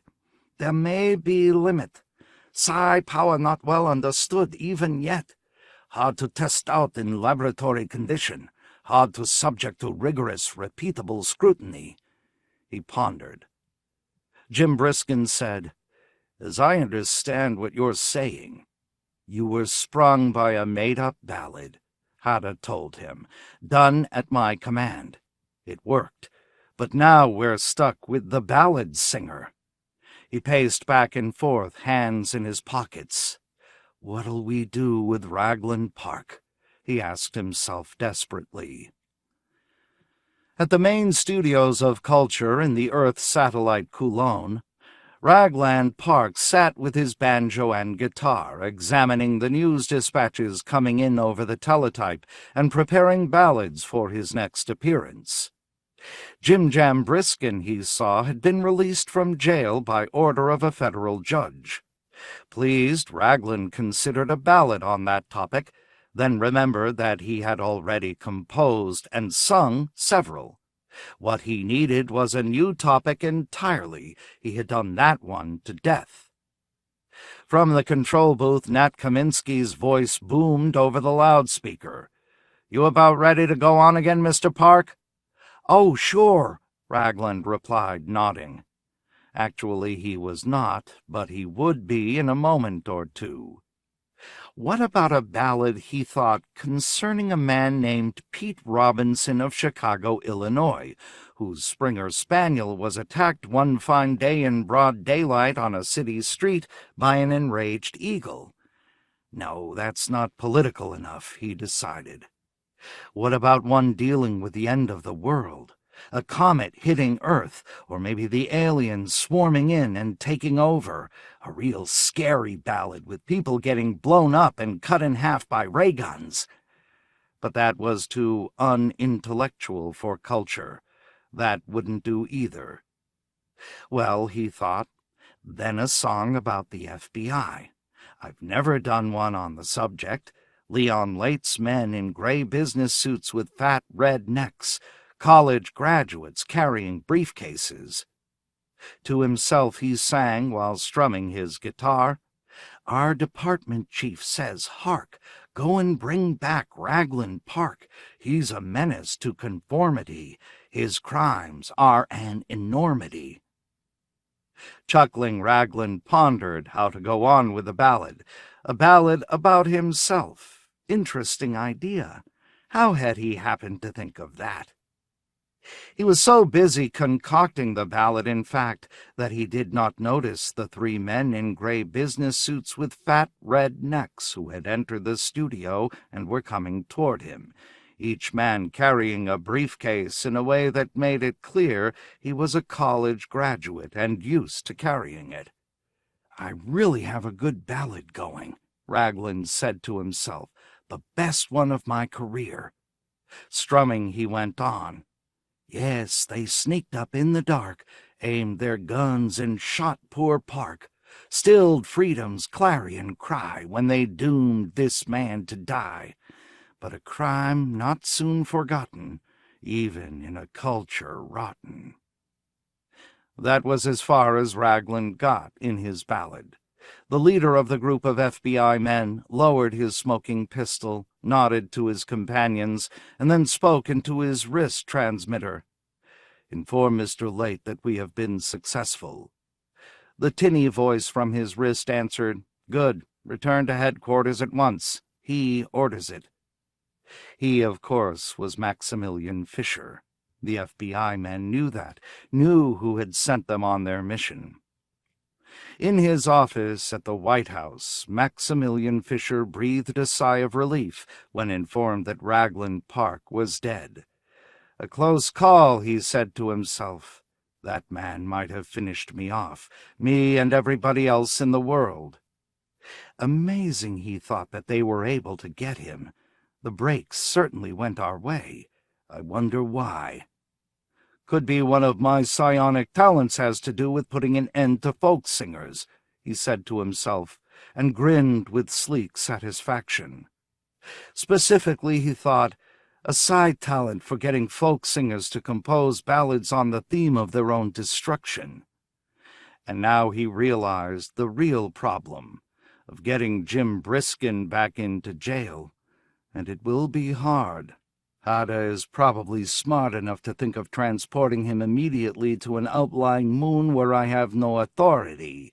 It will be a long struggle, me against those two, and they could well beat me in the end. He sighed. A lot of hard work, he said to himself, but I guess I got to do it.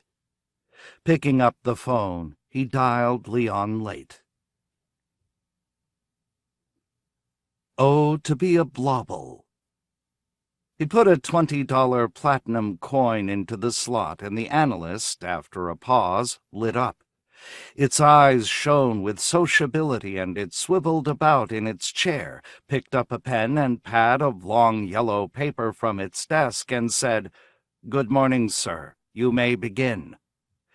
"Hello, Dr. Jones.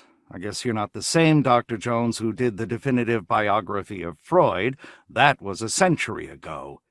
He laughed nervously. Being a rather poverty-stricken man, he was not accustomed to dealing with the new, fully homeostatic psychoanalysts. He said, "should I free associate, or give you background material, or just what?" Dr. Jones said, "Perhaps you could begin by telling me who you are und warum mich, why you have selected me."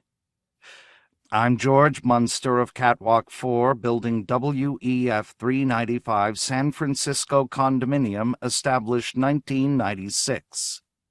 "How do you do, Mr. Munster?" Dr. Jones held out its hand, and George Munster took it.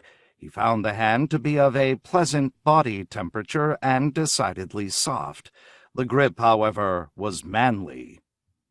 "You see," Munster said, "I'm an ex-GI, a war veteran. That's how I got my condominium apartment at WEF 395, veteran's preference." "Ah, yes," Dr. Jones said, ticking faintly as it measured the passage of time. "The war with the Blobels." "I fought 3 years in that war," Munster said, nervously smoothing his long, black, thinning hair. "I hated the Blobels, and I volunteered. I was only 19, and I had a good job. But the crusade to clear the Sol system of Blobels came first in my mind." Dr. Jones said, ticking and nodding. George Munster continued, "I fought well. In fact, I got 2 decorations and a battlefield citation. Corporal. That's because I single-handedly wiped out an observation satellite full of Blobels. We'll never know exactly how many because, of course, being Blobels, they tend to fuse together and unfuse confusingly." He broke off then, feeling emotional. Even remembering and talking about the war was too much for him. He lay back on the couch, lit a cigarette, and tried to become calm. The Blobels had emigrated originally from another star system, probably Proxima. Several thousand years ago they had settled on Mars and on Titan, doing very well at agrarian pursuits. They were developments of the original unicellular amoeba, quite large and with a highly organized nervous system, but still amoeba, with pseudopodia, reproducing by binary fission, and in the main offensive to Terran settlers. The war itself had broken out over ecological considerations. It had been the desire of the Foreign Aid Department of the UN to change the atmosphere on Mars, making it more usable for Terran settlers. This change, however, had made it unpalatable for the Blobel colonies already there, hence the squabble. And Munster reflected, it was not possible to change half the atmosphere of a planet, the Brownian movement being what it was. Within a period of 10 years, the altered atmosphere had diffused throughout the planet, bringing suffering, at least so they alleged, to the Blobels. In retaliation, a Blobel armada had approached Terra and had put into orbit a series of technically sophisticated satellites designed eventually to alter the atmosphere of Terra. This alteration had never come about because, of course, the War Office of the UN had gone into action. The satellites had been detonated by self-instructing missiles, and the war was on. Dr. Jones said, "Are you married, Mr. Munster?" "No, sir," Munster said. "And," he shuddered, "you'll see why when I've finished telling you. See, Doctor," he stubbed out his cigarette, "I'll be frank. I was a Terran spy.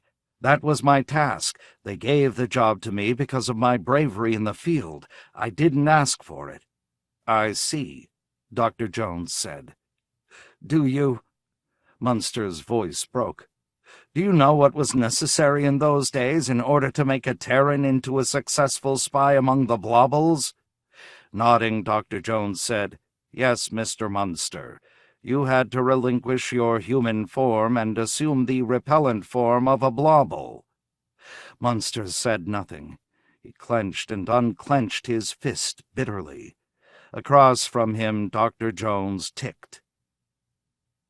That evening, back in his small apartment at WEF 395, Munster opened a fifth of teacher's scotch, sat by himself sipping from a cup, lacking even the energy to get a glass down from the cupboard over the sink.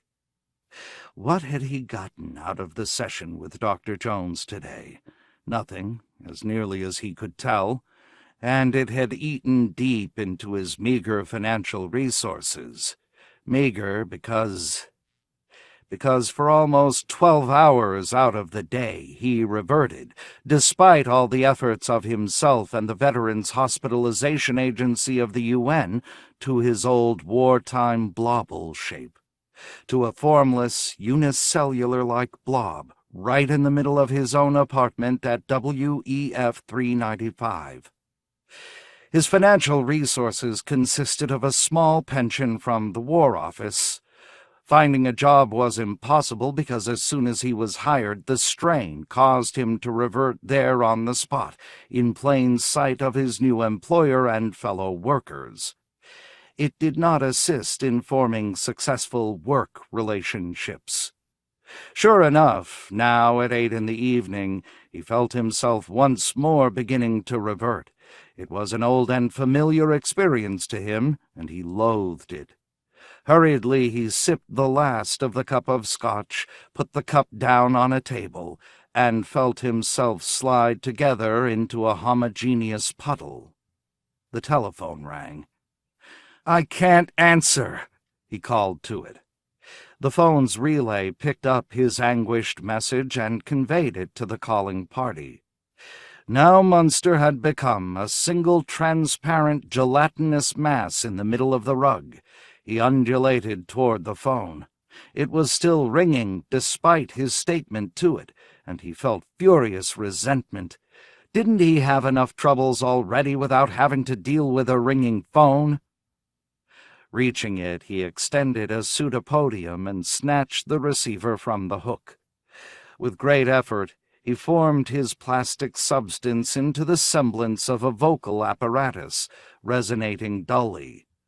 "I'm busy," he resonated in a low, booming fashion into the mouthpiece of the phone. "Call later."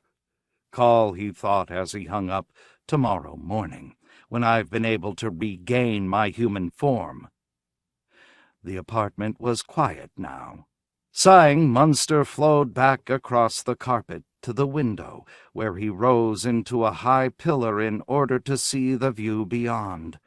There was a light-sensitive spot on his outer surface, and although he did not possess a true lens, he was able to appreciate, nostalgically, the sight of San Francisco Bay, the Golden Gate Bridge, the playground for small children, which was Alcatraz Island. "Damn it," he thought bitterly. "I can't marry.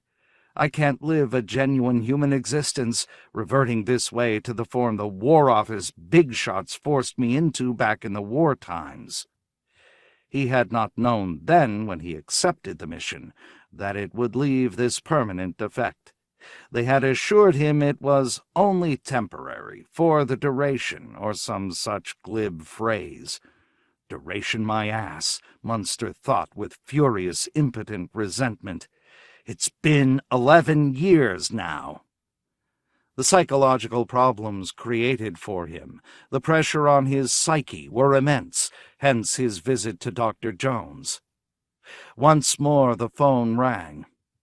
"Okay," Munster said aloud, and flowed laboriously back across the room to it. "You want to talk to me," he said as he came closer and closer. The trip, for someone in Blobel form, was a long one. "I'll talk to you. You can even turn on the vidscreen and look at me." At the phone he snapped the switch which would permit visual communication as well as auditory. "Have a good look," he said, and displayed his amorphous form before the scanning tube of the video. Dr. Jones' voice came. "I'm sorry to bother you at your home, Mr. Munster, especially when you're in this, awkward condition." The homeostatic analyst paused. "But I've been devoting time to problem-solving vis-à-vis your condition. I may have at least a partial solution." "What?" Munster said, taken by surprise. "You mean to imply that medical science can now—" No, Dr. Jones said hurriedly. "The physical aspects lie out of my domain. You must keep that in mind, Munster. When you consulted me about your problems, it was the psychological adjustment that—" "I'll come right down to your office and talk to you," Munster said. And then he realized that he could not. In his Blobel form, it would take him days to undulate all the way across town to Dr. Jones' office. "Jones," he said desperately, "you see the problems I face. I'm stuck here in this apartment every night beginning about 8 o'clock and lasting until almost 7 in the morning. I can't even visit you and consult you and get help." "Be quiet, Mr. Munster," Dr. Jones interrupted.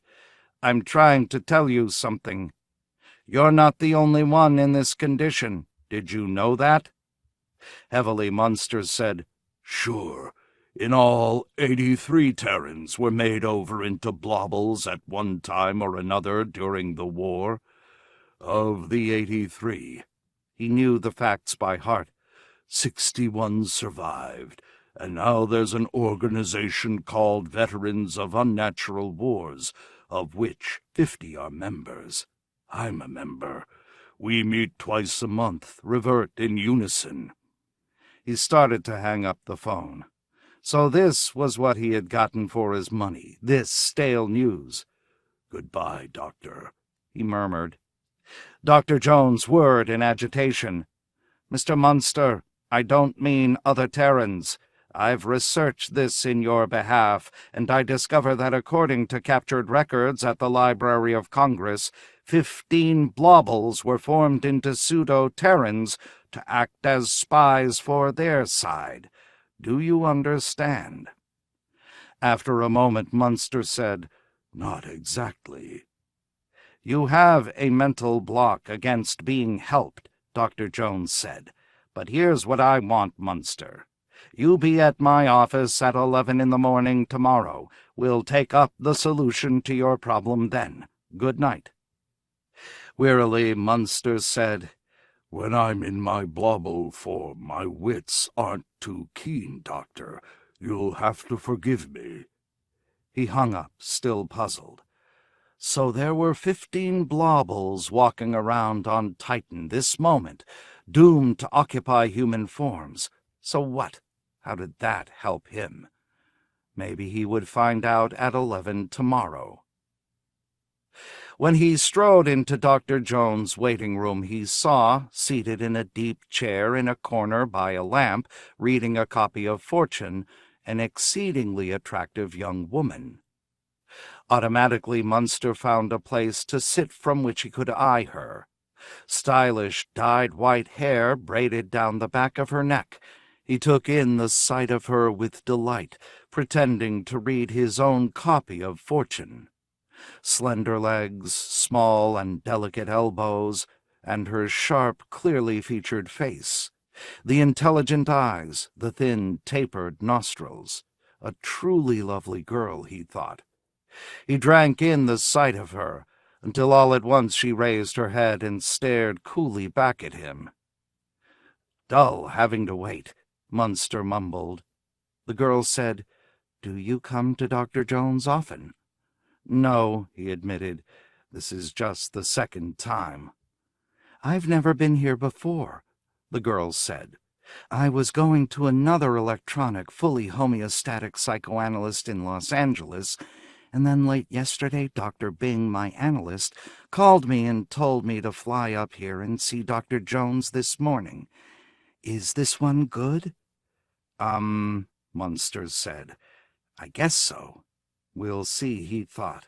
"That's precisely what we don't know at this point." The inner office door opened, and there stood Dr. Jones. "Miss Arrowsmith," it said, nodding to the girl. "Mr. Munster," it nodded to George. "Won't you both come in?" Rising to her feet, Miss Arrowsmith said, "Who pays the $20 then?" But the analyst had become silent. It had turned off. "I'll pay," Miss Arrowsmith said, reaching into her purse. No, Munster said. "Let me." He got out a $20 piece and dropped it into the analyst's slot. At once Dr. Jones said, "You're a gentleman, Mr. Munster." Smiling, it ushered the two of them into its office. "Be seated, please, Miss Arrowsmith. Without preamble, please allow me to explain your condition to Mr. Munster." To Munster, it said, "Miss Arrowsmith is a Blobel." Munster could only stare at the girl. "Obviously," Dr. Jones continued, "presently in human form. This for her is the state of involuntary reversion. During the war, she operated behind Terran lines, acting for the Blobel War League. She was captured and held, but then the war ended and she was neither tried nor sentenced." "They released me," Miss Arrowsmith said in a low, carefully controlled voice.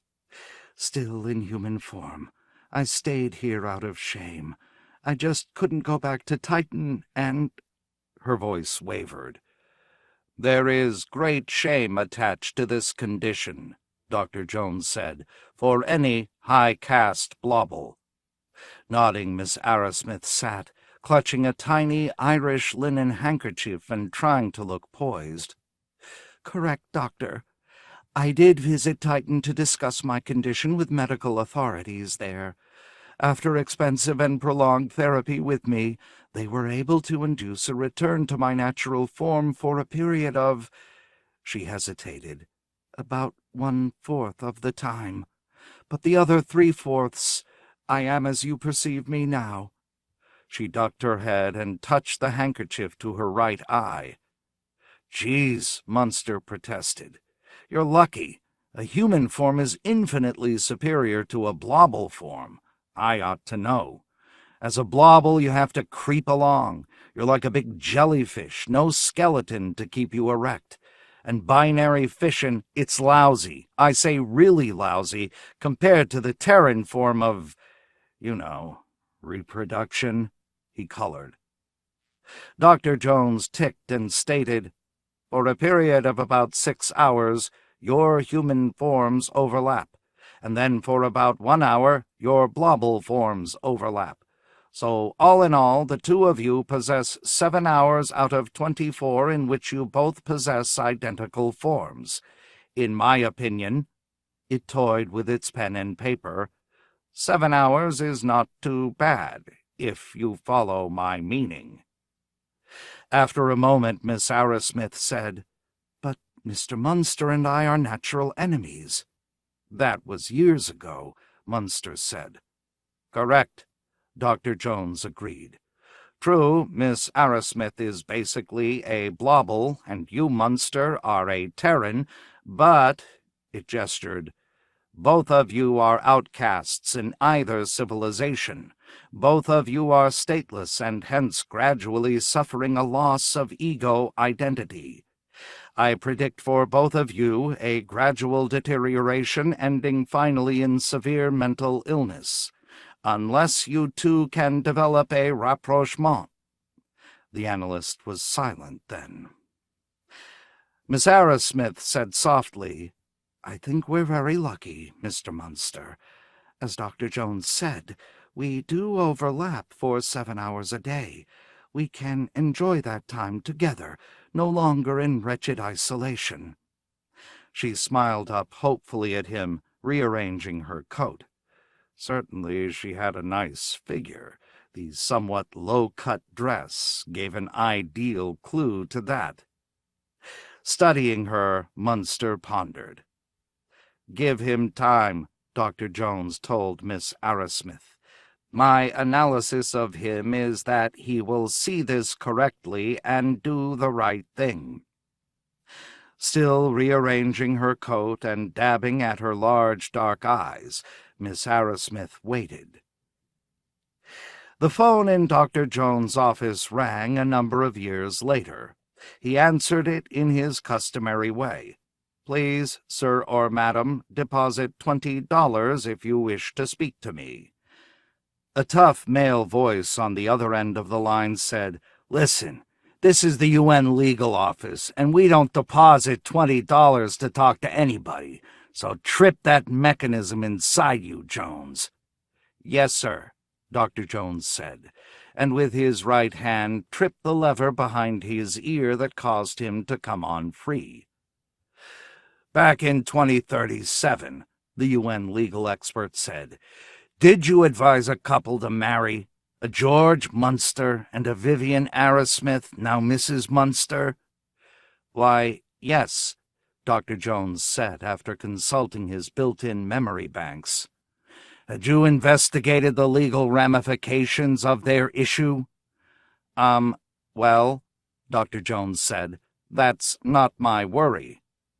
You can be arraigned for advising any action contrary to UN law. There's no law prohibiting a Blobel and a Terran from marrying." The UN legal expert said, "All right, Doctor, I'll settle for a look at their case histories." "Absolutely not," Dr. Jones said. "That would be a breach of ethics. We'll get a writ and sequester them then." "Go ahead." Dr. Jones reached behind his ear to shut himself off. "Wait. It may interest you to know that the Munsters now have 4 children, and, following the Mendelian law, the offspring comprise a strict 1-to-1 ratio. 1 Blobel girl, 1 hybrid boy, 1 hybrid girl, 1 Terran girl. The legal problem arises in that the Blobel Supreme Council claims the pure-blooded Blobel girl as a citizen of Titan, and also suggests that one of the 2 hybrids be donated to the Council's jurisdiction." The UN legal expert explained, "You see, the Munsters' marriage is breaking up. They're getting divorced, and it's sticky finding which laws obtain regarding them and their issue." "Yes," Dr. Jones admitted. "I would think so. What has caused their marriage to break up?" "I don't know and don't care. Possibly the fact that both adults and 2 of the 4 children rotate daily between being Blobels and Terrans. Maybe the strain got to be too much. If you want to give them psychological advice, consult them. Goodbye." The UN legal expert rang off. "Did I make a mistake, advising them to marry?" Dr. Jones asked itself. "I wonder if I shouldn't look them up. I owe at least that to them." Opening the Los Angeles phone book, it began thumbing through the M's. These had been 6 difficult years for the Munsters. First, George had moved from San Francisco to Los Angeles. He and Vivian had set up a household in a condominium apartment with 3 instead of 2 rooms. Vivian, being in Terran form 3/4 of the time, had been able to obtain a job. Right out in public, she gave jet flight information at the 5th Los Angeles airport. George, however, his pension comprised an amount only 1/4 that of his wife's salary, and he felt it keenly. To augment it, he had searched for a way of earning money at home. Finally, in a magazine, he had found this valuable ad: "Make swift profits in your own condo. Raise giant bullfrogs from Jupiter, capable of 80-foot leaps. Can be used in frog racing, where legal, and..." So in 2038 he had bought his first pair of frogs imported from Jupiter and had begun raising them for swift profits right in his own condominium apartment building in a corner of the basement that Leopold, the partially homeostatic janitor, let him use gratis. But in the relatively feeble Terran gravity, the frogs were capable of enormous leaps, and the basement proved too small for them. They ricocheted from wall to wall like green ping-pong balls and soon died. Obviously, it took more than a portion of the basement at QEK 604 Apartments to house a crop of the damned things, George realized. And then, too, their first child had been born. It had turned out to be a pure-blooded Blobel. For 24 hours a day it consisted of a gelatinous mass, and George found himself waiting in vain for it to switch over to a human form, even for a moment. He faced Vivian defiantly in this matter, during a period when both of them were in human form. "How can I consider it my child?" he asked her. "It's an alien life form to me." He was discouraged and even horrified. "Dr. Jones should have foreseen this. Maybe it's your child. It looks just like you." Tears filled Vivian's eyes. "You mean that insultingly." "Damn right I do. We fought you creatures. We used to consider you no better than Portuguese stingrays." Gloomily he put on his coat. "I'm going down to Veterans of Unnatural War's headquarters," he informed his wife. "Have a beer with the boys." Shortly he was on his way to join with his old wartime buddies, glad to get out of the apartment house.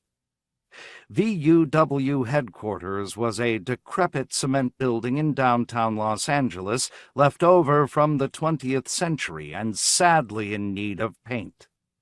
The VUW had little funds because most of its members were, like George Munster, living on UN pensions. However, there was a pool table and an old 3D television set and a few dozen tapes of popular music, and also a chess set. George generally drank his beer and played chess with his fellow members, either in human form or in Blobel form. This was one place in which both were accepted. This particular evening he sat with Pete Ruggles, a fellow veteran who also had married a Blobel female, reverting, as Vivian did, to human form. "Pete, I can't go on. I've got a gelatinous blob for a child. My whole life I've wanted a kid, and now what have I got? Something that looks like it washed up on the beach." Sipping his beer, he too was in human form at the moment, Pete answered, "Criminy, George, I admit it's a mess, but you must have known what you were getting into when you married her. And my God, according to Mendel's law, the next kid— I mean, George broke in, I don't respect my own wife. That's the basis of it. I think of her as a thing. And myself, too. We're both things. He drank down his beer in one gulp. Pete said meditatively, but from the Blobel's standpoint— Listen, whose side are you on? George demanded. Don't yell at me, Pete said, or I'll deck you. A moment later they were swinging wildly at each other. Fortunately, Pete reverted to Blobel form in the nick of time. No harm was done. Now George sat alone in human shape, while Pete oozed off somewhere else, probably to join a group of the boys who had also assumed Blobel form.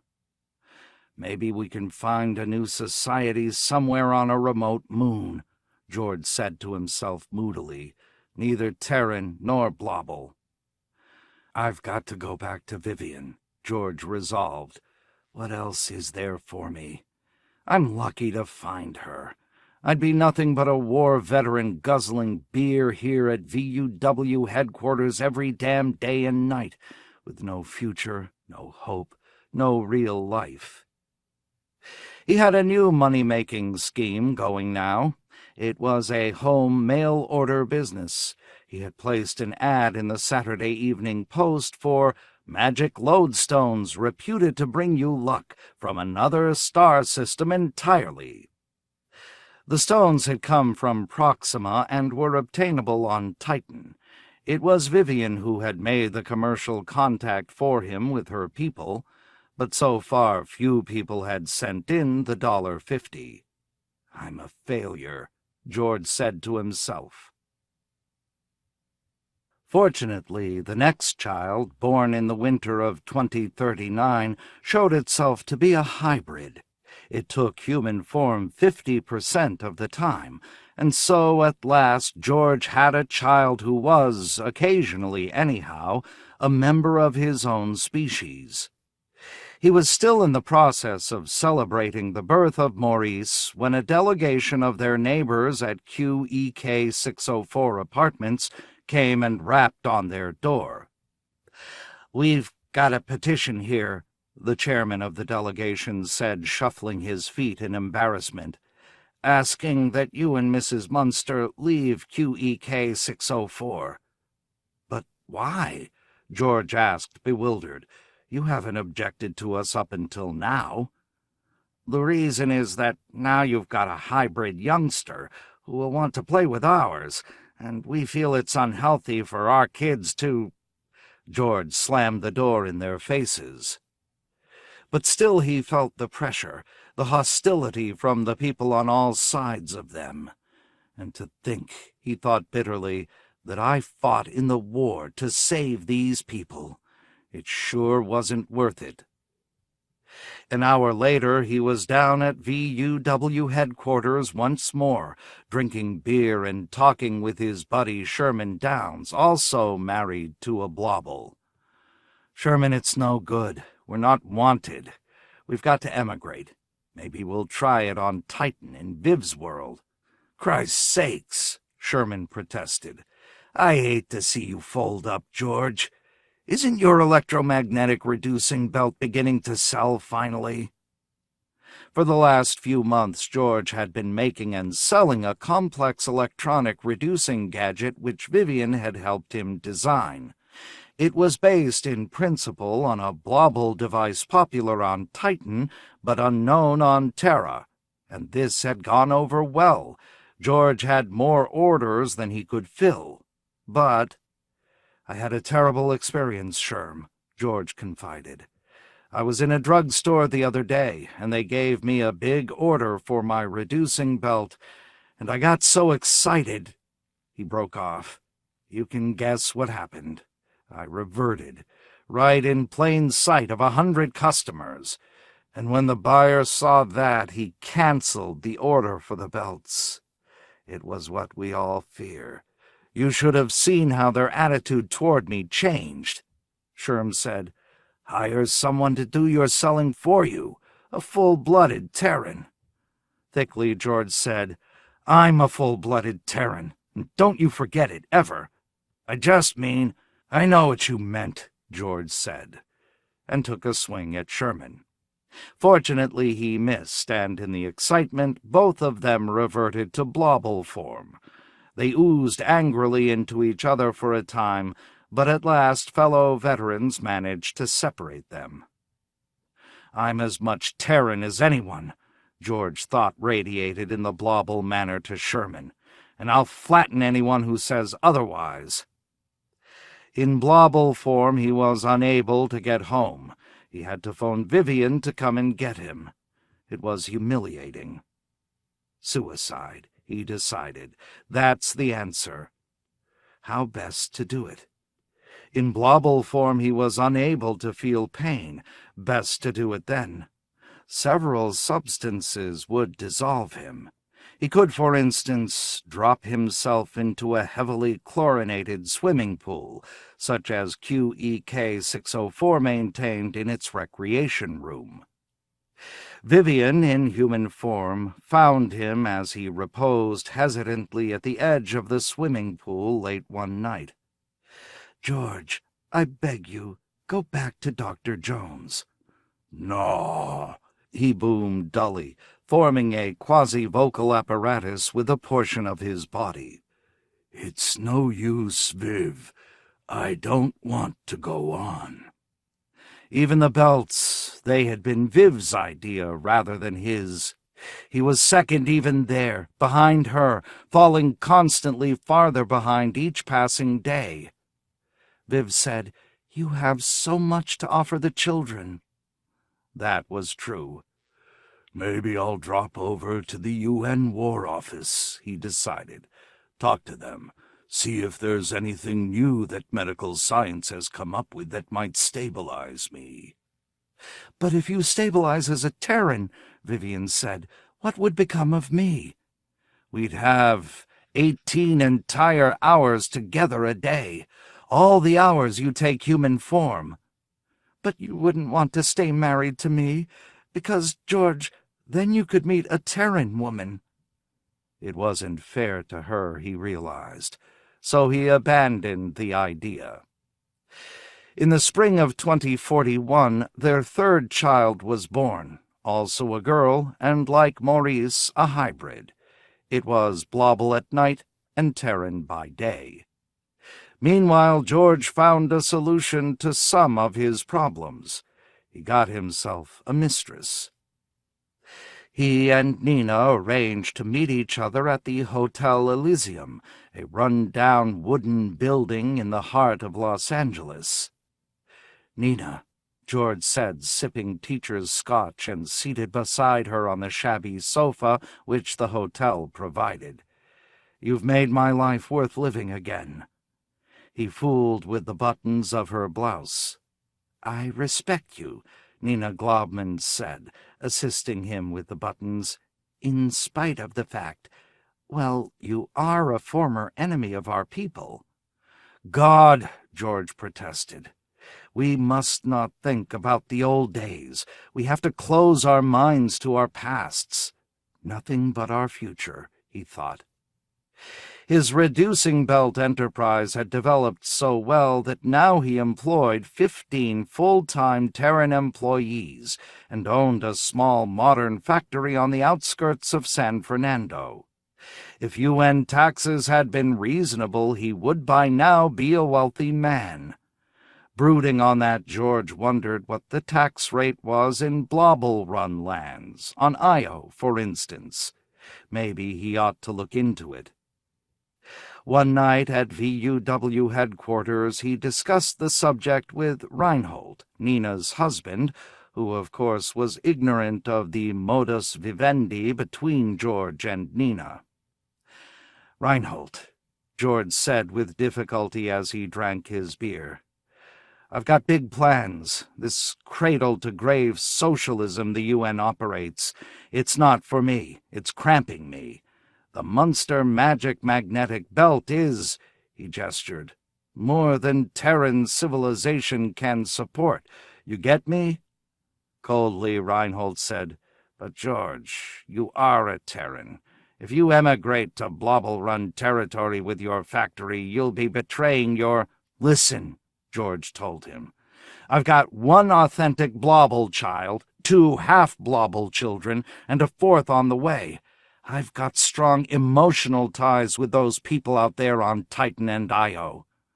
"You're a traitor," Reinhold said, and punched him in the mouth. "And not only that," he continued, punching George in the stomach, "you're running around with my wife. I'm going to kill you." To escape, George reverted to Blobel form. Reinhold's blows passed harmlessly deep into his moist, jelly-like substance. Reinhold then reverted too and flowed into him murderously, trying to consume and absorb George's nucleus. Fortunately, fellow veterans pried their 2 bodies apart before any permanent harm was done. Later that night, still trembling, George sat with Vivian in the living room of their 8-room suite at the great new condominium apartment building ZGF 900. It had been a close call, and now, of course, Reinhold would tell Viv. It was only a question of time. The marriage, as far as George could see, was over. This perhaps was their last moment together. "Viv," he said urgently, "you have to believe me. I love you. You and the children, plus the belt business, naturally, are my complete life." A desperate idea came to him. "Let's emigrate now, tonight. Pack up the kids and go to Titan right this minute." "I can't go," Vivian said. "I know how my people would treat me, and treat you and the children, too. George, you go. Move the factory to Io. I'll stay here." Tears filled her dark eyes. "Hell," George said. "What kind of life is that, with you on Terra and me on Io? That's no marriage. And who'll get the kids?" Probably Viv would get them, but his firm employed top legal talent. Perhaps he could use it to solve his domestic problems. The next morning, Vivian found out about Nina and hired an attorney of her own. "Listen," George said on the phone, talking to his top legal talent, Henry Ramarau. "Get me custody of the 4th child. It'll be a Terran. And we'll compromise on the 2 hybrids. I'll take Maurice and she can have Kathy. And naturally she gets that Blob, the first so-called child. As far as I'm concerned, it's hers anyhow." He slammed the receiver down and then turned to the board of directors of his company. "Now where were we?" he demanded. "In our analysis of Io tax laws." During the next weeks, the idea of a move to Io appeared more and more feasible from a profit and loss standpoint. "Go ahead and buy land on Io," George instructed his business agent in the field, Tom Hendricks. "And get it cheap. We want to start right." To his secretary, Miss Nolan, he said, "Now keep everyone out of my office until further notice. I feel an attack coming on, from anxiety over this major move off Terra to Io," he added, "and personal worries." "Yes, Mr. Munster," Miss Nolan said, ushering Tom Hendricks out of George's private office. "No one will disturb you." She could be counted on to keep everyone out while George reverted to his wartime Blobel shape, as he often did these days. The pressure on him was immense. When, later in the day, he resumed human form, George learned from Miss Nolan that a Dr. Jones had called. "I'll be damned," George said, thinking back to 6 years ago. "I thought it'd be in the junk pile by now." To Miss Nolan he said, "Call Dr. Jones. Notify me when you have it. I'll take a minute off to talk to it." It was like old times back in San Francisco. Shortly, Miss Nolan had Dr. Jones on the line. "Doctor," George said, leaning back in his chair and swiveling from side to side and poking at an orchid on his desk. "Good to hear from you." The voice of the homeostatic analyst came in his ear. Mr. Munster, I note that you now have a secretary." "Yes," George said. "I'm a tycoon. I'm in the reducing belt game. It's somewhat like the flea collar that cats wear. Well, what can I do for you?" "I understand you have 4 children now. Actually, 3 plus a 4th on the way. Listen, that 4th, Doctor, is vital to me. According to Mendel's law, it's a full-blooded Terran, and by God, I'm doing everything in my power to get custody of it." He added, "Vivian, you remember her, is now back on Titan, among her own people, where she belongs. And I'm putting some of the finest doctors I can get on my payroll to stabilize me. I'm tired of this constant reverting night and day. I've got too much to do for such nonsense." Dr. Jones said, "From your tone, I can see you're an important, busy man, Mr. Munster. You've certainly risen in the world since I saw you last." "Get to the point," George said impatiently. "Why'd you call?" "I, thought perhaps I could bring you and Vivian together again." "Bah!" George said contemptuously. "That woman? Never.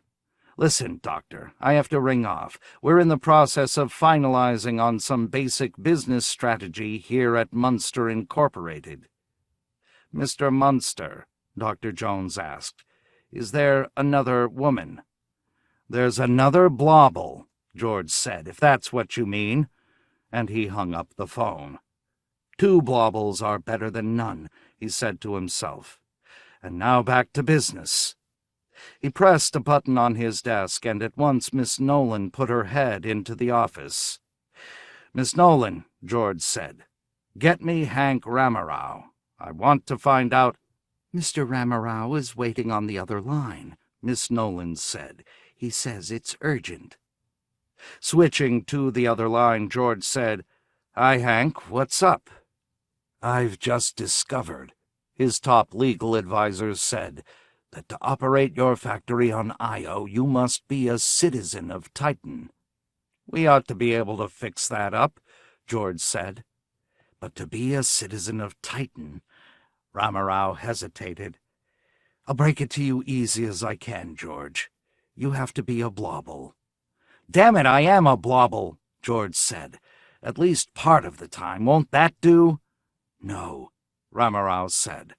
"I checked into that, knowing of your affliction, and it's got to be 100% of the time, night and day."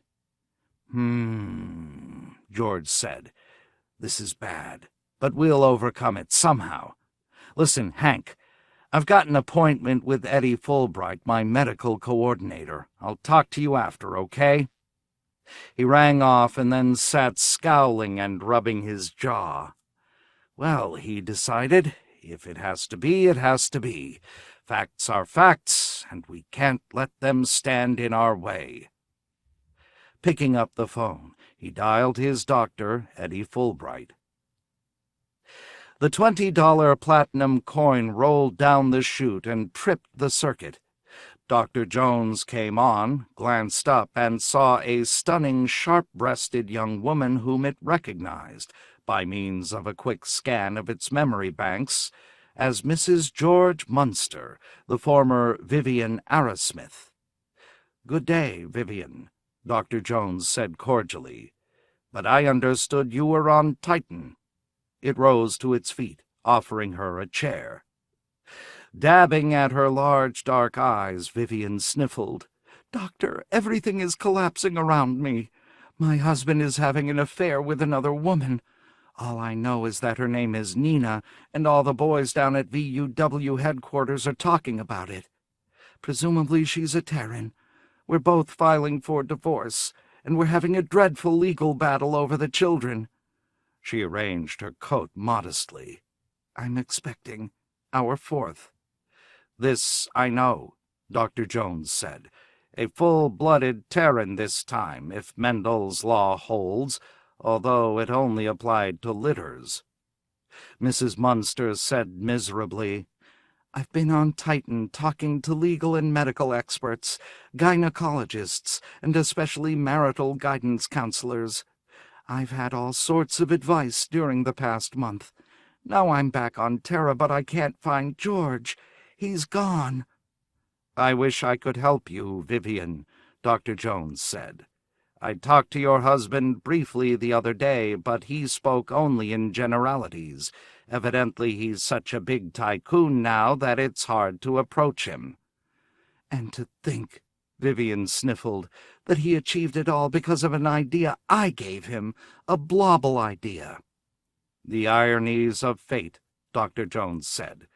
"Now, if you want to keep your husband, Vivian—" "I'm determined to keep him, Dr. Jones. Frankly, I've undergone therapy on Titan, the latest and most expensive. It's because I love George so much, even more than I love my own people or my planet." "Eh?" Dr. Jones said. "Through the most modern developments in medical science in the Sol system," Vivian said, "I've been stabilized, Dr. Jones. Now I am in human form 24 hours a day instead of 18. I've renounced my natural form in order to keep my marriage with George."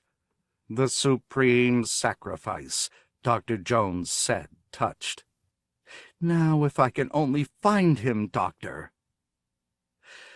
At the groundbreaking ceremonies on Io, George Munster flowed gradually to the shovel, extended a pseudopodium, seized the shovel, and with it managed to dig a symbolic amount of soil. "This is a great day," he boomed hollowly by means of the semblance of a vocal apparatus into which he had fashioned the slimy plastic substance which made up his unicellular body.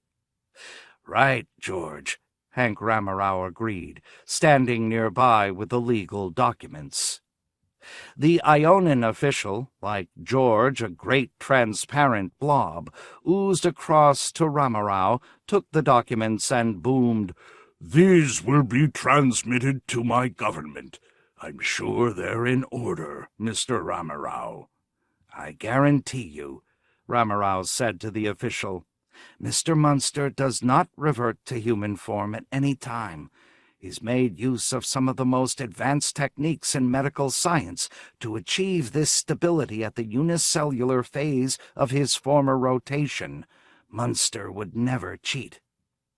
This historic moment, the great blob that was George Munster thought radiated to the throng of local Blobels attending the ceremonies, means a higher standard of living for Ionans who will be employed. It will bring prosperity to this area, plus a proud sense of national achievement in the manufacture of what we recognize to be a native invention, the Munster Magic Magnetic Belt. The throng of Blobels thought-radiated cheers. "This is a proud day in my life," George Munster informed them, and began to ooze by degrees back to his car, where his chauffeur waited to drive him to his permanent hotel room at Io City. Someday he would own the hotel. He was putting the profits from his business in local real estate. It was the patriotic and the profitable thing to do, other Ionans, other Blobels had told him. "I'm finally a successful man," George Munster thought radiated to all close enough to pick up his emanations. Amid frenzied cheers, he oozed up the ramp and into his Titan-made car. Notes. All notes in italics are by Philip K. Dick. The year when the note was written appears in parentheses following the note. Most of these notes were written as story notes for the collections The Best of Philip K. Dick, published 1977, and The Golden Man, published 1980. A few were written at the request of editors publishing or reprinting a PKD story in a book or magazine. When there is a date following the name of the story, it is the date the manuscript of that story was first received by Dick's agent, per the records of the Scott Meredith Literary Agency. Absence of a date means no record is available. The name of a magazine, followed by a month and year, indicates the first published appearance of a story. An alternate name following a story indicates Dick's original name for the story, as shown in the agency records. These 5 volumes include all of Philip K. Dick's short fiction, with the exception of short novels later published as or included in novels, childhood writings, and unpublished writings for which manuscripts have not been found. The stories are arranged as closely as possible in chronological order of composition. Research for this chronology was done by Greg Rickman and Paul Williams. Autofac, October 11, 1954. Galaxy, November 1955. Tom Dish said of this story that it was one of the earliest ecology warnings in SF. What I had in mind writing it, however, was the thought that if factories became fully automated, they might begin to show the instinct for survival which organic living entities have, and perhaps develop similar solutions. 1976. Service Call, October 11th, 1954. Science Fiction Stories, July 1955. When this story appeared, many fans objected to it because of the negative attitude I expressed in it. But I was already beginning to suppose in my head the growing domination of machines over man, especially the machines we voluntarily surround ourselves with, which should, by logic, be the most harmless. I never assumed that some huge clanking monster would stride down Fifth Avenue devouring New York. I always feared that my own TV set or iron or toaster would, in the privacy of my apartment, when no one else was around to help me, announce to me that they had taken over, and here was a list of rules I was to obey. I never like the idea of doing what a machine says. I hate having to salute something built in a factory. Do you suppose all those White House tapes came out of the back of the president's head and programmed him as to what he was to say and do? 1976. Captive Market, October 18th, 1954. If, April 1955. The Mold of Yancey, October 18th, 1954. If, August 1955. Obviously, Yancey is based on President Eisenhower. During his reign, we all were worrying about the man in the gray flannel suit problem. We feared that the entire country was turning into one person and a whole lot of clones, although in those days the word clone was unknown to us. I liked this story enough to use it as the basis for my novel, The Penultimate Truth, in particular the part where everything the government tells you is a lie. I still like that part. I still believe it's so. Watergate, of course, bore the basic idea of this story out. 1978. The Minority Report, December 22nd, 1954. Fantastic Universe, January 1956. Recall Mechanism, If, July 1959. The Unreconstructed M, June 2nd, 1955. Science Fiction Stories, January 1957. If the main theme throughout my writing is, can we consider the universe real, and if so, in what way, my secondary theme would be, are we all humans? Here a machine does not imitate a human being, but instead fakes evidence of a human being, a given human being. Fakery is a topic which absolutely fascinates me. I am convinced that anything can be faked, or anyhow evidence pointing to any given thing. Spurious clues can lead us to believe anything they want us to believe. There is really no theoretical upper limit to this. Once you have mentally opened the door to the reception of the notion of fake, you are ready to think yourself into another kind of reality entirely. It's a trip from which you never return, and I think a healthy trip, unless you take it too seriously. 1978. Explorers We, May 6, 1958. Fantasy and Science Fiction, January 1959. War Game, Diversion, October 31st, 1958. Galaxy, December 1959. If there were no Benny Simoli, had there never been a Benny Simoli?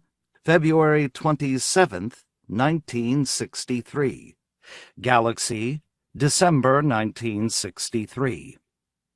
I have always believed that at least half the famous people in history never existed. You invent what you need to invent. Perhaps even Karl Marx was invented, the product of some hack writer. In which case, 1976. Novelty Act, at Second Jug, March 23rd, 1963. Fantastic, February 1964. Included in PKD's novel The Simulacra. Waterspider, April 10th, 1963. If, January 1964. What the Dead Men Say, Man with a Broken Match. April 15th, 1963. Worlds of Tomorrow, June 1964. Orpheus with Clay Feet, April 16th, 1963. Published in Escapade circa 1964 under the pseudonym Jack Dowland. The Days of Perky Pat. In the Days of Perky Pat. April 18th, 1963. Amazing, December 1963. The Days of Perky Pat came to me in one lightning-swift flash when I saw my children playing with Barbie dolls.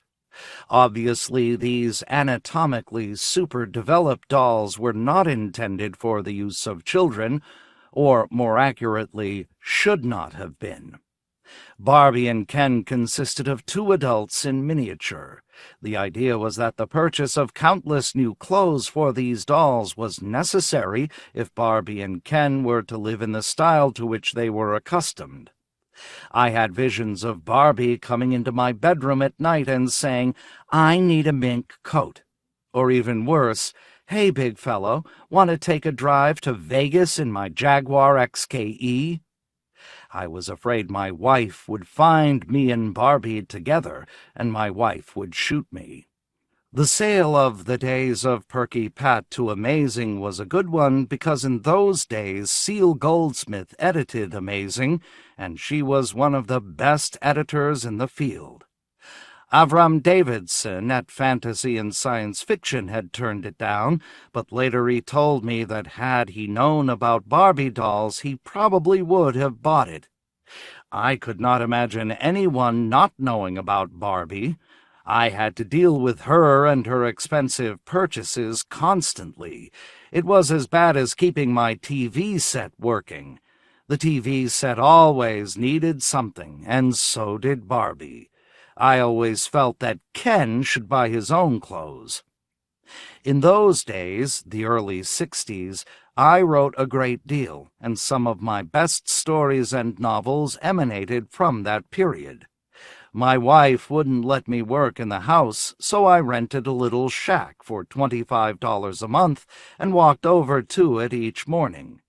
This was out in the country. All I saw on my walk to my shack were a few cows in their pastures and my own flock of sheep who never did anything but trudge along after the bell sheep. I was terribly lonely, shut up by myself in my shack all day. Maybe I missed Barbie, who was back at the big house with the children. So perhaps the Days of Perky Pat is a wishful fantasy on my part. I would have loved to see Barbie, or Perky Pat, or Connie Companion show up at the door of my shack. What did show up was something awful. My vision of the face of Palmer Eldritch, which became the basis of the novel The Three Stigmata of Palmer Eldritch, which the Perky Pat story generated. There I went, one day, walking down the country road to my shack, looking forward to 8 hours of writing, in total isolation from all other humans, and I looked up at the sky and saw a face. I didn't really see it, but the face was there, and it was not a human face. It was a vast visage of perfect evil. I realize now, and I think I dimly realized at the time, what caused me to see it. The months of isolation, of deprivation of human contact, in fact, sensory deprivation as such. Anyhow, the visage could not be denied. It was immense. It filled a quarter of the sky. It had empty slots for eyes. It was metal and cruel, and worst of all, it was God. I drove over to my church, St. Columbia's Episcopal Church, and talked to my priest. He came to the conclusion that I had had a glimpse of Satan and gave me unction, not supreme unction, just healing unction. It didn't do any good. The metal face in the sky remained. I had to walk along every day as it gazed down on me. Years later, after I had long since written The Three Stigmata of Palmer Eldritch and sold it to Doubleday, my first sale to Doubleday, I came across a picture of the face in an issue of Life magazine. It was, very simply, a World War I observation cupola on the Marne built by the French. My father had fought in the Second Battle of the Marne. He had been with the 5th Marines, about the first group of American soldiers to go over to Europe and fight in that ghastly war. When I was a very small child, he had showed me his uniform and gas mask, the entire gas filtration equipment, and told me how the soldiers became panic-stricken during gas attacks as the charcoal in their filtration systems became saturated, and how sometimes a soldier would freak and tear off his mask and run. As a child, I felt a lot of anxiety listening to my father's war stories and looking at and playing with the gas mask and helmet. But what scared me the most was when my father would put on the gas mask. His face would disappear. This was not my father any longer. This was not a human being at all. I was only 4 years old. After that, my mother and father got divorced, and I did not see my father for years. But the sight of him wearing his gas mask, blending as it did with his accounts of men with their guts hanging from them, men destroyed by shrapnel, decades later, in 1963, as I walked alone day after day along that country road with no one to talk to, no one to be with, that metal, blind, inhuman visage appeared to me again, but now transcendent and vast, and absolutely evil. I decided to exorcise it by writing about it, and I did write about it, and it did go away. But I had seen the evil one himself, and I said then and say now, the evil one wears a metal face. If you want to see this yourself, look at a picture of the war masks of the Attic Greeks. When men wish to inspire terror and kill, they put on such metal faces. The invading Christian knights that Alexander Nevsky fought wore such masks. If you saw Eisenstein's film, you know what I am talking about. They all looked alike. I had not seen Nevsky when I wrote the Three Stigmata, but I saw it later and saw again the thing that had hung in the sky back in 1963, the thing into which my own father had been transformed when I was a child. So The Three Stigmata is a novel that came out of powerful atavistic fears in me, fears dating back to my early childhood and no doubt connected with my grief and loneliness when my father left my mother and me.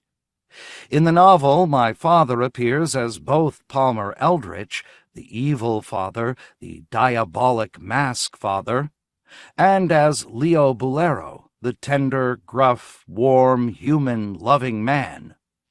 The novel which emerged came out of the most intense anguish possible. In 1963, I was reliving the original isolation I had experienced upon the loss of my father, and the horror and fear expressed in the novel are not fictional sentiments ground out to interest the reader. They come from the deepest part of me, yearning for the good father and fear of the evil father, the father who left me. I found in the story The Days of Perky Pat a vehicle that I could translate into a thematic basis for the novel I wanted to write. Now, you see, Perky Pat is the eternally beckoning fair one, das ewige Weiblichkeit, the eternally feminine, as Goethe put it. Isolation generated the novel, and yearning generated the story.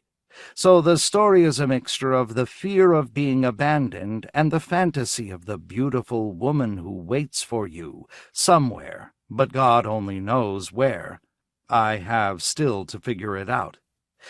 But if you are sitting alone day after day at your typewriter, turning out one story after another and having no one to talk to, no one to be with, and yet pro forma having a wife and 4 daughters from whose house you have been expelled, banished to a little single-walled shack that is so cold in winter that literally the ink would freeze in my typewriter ribbon, well, you are going to write about iron, slot-eyed faces and warm young women. And thus I did, and thus I still do. Reaction to The Three Stigmata was mixed. In England, some reviewers described it as blasphemy. Terry Carr, who was my agent at Scott Meredith at the time, told me later, "That novel is crazy," although subsequent to that he reversed his opinion. Some reviewers found it a profound novel. I only find it frightening. I was unable to proofread The Galleys because the novel frightened me so. It is a dark journey into the mystical and the supernatural and the absolutely evil as I understood it at the time. Let us say, I would like Perky Pat to show up at my door, but I dread the possibility that, when I hear the knock, it will be Palmer Eldritch waiting outside and not Perky Pat. Actually, to be honest, neither has shown up in the 17 or so years since I wrote the novel. I guess that is the story of life. What you most fear never happens, but what you most yearn for never happens either. This is the difference between life and fiction. I suppose it's a good trade-off, but I'm not sure. 1979. Standby. Top standby job. April 18th, 1963. Amazing. October 1963. What'll we do with Ragland Park? No ordinary guy. April 29th, 1963. Amazing. November 1963. Oh, to be a Blobel. Well, see, there were these Blobels. May 6th, 1963. Galaxy, February 1964. At the beginning of my writing career in the early 50s, Galaxy was my economic mainstay. Horace Gold at Galaxy liked my writing, whereas John W. Campbell, Jr. at Astounding considered my writing not only worthless, but, as he put it, nuts. By and large, I liked reading Galaxy because it had the broadest range of ideas, venturing into the soft sciences, such as sociology and psychology, at a time when Campbell, as he once wrote me, considered psionics a necessary premise for science fiction. Also, Campbell said, the psionic character in the story had to be in charge of what was going on. So Galaxy provided a latitude which Astounding did not. However, I was to get into an awful quarrel with Horace Gold. He had the habit of changing your stories without telling you, adding scenes, adding characters, removing downbeat endings in favor of upbeat endings. Many writers resented this. I did more than resent this. Despite the fact that Galaxy was my main source of income, I told Gold that I would not sell to him unless he stopped altering my stories, after which he bought nothing from me at all.